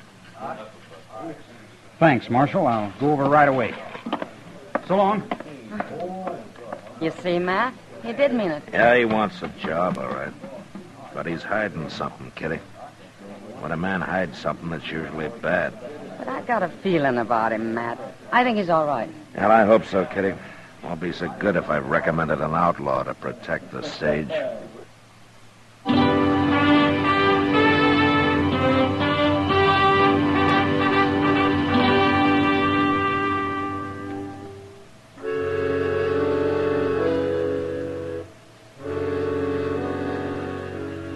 I didn't see Andy again that night, but I ran into Jim Buck, and he told me that he'd hired him and that they were leaving for Hayes City the next morning. It was 2 days before they were due back, before I'd find out if I'd made a mistake or not. And I waited. In the evening they were due, I was over at the stage office. Of course, the stage was late, over an hour late, but it finally came. And Andy was up on the box next to Jim. They pulled up, and Jim jumped down and ran over to me. Marshal, you arrest him. Arrest who? Andy Hill, that's who. If I hadn't heard how good he is with a gun, I'd have taken him myself. I'd have shot him dead. Now, wait a minute, Jim. What's the trouble? He's mad at me, Marshal. Mad at you? You ought to be tarred and feathered. Why don't one of you tell me what this is all about? We was held up, Marshal. Held up, by heaven, and this so-called shotgun man sat there like a owl on a rafter. Sat there and did nothing. Is that true, Andy? Why kill a man for nothing, Marshal? For nothing? The treasure box was empty and we carried no passengers this trip. He didn't get a thing. You didn't know that box was empty till I told you afterwards. I knew it before we left Hayes City, Jim. I figured I ought to know what I was guarding, so I found out. Sure. And for all I know, you was in cahoots with that bandit. Maybe you and him were partners. There's no proof of that, Jim. Well, I ain't hiring a man who won't fight. You're fired, Andy. I never want to see you again. I'm sorry, Marshal. I guess I've disappointed you. Because you didn't want to kill a man for nothing. That's right. There, wasn't any other reason, was there, Andy? You think I was in on it, too. I didn't say that. Good night, Marshal. Andy. Andy. Yeah, maybe I did make a mistake.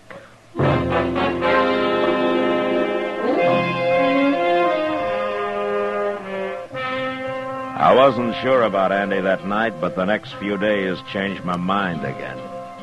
He went all over town looking for a job. He tried everybody and everything, but nothing came of it. And finally, I heard that he'd got discouraged and quit trying. I had a long talk with Jim Buck, and at the end, he said he was sorry he'd lost his temper, but he still wouldn't rehire Andy. And that was that. Until one night about a week later, Doc and I were having a beer over at the Texas Trail. From what I've seen of him, Matt, Andy's got a lot of pride. Maybe too much pride, Doc. No, he's young. He's feeling his blood. Oh, my, we were all like that once. Now, there's more to it than that. Well, what? I don't know, Doc. Andy doesn't talk much, especially to me. Well, maybe he doesn't trust the law. Well, most people around here don't. Yep. Get away from him. Oh, now what? That's Andy. He's drunk. Who's that following him? Who is that, Matt? I'm trying to think, Doc. I've seen his face. Maybe it was his picture. I said I don't want to drink with you. No drink. Oh, there's going to be a fight, Matt. Yeah, stick around, Doc. We may need you. Man won't drink with Take it any way you like. Andy, I could kill you. You know, you're drunk. Try it. Hold it, Andy. Stay out of this, Marshal. He's right. You're too drunk to fight. Am I? Watch me. No. Hey. What'd you do that for, Marshal? They keep you from killing him, Carrick. Know my name? I heard Andy say it, but I don't want to hear it again. And I don't want to see you again. You find your horse and you ride him out of town, Carrick, and you keep on riding him. Now, you get moving while you got a chance.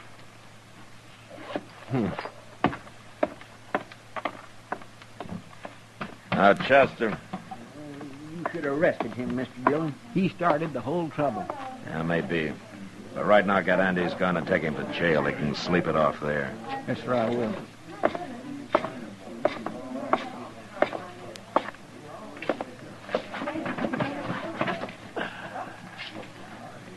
Well, you didn't need me after all, man.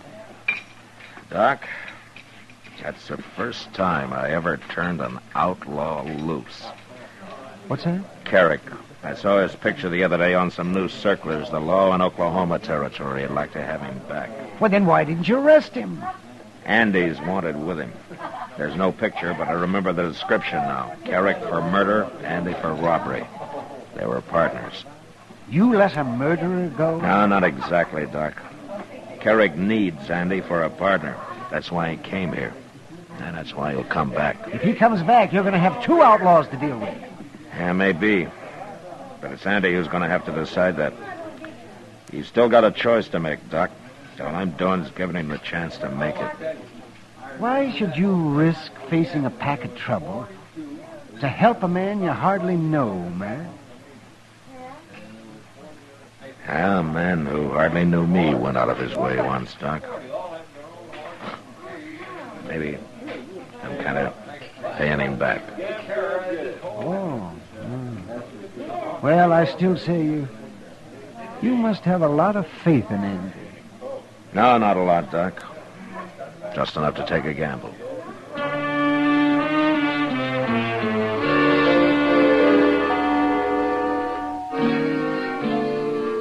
The next morning, it looked like a bad gamble.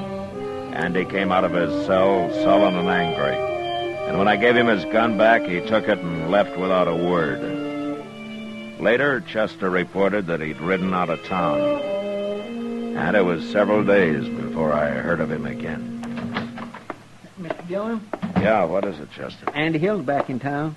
Oh? Jim Buck told me. Well, how does Jim Buck know? He's standing out there on the boardwalk talking to him. I went up and said hello to him, and you know what Jim told me? He's gone and hired Andy to ride shotgun for him again. He has? Yes, he has. He was kind of laughing about it. He said Andy spent most of the morning arguing him into it. Said anybody who could talk that good and that long deserved a job. I guess he ain't mad at Andy no more, huh? Chester, Jim's bringing a shipment of gold back from Hayes City next trip. You're thinking maybe Andy knows about it. Him and Carrick both. Yeah, maybe. What's that? It's a circular from Oklahoma with Carrick's picture on it and Andy's description. Oh, what are you going to do with it? I'll be back directly.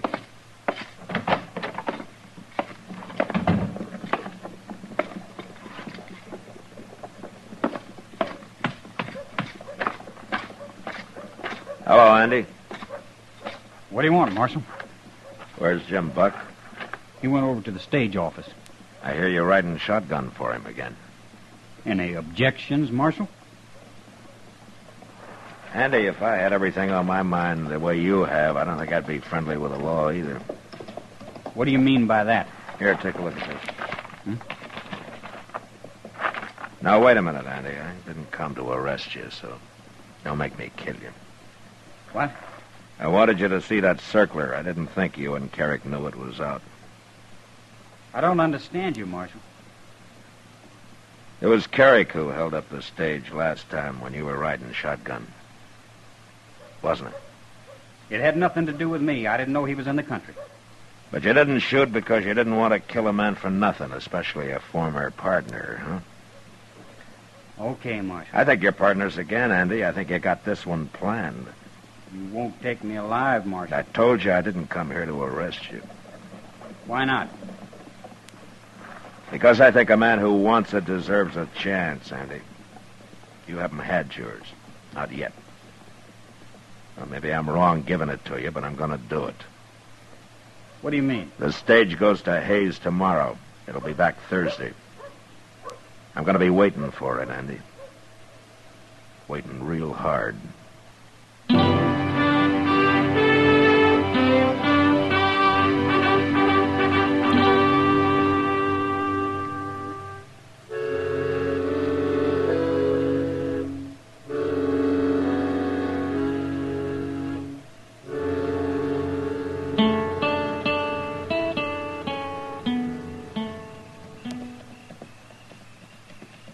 You should have been here an hour ago, Mr. Dillon. It's already dark. That's often late, Chester. Why did it have to be late this time? Are you worried? Yes, sir. And so are you. Well, it's like putting your whole stake on one turn of the card. Yes, sir. Mr. Dillon? Yeah. It made it. The stage made it. Yeah, the stage did, Chester. But there's no shotgun messenger. Oh, by golly, you're right. Where's Andy?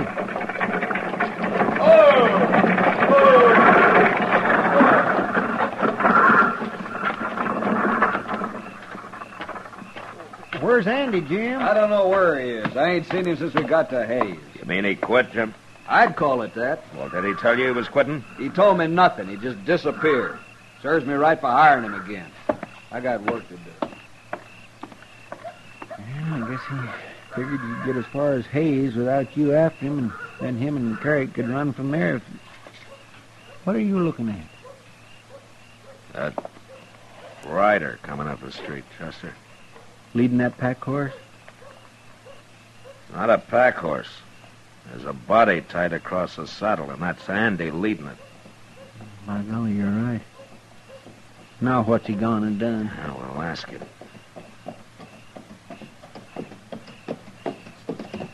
Hello, Marshal. Hello, Andy.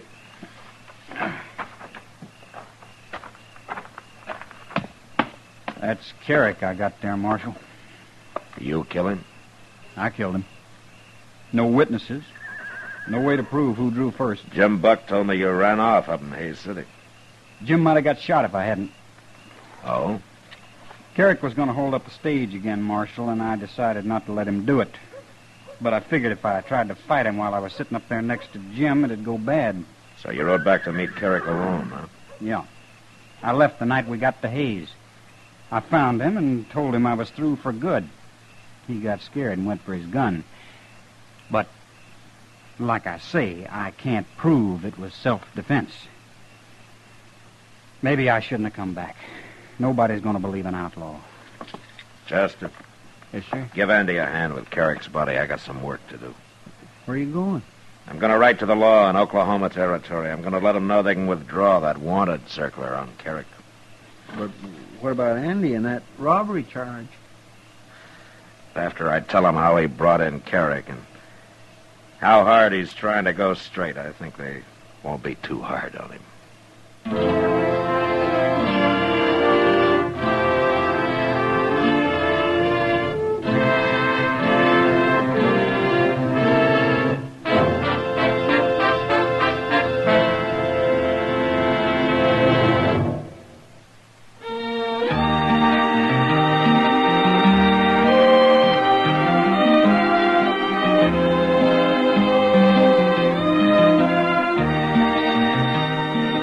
Gunsmoke, produced and directed by Norman McDonald, stars William Conrad as Matt Dillon, U.S. Marshal. Our story was specially written for Gunsmoke by John Meston, with music composed and conducted by Rex Corey. Sound patterns by Tom Hanley and Bill James. Featured in the cast were Sam Edwards, Harry Bartell, Barney Phillips, and Lawrence Dobkins. Parley Bear is Chester, Howard McNear is Doc, and Georgia Ellis is Kitty.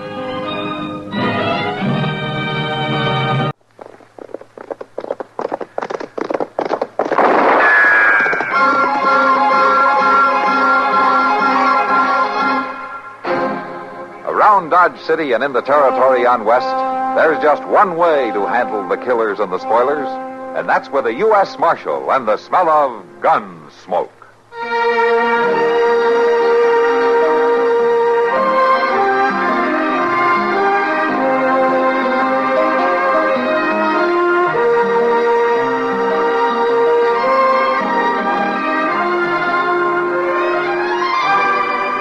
Gunsmoke, starring William Conrad, the story of the violence that moved west with young America, and the story of a man who moved with it.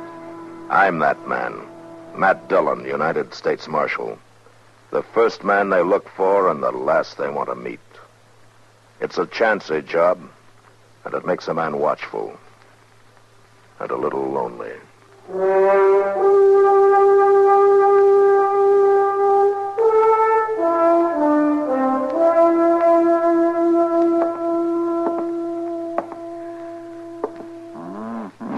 comes, Mr. Dillon. Here who comes, Chester? Holly Dean, she's come down the street there. Somebody must have told her.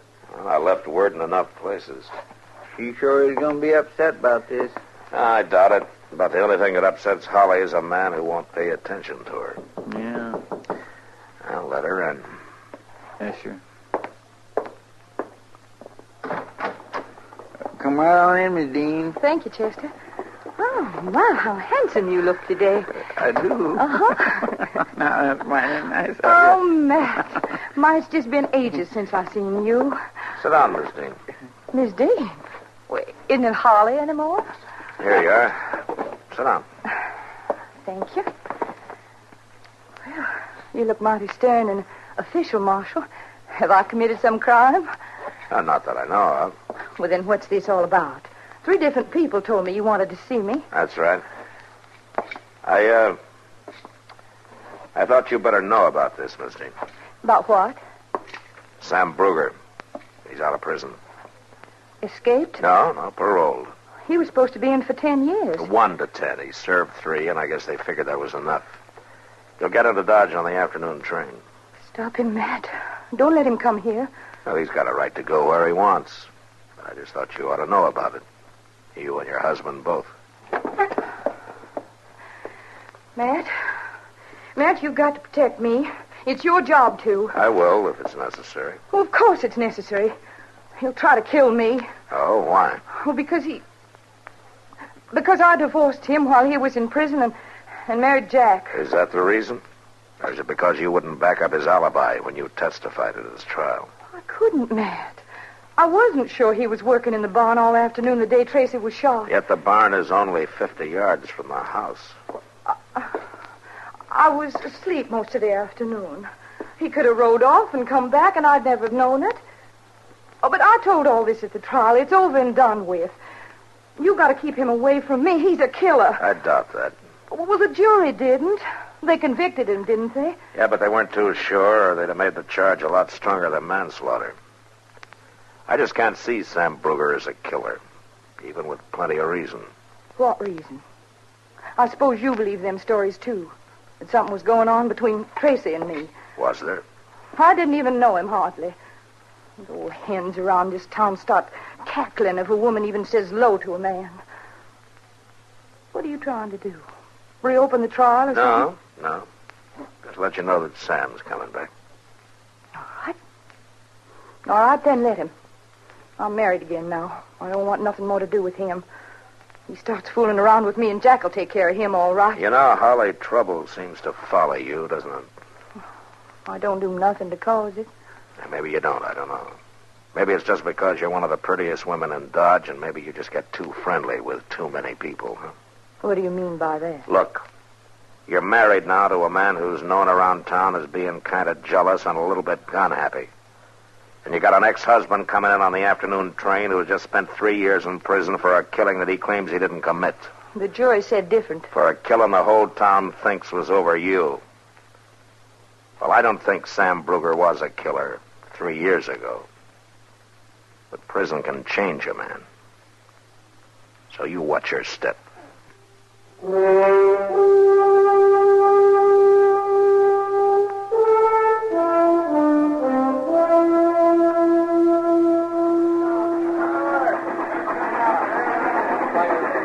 ain't even sure I'll recognize Sam, Mr. Dillon. Oh, he won't look too different, Chester. You reckon he's aiming to start trouble? I don't know. Yeah, by jing, she's pretty enough to turn my head even if she was to put her mind to it. You'd have to get in line, Chester. There's about a dozen ahead of you. Oh, well, my land, I was just saying that, Mr. Dillon. I know her too well. Yeah, sure you do. Now, come on. Sam's getting off over there. Why, a man would just be plumb foolish to get tied up with a woman like that. Well, here's a man who can tell you. I declare he ain't changed hardly at all. Not outside, anyway. Hello, Sam. Well, Matt Dillon.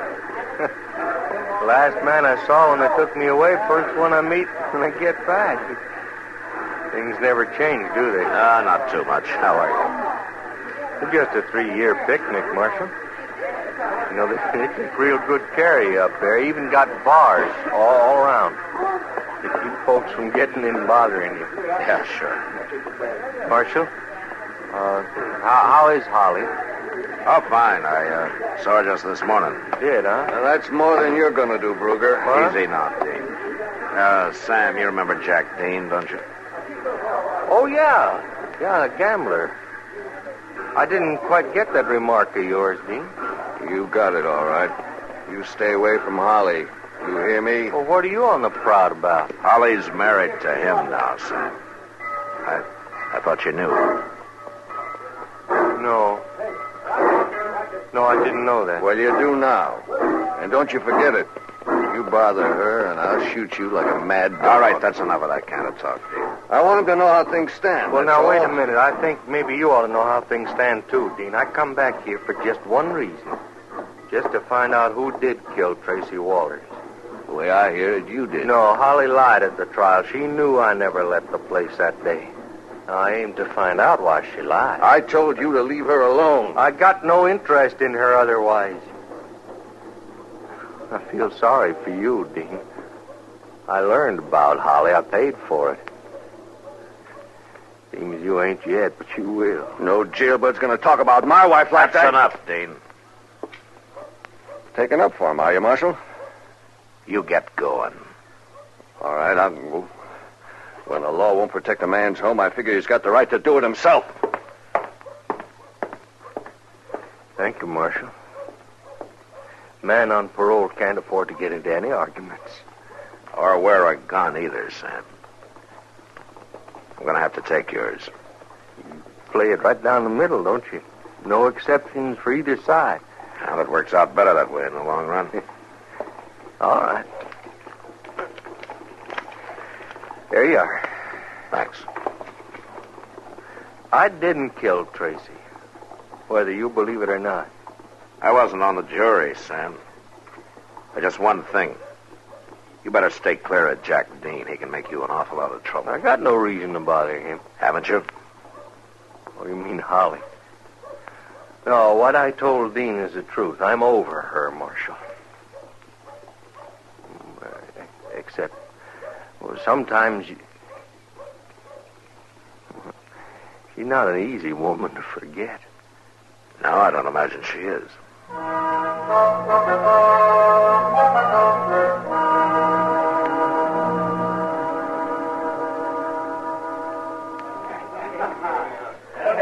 You know, he doesn't seem to have changed much, Matt. Sam Bruger, you mean? Yeah.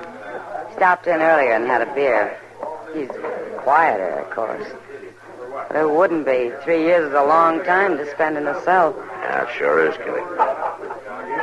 Why didn't he make a fresh start somewhere else, Matt? Why did he have to come back to Dodge? Had to clear himself, so he says. Well, if he couldn't do it 3 years ago, he's got even less chance now. Yeah, I'm afraid you're right, Kitty. And with Holly here, it's just going to mean trouble. The way she carries on, I mean. Bartender down at the Crystal Slipper, along with that new trail boss out at the Circle D. I never saw anybody like her, Matt. Yeah, just a case of too much good looks, I guess. And too little good sense. Well, if Jack Dean finds out, she won't have any looks. Why don't you tell her? What? She just came in. She's coming over here. Oh, Matt. Matt, oh, there you are. They said I'd probably find you in here. Oh, hello, Kitty. Hello. What's on your mind, Misty? Matt, you've got to arrest Sam Brugger. Oh, why? For threatening to kill me, that's why. You tell him the truth. A little while ago, down the street, he come up to him and he said terrible things. He said he'd come back to Dodge just for one reason, to kill me. And he was wearing a gun, too, and he's not supposed to be. Was he wearing a gun in here, Kitty? No. Well, he was just now. It's true, I swear it. Anybody hear him threaten you? I don't know. I don't think so. Anybody see him talking to you? I don't know. It was dark. I turned and run, and then I come looking for you. Oh, Matt, you just got to arrest him. All right, Miss Dean, if you'll sign a complaint, I'll go pick him up. Of course I'll sign a complaint. Then go on down to the jail and have Chester fill one out for you. I'll be over in a couple of minutes. Oh, you hurry now. I'm scared half to death. Sam Brugger's not the kind of man to do a thing like that, Matt. I don't think so either, Kitty. But we could be wrong.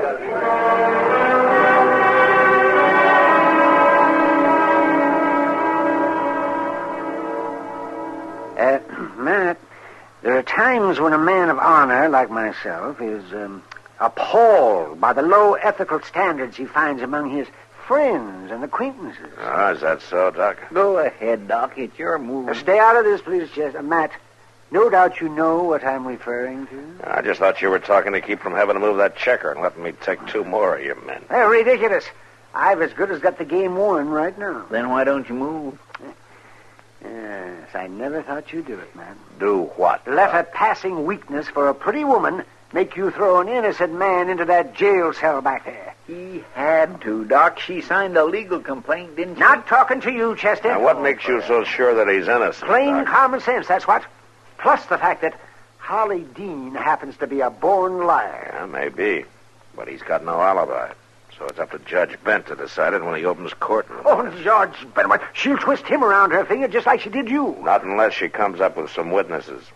Bent's 71 years old. I don't care. What's that got to do with it? Look, go ahead and move the checker so I can get this game over with. It's late and I got to get up early. That was the wrong side of the jail. Come on.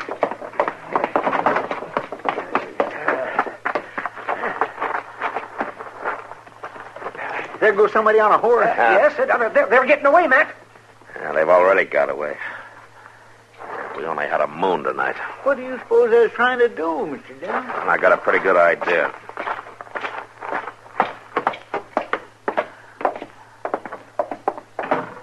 Come on, let's take a look back in the cell block. Mr. Dillon, you don't think it was somebody trying to... Marshal, is that you? Are you all right, Sam? Yeah, sure. I'm all right. Shot just come through the window there. What's that all about? Sam, somebody just tried to kill you.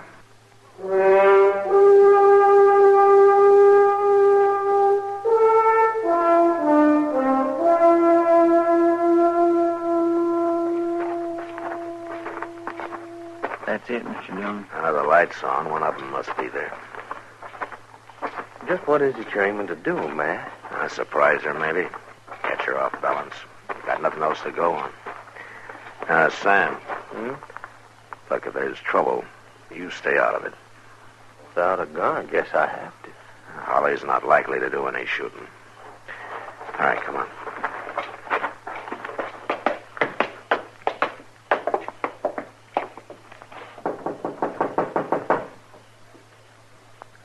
Who is it? Matt Dillon. I'd like to talk to you, Miss Dean. All right. Just a minute.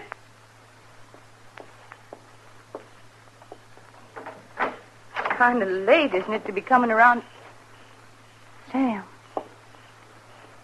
How's it been, Holly? Fine, Sam. I thought you was... Thought he was what, Miss Dean? Dead? No, of course not. I thought he was in jail. You mind if we come in? Oh, it's late. I was just going to... Thanks. Now, you told me you'd talked to Sam earlier tonight, Miss Dean. I did. He threatened me. That's a lie, Holly. It's true, Matt. I did. You didn't act like it just now. He asked you how you'd been. You said fine. Looked to me like that was the first time you'd seen each other. No, that's not true. Why did you want him jailed, Holly?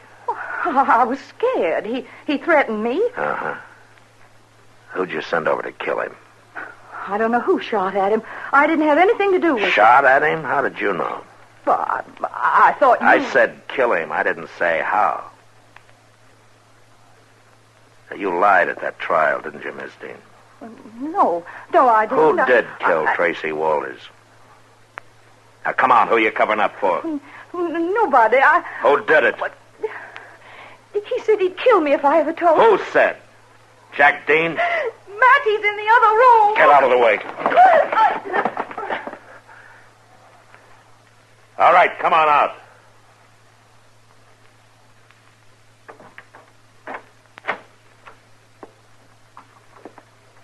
You rotten little sneak. Keep your hand away from that gun, Dean. It's true, Matt.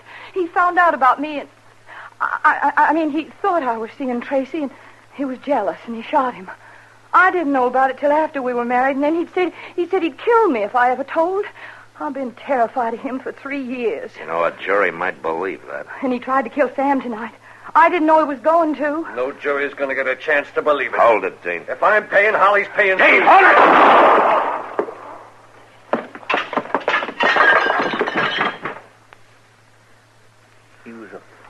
Mr. Dillon. He didn't have a chance. Well, it's not the first time he was a fool, Chester. Well, Sam, looks like you get that pardon. He's dead. Jack's dead. I'll send Doc over to take care of things, Miss Dean. Come on, Sam. Chester. Sam. Hmm? Wait, Sam. What? Sam, it's all true. I was terrified. 3 years of it. I wanted to tell, but he'd have killed me. Holly, you could It have was stood up. him that made me like I was. It was a bad influence. I'll be different now. We did have a lot of good things. Yeah, we did. Remember, Sam?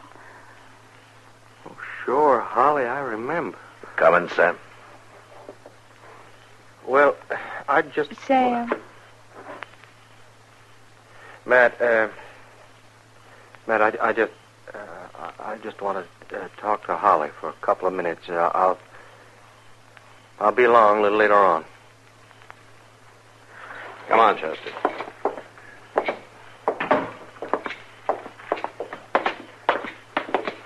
My, you'd think a man that's been took for a fool once would be cured, wouldn't you, Mr. Dillon?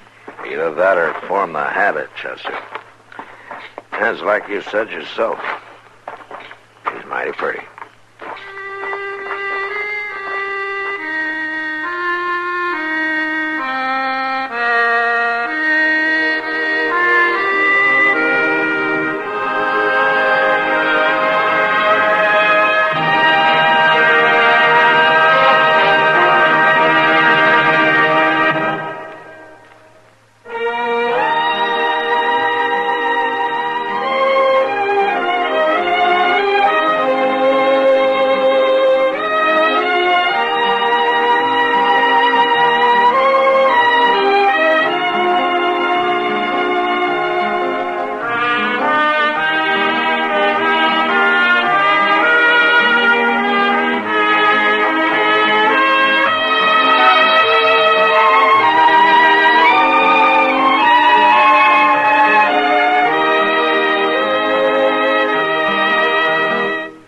Gunsmoke. Produced and directed by Norman MacDonald. Stars William Conrad as Matt Dillon, U.S. Marshal. Featured in the cast were Parley Bear as Chester, Howard McNear as Doc, and Georgia Ellis as Kitty.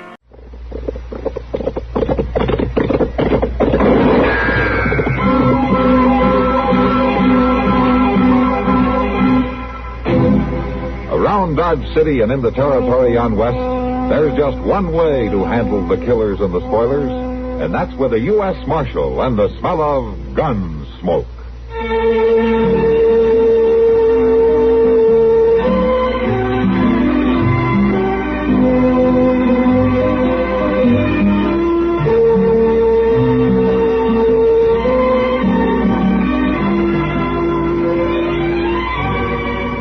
Gunsmoke, starring William Conrad. The story of the violence that moved west with young America. And the story of a man who moved with it. I'm that man. Matt Dillon, United States Marshal. The first man they look for and the last they want to meet. It's a chancy job, and it makes a man watchful. And a little lonely.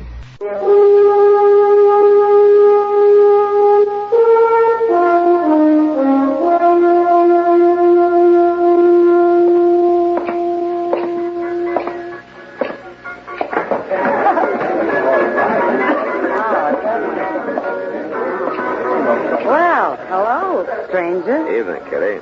Where you been? You usually poke your face in here more often than this to scare my customers. Now, you complaining? No. It usually coaxes him into buying another drink. Well, speaking of drinks, Kitty, Sam? Yeah? One for the marshal. Sure, Kitty. Nothing the matter, Matt? Oh, no, nothing the matter, Kitty. It's just one of those nights, you know. No trouble? No, no trouble. No, nothing. Oh, one of those nights. Yeah. Here you are, Marshal. Oh, thanks, Sam. You know, sometimes, Kitty, I think if I have to play one more game of checkers with Doc. Oh, well, that's what you think. Sometimes you find yourself listening to the silence. Maybe you shouldn't have complained. No, why? Here comes something. Chester with Tom Krause, and he's probably looking for you. Hello, Miss Kitty. Mr. Dillon, Tom Kyle here just in the office. I didn't know if I ought to bother you about it or not. Well, I see you made a decision, Chester.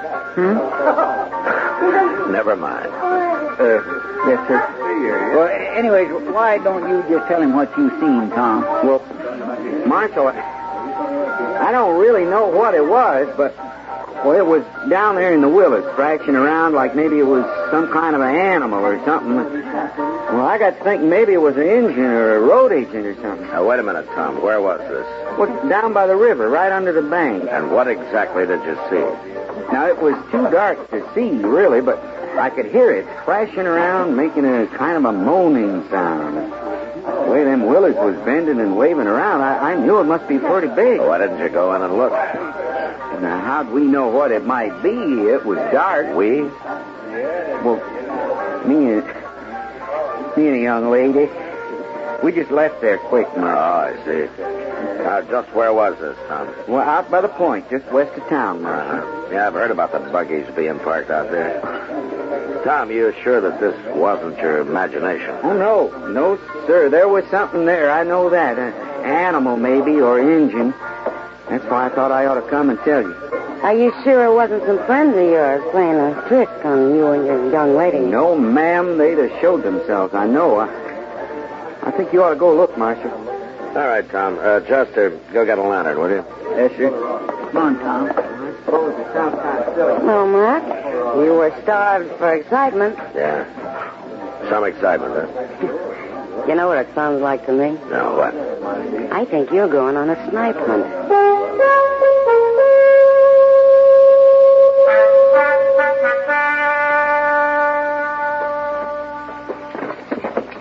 Over this way, Marshal. Come on, Doc. It's a fine thing to get a man out of bed for. And he said there was a moaning sound. You might be needed. Yeah, probably some blame drunken cowboy. You had nothing better to do.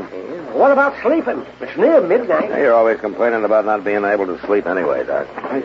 Right down there, Marshal.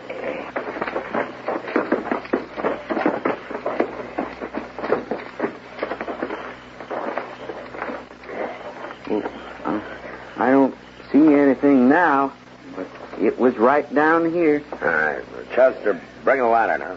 Yes, sir. Where we're going to get wet feet. Man can catch his death on a night like this. Over here, Chester.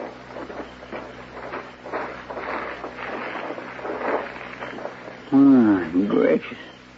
You find something, Matt? Yeah, something for you, Doc. Come over here. Oh, my God, Mr. Dillon. You recognize him? Yeah. It's old Tug Marsh. That trapper who went through here with his partner last fall. Does it hold that lantern a little bit higher there, will you, Chester? Sure enough. That's better.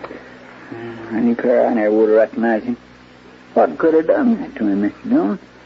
Some big animal of some kind, a bear maybe, or a wolf. This close to town? That's possible. Oh, Doc, what about him? Well, he's alive. That's about all I can say. There's one thing, though, Matt. These wounds are crusted. Oh, what do you mean? I mean he didn't get them tonight. Or even today. This happened 3-4 days ago. Maybe more. But then I don't see how... He's come a long way since then. Look at his knees there. And his hands. You see that? He's crawled for miles. With wounds like that? Half naked and half dead? He was half dead when he started, Matt. He's a lot more than that now. He's hanging on by a thread. We'd better get him to my office.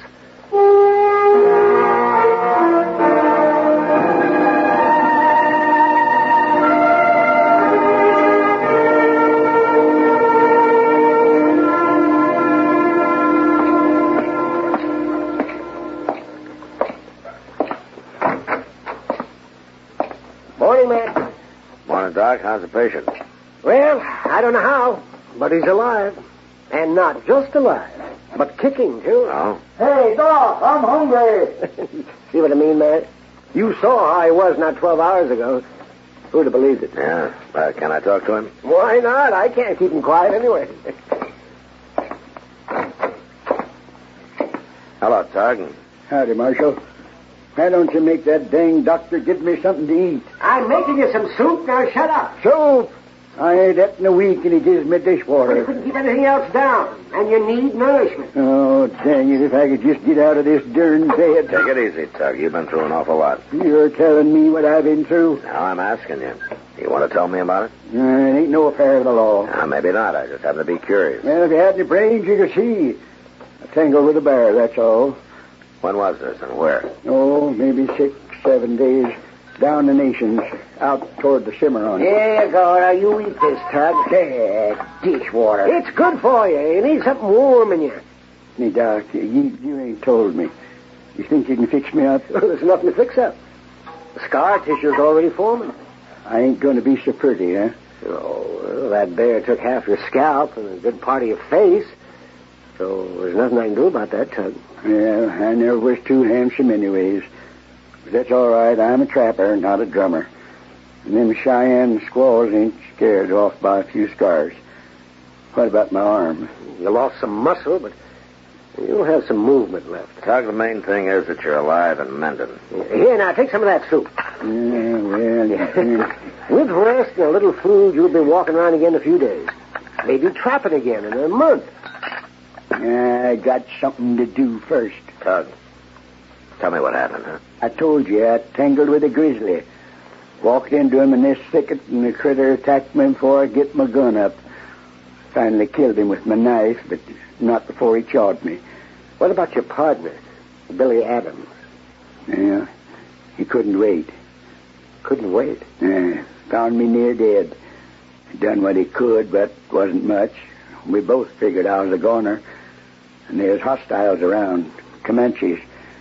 He's nervous, I guess, sitting beaver alone with a dying man on his hands. Only I wouldn't die for him so as he could bury me and have it done with. You mean he left you? Next morning. He took everything. Didn't even leave me a knife to slip between my ribs. Now, you wouldn't do that to an animal, now, would you, Marshal? Just leave him to die alone in the wilderness? You'd slit his throat for him at least. But Billy wouldn't do that for me. And that's when I decided... What? That I wouldn't die. That I'd come after him. I'd live to find him. So I started crawling. 5 days on my hands and knees without food or water. And when I find him, I'm going to kill him. But not fast. No, slow. Real slow. Well, I can't say I blame you much, Tug. But there is one thing I'm thankful for. What's that? Billy Adams isn't in Dodge. I'd hate to have to arrest you for murder. Well, then as long as I'm here, you better see he stays away.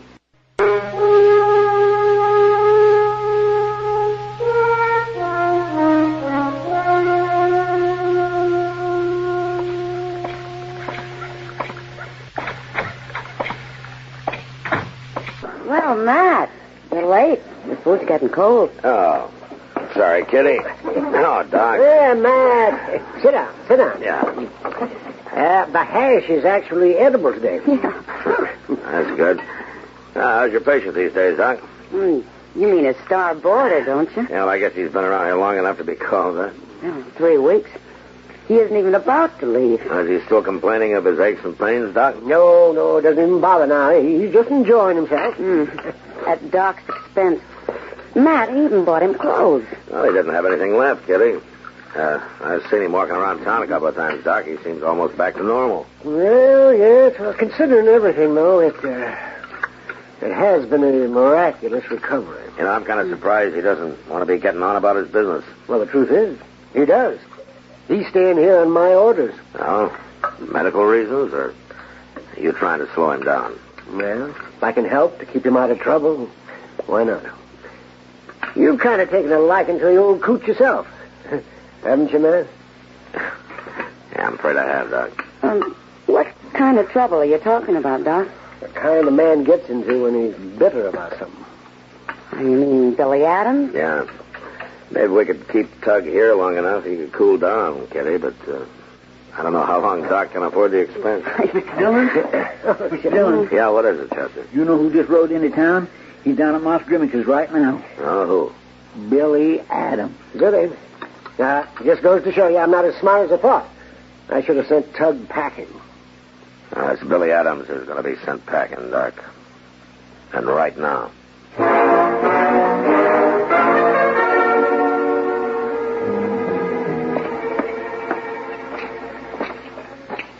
Hey, Moss. Oh. Hello, Marshal. He's out back, shoeing his horse. You didn't tell him anything about Tug being here or alive, huh? Wasn't my business to, Marshal. Good.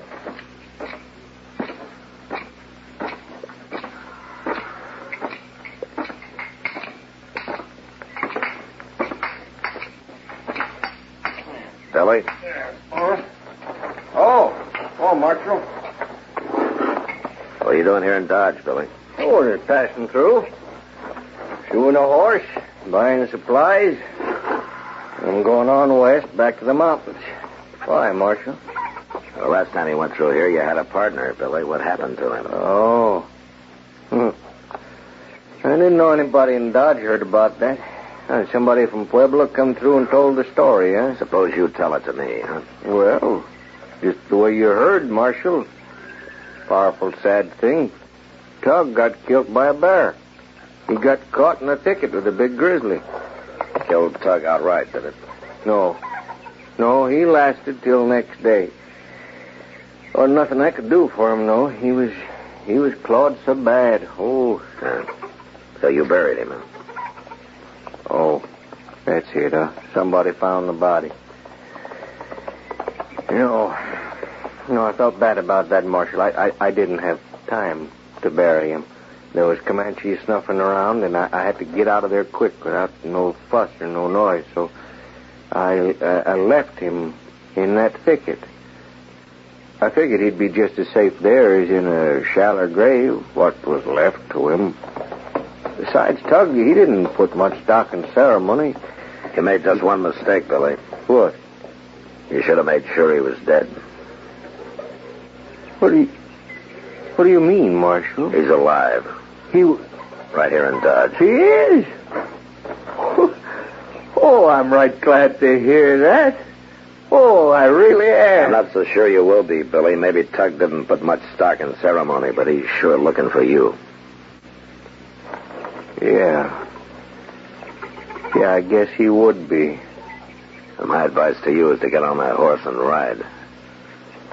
Well, no, I couldn't do that, Marshal. Why not? Well, I got to see him. I got to explain. Look, Billy, I don't care about you, but I don't want to see Tug up for murder. Or see him shot down in No, Marshal, it wouldn't be like that. I think maybe it would. And I'm telling you to get out of town now. All right, Marshal. I'll oblige you. I'll camp just outside town, just west. You tell Tug that, huh? You tell him I'll be waiting right there for him. No. Well, there's things we got to talk about, Marshal. There's money I owe him for his split of the furs and all. I'll tell him nothing, Billy. Listen, Marshal. We was partners, Tug and me. And friends, even if he was a lot older than me. Now, I guess this here is something that's got to be settled between us, one way or the other. I'll be waiting.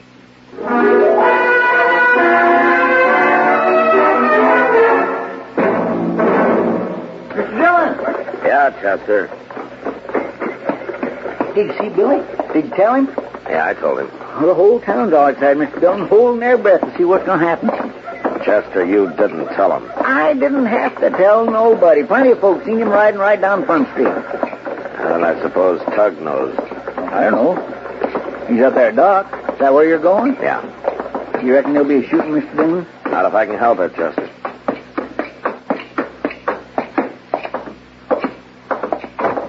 Now, wait a minute. You let go of me. Now, run away. No. Oh, Matt. Oh, I'm glad you're here. Now, don't try to stop me, Marshal. Get out of my way. I see you've heard the news. Yeah, I heard all right. Ain't nobody going to stop me. You don't even have a gun. You're going to tackle him with your bare hand? Maybe I will. I could break him in two. Well, he's got a gun, so maybe you better think it over, huh? Nothing you can say is going to stop me, Marshal. Now, wait a minute, you obstinate old fool. Billy was your partner. He was your friend, so he deserted you. All right, maybe you got a cause for a grudge. Maybe. All right. But what good's it going to do for one of you to get killed just to satisfy your need for revenge? Tug, he wants to give you your half of the profits from the furs and trapping outfit. You talked to him? Yeah, I did. And he told me his side of it. He thought you were already dead. Yeah, that's a lie. Maybe it is. But he seemed mighty surprised that you were alive. Sure. And he was glad, too. Glad? I bet. It's true. And he wouldn't take my advice to run away. He's waiting for you outside town. He told me to tell you that he wants to see you, Tug. Yeah. I'll see him all right as soon as I get me a gun. Tug, isn't there anything I can say that'll stop Ain't you? none of your business, Marshal. I got a right to go after him, Ada.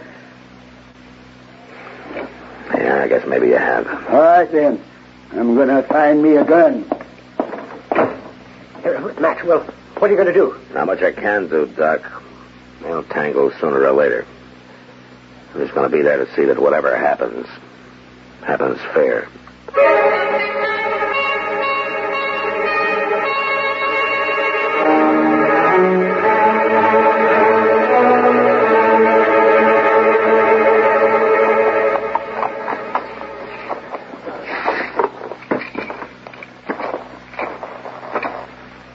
Well, Marsh, what are you doing out here? I came to warn you, Billy. Tug's on his way. Yeah. Well, sit down, have some coffee. Are you cooking? Well, I might as well. I take it you're going to stay for the show. What are you planning on doing, Billy? Well, you'll see, Marshal. I don't think it's none of your business. Look, Billy, there's still time. Why don't you get on that horse and go? It's going to save an awful lot of trouble for everybody. You don't know Tug real good, do you, Marshal? He'd only get madder if I run. He'd just keep hunting until he found me again. Besides what? Well, I guess he's got a right to... He's got a right to hold a hate for me. I done a wrong thing. Leave him like that. Billy. You really didn't think he was dead, did you? No, but I thought it was just a matter of minutes, and there was minutes might have meant I'd be dead, too. I guess it was wrong of me to think of saving my own life. Well, at least that was a human mistake to make. I'm just glad now I didn't go ahead and do what I almost did, what I thought I should have done. What do you mean? Well, you know what you do for any dying animal. Took out my knife, I held it up to his throat. I couldn't bring myself to it, and I'm glad now. Yeah. In a way, me being a coward that way, that saved his life, and I'm glad of that. He done a lot for me, Marshal. He was like a father, Tug. He taught me all I know. How could you go up and leave him, Billy? Maybe I just couldn't stay and see him die. I don't know it. Well, he's out there. What?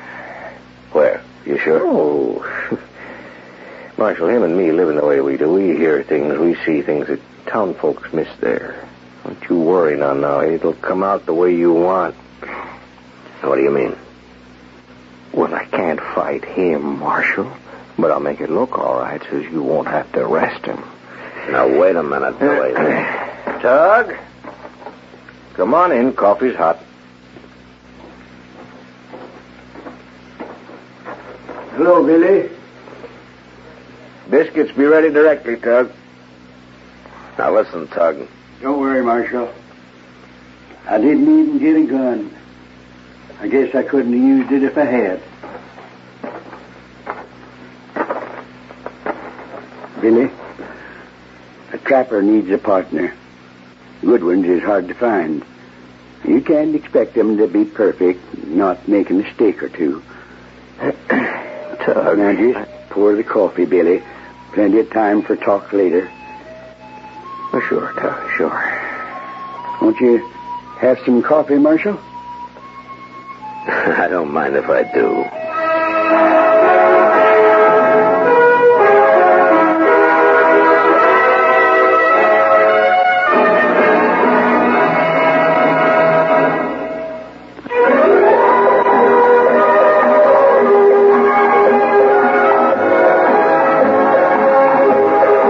Gunsmoke, produced and directed by Norman McDonald, stars William Conrad as Matt Dillon, U.S. Marshal. The story was specially written for Gunsmoke by John Dunkel, with editorial supervision by John Nestor. Featured in the cast were Ralph Moody, Lawrence Dobkin, and Vic Perrin. Parley Bear is Chester, Howard McNear is Doc, and Georgia Ellis is Kitty.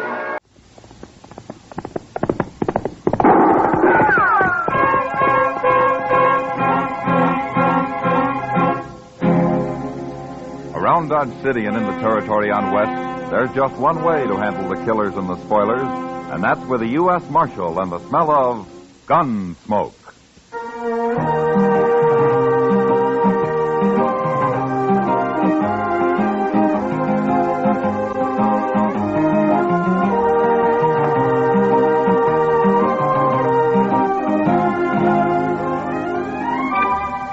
Gunsmoke, starring William Conrad. The story of the violence that moved west with young America. The story of a man who moved with it. Matt Dillon, United States Marshal.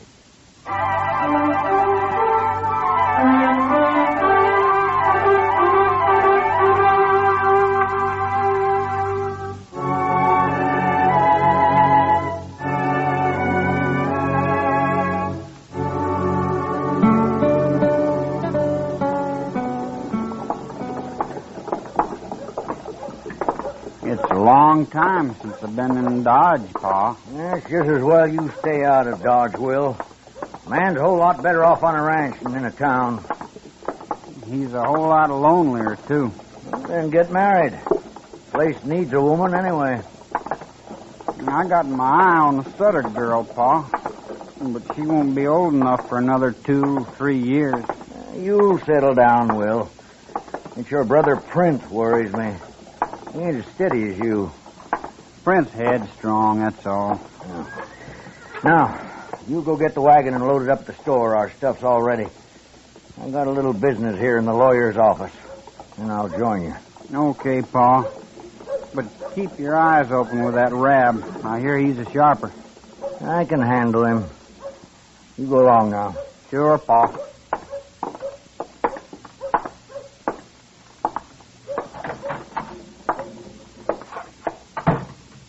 Well, John Asper, what are you doing in town?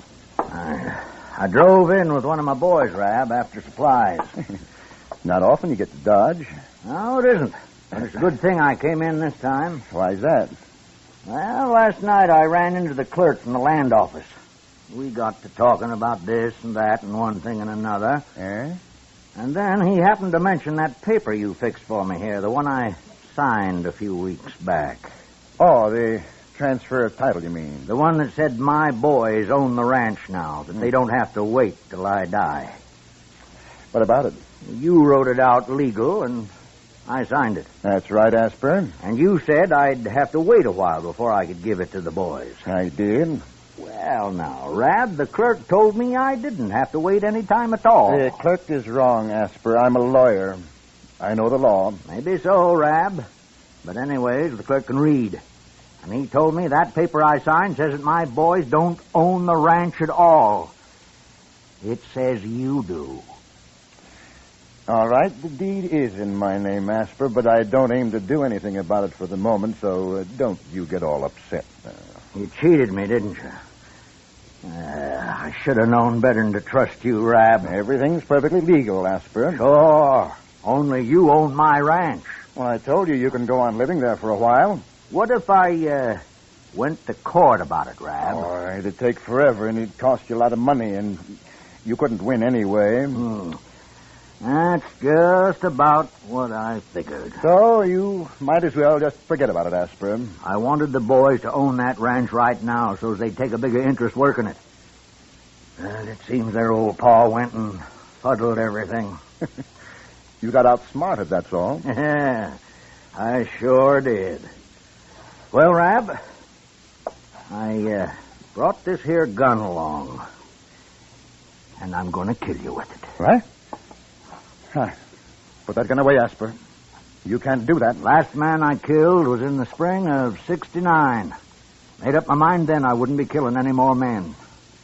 And I sure hate to do it. But I gotta. Now, look here, Asper. Yeah, just ain't any other way, Rab. Like you say, it's all legal and there's nothing I can do about it. So, I got to kill you and get it over with. You're crazy. You'll hang for this. Sure I will.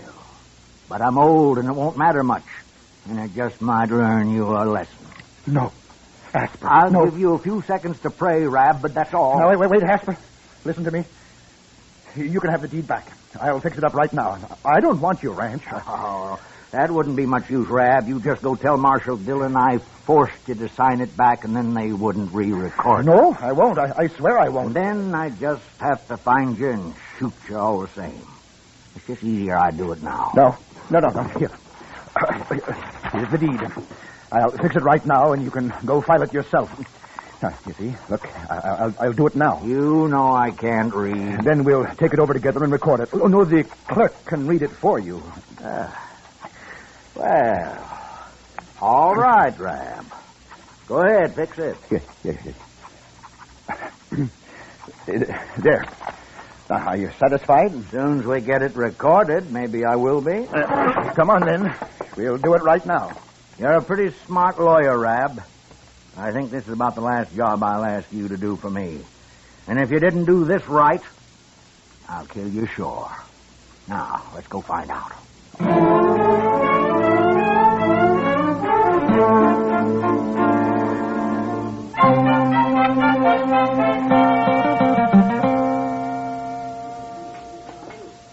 Where have you been all week, Matt? We've missed you around here. Yeah, Dodge's been peaceful enough, Kitty.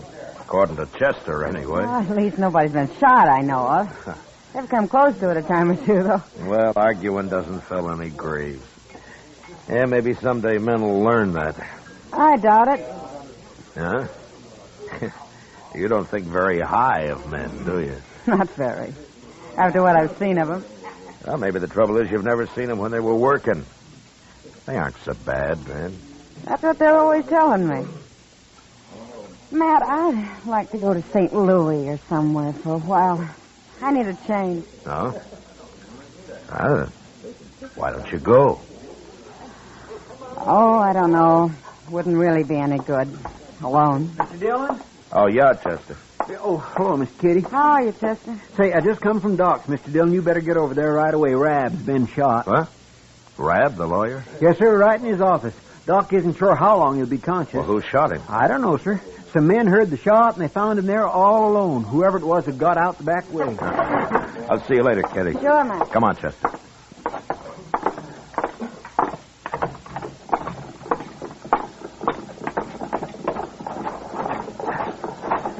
Can he talk, Chester? Yes, sir. But Doc told him not to waste his strength until you got there. Ah, good. I came right away, Mr. Dillon. Yeah, sure.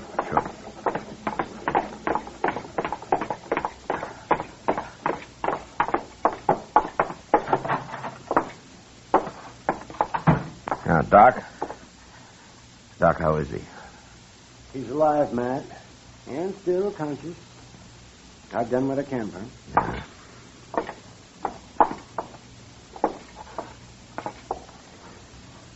The marshal's here, Rab. Feel like talking now? Hello, Marshal. Hello, Rab. Who shot you? Asper. Oh, John Asper shot me. John Asper? What? Did you have a fight with him? He shot me in the back, Marshal. I never even saw him. Well, how do you know who it was if you didn't see him? I was sitting in my office, and he shot me through the window in the back. But how do you know it was Asper? A couple of days ago, he threatened to shoot me. That's why. Oh? He said he'd kill me. Well, why did he threaten you? Well, it was about his ranch, Marshal. I made a little mistake and got the title transfer mixed up. But I fixed that. You can ask the clerk at the land office. Everything was made okay. Asper was right there with me.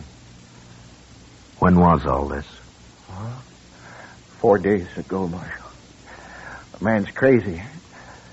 That's why he shot me. He's plumb crazy. No, that's enough. That's enough now, Rab. You better not talk anymore now. Doc, what do you think? How does he look? He might pull through, Matt, but he cannot get excited. Yeah, okay. We'll go. Let me know how he is, will you? Oh, sure, Matt. Sure. I'd like to talk to him again when he's able. His story doesn't make much sense so far.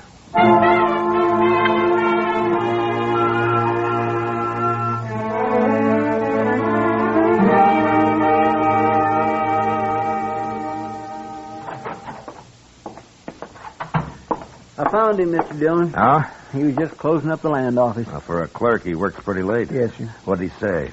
Well, sir, he said the same thing Rab did, only it wasn't no mistake. What? Rab didn't make any mistake. Somehow he got old Asper to sign the deed to his ranch over to him, all clear and legal. Then 4 days ago, they came in again and signed it back to Asper. The clerk thinks Rab fooled the old man somehow on the first one. He can't read, you know. Well, then maybe Asper did threaten him after all. Yes, but if everything was made okay, why would Asper shoot him? I don't know. Maybe we better ask him. We going to ride out there tonight, Mr. Dillon? No. I know John Asper. He's not going to run. Anyway, I'd like to talk to Rab again first. Yes, sir.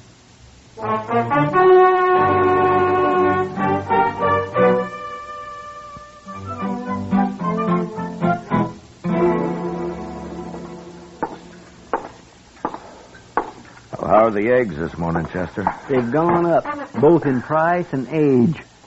How's Rab, Mr. Dillon? Yeah, he's still alive.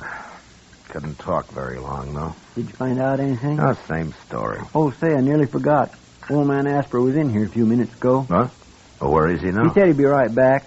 I told him you'd like to see him. Yeah, I would. Thanks, Chester. Oh, that's all right, sir. Oh, I ordered some eggs for you, too. Oh, good. And coffee. Here's Asper now. Morning, Marshal. Hello, Asper. You, wanted to see me? Yeah, I did. Won't you sit down? All right. But I can't stay long. I just rode in from Coldwater, and I want to get on out the ranch before noon. No? Then you weren't in Dodge last night? No, I'd had to ride mighty fast to be in Dodge last night, Marshal. Seems as how I didn't leave Coldwater till after supper. Maybe I should have waited till morning, but I figured it'd be easier on my horse to travel at night in this hot weather. Yeah. Who did you see in Coldwater, Asper? Shanghai Pierce himself. Made a deal with him for some cows, too, when he comes up with his next herd. Won't be for 2-3 months, though. I see. Asper, tell me something. Did you threaten to shoot that lawyer, Rab? How'd you know about that, Marshal? What, did you? Yes, I did. Why? Well, somebody shot him last night. They kill him? No, he's still alive. You got any idea who might have done it? Yeah, I might have. But you didn't. No, but I would have. He's a crook, Marshal. I thought I was signing the ranch over to my boys, and he put his name in instead. He changed his mind about it, though, once I got him treed. Do your boys know about this? Nary a word. No, now they didn't do it, Marshal. Isn't your younger son, Prent, isn't he the wild one? Well, Prince a mite wild, you could say.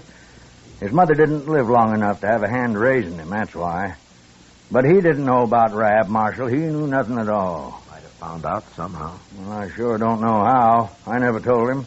And he ain't even been to town since this started. Neither of the boys been here? Will, he come in with me the other day, but he didn't talk to Rab. Yeah, I see. Now, look, Marshal, I don't want any suspicions about them boys. Now, you just ride out with me and we'll clear this up once and for all. I told Rab I'd kill him, and I would have. And then I'd come down and told you all about it, and you could have got me hung. I expected that. But the boys weren't in on it, and I don't want anybody thinking they were. Now, you come talk to them. All right, Asper. All right. I'll ride out with you. Sure you will. And I'll tell you about Rab. If he pulls through this time, somebody'll just shoot him again. That man's no good at all, Marshal.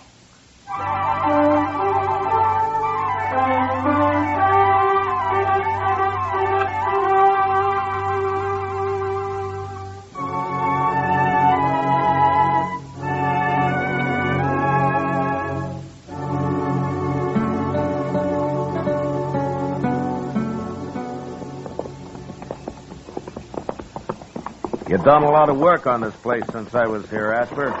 It's coming, Marshal. It's coming. I don't blame you for not wanting to be cheated out of it. Well, life's always uncertain, full of boils, Marshal.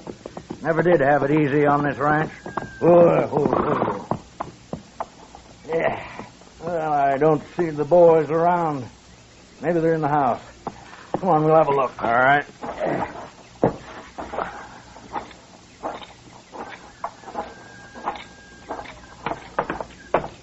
Boys! Will! Prince!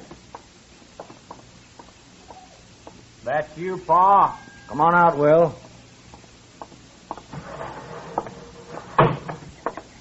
We got company. Hello, Will. Marshal. Where's Print? I want both of you here. He'll be around later, maybe. Well, go get him, Will. I got some coffee on the stove. Would you sit down for a cup, Marshal? Will! Yes, Pa. You know where Print is? No. When'd you see him last? Yesterday. Morning. All right, we'll find him later. Will, Rab got shot last night, and the marshal here is looking for the man who shot him. Did you do it? No, I didn't shoot him. You're telling the truth. I ain't been off the ranch. That's the truth. Satisfied, Marshal? Yeah, I'm satisfied. Now, what about Print? Think Print might have done it, Will? Ask him. You know more than you're telling me, don't you? Yeah. Well, I'll be. Now, what do you know about me and Rab? Tell me now, Will. I know what I heard. I was curious, so I went around back and listened at the window while you and Rab was talking. I heard you say you went and fuddled everything, and then I left. I told Print about it, too. And why didn't you listen some more since you were snooping around? I was going to shoot him all right, but he fixed everything up. This is your ranch now, yours and Print's. You understand? That's so? But now it looks like Print got hot-headed and rode to town. Doesn't it, Marshal? That could be. Anyway, I think we better find him. I'll find him. No son of mine's going to go around shooting people. You just said you were going to shoot that lawyer yourself, Pa. Sure I was. It wouldn't have been the first time I've killed, but that's different. You boys wasn't raised that way, and you ain't going to start now, here. Now, wait a minute, Asper. Wait a minute. We don't know that Print did it. I know dang well he did now. But if he shows up, I'd like to talk to him, but I'm not going to go on a hunt for him unless Rab dies.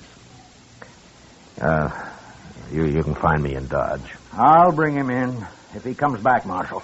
All right. Well, so long, Will. Bye, Marshal.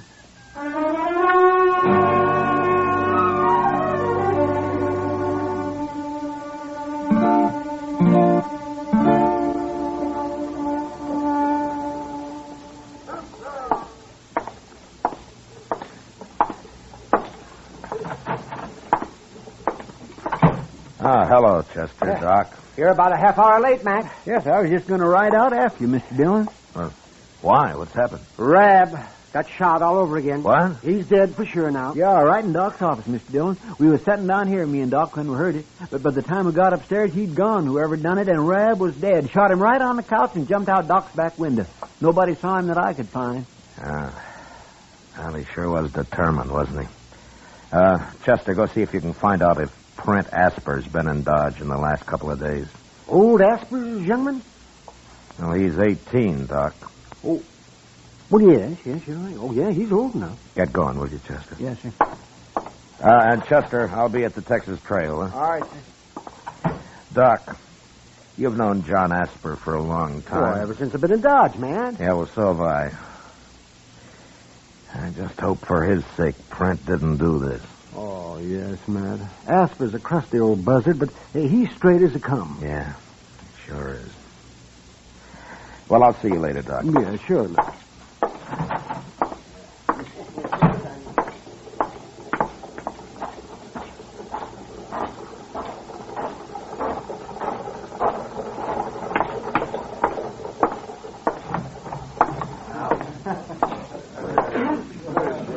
You alone, Kitty? Sure. Sit down, Matt. Thank you. Yeah, the place looks kind of deserted tonight. Oh, surely. Most of the boys haven't slept off last night yet. Kitty, tell me something. Hmm?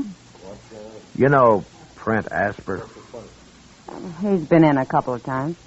When? Oh, not for a couple of months, Matt. Why? I'm looking for him, that's all. Is he in trouble? Yeah, I think so. Dillon? Yeah. Charlie at the stage office saw him this morning. It was the first place he stopped. Was he sure? Yes, sir. He said Print walked right down the street, but wouldn't even say hello to him. Went right past him. All right, Chester. Matt, over there by the door. Isn't that old man Asper? Yeah, it sure is. Here he comes, Mr. Dillon. Doc told me I'd find you here, Marshal. Yeah. He's going to ride out to take care of Will. I want you to go after Print with me. Take care of Will? Well, what's happened?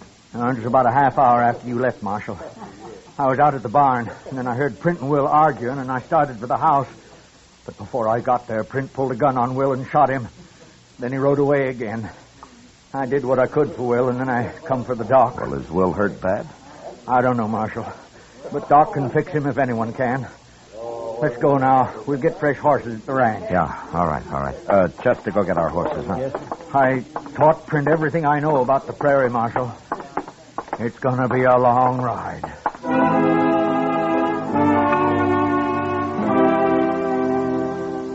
Asper was right. It was, sure enough, a long ride. We cut Print's trail just beyond the ranch and followed it west for 2 days. The old man tracked like an Indian. To determine how fresh the trail was, he'd spend a long time at certain places just looking at grass blades or scrutinizing the fine little marks made on bare ground by insects or calculating on the age of a doodlebug hole. He was slow, but as certain as death, and we never lost the trail once. On the 4th day, he announced that the tracks were just a few hours old, and we rode faster.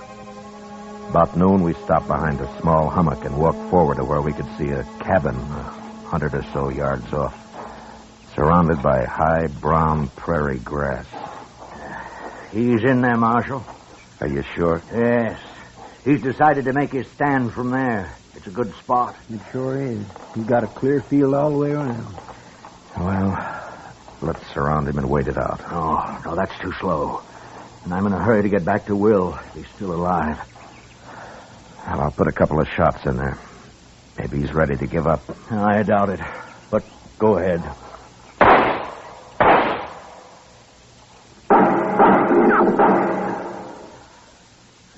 He'll never give up.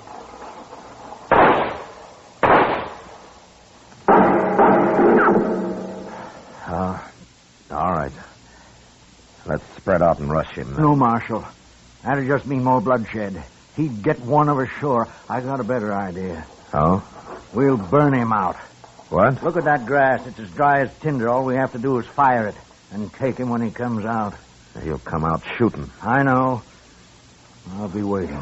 Look, Asper, Chester and I will stay here and starve him out, huh? Oh, why don't you ride on back? No, I don't figure it that way, Marshal. Thank you just the same. All right. Oh, the cabin's downwind. We can fire it from right here. Okay. You and I'll move out a little, Chester. And, let go any time. Yes, sir. Look, Asper. I'll do the shooting, huh? I can knock him down without killing him. He'd only hang. We'll all shoot, Marshal. Okay. I bunched up a handful of brown grass and lit it, and the wind did the rest, and carried the flame springing higher and higher toward the cabin. It started down from Chester, too, and from where the old man lay. It was 4 or 5 feet high when it reached the cabin, which caught fire at once and was soon burning fast. No man could live in there for long. And after a minute or two, Prent ran out the door and came toward us past the flames. Throw down your gun, Prent. You're caught fair.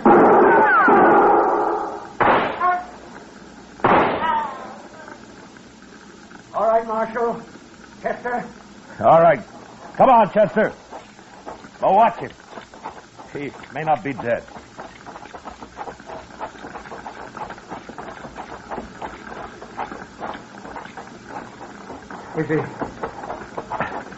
Is he dead, Marshal? Yeah. I'm sorry, Asper, but I was afraid he'd kill one of us if I didn't get him first. I saw your shot, Marshal. You hit him in the shoulder. On purpose, I figure.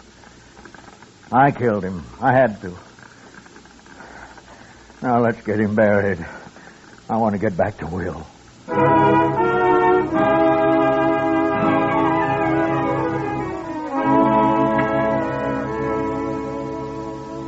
We buried Prent near the charred ruins of the cabin and then started the long ride back to the ranch. On the way, the old man never mentioned Prent, but talked endlessly of the prairie and his long life on it. He knew the land the way a preacher knows the Bible, and he accepted it and its ways with the same mixture of faith and fear. When we finally reached the ranch, Chester and I waited outside the house while the old man went in alone. After a moment, Doc appeared on the porch, smiling. And then the three of us rode back to Dodge.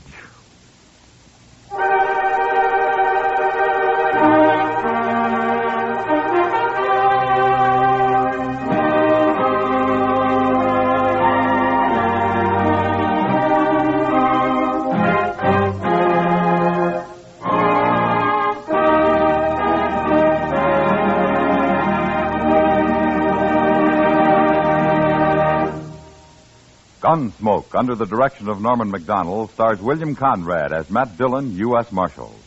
Tonight's story was especially written for Gunsmoke by John Meston, with the music composed and conducted by Rex Corey. Featured in the cast were Joseph Kearns, John Daner, and Sam Edwards. Parley Bear is Chester, Georgia Ellis is Kitty, and Howard McNear is Doc. Gunsmoke is heard by our troops overseas through the facilities of the Armed Forces Radio Service. Join us again next week when Matt Dillon, U.S. Marshal, fights to bring law and order out of the wild violence of the West in Gunsmoke.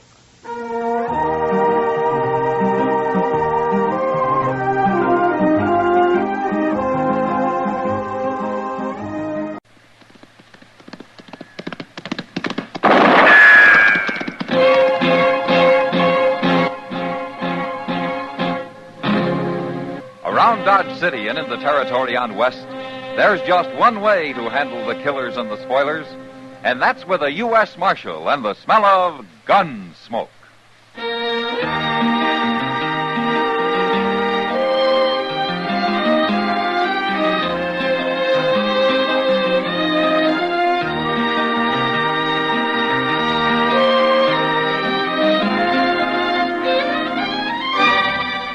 Gunsmoke, starring William Conrad. The transcribed story of the violence that moved west with young America. And the story of a man who moved with it. I'm that man, Matt Dillon, United States Marshal. The first man they look for and the last they want to meet. It's a chancy job, and it makes a man watchful. and a little lonely.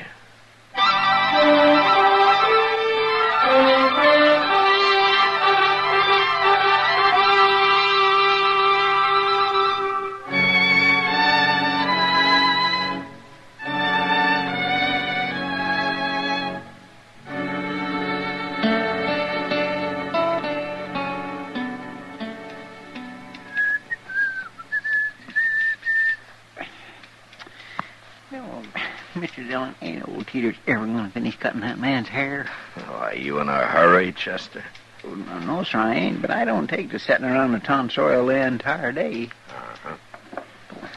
Here you are. Looks like he's through now. Well, it's about time. That'll be 25 cents, mister. Oh, thank you. Chester, why don't you go first, huh?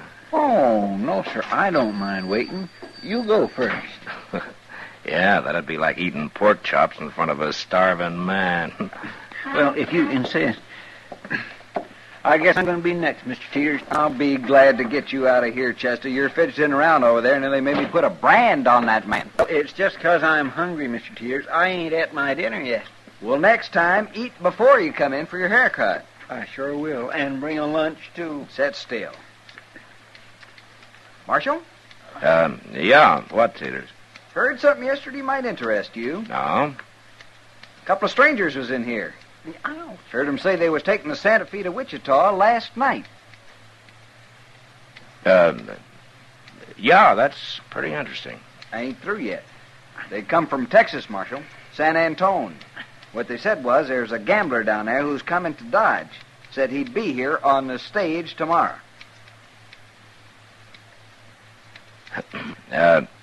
Teeters, if you cut hair the way you tell a story, you'd go broke. Put your head down, Chester. What, my? This particular gambler, Marshal. Well, they said he's real clever. And also the biggest crook they ever knew. Oh, is that so? They said he could outsmart anybody. Well, did they say his name, Mr. Teeter? Yes, they did. Remembered it. It's Search. Nick Search. Nick Search. You sure, Teeters? That's what they said, Marshal. Well, maybe they were just talking. Now, how do you mean? Well, any man's got enemies, especially a gambler. You sound like you don't believe him, Mr. Dillon. Well, I don't want to, Chester. You don't? Why? Nick Search isn't only a gambler.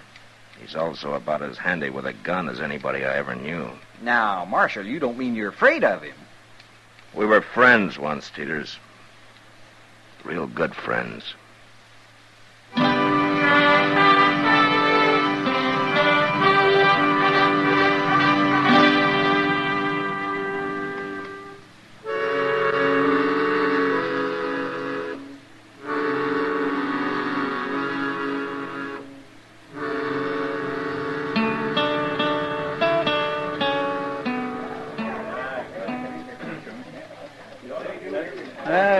Stage ought to be here any minute, Mr. Dillon. Yeah.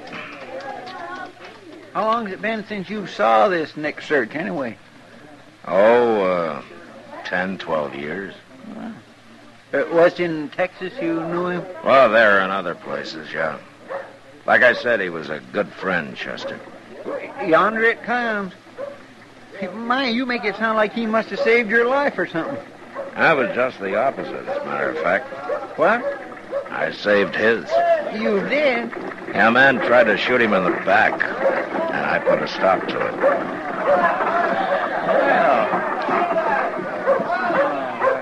Oh, there he is. Hey, Nick. Nick Search. Hey.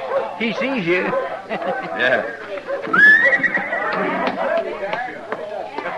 Hey, Matt Dillon. Nick, how are you? Well, I heard down the trail you was marshal here. And I heard you were on your way. Did? Who told you? Oh, it doesn't matter. Nick, I want you to meet Chester Proudfoot. Where? Chester? Well, I'm glad to know you. Oh, Matt, if this don't beat all. Yeah. You planning to stay a while? You know a fella here named Sam Noonan? Well, sure. He runs a Long Branch. That's it. Yeah. Tell you what, Matt.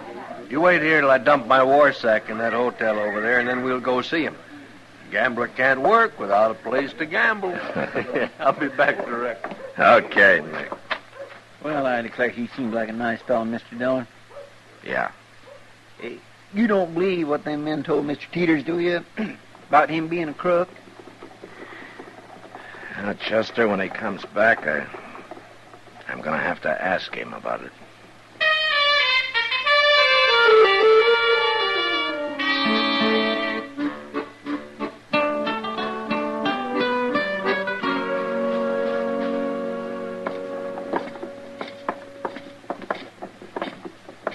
Oh, that's the Long Branch, man. Yeah, that's it. Nick. What's the matter? I want to ask you something. Well, go ahead. The men who said you were on your way to Dodge, they said something else about you. What was that? Well, they said you were a crooked gambler. Did you believe them? I'd rather believe you, Nick. Yeah? You saved my life once, Matt. If you catch me cheating at cards, you can try to take it back again. That's not a very clear answer, Nick. I'm no crook, Matt. I'm too smart for that. Yeah, let me go and talk to this Sam Noonan, then we'll have a drink. Okay.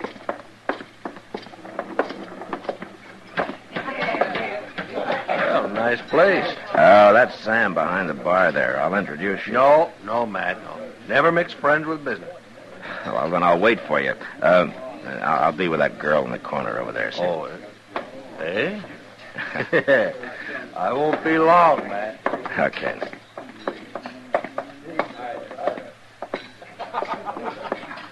Hello, Kitty. Hello, Matt. Who's your friend? His name's Nick Search, Kitty. So that's Nick Search.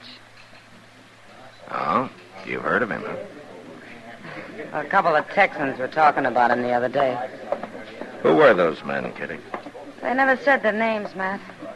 But they were sure talking about Nick Search. Nick's an old friend of mine, He is. and I think those men were lying. Well, I hope so, for your sake. Oh, why for my sake? He's an old friend of yours. That's not what you meant, Kitty.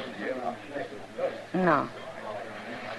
They also said he's pretty fast with a gun. Yeah, he is. And so, if I back him up here, then it's going to look like I'm doing it because I'm afraid of him, huh? Not to me, you know that. Yeah, but to most everybody else. I don't know, Matt. Here he comes. Sam's bringing him over. Hello, Marshal. Hello, Sam. Marshal, I seen you come in with Search here, so I figured you must know him. Well, won't he admit it? I don't like mixing friends with business. You don't have no choice this time, Search. Not if you want to deal in Long Branch. What is it, Sam? Those two Texans and their stories? Well, I heard them. We all heard them. Probably a couple of saddle bums lost their pay in an honest game, and now they blame the dealer for it. It happens every day. I know that, but they said other things about you. Like what? The way you can handle a gun. Marshal, are you a good friend of this man? You want me to say it's okay for him to deal here? Now, wait a minute. If Matt's got to get involved, I can go someplace else. No, it's all right, Nick. I don't mind. Well, what do you say, Marshal? Yeah, Sam, I'll vouch for him. I run clean games here. And I run a clean town here. All right. I'll take the Marshal's word, Search. You can open your game tonight. Good. Come on, Matt. Let me buy you that drink. Okay, Nick. I'll see you later, Kitty. Yeah, sure. What's the matter, Sam? Oh, it's nothing, Kitty. Why, it's just I hate to think Marshal Dillon's standing up for that fella for the wrong reason.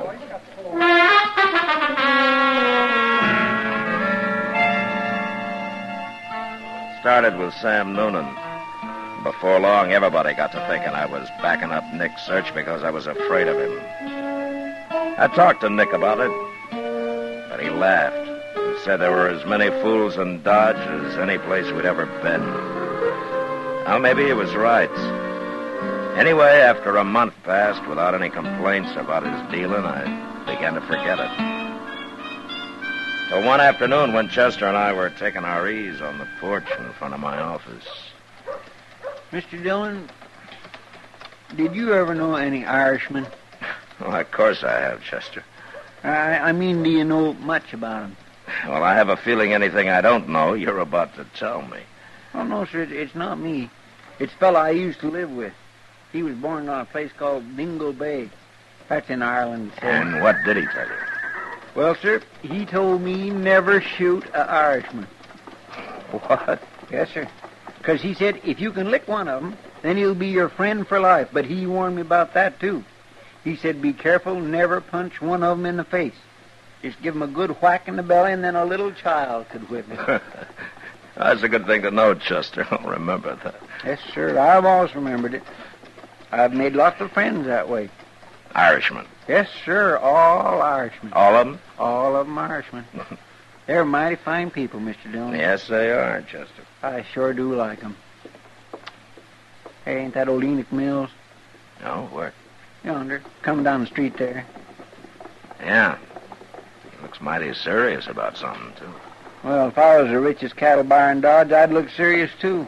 Just thinking about all the money he's got sobers me. Oh, hello, Marshal. Chester? How do, Mr. Mills? Sit down, Enoch. No, some other time, Marshal. I gotta get back. I gotta clean this fella out. What? That gambler, Nick Search. You in a game with Nick Search? Yeah, I've been going on for 12 hours. I got him going, Marshal. I've been winning steady. Now I'm about ready to double on everything I've won and really take him. I see. How much money does it amount to, Enoch? Well, it's what I just got from the bank to throw in. It'll be some $5,000. Yeah. What's the game? Poker.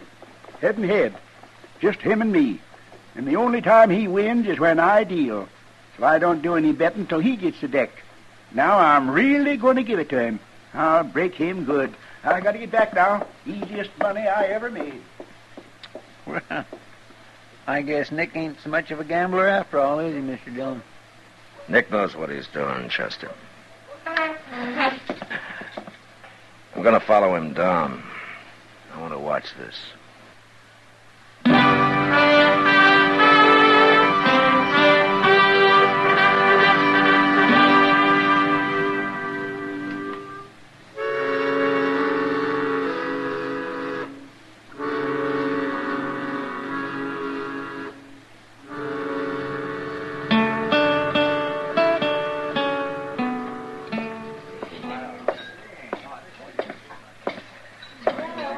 Hello, Nick. Hello, Matt. Well, you're just in time, Marshal. Game's just about to get started again. That's fine, Enoch. You mind if I watch? No, of course not. Here, your deal, Nick. There's the deck. Well, pick it up and deal. What are you waiting for, Nick? Makes me nervous to have people watching, Enoch. I told you that. Old Marshal ain't people. Go on, deal. I'll join you later for a drink, Matt. You mean I'll spoil the game if I watch? Maybe that's what I mean. Well, let him have his way, Marshal. Don't bother him if it makes him nervous. I'm sorry, Enoch. I'm staying. Oh, you're not, Matt. So you lied to me, Nick. And now I'm warning you. You're through here, Nick. Am I? No, don't do it! My hand! Look at my hand! You busted his hand, Marshal. You'd have killed me if I hadn't. I'll kill you yet. Yeah, sure. But first you better let Doc fix that hand. Come on, I'll take you up to him.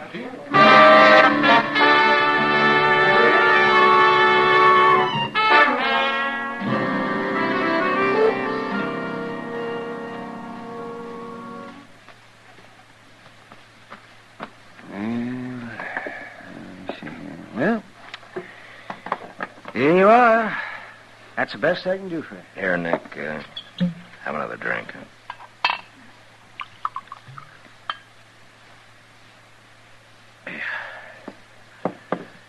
I could drink that whole bottle, not feel an ounce of it. That hand'll hurt worse tomorrow. Tell me, Doc. Your hand's pretty badly smashed, Nick. It's going to be stiff. I won't be able to deal cards very well, will I? You won't even be able to hold a deck. Well, Matt, I guess that does it. No more taking my time, setting up suckers like Enoch Mills for one big stake and leaving town fast after it's done. I guess that's all over. Yeah, I guess it is, Nick. My gun hand, too. Mm-hmm. Funny thing, Matt, now that it's all over, I feel kind of relieved. Like I got nothing to worry about no more. You said you were going to kill me, Nick. Doesn't that worry you? You saved my life once, Matt. Saved it again tonight. I'd be pretty ungrateful to hold that against you, wouldn't I? Yeah, I guess. There's one thing I do hold against you. What? Or maybe I'll get used to it again. Looks like I'm going to have to go back to being honest.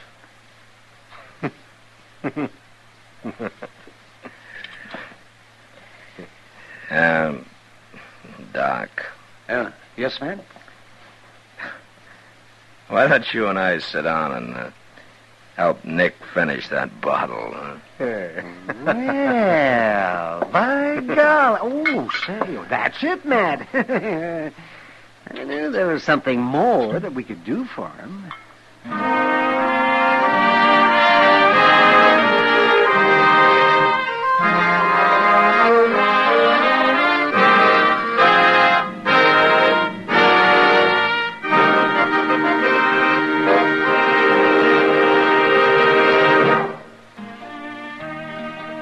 Gunsmoke, produced and directed by Norman Macdonald, stars William Conrad as Matt Dillon, U.S. Marshal. Our story was specially written for Gunsmoke by John Meston, with music composed and conducted by Rex Corey. Sound patterns by Tom Hanley and Bill James. Featured in the cast were Lawrence Dobkin, Harry Bartell, John Daner, and Ralph Moody. Parley Bear is Chester, Howard McNear is Doc, and Georgia Ellis is Kitty.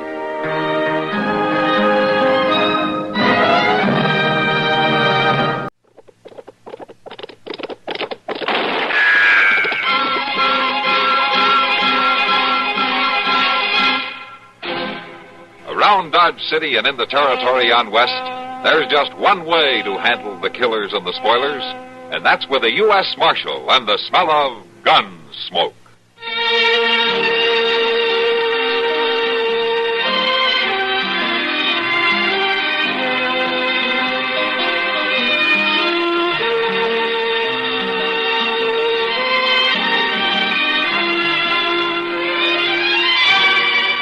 Gunsmoke, starring William Conrad, the story of the violence that moved west with young America, and the story of a man who moved with it.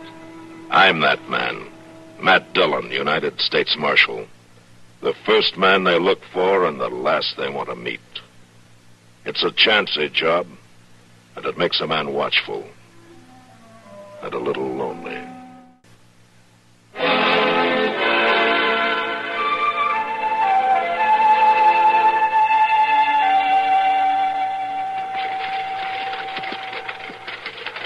I don't think I like Dodge too much, Andy. Kind of scares me. Oh, it ain't a bad town, Millie. Besides, we'll only be here long enough to get the old wagon sold. Well, that's the livery stable, isn't it? Yeah. Who there? Who? This shouldn't take very long.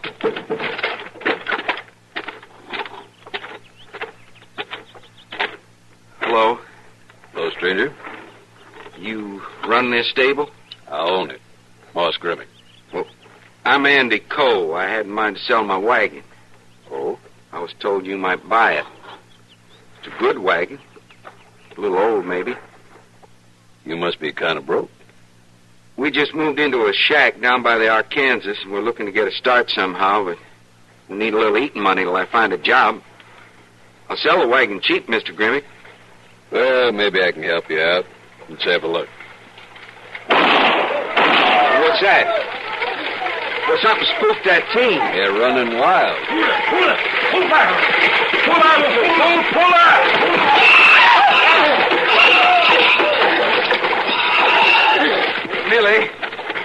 Millie, are you hurt?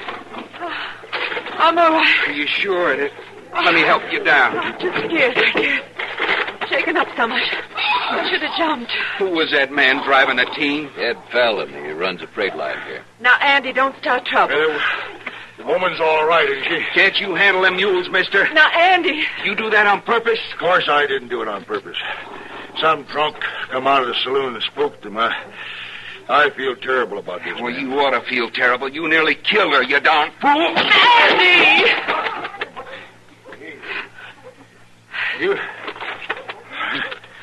You got a bad temper, ain't you? You just bet I have. Well, so have I when I get riled.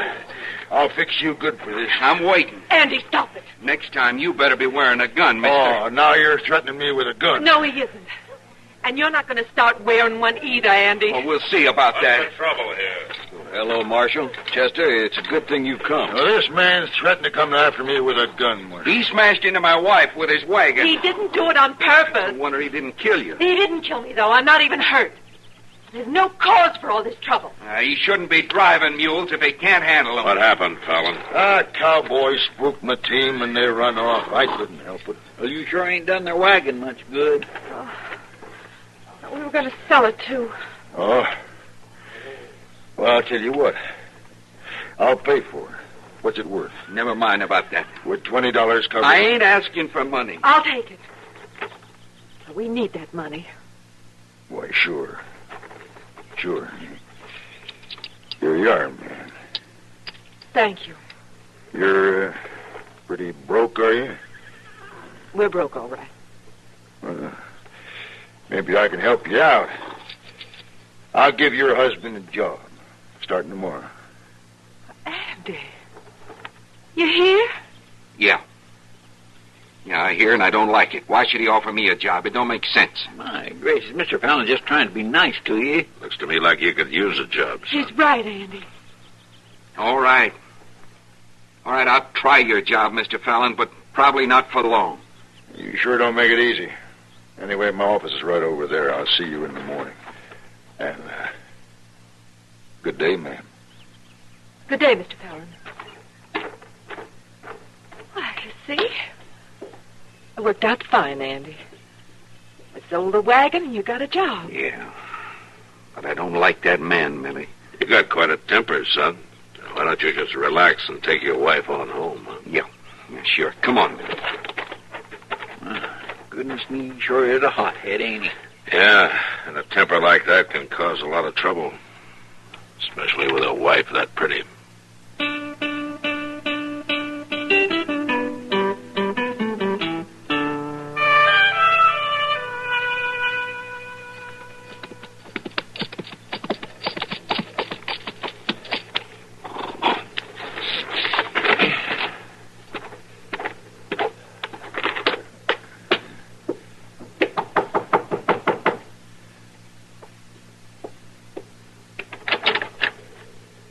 Oh. Mr. Fallon. Mrs. Cole, I had to ride out in the country today and just stop by your place to see how things were going. Well, that's very kind of you. Well, you look like you thought maybe it was some bandit riding up. I didn't know. No, I just wanted to be sure Andy wasn't home playing hooky while I was gone. Andy wouldn't do a thing like that. No, I was just joking. He's there on the job, all right, I'm sure of that. He's got 3 freight wagons to get loaded by noon. Andy's a hard worker. You're going to be real pleased you hired him, Mr. Fallon. Here now. You just call me Ed. We're friends, ain't we? Why, yes, of course. How about inviting me in for a cup of coffee? Well, I'm not sure that would be proper. Oh, it ain't nobody around. Ain't nobody to even know. Well, Millie, that job I give Andy, I'm paying him $1 a day more than it's worth. I know. Well, I sure could use a cup of coffee. All right, Mr. Fallon. I'll make you a cup of coffee. Now, that's right neighborly, you, Millie. I like that just fine.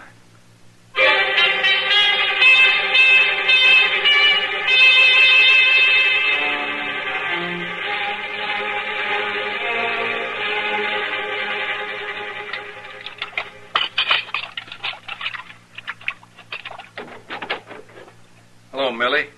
Oh, Andy. I didn't hear you ride up. No? What are you looking for? There's been somebody here.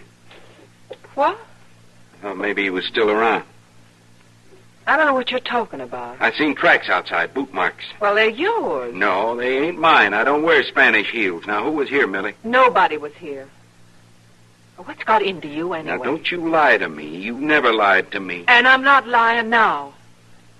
Andy, you been drinking. I never drink, and you know it. Who was here today, Millie? Nobody. Nobody was here. I won't stand for this, Andy. Well, I won't stand for it either. Where are you going? Andy. Andy, put that gun back. Put it back, you hear? You're covering up something, Millie. I'll find out who it is, and then I'll put the gun back. Not before.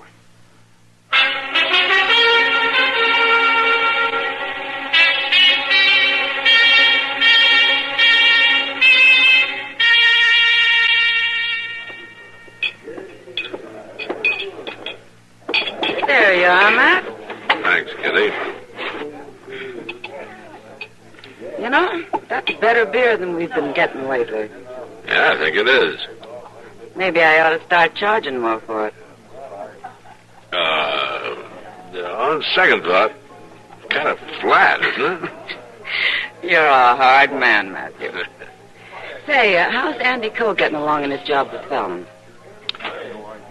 I don't know, Kitty. I saw Andy today. He was wearing a gun.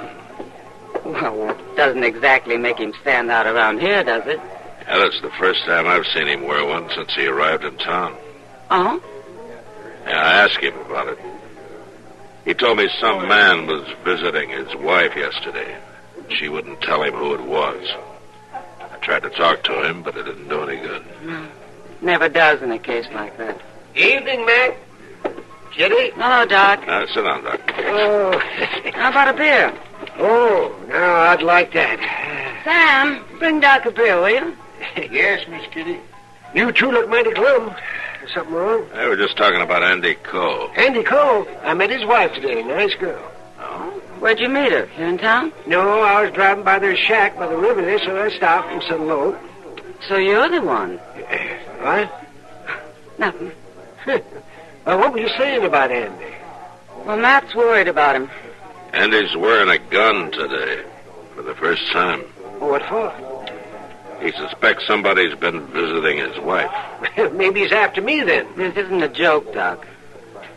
Well, no, I guess it isn't. Andy's a good boy, but he's awful hot-headed. You know, this morning I made Millie Coe a promise. But I think maybe I should break it. What are you talking about? She gave me a note to deliver. Asked me not to tell anyone about it. It was for Ed Fallon. Fallon? Did you give it to him? Yeah, just now when I came in. He's standing right down there at the end of the bar. Oh, yeah. You know what was in the note? No, she didn't say. Just that it had something to do with business. That's what she told you, huh? Yeah. Why, you think it was something more? I don't know, Doc. But if Millie wrote a note to Fallon, could be he's the one. Yeah, I'll be back.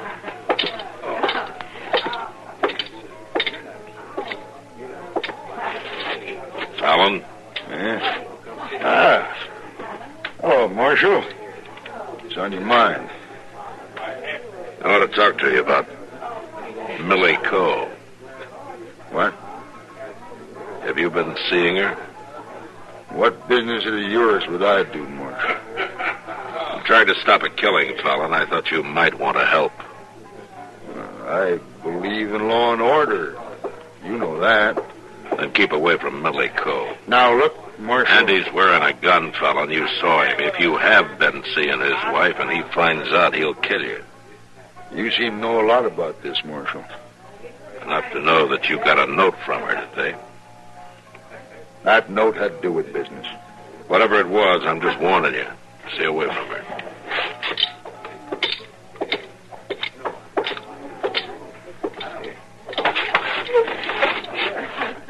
Well, what'd you find out, Matt? I can't pin him down. You tell him about the note? Mm-hmm. Well, you'd never own up to it anyway. Well, I gotta make sure before Andy finds out. Well, how are you going to do that? Go out tomorrow and talk to Millie Coe. Face her with it. Hope she tells the truth.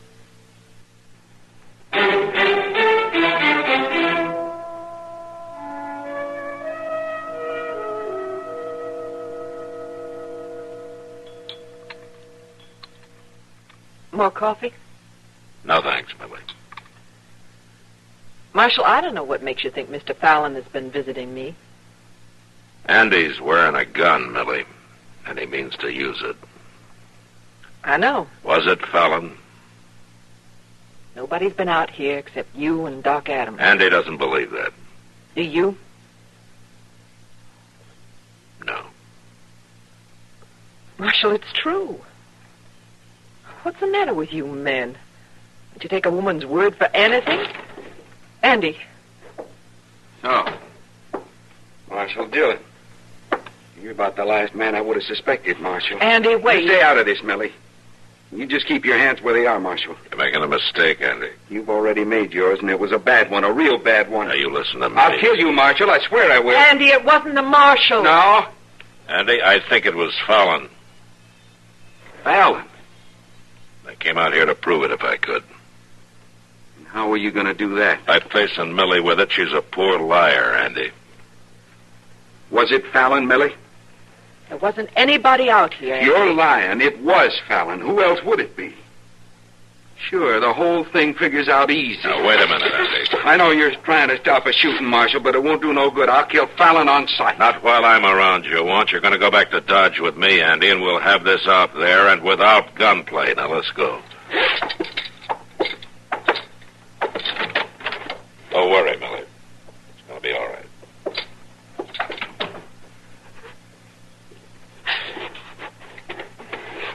Andy. Oh, Andy.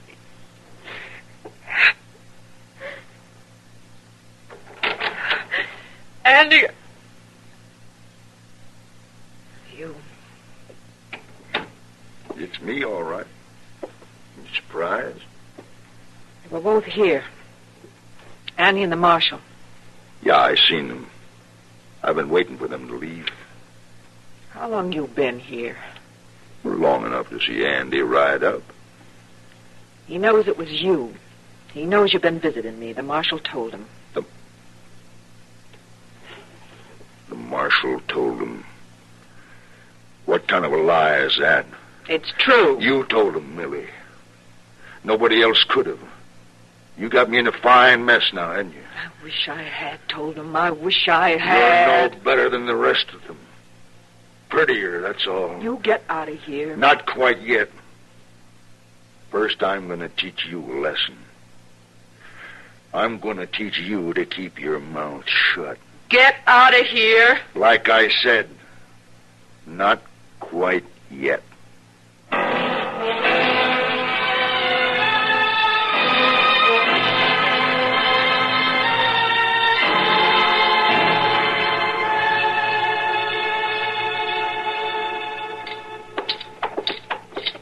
I ain't saw Fallon around town all day, Mr. Dillon. He may be here at his office. He better be. Well, Andy, where you been? I looked everywhere for you. Where's Fallon, Jenkins? I don't know. Take a look out back, Chester. Yes, sir. Maybe you wouldn't mind telling me what's going on here, Marshal. Like Andy said, we're looking for Fallon. Well, Fallon's going to be looking for him. He finds out Andy's been loafing on the job. Fallon's paying Andy too much money as it is. Not for long, he ain't. You're getting $1 a day more than you're worth, Andy. Whose idea was that, Jenkins, to pay him that money? It wasn't mine. I'm only the clerk here. Besides, I don't have no reason for it, do I? But Fallon does, huh? Ain't nobody back there, Mr. Dillon. All right, where is he, Jenkins? You sure you want me to tell you, Marshal? Did he go out to Andy's place?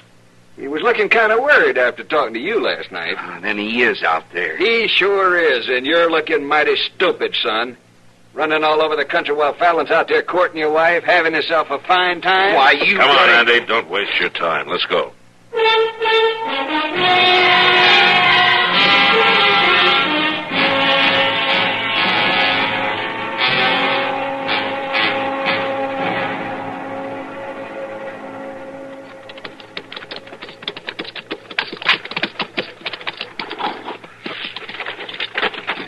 See no horse. He's sure he must have come afoot. I just got a feeling that there's something wrong. Andy. Millie. Millie, what happened to you? Andy. Well, what happened? Are you hurt? I'm all right. Fallon. Where's Fallon? He's here. I know it. Now, where is he, Millie? In there. In the house. Fallon. He got shot. Who did it, Fallon? Who shot you?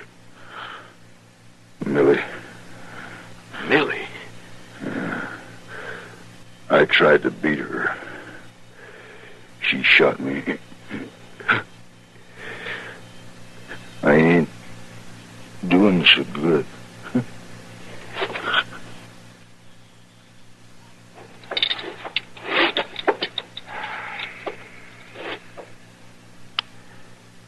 You better go on out to Millie.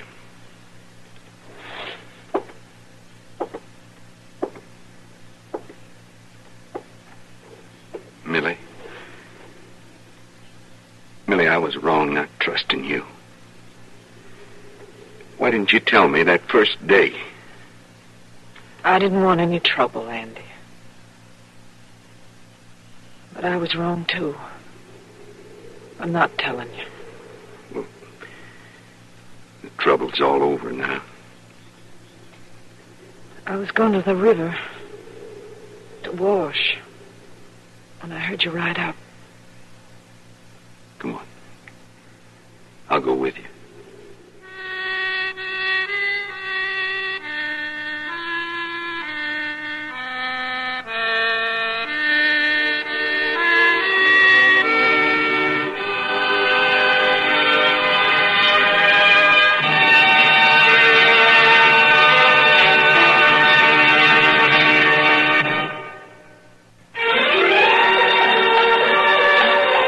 Gunsmoke. Produced and directed in Hollywood by Norman Macdonald, stars William Conrad as Matt Dillon, U.S. Marshal. The story was specially written for Gunsmoke by John Meston and adapted for radio by Mr. Macdonald. Featured in the cast were Gene Bates, Vic Perrin, John Daner, and Harry Bartell. Parley Bear is Chester, Howard McNear is Doc, and Georgia Ellis is Kitty.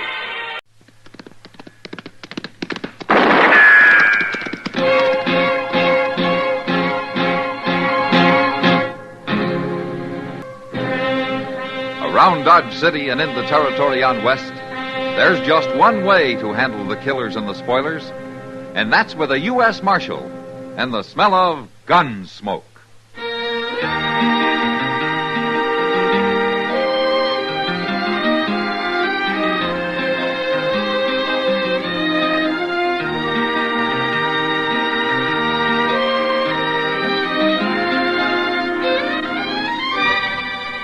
Gunsmoke, starring William Conrad.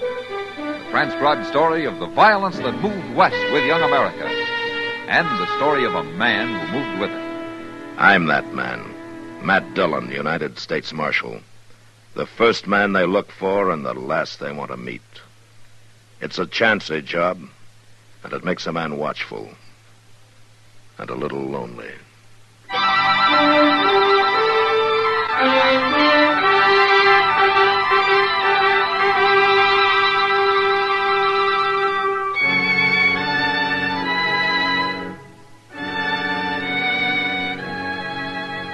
lonesome town, Dodge City.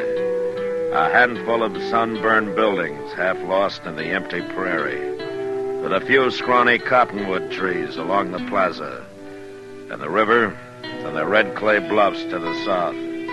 A frontier town like all the others, except for one difference. We're on the railroad.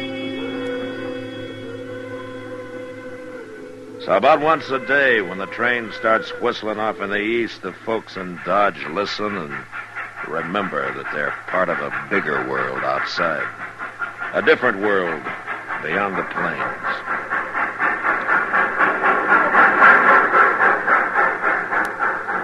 Well, just looky there, Mr. Dillon. A brand new record this time, pulling 4 coaches in a baggage car. Yeah, they keep getting longer all the time, don't they, Chester? Why, in 8 or 10 years, I bet you'll see 6 and 7 coach trains rolling into Dodge. It'd be more surprising if they'd ever get them in on time. Yeah, come on. Let's pick up that strong box and take it over to the bank, huh? Look at there. Dudes by the dozen, oohing and awing around. Just look at them. Dressed fit to kill. Yeah, they'll get over it. Some of them, at least. The rest of them will go back east. Well, there's one I sure hope don't. My. What? If you want to meet her, why don't you drop into Long Branch Saloon? She gonna work there? Well, do you know her, Mr. Dillon? No, but she's got that look. Hey, Ed! It's Matt Dillon. Open up. You know, this is what I ought to been, Mr. Dillon. A baggage clerk. Oh? Just one run a week to Kansas City and back and collect your pay. Yeah, it sounds pretty easy, doesn't it? Hey, Ed! He's probably asleep. Nothing else to do the whole trip. Yeah, I suppose so. Let me get up there, Chester. Maybe I can see through the window. See anything? No, not much. This glass is so dirty that... Chester. What's the matter? Go find Doc. I gotta break the latch on this door. Now, hurry.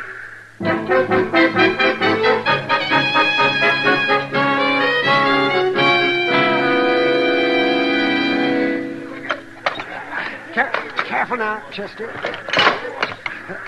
Bear down just a little harder. It's starting to give. Now, watch your hand, Chester. I'm watching. Yeah. All right. That's it. Let's get her open now. It's... That's it.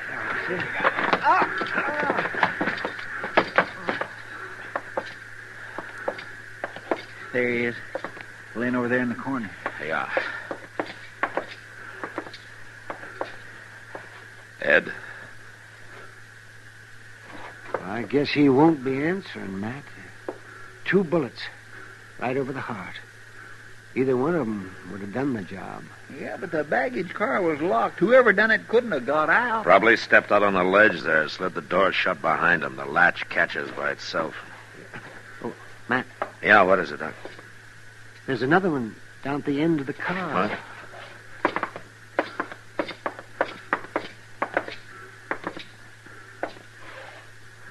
What? It's just a kid. He's not over 10 years old. And he's been shot. Same as the baggage clerk. Why, that's Ed's own boy, Billy Barton. Ed must have took him along on this one. Is he hurt bad, Doc? No, just grazed his head the way it looks. He'll pull through all right. Good.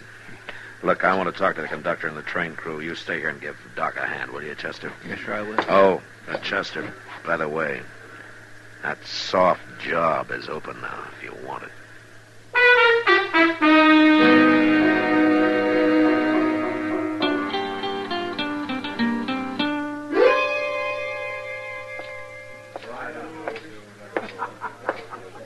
Matt?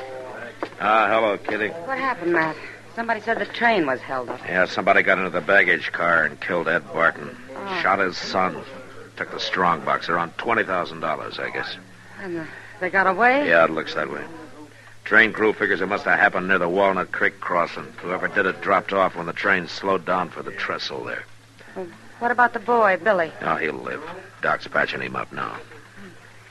Poor little kid. Ed was all he had, and now he's left with nobody. Yeah, it's too bad. It's going to be rough on Laura, too. she and Ed were planning to be married. That's what I heard. So I figured I better stop by and tell her. Well, maybe she can go back to Taggart if he's still around. She left him when she and Ed started going together. But she's not one to be without a man. Marshal. Make it gentle, Matt. There's nothing gentle about death, Kitty. Marshal, nobody'll tell me anything. What's happened? Ed's been hurt, hasn't he? Yes, I'm afraid he has, Laura. I knew that's what it was. Is it bad? Couldn't be any worse. No. No. I'm sorry, Laura. He's dead. No, Marshal. No. Oh. Kitty, will you take care of her? I gotta go see if the boy's able to talk Oh, yet. don't worry about her, Matt. She'll be all right. Just get whoever did it, that's all. Don't let him get away with it. Well, I'm hoping the boy can help me in some way. As it is, I got nothing to go on. Nothing at all.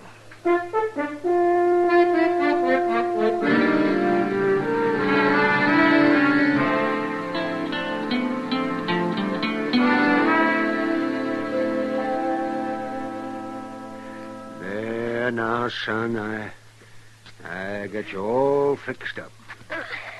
Oh, now you're going to be all right. There's nothing to worry about. Well, I bet you've been hurt worse just from bumping your head. Oh, it ain't so hurting, Doc. I know, son.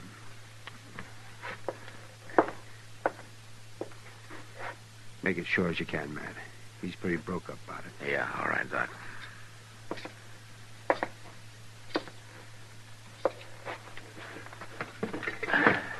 Well, Billy, you, feel like talking? I'm all right. What happened, Billy? Well, we was maybe 3 or 4 miles the other side of Walnut Creek, and somebody knocked on the door of the car. The one that goes back toward the coaches. When Dad opened it, this man come in with a gun. Anybody you know? You ever seen him before? No, he had a handkerchief over his face. Well, was there anything special about him? His shape, size, or clothes, maybe? No, sir. Nothing I can remember. I don't know who he was, Marshal, but I know I hate him. That's enough. Billy, what happened then when he came in with the gun? Well, he pointed at my dad and said he'd shoot him if he made a move. Dad grabbed for the shotgun on the wall. The man fired 2 times, and Dad fell. I started toward him, and the man fired again. That's all I remember. I see. You don't figure that you'd know this man if you saw him again, huh? No, I don't guess so. Not unless he talked. What? I'd know his voice all right, even if he's trying to fool me. Well, why? Well, what was special about it? Well, I don't know exactly. It was kind of weak-like or something. It's hard to explain, but I'll know it any time I hear it. Well, we'll try to make sure you do hear it, Billy. Hey, you take it easy now. You get that head all healed up, huh? I will. Okay. Chester.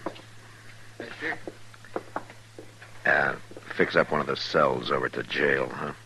I want to get the kid moved over there right away. Oh, why so, Mr. Dillon? But now the whole town knows Billy's alive. He's the only witness who can identify the killer. And the killer knows it.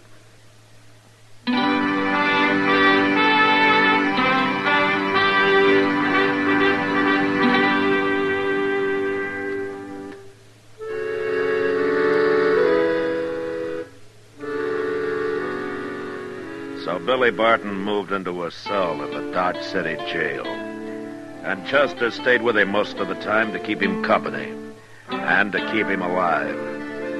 Meanwhile, I combed the town from one end to the other. Brought in every gunslinger, saddle bum, and drifter I thought might fit the bill.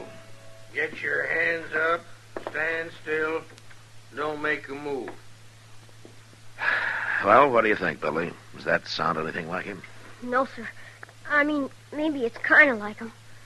But he's not the one, Marshal. Yeah. All right, Chester, take him out. Yes, sir. Come on. Oh, and bring in Hockley, will you? All right, Mr. Dillon. See, Billy, it takes time, but we'll get him. sooner or later. This is a preposterous outrage, Marshal. This is an unmitigated insult. Man of my character and integrity to be dragged in here... You're a sniveling card sharp, and you've been dragged into half the jails west of the Mississippi. Marshal, I beg your pardon. Just keep talking, Pegasus. Well, it's true. Of course, one or two occasions in the past I was accused... falsely, basely, unjustly, with deliberate malice. Accused of certain more or less criminal activities. Of which it goes without saying I was entirely innocent and blameless. It ain't him, Marshal. Regardless. His voice ain't nothing like it. Now, that's too bad. I've been trying to nail him on something for the last year. Libel proceedings. All right, Pegasus. You can shut up now. Well, I've only begun. I said that's enough. Throw him out, Chester, then bring in the next one. How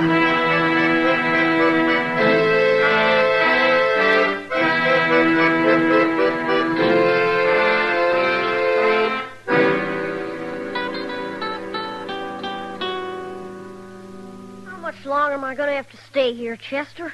Well, that's kindly hard to say, Billy. Oh, it must have been over a week already. Oh, yeah, something like that, I guess.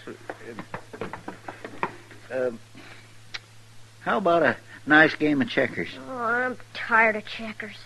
Well, casino, then. That's a good, interesting game. I don't want. I want to get out of here. Well, now, we got to give that head of yours time to heal up proper. Oh, that ain't the reason.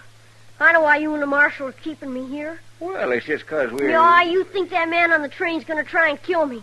That's how come you're doing it. Now, whatever could give you an idea like that? You ain't going to find him. He wouldn't stay around here. He's halfway to St. Louis by now. Well, now, Billy, you just can never tell why that fellow might be... Sit tight, Billy. Yes, sir.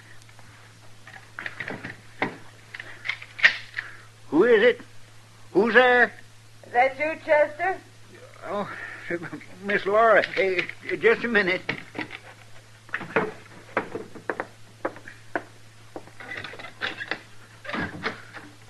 Sorry to keep you waiting, Miss Laura. Well, that's all right. Well, how are you, Billy? All right, I guess. Well, do you suppose I could interest a couple of hungry men in some home-cooked food? Oh, yes, ma'am, you sure could. Here, let me take that basket. Oh, look at that. Why, that's better than last year's church social. How's your head, Billy? All right, I guess. Well, I've got something here that's going to make it better in a hurry. Oh, what's that? Slice of rum cake. One of the girls I work with had it sent all the way from New York, and I talked her out of a piece of it. Just for you. Well, now, what do you say for that, Billy? Thank you. Ah, you're welcome, Billy. You'd better sit right down here and help us eat up some of this good food, Miss Laura. Well, I'd like to, Chester, but I got a train to get on over to the Long Branch. My work day's just starting, you know. Well, we sure do appreciate this. Well, I'll see you later. Billy, I know it's sort of understood that you're going to go live with Miss Austin over at the boarding house when you leave here, but, well, I've always wanted a little boy. One all my own, and I'd kind of like for it to be you. Well, you don't have to answer now, but think it over, Billy. Yes, ma'am. Well, good night, you two. Good night, Miss Laura. Well, now, what do you think about that? It's all right, I guess. All right? Well, I think it's just fine. Billy, let me get a knife from under my mattress, and we'll try out these victuals of yours.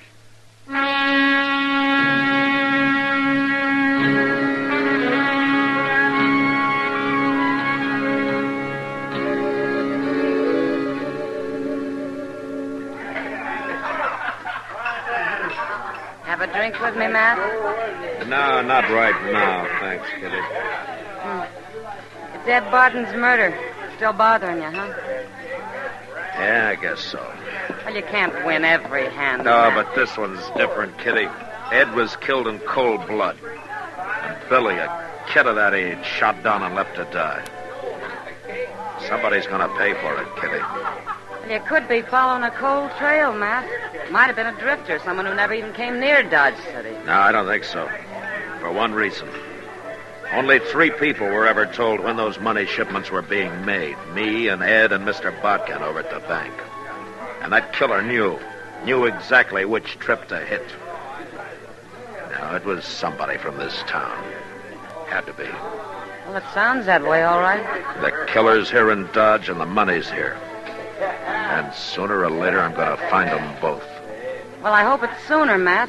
You're beginning to look like a scarecrow. I'll make out. How's Laura getting along? Oh, not too bad, I guess. She's kept it to herself mostly. Hasn't talked about it. Might be better if she would. I suppose. I've heard that she started hanging around with Taggart again, though. Taggart? Uh-huh. I thought he went to Kansas City. Well, he did a couple of weeks ago. I guess he's back again. Anyway, one of the bartenders claims he saw him night before last over on the south side, and, of course, that's where Laura lives. Taggart, huh? She's even started talking like him again the last few days. She's a regular parrot. You know that voice of his? Soft and sort of husky-like. Yeah. Yeah, I know. Thanks, Kitty. For what? I'll see you later.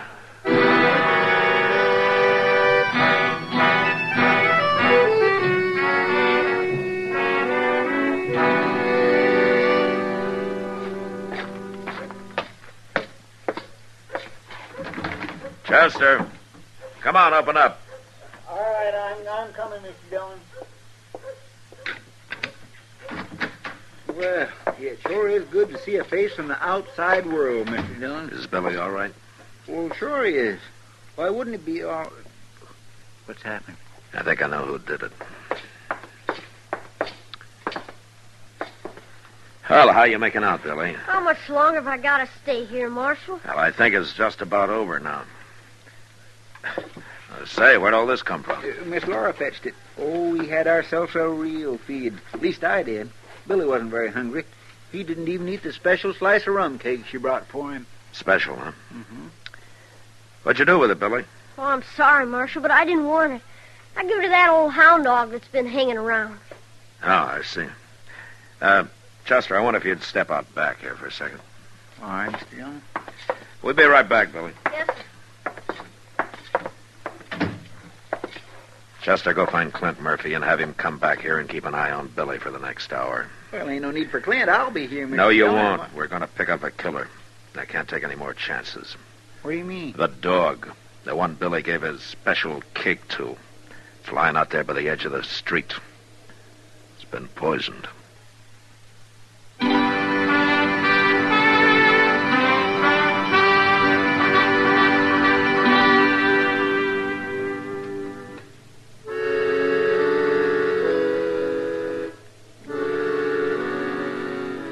No matter how many times you've done it before, the same thing always happens. Every time you start out to bring in a killer, you know what's waiting for you. And the muscles under your belt knot up, and your heart starts to pound.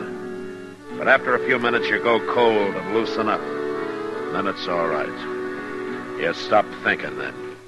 Stop feeling anything. You just go out and do the job.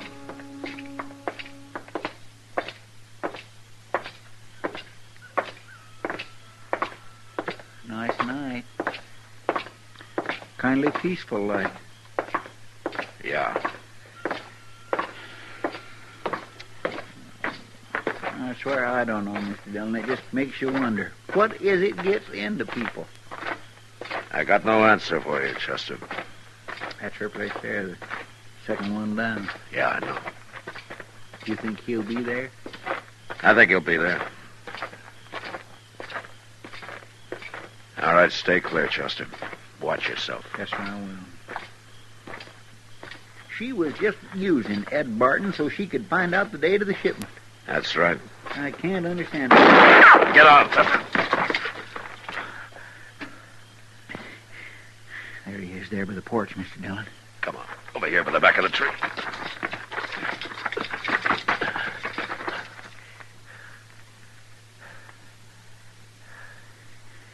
He ain't got much cover there. We must have caught him unexpected. He won't stay there. He'll make a run for it. We'll wait him out.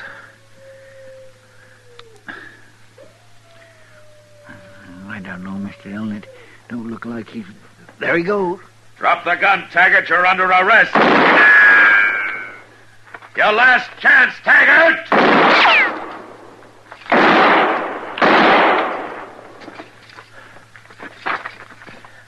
All right, come on, Chester.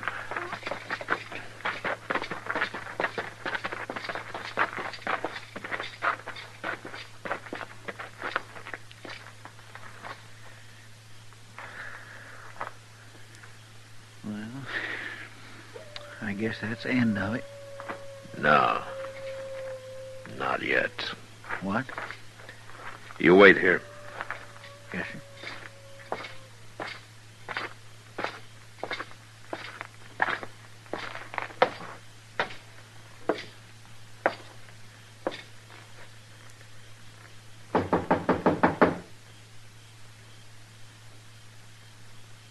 Come in.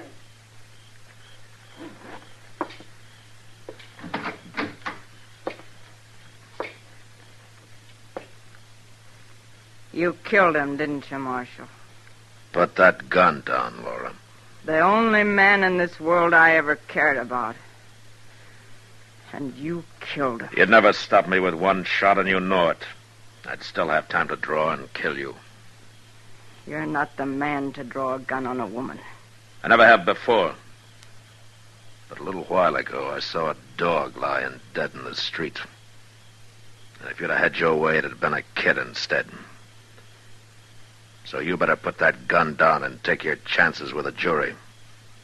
Because you got no chance with me.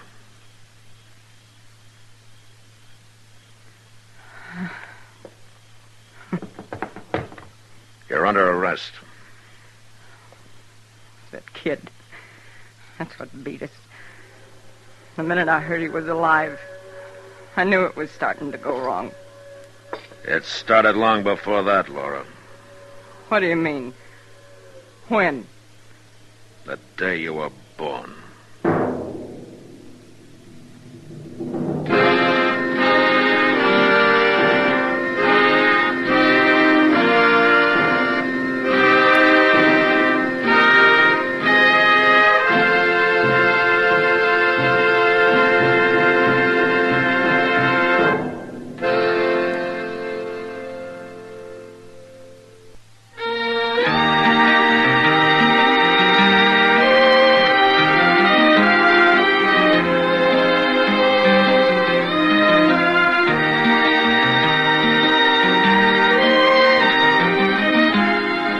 Gunsmoke, produced and directed by Norman McDonald, stars William Conrad as Matt Dillon, U.S. Marshal.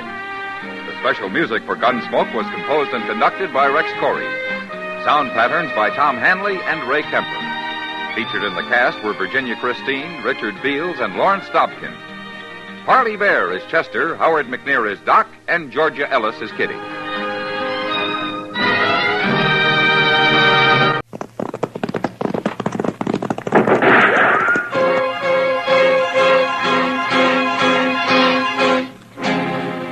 Around Dodge City and in the territory on west, there's just one way to handle the killers and the spoilers, and that's with the U.S. Marshal and the smell of Gunsmoke.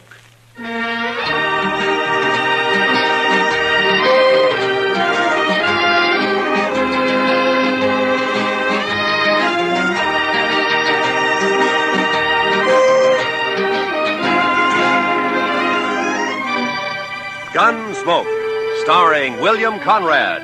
The story of the violence that moved west with young America. The story of a man who moved with it. Matt Dillon, United States Marshal.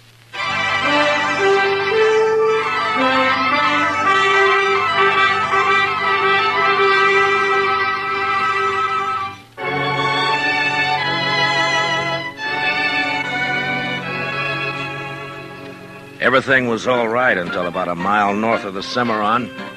That's when my horse got a hoof caught in a frozen dog hole and broke his leg. So I had to shoot him. It made me feel awful bad. I didn't feel any better thinking about the walk ahead of me. Close to 40 miles to Dodge and carrying my saddle all the way. Guess I'd been on the trail about an hour, near as I could figure it was around 3 in the afternoon. And I had to ease the saddle off my shoulders for a rest and a smoke. And that's when I saw the stranger riding up from the way I'd come. He was tall and thin, and his horse was taller and even thinner. And they made quite a pair.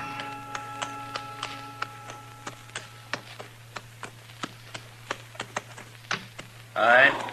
How are you? You lost? No. My horse busted his leg away back. I'm on my way to Dodge. Oh, it's your house, huh? I saw it. Yeah. On your way to Dodge, huh? Yeah, that's right. You got any more of that tobacco? Yeah, sure. Here you are. Thanks. Thanks a lot. That's okay. Kind of a big walk you've got ahead, ain't it? Kinda. It's going to be dark soon. You figure making camp? That's the idea. Well, it's too bad. Yeah. Do you need any food? No, thanks. I got enough. Well, I thank you for the tobacco. Sure. Anytime.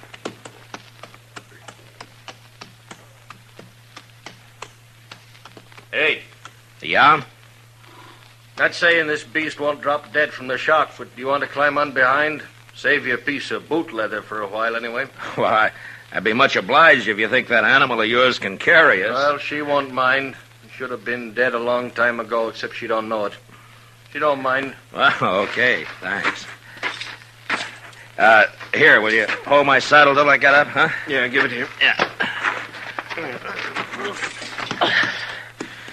Can you manage this saddle? Yeah, give it to me. Yeah, I got it. Yeah, let's go. There. You heading for Dodge, too? Not in particular. Just north. Uh-huh. This beast'll do about 10 knots with the wind behind her, but we ain't gonna get more than 5 with this load. You ain't in no hurry, are you? Well, I was kind of hoping to get back tonight. It's Christmas Eve, you know. Oh, yeah, that's right, ain't it? Yeah. That backbone of hers sticking into you? Oh, no, it's okay. Thanks. Notice that tin doojigger tied to you. You with the law? Yeah, I'm a U.S. Marshal. My name's Matt Dillon. That's so. I never seen a marshal on foot. Well, it happens sometimes. How is it you're down this way? Ain't it a mite off your course? Hmm? So you marshal down here as well as Dodge? No, I just took a prisoner across the Cimarron into Oklahoma territory. Turned him over to the Army there. Did, huh?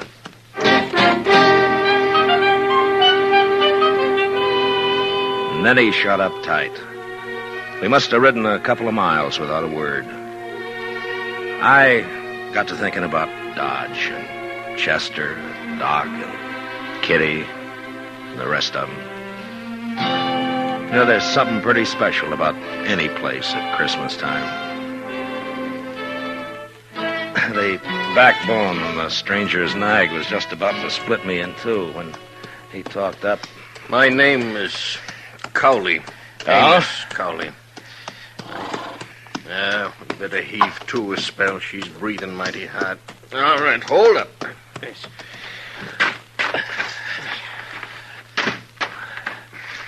Yeah, it's getting a little chilly, isn't it? Yeah.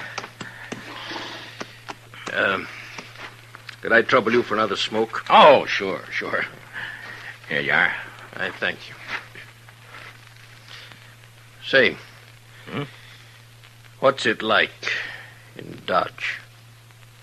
What? Dodge. What's it like? Oh, it's like any other town, I guess. Pretty big, huh? Well, yeah, I guess so. Not so big as New York, though. Oh, no, not as big as that. You know, I haven't been in a big town now for more than 10 years. Oh, is that so? No. Been down the territories, drifting. Thought I'd move up north this time. Maybe go back east. So you're from the east, huh? Some time back. Say, what's it like? What? Well, Dodge, any town. At Christmas. Same as it used to be? Well, I guess so. What do you do? Well, same as most people, I guess. What most people do at Christmas. Well, that ain't saying a lot. What are the folks like? And what does it look like? I just kind of like to know. Well, I don't know. Well, there's Front Street. That's most of Dodge right now. Of course, it's getting bigger all the time. Do you have any kids? No, I'm not married. Yeah. Kids have fun Christmas. Yeah, they do. That's certain. And Dodge, they sometimes have a party for the kids a couple of days before Christmas. Kids like that. And then everybody gets feeling good, looking forward to Christmas Eve. Like last year.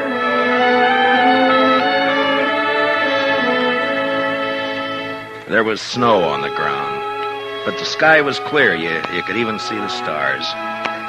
I was going down the street to the Texas Trail to meet Doc and Chester. Chester, he's my deputy. Doc's a doctor in town. We had some work to do later on in the evening. You could see the light shining behind the curtained windows, and almost everybody had a sprig of holly berries hanging up. They got some from the east a couple of days earlier. I remember running into John Bumby. He's a kind of general handyman in Dodge. Never says much, but he sure had a lot to say that night. Oh, hello, Marshal. Oh, hi, John. A lovely night for Christmas Eve, isn't it? Yeah, it certainly is, John. Yeah. Pretty fine night. Peace on earth, goodwill to men. Mr. Dillon? Yeah, that's the way it should be, John. You know, Marshal, this is going to be quite a night for me. Yes, sir. Oh, is that so? Oh, yes, sir. Tonight, I'm asking Mrs. McNish to become Mrs. Bumby. What? Mm-hmm. What, John? I didn't know that. Oh, I know it's been a mighty fast secret, but I'm popping the question tonight. Well, I wish you a lot of luck, John. Hey, I'll tell you what. Come by to the Texas Trail later, and we'll have a drink on it. Oh, I will. I really will, Marshal. You're good and kind, Marshal. Good and kind. Merry Christmas, Marshal Dillon. Merry Christmas. Well, the same to you, John.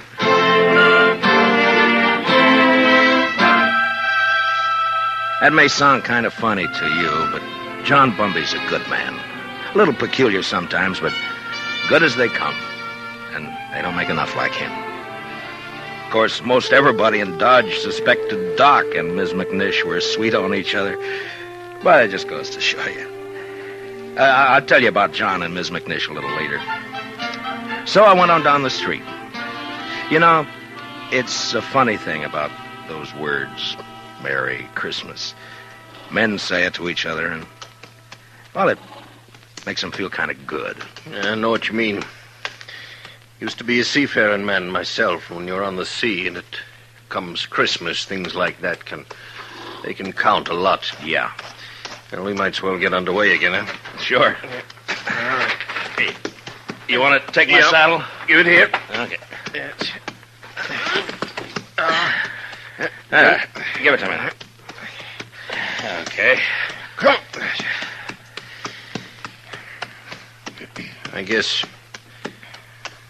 you'll miss it in Dodge tonight.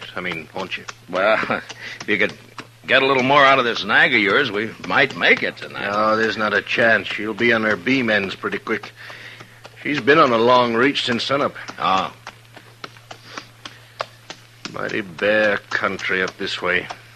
All right, depends on what you're used to. Well, mighty bare where I've been, too. It's not like the sea. That's always different. How come you left it? I always heard a sailor doesn't ever get it out of his blood. The sea? I guess you can get it out of your blood, all right. You got the right reason you can. Yeah, I guess so. Hey, you trying to get something out of me? Well, no. Get what? I would just remark. You want to ride with me? I don't want any talk about the sea. Well, you brought it up. Get it.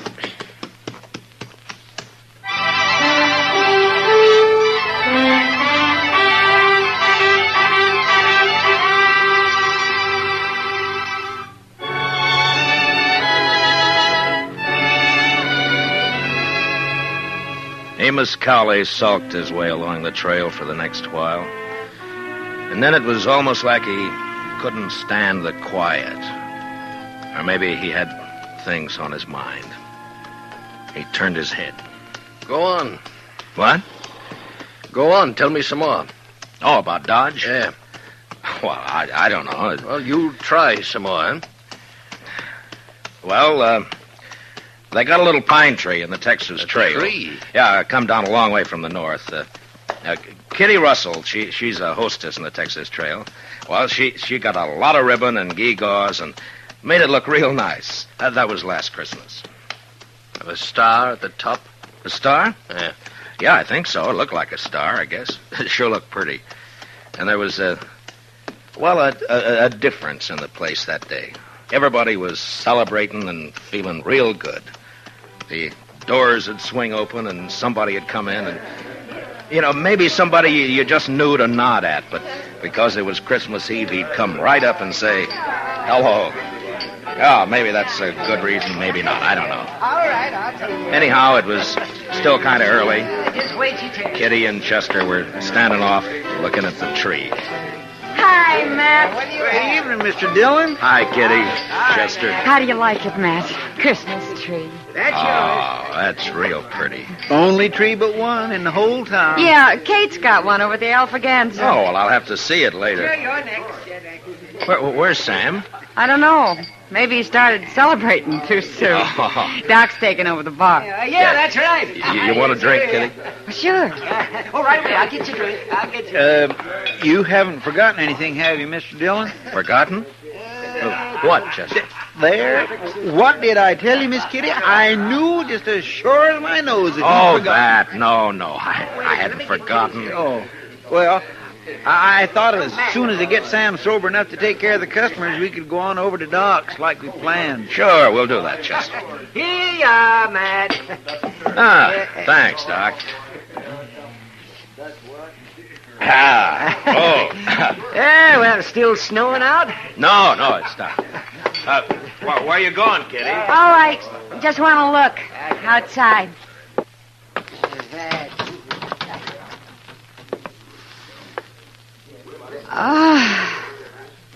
Real pretty.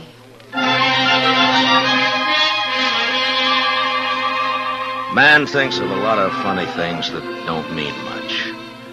Kitty standing at the door, sniffing the cold air, and the warmth inside, and the whiskey in me. It was a good feeling. And then Chester and I decided to take a bottle over to Mr. Hightower. He's the telegraph operator over at the depot. He runs a printing shop on the side.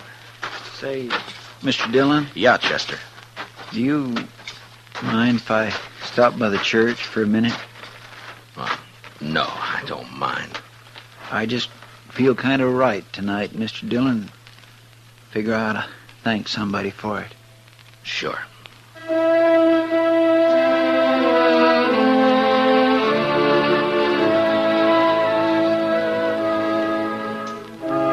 So we stopped by the church. I've never been much of a man for church, I guess, but I went along with Chester. Wasn't anybody else there, just the two of us. Guess we sat for 10 minutes in that place. Chester a little way off with his head bowed.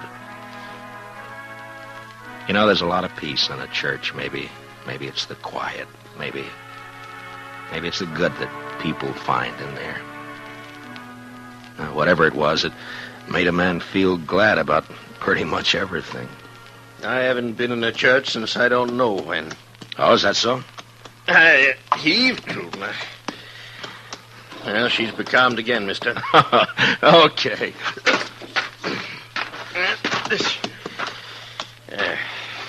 She sure wasn't built for it, I'll tell you. You ever see anything like that?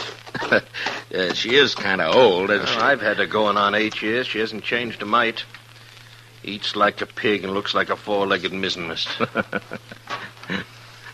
Smoke? Don't mind. Hey, what about that fella Hightower? Did you get that bottle to him? Oh, sure. Yeah, I guess it was lonely over in the depot all alone. He was glad for the company. There was a wood fire burning in the stove, but it didn't keep out the cold much.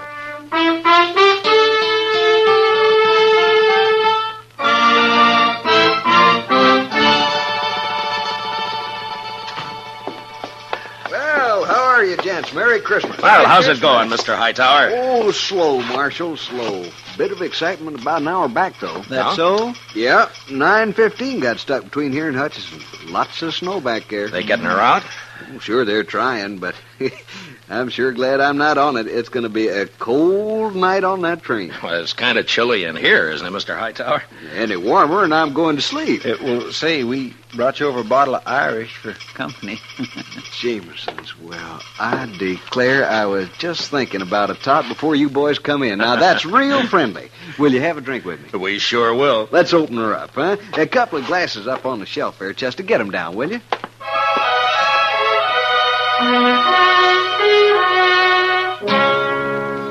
I don't know if you get an idea about the folks in Dodge or not.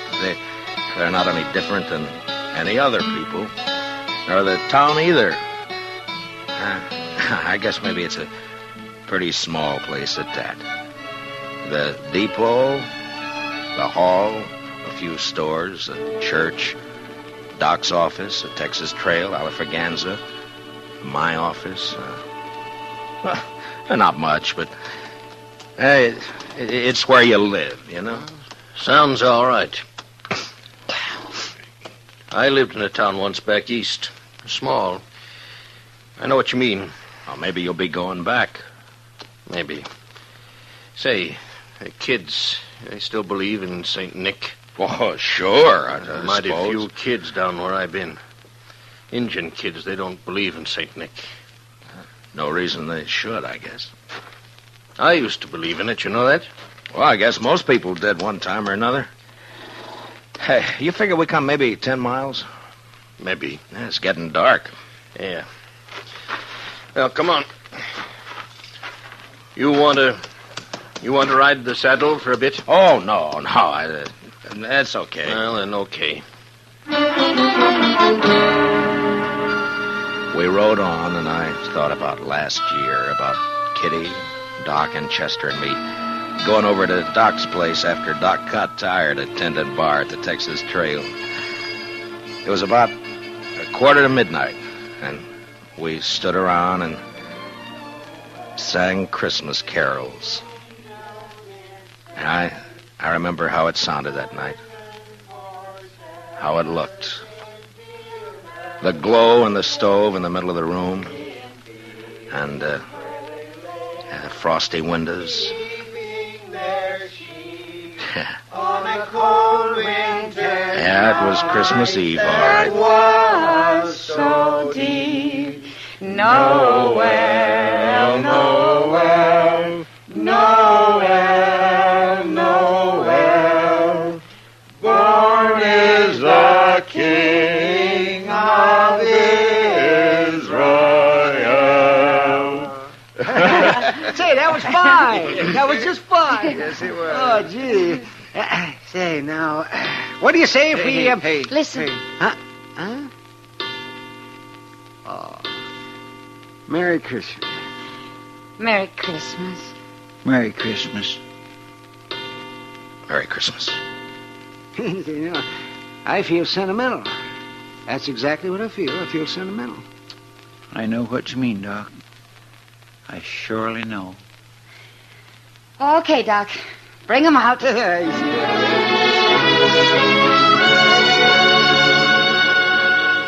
And I remember how Doc scuttled over to the bureau and brought out some packages. The presents weren't much, but it didn't matter what they were.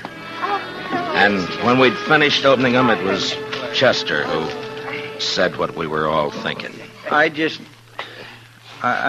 want to say, Miss Kitty, Doc, you, Mr. Dillon, I just want to say that this is the best doggone Christmas I ever had.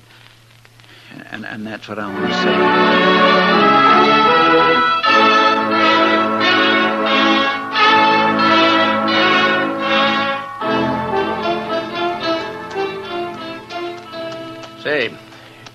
was going to tell me about that fella John was courting that woman. What was her name? Oh, yeah. Ms. McNish. That's right. Well, she said yes, and you've never seen two happier people in your whole life. Yeah, she's Ms. McNish Bumby now. Oh, that's good. You know, you might settle for a bit in Dodge, or you could get work there. Sure would be fine if you could get back tonight, wouldn't it? Well, it can't be helped. I'd be a lot further away and a sight more tired if you hadn't come along. Yeah. Now, listen. How far do you figure before there's a place you might pick up a horse? Oh, I don't know, 15 miles or so, maybe. Oh, we're not going to make any 15 miles in this nag tonight, that's for sure. Oh, that's all right. Now, I tell you what. You go on alone, you see. Oh, no, forget it. it. You go on alone. She'd hold out with one man on her. And then you get a fresh horse and you ride into Dodge tonight. Well, thanks. That's now, very I'm kind. telling you, I want you to go. I'll be fine. I've walked before. Probably make it almost as quick as you. Look, it's real nice of you, Mr. Colley, but no thanks. Now, Christmas don't mean nothing to me. You got friends waiting for you. Well, I'll see them tomorrow. You're a fool. Well, that may be. All of them nice folks. I'm going to make them feel pretty bad. Look, I'll stay. If you want to go on along, thanks for the ride. Well, might as well make camp then. I guess so. And listen, you want to tell me some more about what you was telling me before we turn in? Well, sure. I take it kindly, mister. I'll get yourself settled. I got some stuff in my pack we can eat and maybe get a fire going. Then after we eat, you can tell me some more.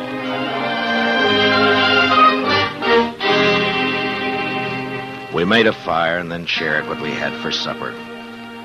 He seemed to soften up after that, and we talked for a couple or 3 hours. It was like he was starved for news of people, everyday things, and just plain company. And that's how we spent Christmas Eve together out on the plain. And then when the fire was dying down and I was about ready for sleep, he said, Marshal. Yeah? I want to tell you something. I've been needing to tell it for a long time. Do you mind? Well, of course I don't mind. Well, then I'll tell you. A few years ago, I was skipper of a little schooner. I used to sail up and down the East Coast, you know, Boston, New York. Yeah. Well, one night, we hit dirty weather off New Jersey. Real dirty. Blew us off course, and we piled up on the rocks and knocked the bottom out. That's too bad. There was 18 passengers aboard, Marshal. 4 of them was kids. We never saw them again. No. And my own wife and my kid went down, too. I'm sorry. Well, no. Something must have happened to me after that. I didn't want nothing to do with ships or the sea, and I started to drift out this way. I couldn't forget, though, do you know? And I didn't want to be near folks, especially kids, to remind me, do you know? Yeah. And that's how come I've been slewing around ever since. Sure, I understand. Just kind of wanted to get it off my chest. Sure. Marshal, I'd like to ride into Dodge with you tomorrow. You think I might meet some of them folks you was telling about? Oh, I don't see why not. That'd be all right. Maybe I wouldn't need to drift no more. Maybe I could, drop anchor, do you know? Yeah, you might at that. Yes. Well, good night. Good night. Merry Christmas, Marshal. Merry Christmas, Mr. Cowley.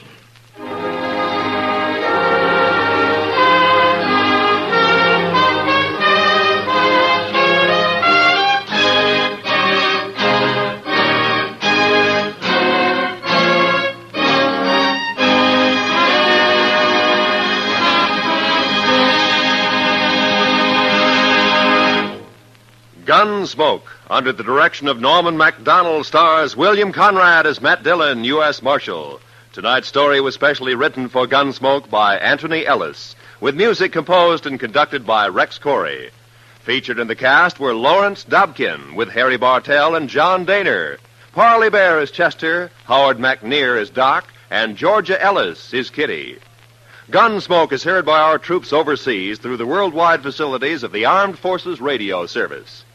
Join us again next week as Matt Dillon, U.S. Marshal, fights to bring law and order out of the wild violence of the West in Gunsmoke.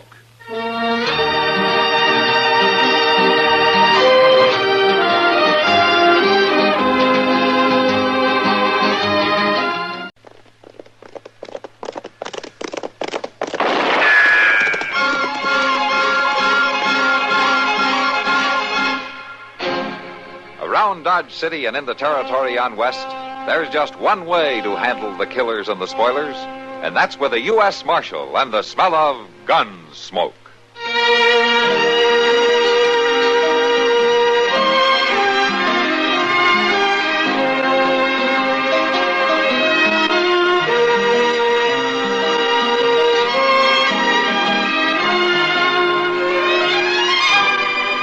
Gunsmoke, starring William Conrad, the story of the violence that moved west with young America, and the story of a man who moved with it.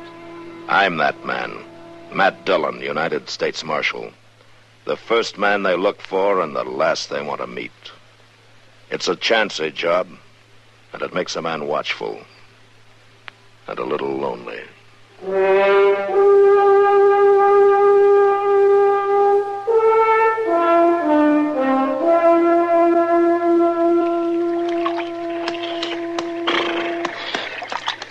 Figured a pound of them horses, Lute? Well, let dry, Milt. Don't get 'em a wash. You'll be needing to move lively. Yeah. Hey, Milt, you sure about this job? What's the matter? You scared? Hey, you know better than to ask me that.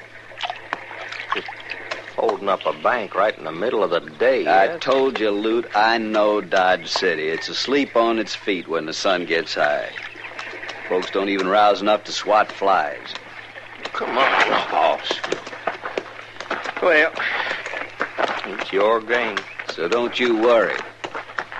All we do is hang around like we was just trying to stay out of the sun till we wander into the bank about 3 o'clock. There won't be no trouble. You must be awful sure about the law there. We'll be out of town before that big marshal can wake up and get there. Well, I hope... What's that noise? Something in the bush down there. It's some animal, Lou. You got nerves like a woman. I'm going to look. Hey, you there. Don't you move. No. All right. Who you got, Luke? Somebody sneaking through the brush. What are you doing here, mister? I just been fishing's all. It's Chester. Oh. Hello, Milt. You been here long? Oh, dang, I don't really know. I fell asleep. A body gets mighty drowsy fishing in the sun. Look to me, you got mighty big ears. You hear us talking, Chester? I told you I've been to sleep. He's lying, Milt. He couldn't help hearing. He's been right under our feet the whole time. Mm-hmm. Lute, put down the gun. Well, we let him go. We ain't got us a Chinaman's chance. We kill him, the whole of Ford County will be out looking for him. He works for Marshal Dillon, Lute. Oh. Well, then, tie him up. Leave him here. Somebody find him sometime, maybe. Lute, it's the same thing. If he don't get back, the marshal will start looking. He might start looking just the wrong time. You can just bet he'll start looking. I'm supposed to be back there at the office at noon, and Mr. Dillon ain't want to just sit around I and wait. still say our best bet is just to kill him. Now, wait a minute. And then maybe we can use him. You're a pretty good friend of the marshal, ain't you? Mr. Dillon's my best friend, and I'm proud of it. Why? You see a lot of the folks he sees, don't you? Like the doc, for instance. That woman, the one at the Long Branch. Well, I see Doc and Miss Kitty. Of course I do. What are you getting at anyway? Well, it just seems to me like maybe you wouldn't want to see nothing happen to him. Through any fault of yours, that is. Just a minute here. You wouldn't want somebody to take a shot at one of them while they was walking down the street, would you? Why, no. Of course, I wouldn't want to do it if I didn't have to. But you're the one who's going to make me decide if I have to. Now, you listen, Milt. I ain't going to have nothing to do with shooting Doc or Miss Kitty. Then you better do what I say. What I'm you trying better see that the marshal's out of town this afternoon at 3 o'clock. A good long way out of town. Why, I can't do that. You'll do it. You'll do it, or you'll have one or two dead friends. And I don't ever talk idle. Not about shooting, he don't. So it wouldn't be healthy for the marshal's friends if you was to tell them what you heard out here, you understand? Yes, sir. Reckon I do. All right. Go on now, get your horse and head back to town. And you and the marshal had better be a long way off at 3 o'clock. You ain't no good, Milt Cole. You ain't no good at all. Then just you remember that. Now get.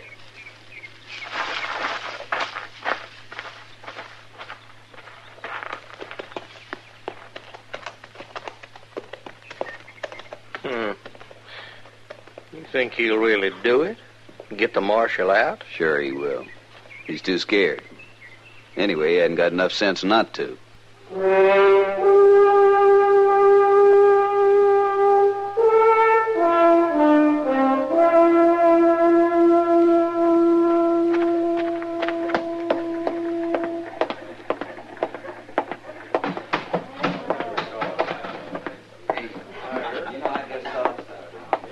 Sam? Sam, I got to find Miss Kitty quick.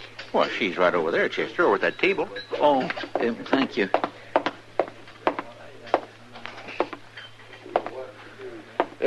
Miss Kitty? Oh, sit down, Chester. Thank you. Something wrong, Chester? You look upset. Whatever give you an idea like that? Why, I can't imagine. Except that you come in snorting and all red in the face. I don't know why I should think anything was the matter. Well, I sure am glad you don't think so, Miss Kitty. All right, Chester. What's on your mind? Well, I just got me a wonderful idea, that's all. And what's that? Well, see, I was thinking this would be a fine day for you and Mr. Dillon to take a ride out in the country. In the middle of summer? Well, yes, but it's real pretty out there, Miss Kitty. All them lilacs around. Oh, Chester, there hasn't been a sprig of lilac out there since spring. Not for a couple of months. Oh. Well, I bet the castor beans is blooming. They're a mighty pretty sight in castor Oh, not beans. to me, they aren't. They're about as poor an excuse for a flower that I can think of. Well, Miss Kitty... Look, getting sunstroke isn't going to do me any good, Chester. Well, but now sunstroke Chester, I'm not going out in that sun this afternoon with Matt or anyone else. And you might as well stop talking about it. Yes, how are you? Oh, here comes Doc. You ask him. Oh, hello, Kitty. Chester. Hello, Doc. Hello, Doc.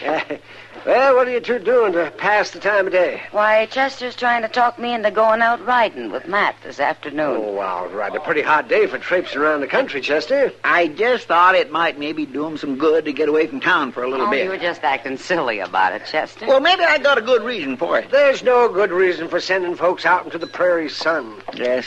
Well, if you was as smart as you think you are, you'd go along, too. Oh, for heaven's sakes.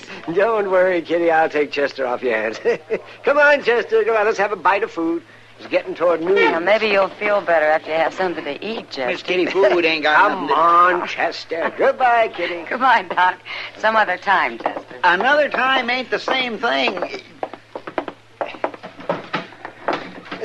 Well, I sure did try. Yes, it seems to me you tried too hard. Doc, I thought you folks were supposed to be my friends. You ain't got no call to act so smart alecky and stubborn. You know, it sounds like you got a touch of the sun yourself. Where have you been this morning, anyway? Fishing. Fishing? I always thought that was supposed to calm a man down. What happened to you? Nothing. Hey, Doc. Doc, have you got somebody real sick out in the country? You driving out there this afternoon, maybe? Well, not that I know of now, but it could happen. It seems some of the biggest belly aches come on the hottest days.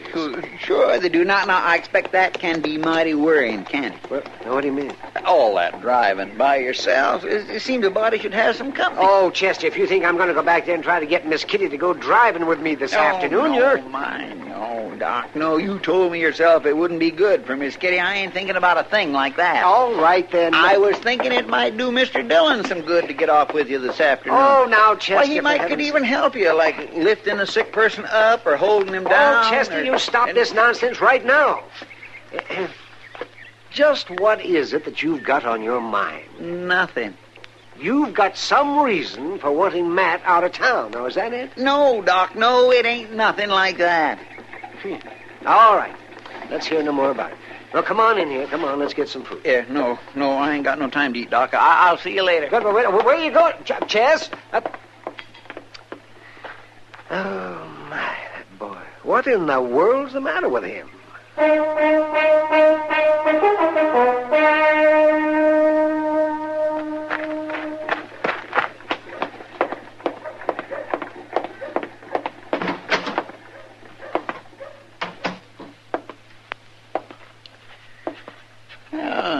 Mr. Dillon?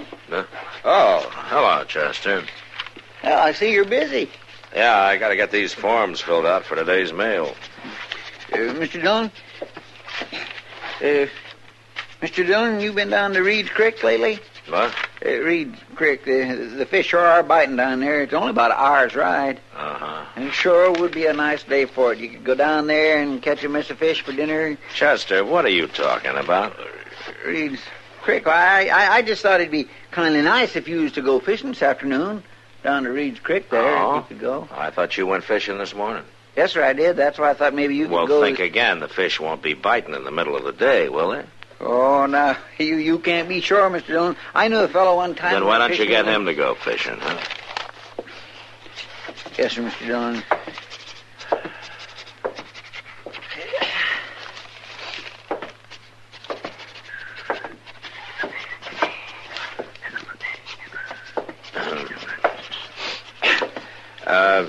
Chester.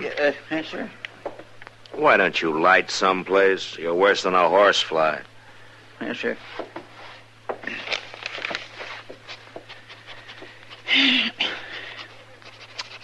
I hear they're bringing in some new stallions out to Lem Bridges' place there. New stallions out there. Mighty fine pieces of horseflesh, they tell me.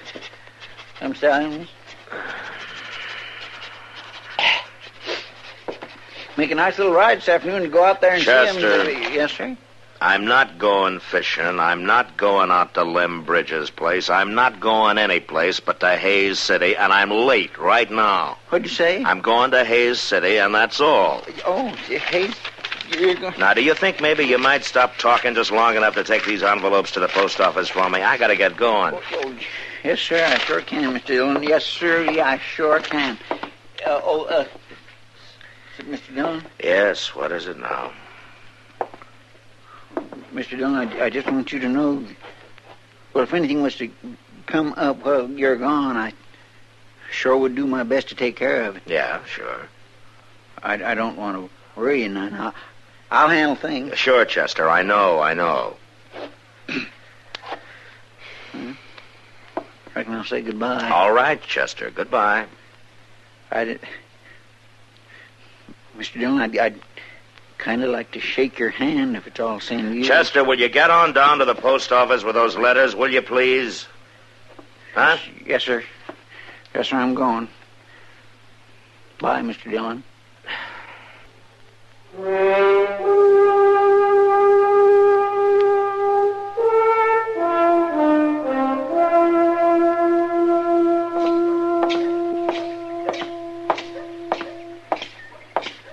Hello, Matt. Huh? Say, Matt, can I see you for a minute? Sure, Doc. Yeah, walk along with me to the stable. I'm on my way to Hayes City. Yes, that's what I wanted to see you about. Did Chester talk you into going there? Talk me? No, Doc. I got government business down there. Why? Well, he's been working at getting you out of town all day. Oh? He just had his mind set that you'd get out of town. Well, why? Well, I don't know, but he was at Kitty about it before noon. He wanted her to get you to go for a ride in the country. I bet she fixed that in a hurry. She sure did. A summer afternoon's ride somehow didn't seem to appeal to her. And then Chester started to work on me. On you? Yes, he thought it'd be nice if you'd spend the afternoon riding around with me in my buggy. Even Chester isn't that crazy. But something sure eating him. I just passed him in the alley behind the bank, and he's sure not himself. Now, what do you mean? And he's got 2 guns strapped on him. 2 guns? That's right. And he's acting like the life of everybody in town depended on him. So what do you think, Matt? I don't know, Doc. There's one thing sure. What's that? I guess it really is important to Chester that I get out of town.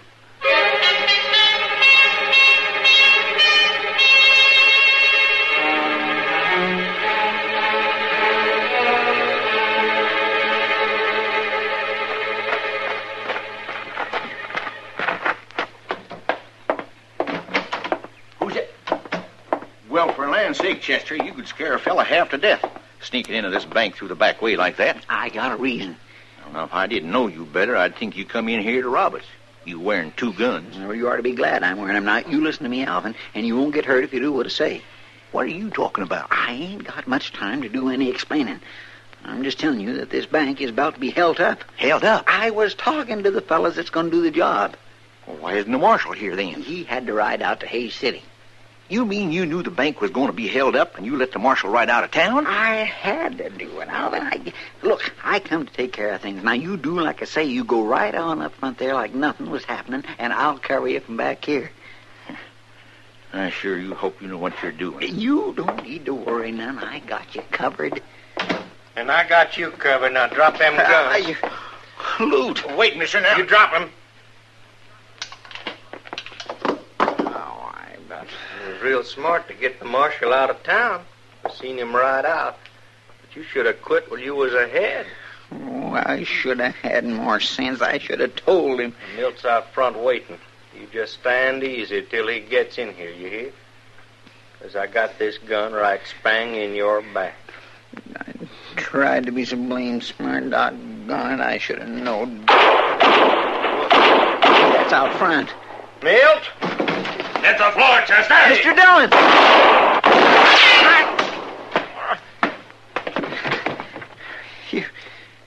You got him, Mr. Dillon? Yeah. Only 'cause you jolted his gun hand.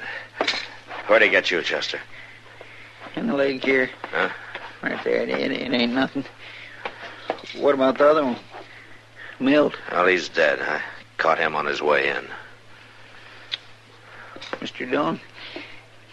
If I was you, I'd just send me packing. Oh? Yes, sir, I sure would. Oh, it ain't as though I didn't mean well and wasn't trying to work things right. Like getting you out of town because they said they'd shoot Doc or Miss Kitty if you was here. Oh, so that's it. Well, I figured you had a reason. Well, yeah, but I just ain't a thinker, Mr. Dillon. Now look what happens when you... But you ain't out of town, are you? How come you ain't? Well, I heard that you were marching around wearing 2 guns. You did? Yeah, so I figured I better stick around if I didn't want you to take over my job. Oh, Mr. Dillon, You just rest easy now. I'll go get Doc.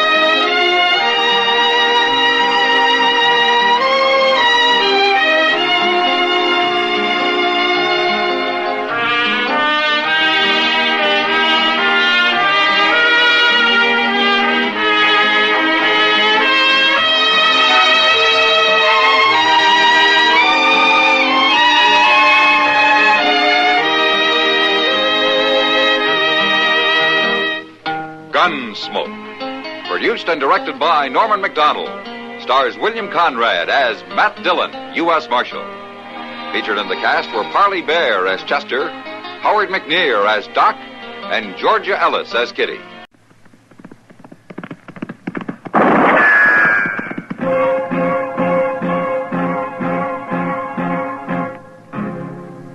Around Dodge City and in the territory on West, there's just one way to handle the killers and the spoilers, and that's with a U.S. Marshal and the smell of Gunsmoke.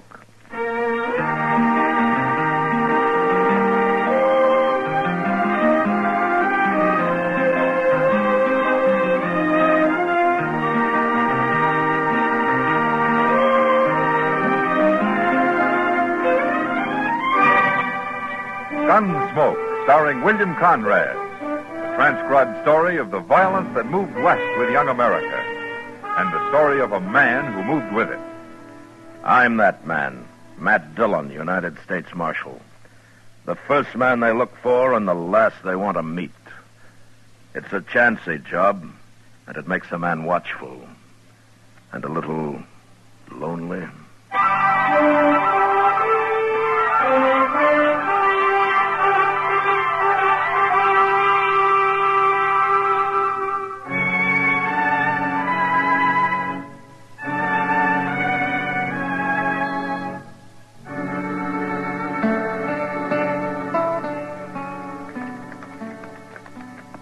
Nice little house he's got here, Quade.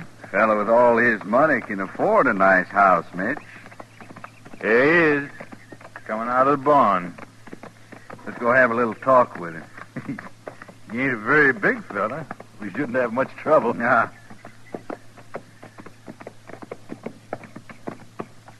Oh, hello there. Get down and rest a while, man. I'll get down. You stay mounted, Mitch. Right, Quade. Well, why don't you both get down? I got a pot of coffee on the stove in there, and I might scare up a little bacon if you're real empty. We've ate. We camped in them cottonwoods out there last night. Oh, you did? Well, why didn't you ride in? I could have slept you in the barn. I don't get much company out here. I know. We've been watching the place. You're all alone here, ain't you? I've always been all alone. Obie Tater, huh? Obie Tater, that's right, mister. But, how come you knowed my name? Well, everybody's heard of you, Obie. Man that spends money the way you do gets kind of famous like. Oh, I don't spend money no more. That was when I first come here. Oh, I'm broke now. Well, that ain't the way we heard it, Obie. We heard you drove a mule back from Sacramento plumb loaded with gold double eagles. Oh, that ain't so. $1,000 is all the gold I scratched out of California. And I spent it building this ranch. Sure don't know why people keep talking about how rich I am. They'll quit talking soon enough, Obie. Huh? You ain't gonna be rich no more. No, you sure ain't. What are you talking about? I'm gonna ask you real nice, Obie. Where you got that gold hid? No, wait a minute. What are you fellas up to? You gonna tell us? You come here to rob me, didn't you? Well, it ain't no use. There's nothing to rob. I told you wouldn't talk, Quade. We'll have to bounce it out of him. Go ahead, Mitch. Take down your rope. No, I ain't even armed. You can't hang me. We ain't gonna hang you, Obie. We're just gonna give you a little ride, feet first. Go on, Mitch, rope him. No, don't put that rope away. You ain't gonna drag me. Yes, we are, Obie. That's just what we're gonna do.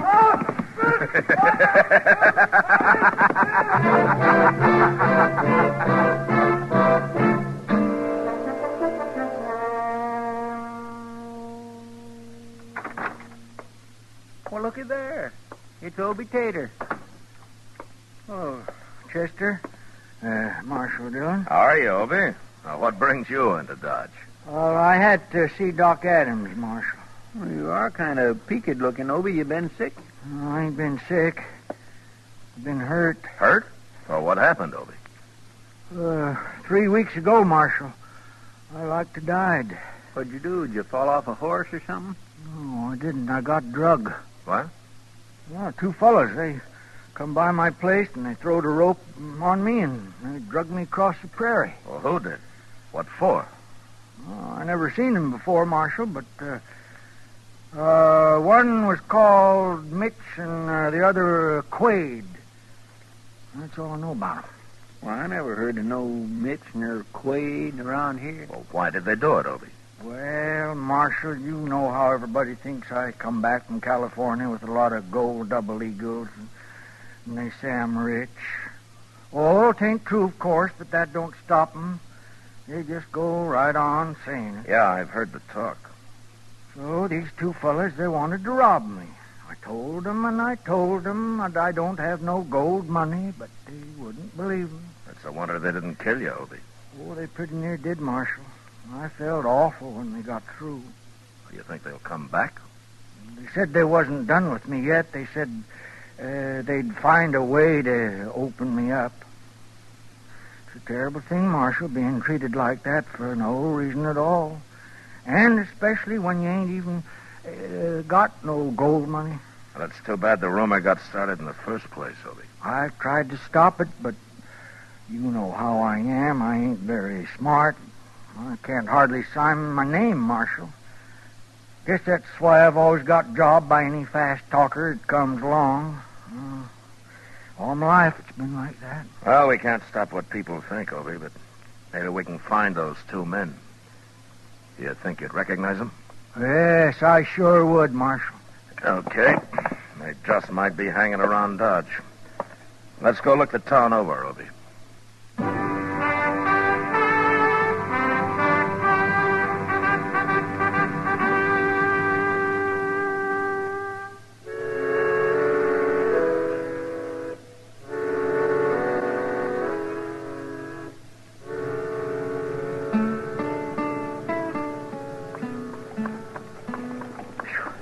Marshal Dillon, we must have been in every saloon and gambling house in Dodge. I'm getting footsore. Well, there are only a couple more, Obie. We'll try the Texas Trail here next.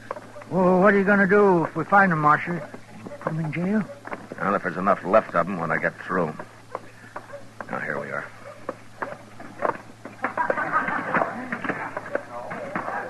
Okay, take a good look around, Obie. They ain't at the bar. And they ain't at the tables back there. Couldn't we sit down a minute, Marshal? I'm awful tired. I guess I ain't got my full strength back yet. Sure, Obie. We can sit down.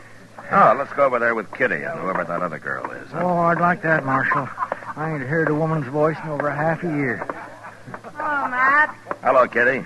Oh, Kitty, this is Obie Tater. Glad to know you, Obie. Ma'am? It's Miss Obie. And the same with Ella Mellish here.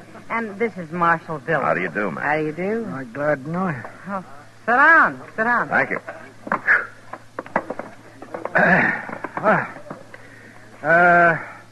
That's an awful pretty name, Ella Mellish. Thank you, Obie. Ella's new here. She's only been in Dodge about a week. I like it, though. I might even stay a while. Oh. Oh, that'd be nice. Sure hope you do, Ella. Well, it depends. Depends on what? Oh, people, I suppose. If I meet somebody I like, I'll stay. You will? Sure. Why not? Well, you meet somebody.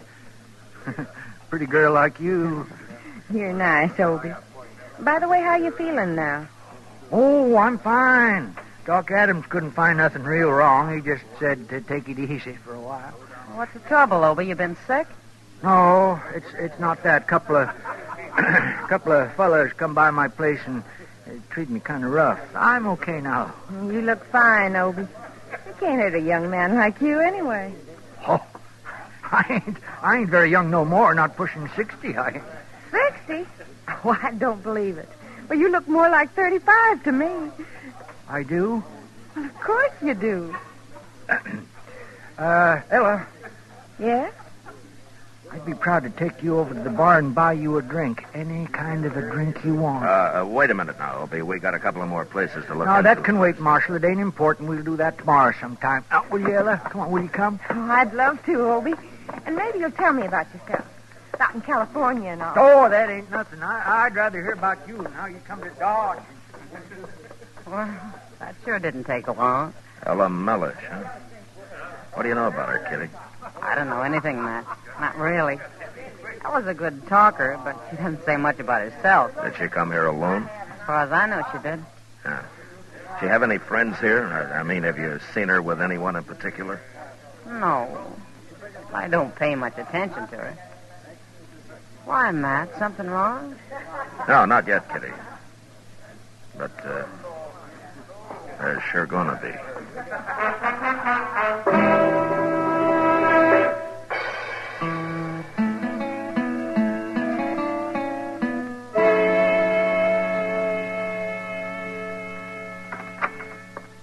Oh, good morning, Matt. Hello, Doc. Come on in. Oh, well, thank you. You found Obie Tater yet? No, not yet, Doc, but Chester's out looking for him again. Well, maybe you haven't tried the right places, man. Oh, we've looked everywhere, Doc. He and that Ella Mellish just plain disappeared, both of them. Well, I wouldn't worry about it. They'll be back. Well, I hope so. Now, this is the second day they've been gone. I tried to talk to Obie that first night, but he was acting like a man in a dream. Oh, love's dream, Matt. Love's sweet young dream. Doc, Obie Tater will never see 60 again. Oh, age has nothing to do with him. I'm surprised that you don't understand these matters. Oh, why should I? I can always come ask you about him. Anytime, Matt, anytime. Be glad to advise you. There's many a pitfall I might save you from, too, if you come to me in time.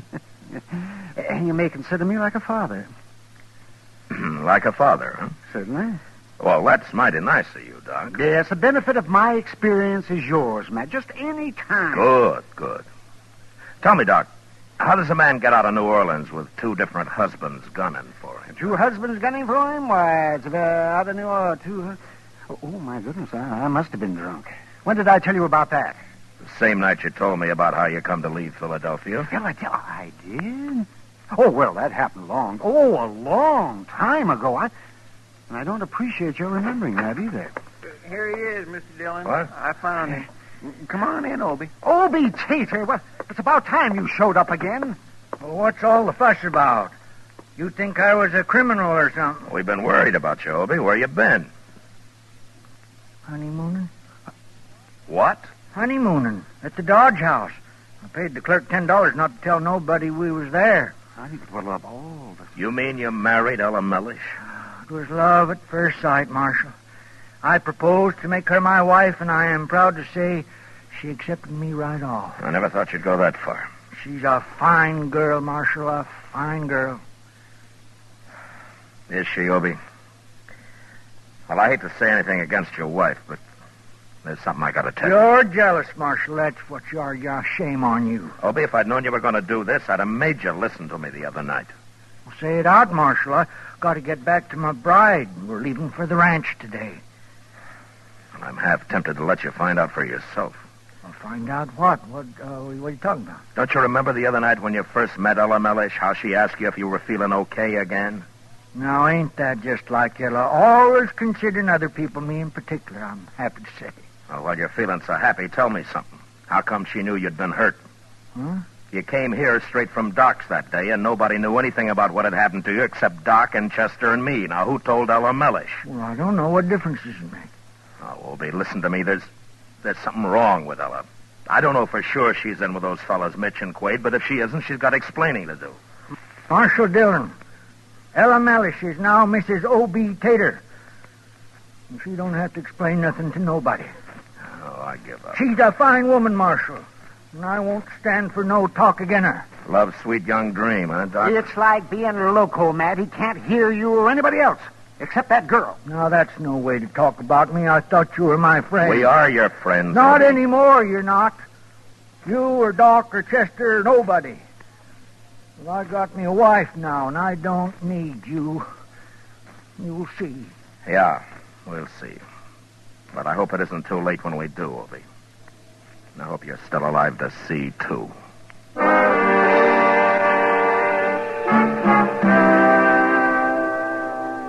I didn't know how Ella Mellish planned to do it, but she was a clever girl.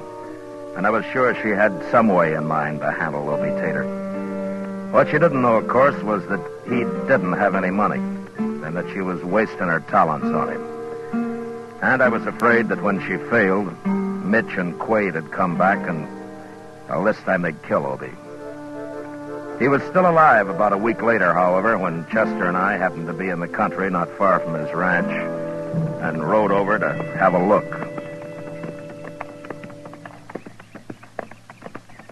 They're at home, all right, Mr. Dillon. My gracious, they must be roasting a calf with all that smoke coming out of the chimney. Wait a minute, Chester. Huh? Watch that smoke a minute. What? Now, just watch it. Now, there, you see? Why, it's puffing. It's starting and stopping every now and again. Yeah. Well, maybe his chimney's got something stuffed up in it. Maybe. You know, if you couldn't see the house, you'd think it was Indian signaling. You stop now. Let's leave our horses here, huh, Chester? Yes, sir.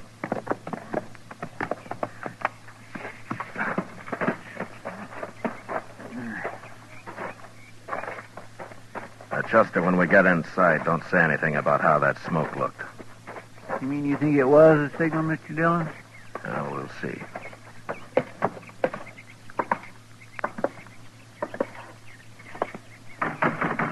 Hello? Anybody home? Who is it? Is that you, Ella? Marshal Dillon. What are you doing out here? Oh, we were nearby, so we thought we'd stop and say hello. Well, that's fine, Marshal. But I can't ask you, and I'm busy cleaning house. Oh? You'd better come back some other time. I'd love to see you then. Sure. Where's Obie? Obie? Oh, he went off somewhere this morning. I don't expect him back till late. Next time, Marshal, you come see us next time. I'll cook you dinner or something. That's okay, Ella. We'll see you another time. Sure. You do that, Marshal. Goodbye. Goodbye. Come on, Chester.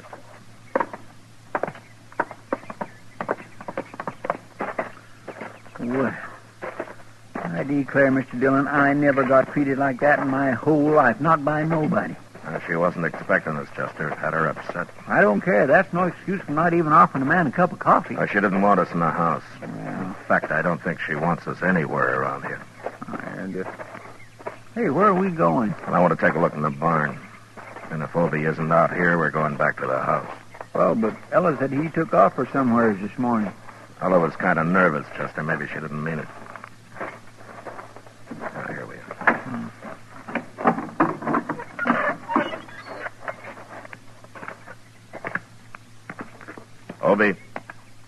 Obie Tater. Stand right where you are. Don't move, either of you. Hey, he's got a shotgun. It's Marshal Dillon, Obie, and Chester. Oh. Sorry, Marshal. I couldn't see it first. I was in the back there, and I heard the door open, and I seen two men stand here. Can't blame me for being jumpy. That's all right, Obie. But what are you doing in here? Ella told us you weren't around. Ella told her. Well, Ella does a lot of talking these days. Well, what is it, Obie? Something wrong between you two? Something wrong. Marshal Dillon, I owe you an apology. What for? For not listening to you back in Dodge. You was right about the whole thing. All that woman married me for was my gold money. And I've told her I ain't got none, but she won't listen. All her talk won't hurt you, Obie. But there's something else that might. Well, she does more than talk, Marshal. The woman's a devil, that's what she is. Well, what do you mean? What's she been doing? Well, she won't feed me for one thing. She won't even boil my coffee. It started the first night we got here, Marshal. As soon as I show her my gold money, she says she'll be a good wife. I tried to tell her the place is hers, what she need money for, even if I had it. Well, for land's sake, I never heard of a wife that wouldn't cook for a man. Oh, that ain't all, Chester. Where do you think I've been sleeping? Out here in the barn, that's where. Can't even sleep in my own house. She says she'll run off into the prairie if I come anywhere near. Well, of all the... Obie, if a woman done that in Texas, you'd have a right to give her back. I don't want to give her back. She's so darn pretty. And besides, there's something else. She ain't going to devil me no more. What?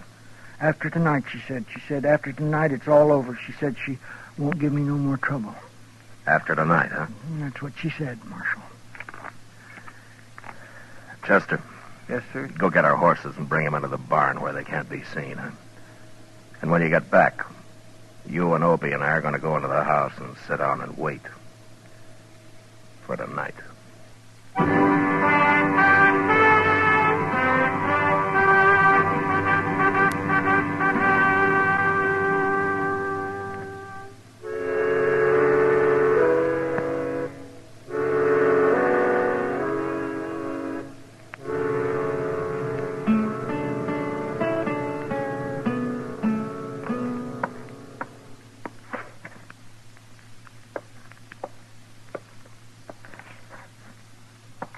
You might as well sit down, Ella. You just wear yourself out walking around that way. I got nothing to do with this, I tell you. I never heard of Mitch McQuaid. And you shouldn't worry about it, Ella. We'll find out if you know him when they get here. You're awful smart, aren't you, Marshal? I wasn't signaling to nobody, neither. I was just trying to put the fire out. Sure. There's some horses coming up outside, Mr. Dillon. Huh? It's too dark to tell, but I think there's two of them. All right, Chester. Come on. You and I'll wait in the kitchen. I sure wish I had my gun, Marshal. No, Obie. Ella would have seen to it you weren't armed. And we'll have them covered, so don't worry. You're making a big mistake, Marshal. Never mind that, Ella. You just remember what I told you. Give us away and your friends will die. They're not my friends. Come on, Chester. They're going to be some surprised, ain't they, Mr. Dillon? Well, I hope so, Chester. Here, we better get back out of the light.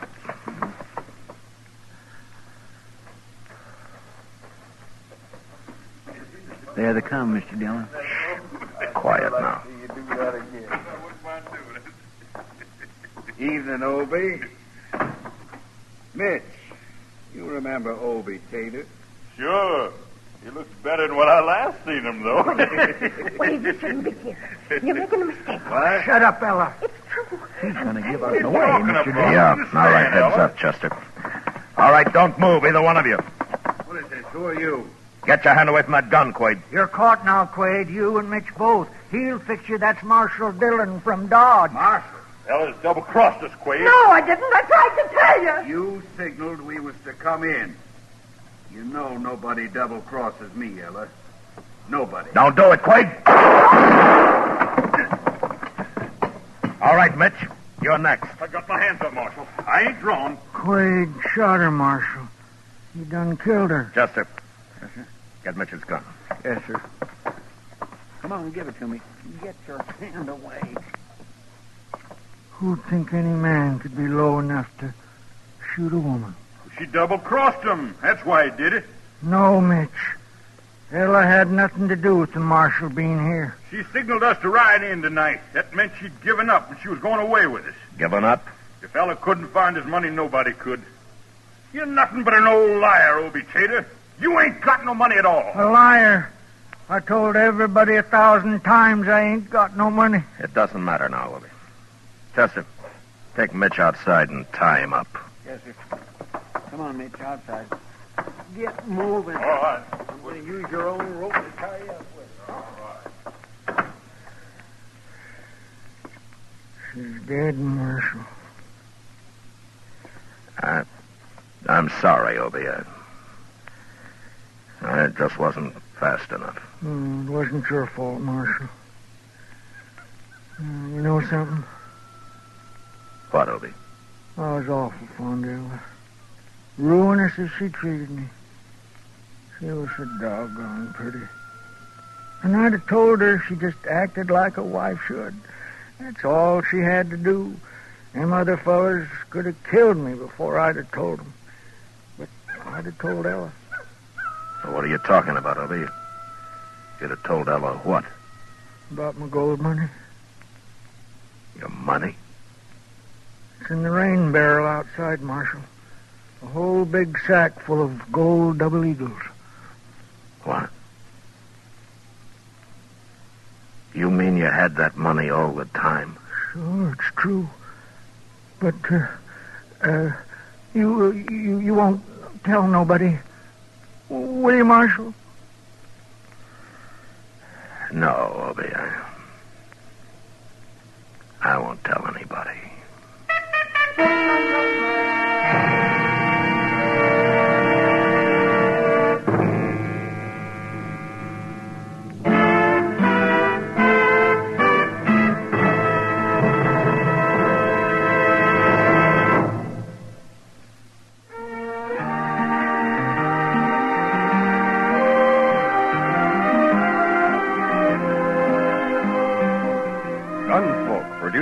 directed by Norman McDonald, stars William Conrad as Matt Dillon, U.S. Marshal. Tonight's story was specially written for Gunsmoke by John Meston, with music composed and conducted by Rex Corey. Featured in the cast were Joseph Kearns, Virginia Gregg, Vic Perrin, and Barney Phillips. Parley Bear is Chester, Howard McNear is Doc, and Georgia Ellis is Kitty. Join us again next week as Matt Dillon, U.S. Marshal, fights to bring law and order out of the wild violence of the West in Gunsmoke.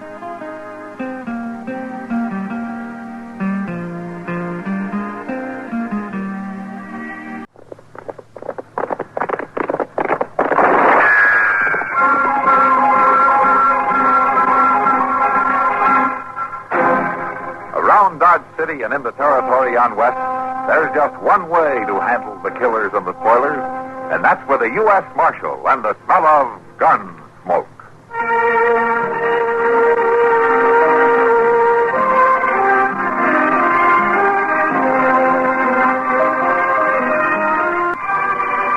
Gunsmoke, starring William Conrad, the story of the violence that moved west with young America, and the story of a man who moved with it. I'm that man, Matt Dillon, United States Marshal. The first man they look for and the last they want to meet. It's a chancy job, and it makes a man watchful and a little lonely.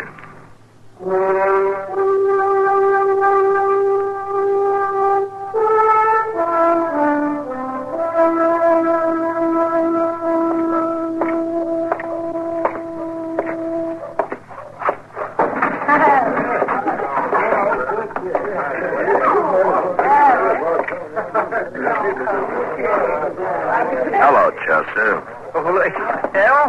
Well, I was just a minute coming over to the office, Mr. Dillon, and I had me a little glass of beer. Oh?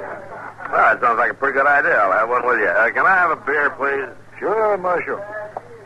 What's the matter with Kitty over there? Isn't she speaking to us this evening? Well, she ain't speaking to nobody, hardly.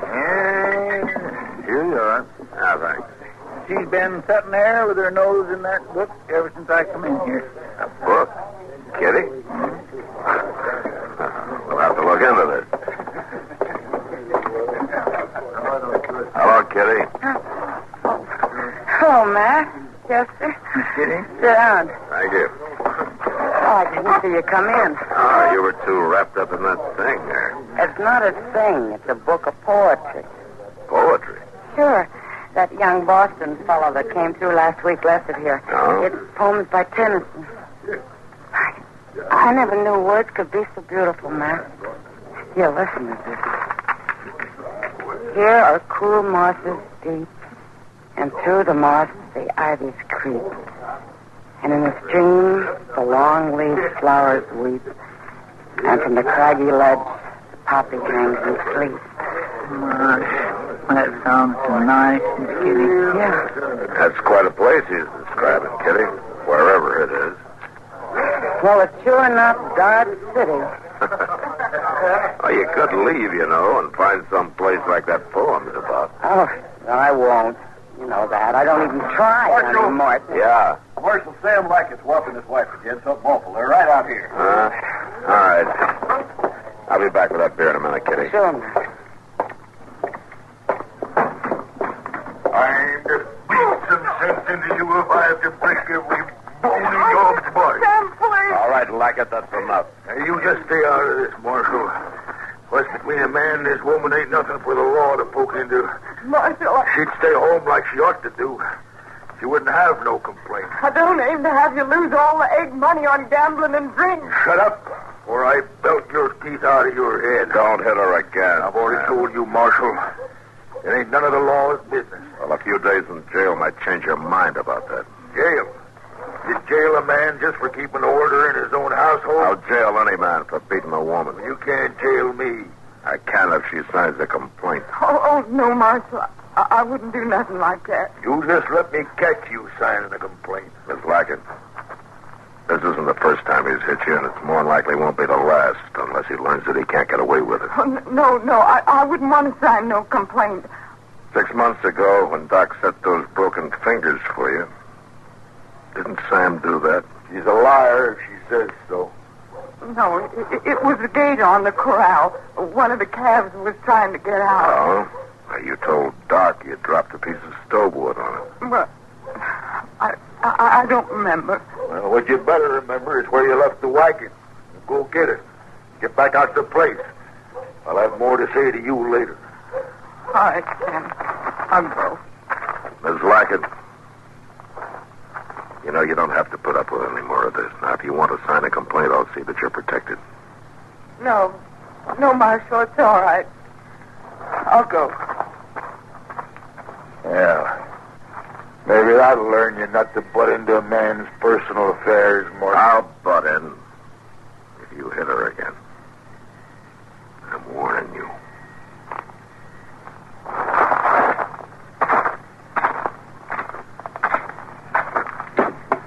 I was hoping you'd flatten him, Matt. I was too, Mr. Jones.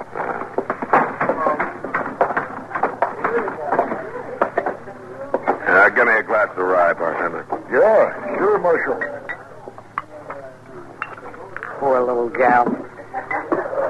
Matt, you remember Hester when she first came here from the east? Yeah? Some of the girls helped me, and we made her a wedding dress out of some linen tablecloths, all white. She was as pretty as a picture. Well, she sure ain't very pretty now. After the way he treated her, no. Well, Sam's had a lot of bad luck, Chester. 2 years of crop failures, lost most of his herd from blackwater fever. Was that her fault? No, but it makes a man kind of short-tempered. Those two are heading for something bad, Matt. I'll give you odds. How about it? No, Kitty. I won't take that bet.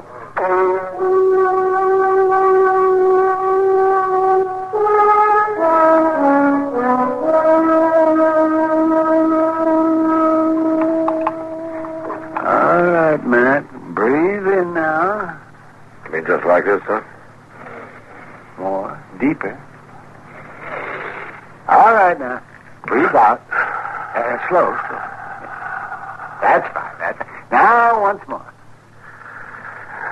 That's good. Now, breathe out. Fine. Well, you can put your shirt back on now, Matt. All right, Doc. You mean to tell me that you can really tell something about a man's health just by listening to him through that, whatever you call it? That is called a stethoscope. Of course I can tell. Why else would I be doing it? Just to impress people, maybe. I wouldn't put it past you. Oh, impress who? An ignorant lout that's got no better sense than to go out and get a bullet through his lung? I didn't do it on purpose, Doc. Besides, it's all healed up, isn't it? Healed up. In that rawhide carcass of yours, of course it's healed up. Oh, that's good. You know, man, until I came to Dodge City, I had no conception of what the human body could endure. Like during the war, I've seen men die with wounds that you wouldn't even go to bed with. And I always figure they can't bury you as long as you're on your feet, Doc. Doc? What? Why, Mrs. Lackett. Doc,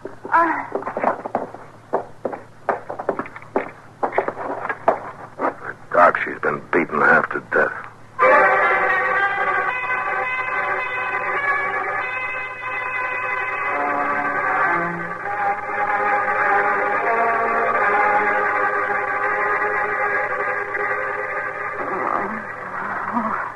That's about all I can do for her right now, Matt. Her nose is broken, and that one rib, and her eye is injured. I just don't know. Nasty.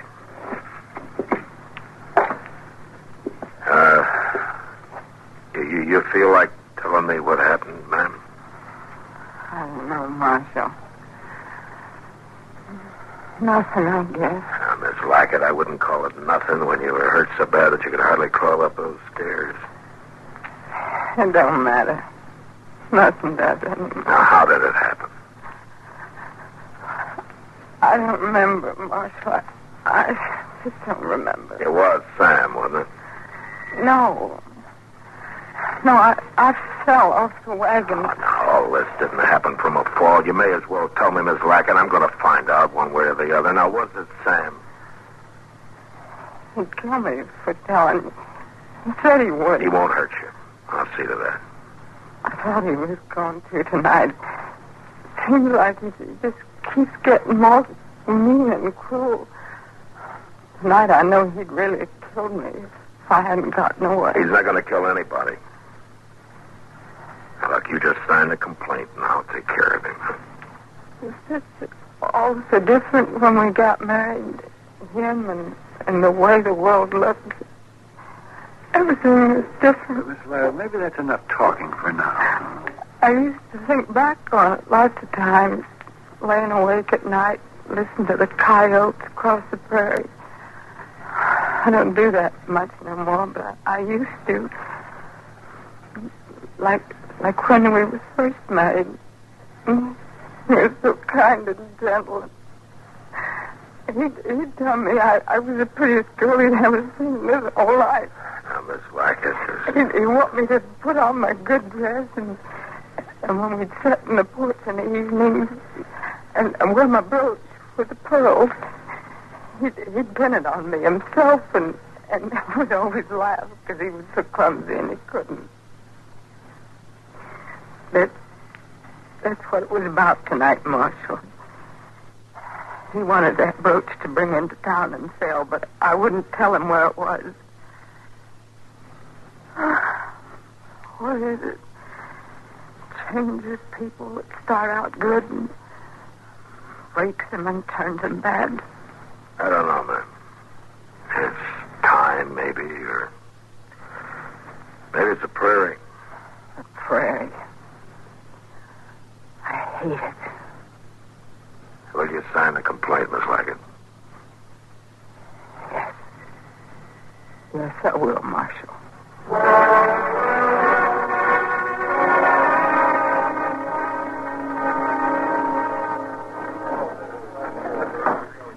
right, everybody, quiet down. Course in session. I don't have much time. I rode in yesterday, ride out again tonight, so it don't matter whether you got business with this court or if you just come in off the street to loaf. Long as you're here, you got to show proper respect so we can get on with the cases. And let's see now. Here's the first thing you got here is a case of wife beating Sam Rackett. Preliminary hearing is Sam in court. Yes, sir, he is, Your Honor. I just brought him over from the jail. I ain't done nothing, Judge. Sam, you'll get your chance to speak your piece. From what I hear about you, you're overdoing court anyhow. Is Marshal Dillon here? Chester, where's Matt? Well, I don't know, sir. I figured he'd be here by now. Sure, we can't start this without him. Well, see, him and Doc was going to bring Miss Lackett, providing she felt up to it. According to Doc, she's have to lose a sight in one of her eyes. Oh, it's a lie. She's just putting on, trying to make it hard on me. Sam, I'll tell you right now, I don't like wife beaters. You get me mad, I'll find some legal loophole to hang you. I ain't done nothing. I'm sorry to be late, Your Honor. That's all right, Matt. Doc wasn't even too sure Miss Lackett was in any condition to come here, but she insisted that she was. Well, she ought to be in bed. He's going to tell you a bunch of lies. All right, let's get on with it then. I'll read the complaint here, and then we'll see what we've got to go on. Now, there's a complaint charging... Your Honor, sir. Please, sir. Could I say something? Well, it ain't quite in order, but I guess it's all right. What is it, Miss Lackett? Well, it's about that complaint, Your Honor. I want to take it back. I don't know what I was thinking when I signed it. There ain't no truth in it, Judge. I fell. That's how I got hurt. Yeah. I told you that complaint was a pack of lies, didn't I? Well, Marshal? She's afraid of him, Your Honor. She's scared to go through with it. You're sure this is what you want to do, Miss Lackett? Yes, sir. I'm sure. It seems a shame to let a white-beaten scoundrel like him get off scot-free just by intimidating a witness. Now, if there was only some other charge, like resisting arrest or shooting off firearms... He did resist arrest, Your Honor. Mr. Dillon had to slap him flat. Well, in that case, Sam, $50 or 50 days. Well, I ain't got $50, and you know it. And that's a dirty, crooked way of running things. He's your prisoner, Matt. All right, Your Honor. All right, come on, Sam. I got a big stack of firewood over at the jail just waiting to be cut.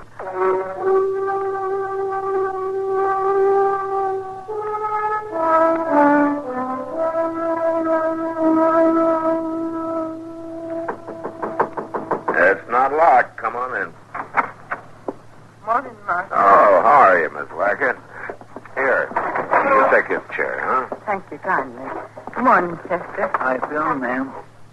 Well, kind of old somehow, Chester. Old?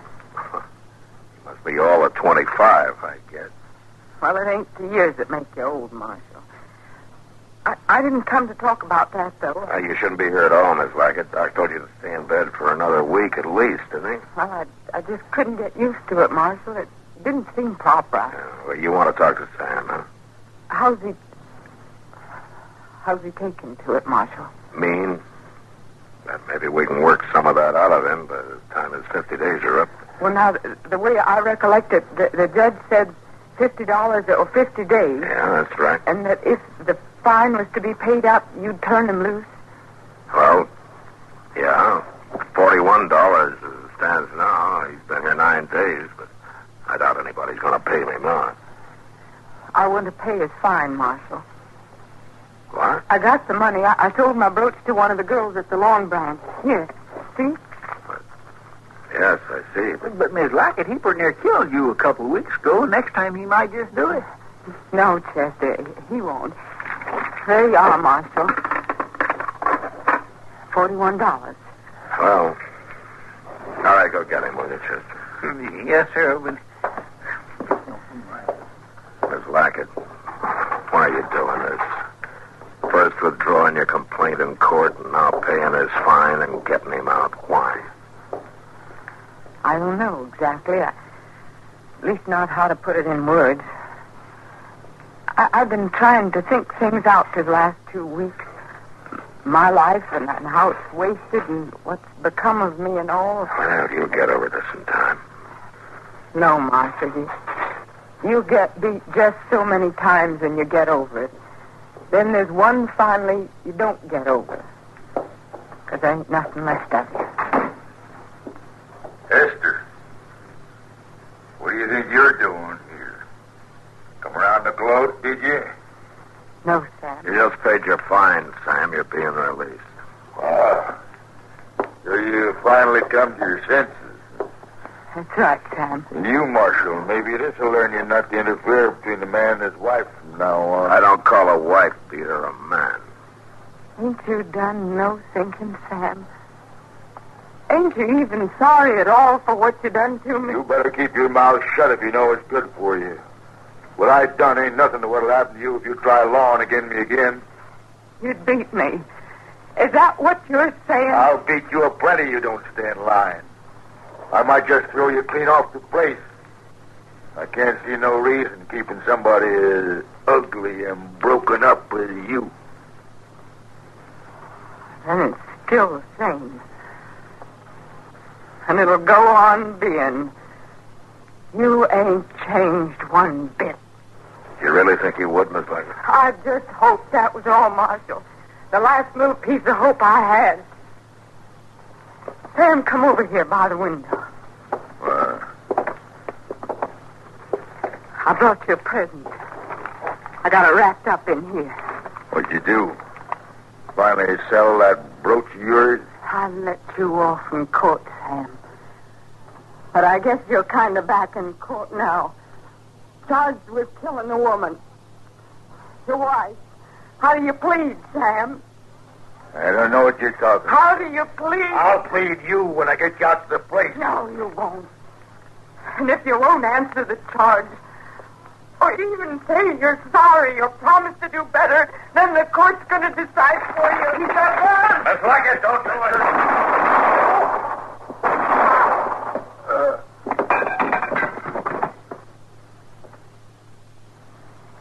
You're guilty, Sam. That's the way the court decides. Guilty. Here's the gun, Marshal. I reckon you'll want it for evidence.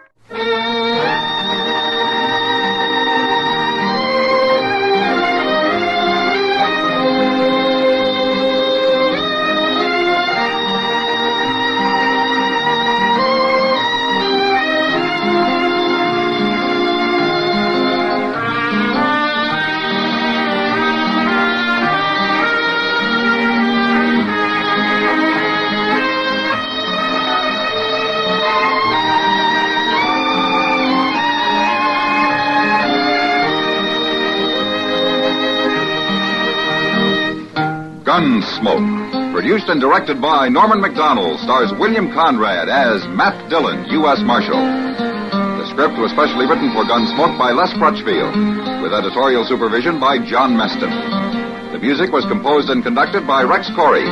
Sound patterns were by Ray Kemper and Bill James. Featured in the cast were Parley Bear as Chester, Howard McNear as Doc, and Georgia Ellis as Kitty.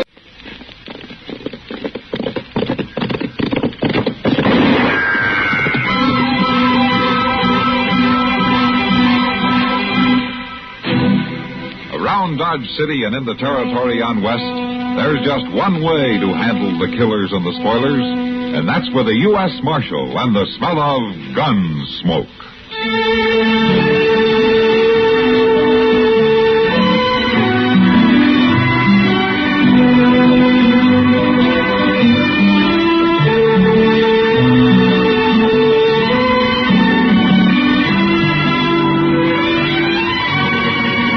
Gunsmoke, starring William Conrad. The story of the violence that moved west with young America. And the story of a man who moved with it. I'm that man, Matt Dillon, United States Marshal. The first man they look for and the last they want to meet. It's a chancy job, and it makes a man watchful and a little lonely.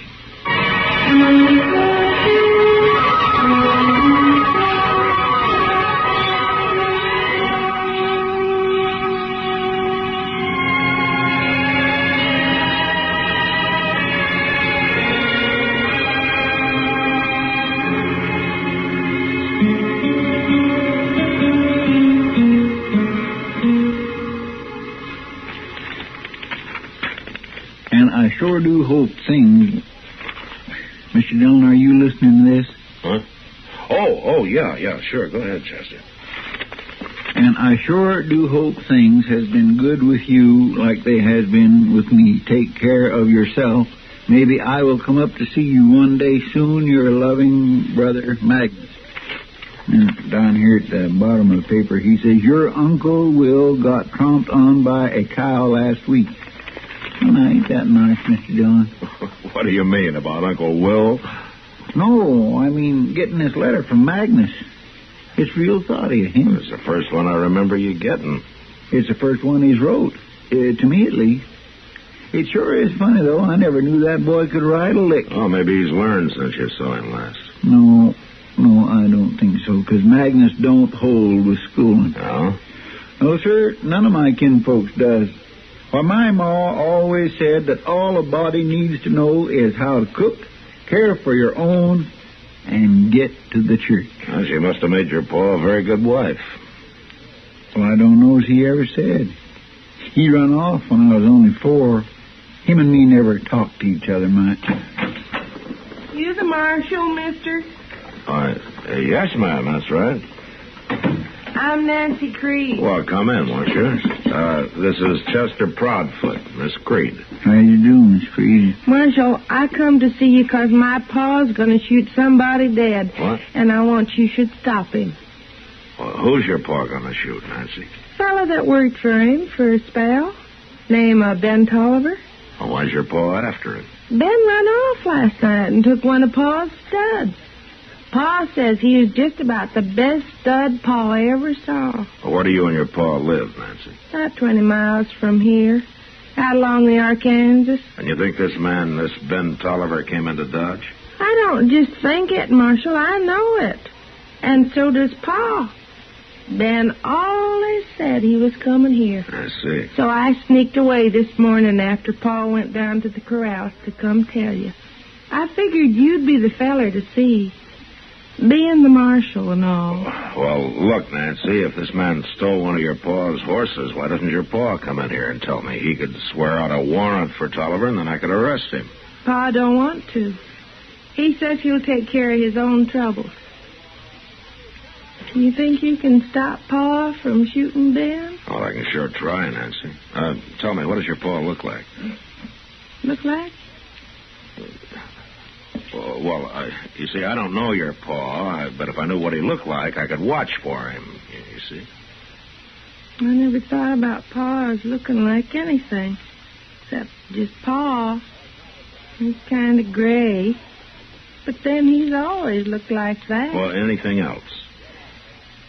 He's got a bad leg from where a horse kicked him. And his jaw is busted some. Well, that don't sound like he should be hard to find. Not with a limp and a lopsided face. My gracious, even I could find a man with a limp and a lopsided face. All right, Chester. Look, Nancy, I'll watch for your paw, and if he does come into Dodge, I'll have a talk with him, huh? You do that, and I'll surely thank you, Marshal. Say, Marshal. Yes, ma'am. If it helps any, I know where that Ben Tolliver is at. You do? Right there at the Long Branch Saloon.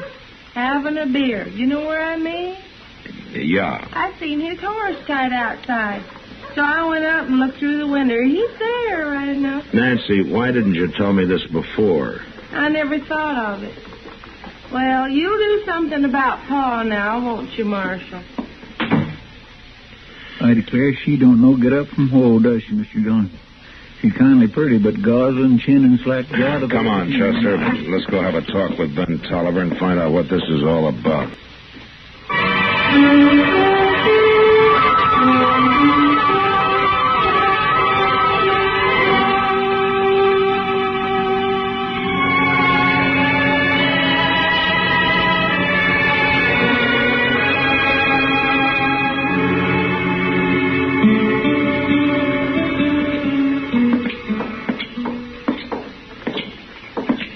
You want me to come into Long Branch with you, Mr. Dillon? Yeah, Chester, but stay by the door while I talk to Tolliver. Huh? Mm-hmm. But how are you going to know which one is him? There won't be more than 3 or 4 people in there this time of day. You reckon that's him sitting at the table over there? Yeah, it could be. Hello. Your name Ben Tolliver? That's right. My name's Dillon. I'm the marshal here in Dodge. You mind if I sit down? Please yourself. Thank you. A girl named Nancy Creed came into my office a little while ago. What'd she want? She says her pa is looking for you. No? Yeah, he claims you stole one of his horses. Is that right? He owed me 4 months' wages, and he wouldn't pay me. Trouble. Do you think you can stop Pa from shooting Ben? Well, I can sure trust to somebody else, no matter what you figure. Look, mister, I caught him when he was running wild out on the range. I brought him into old Creed's place and broke him myself. I put 3 months' work into that stud, and on my own time of an evening. Creed says it was his horse and that you stole him. No such thing. Besides, he said he'd pay me $30 a month, then he threw me out without a penny. Well, come on, Fred. Come on where? I'm going to take you to jail. Jail? What are you putting me in jail for? If what Nancy says is true, Creed is coming into town to shoot you. Putting you in jail is the best way I know to stop a fight. But I ain't done nothing wrong, Marshal. You'll only be in jail till this thing gets straightened out. Now, later this afternoon, I'll ride out and have a talk with Creed before he decides to come into town.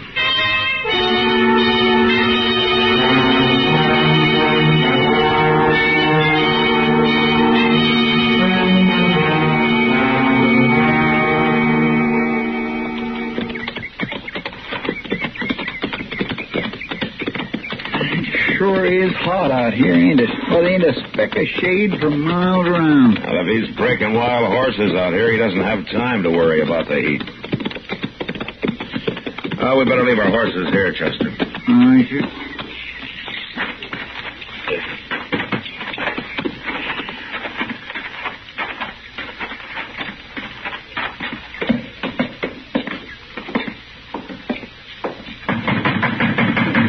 Don't be banging on the door.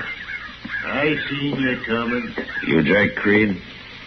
That's right. I want to talk to you, Creed. Who are you, mister? Marshal Dillon from Dodge. I'll come out.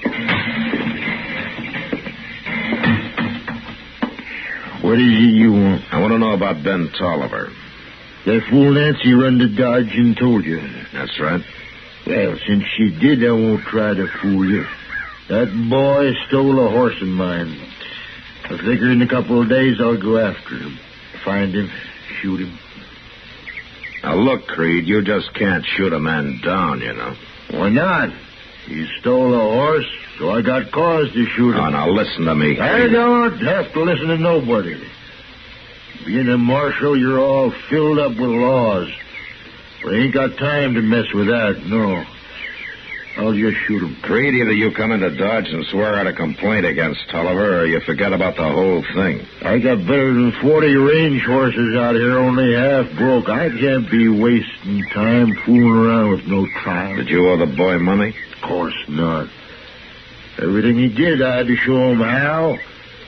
The way I see it, he should have paid me. He worked out here for you for 4 months, didn't he? You could say that. Well, he told me that stud horse was his. Well, since he caught him and broke him, I guess he'd figure it that way, but Ben was working on my place and taking my food. That stud's mine. The law might not agree with you, Creed. That's just why I'm going to handle my own trouble and not mess around with the law. Look, I've tried to tell you, Creed, and I'm going to tell you once more real plain. You shoot that boy and you'll hang for it. I don't care what you think the right of it is. All right, come on, Chester. And maybe I won't shoot him. Maybe I'll fix that boy good some other way. Him and that stud horse he's so proud of. That miserable old buffalo's as mean as an acre of snakes, ain't he? Yeah. What are you going to do, Mr. Dillon? Well, I can't keep Ben Tolliver in jail forever. No, sir. I just have to turn him loose in the morning and hope they don't run into each other.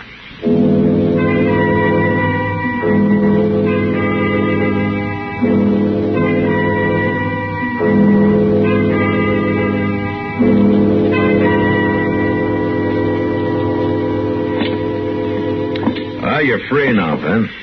Thanks, Marshal. Being in jail overnight makes a fella kind of ouchy. I'm sorry about that. I did it to save trouble. Oh, I know, Marshal. I don't blame you none. What you going to do now, Ben? Well, Chester, I thought maybe I could find myself a job of work somewhere. Oh, what kind of work? All I know is horses.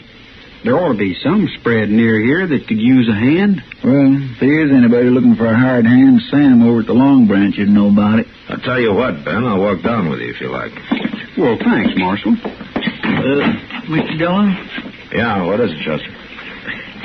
You could just have a beer while you're down there talking, couldn't you? Yeah. Say, Chester, well, why don't you come along with us, huh? Well, thank you. Say, that's a good idea, Mr. Dillon, and I'm glad you thought of it. Well, thank you, Chester. Where are you from, Ben?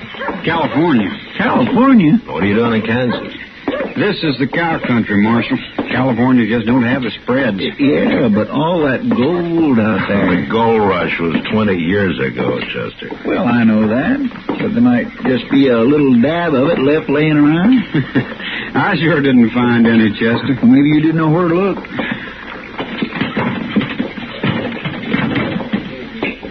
Well, I don't see Sam nowhere. No. Oh, my, Chester. Oh, hello, Kitty. Here's Ben Tolliver. Oh, hi, ma'am. We came down to talk to Sam. And have some beer. Well, I can get you the beer, Chester, but Sam's down at the depot with a wagon. Oh, I see. You're up kind of early, aren't you? Oh, I can sleep this afternoon. Come over to the bar. I'll get you a beer. Okay. Why, you make a pretty fancy bartender, Miss Kitty. Well, girl's got to have an ace up her sleeve, Chester. What? Never mind, Chester. Well, I know. What do you do doing in the saloon this early? Well, Ben here's looking for a job. What sort of job, Ben? On the ranch somewhere, Miss Kitty. You work around stock much? All my life, just about. He was working for Jake Creed up until yesterday. Jake Creed? Yeah. Oh, do you know him? I know about him. Only a few months back, some cowboy was giving me half a dozen reasons why I ought to kill him. Yeah, he must have been the fellow Jake threw out just before I come along. You probably stayed with him about 3-4 months, is that right? Yes, ma'am. Then he started some argument. You had a fight, and he threw you out, huh? That's about the right of it.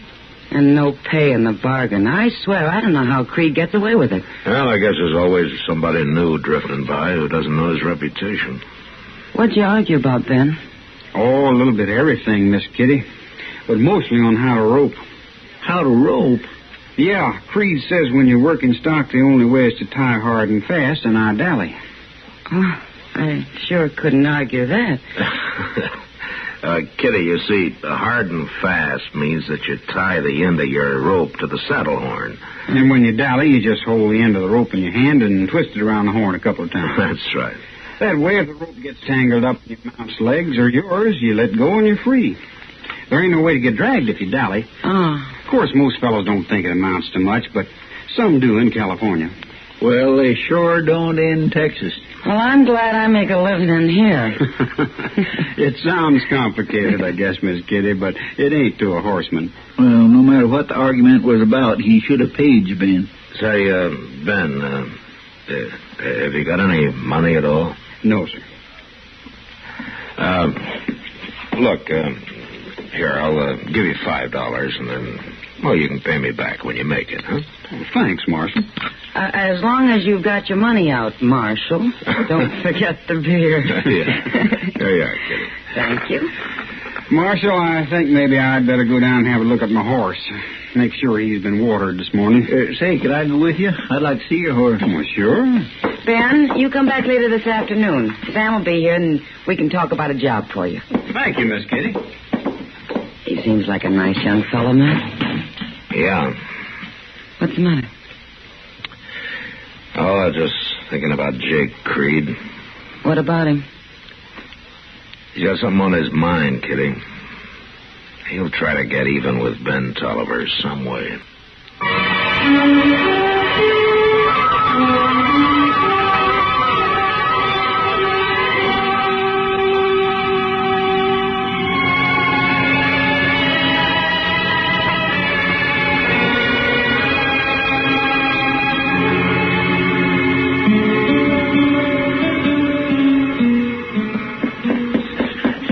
Worst thing I ever seen. Oh, Mr. Dillon? Yeah, what is it, Chester?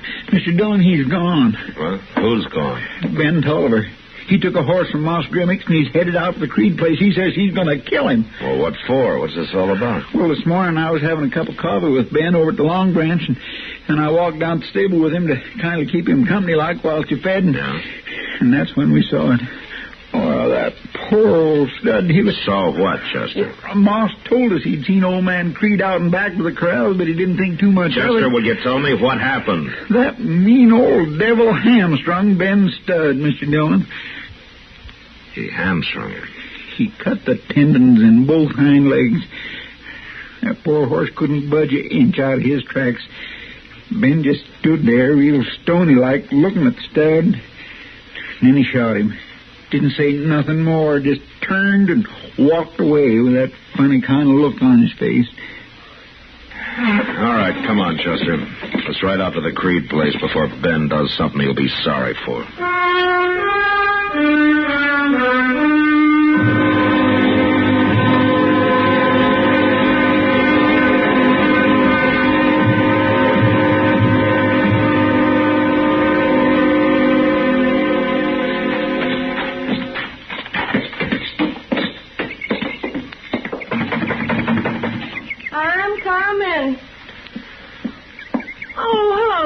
Is your pa here, Nancy?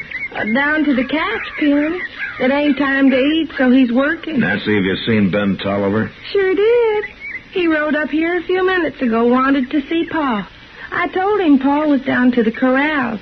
He just went down there. Come on, Chester. If you're going down to talk to Pa, I'll go with you. He goes down to the corrals before sunup, and don't come back till time for dinner. What you want, Pa, sir, Marshal? To keep him from getting killed, Nancy. Who's killed Pa? You don't think... Come on, let's go.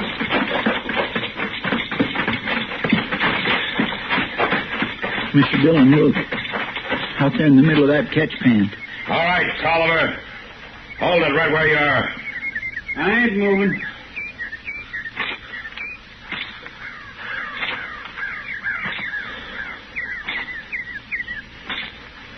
Now, give me your gun. What for? Just give it to me. All All right, now you're under arrest, and this time you'll stay in jail. Ben, why did you shoot my pa? I didn't, Nancy. Well, then who did shoot him? Nobody shot him, Marshal. I'm trying to tell you, Jake was already dead when I got here. It was the horse I shot. What? See for yourself. Looks to me like Jake's horse got tangled up in the rope while they were working a Mustang. The horse got throwed, and Jake was trapped under him, and the Mustang drug them both. It killed Jake. His horse had 2 legs broke, so I shot him. That's what you heard. Well, looks like you're telling the truth, Ben. I am, Marshal. Poor old Pa. I always told Jake he shouldn't work wild horses alone. He ought to have somebody snub for him. Pa always did have a mind of his own. He sure did. That old devil. You should be glad he did, Ben. It saved you from hanging.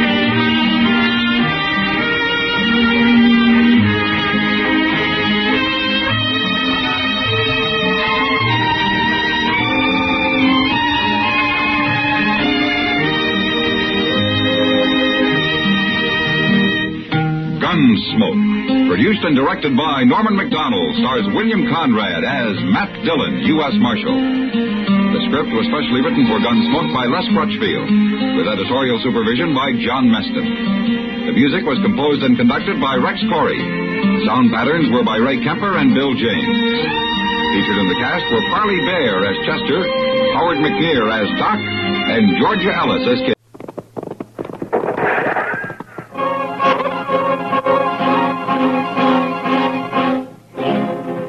Around Dodge City and in the territory on west, there's just one way to handle the killers and the spoilers.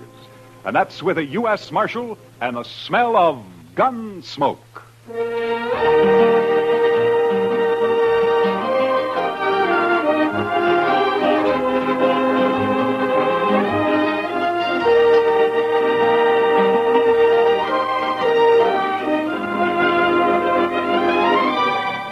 Gunsmoke, starring William Conrad.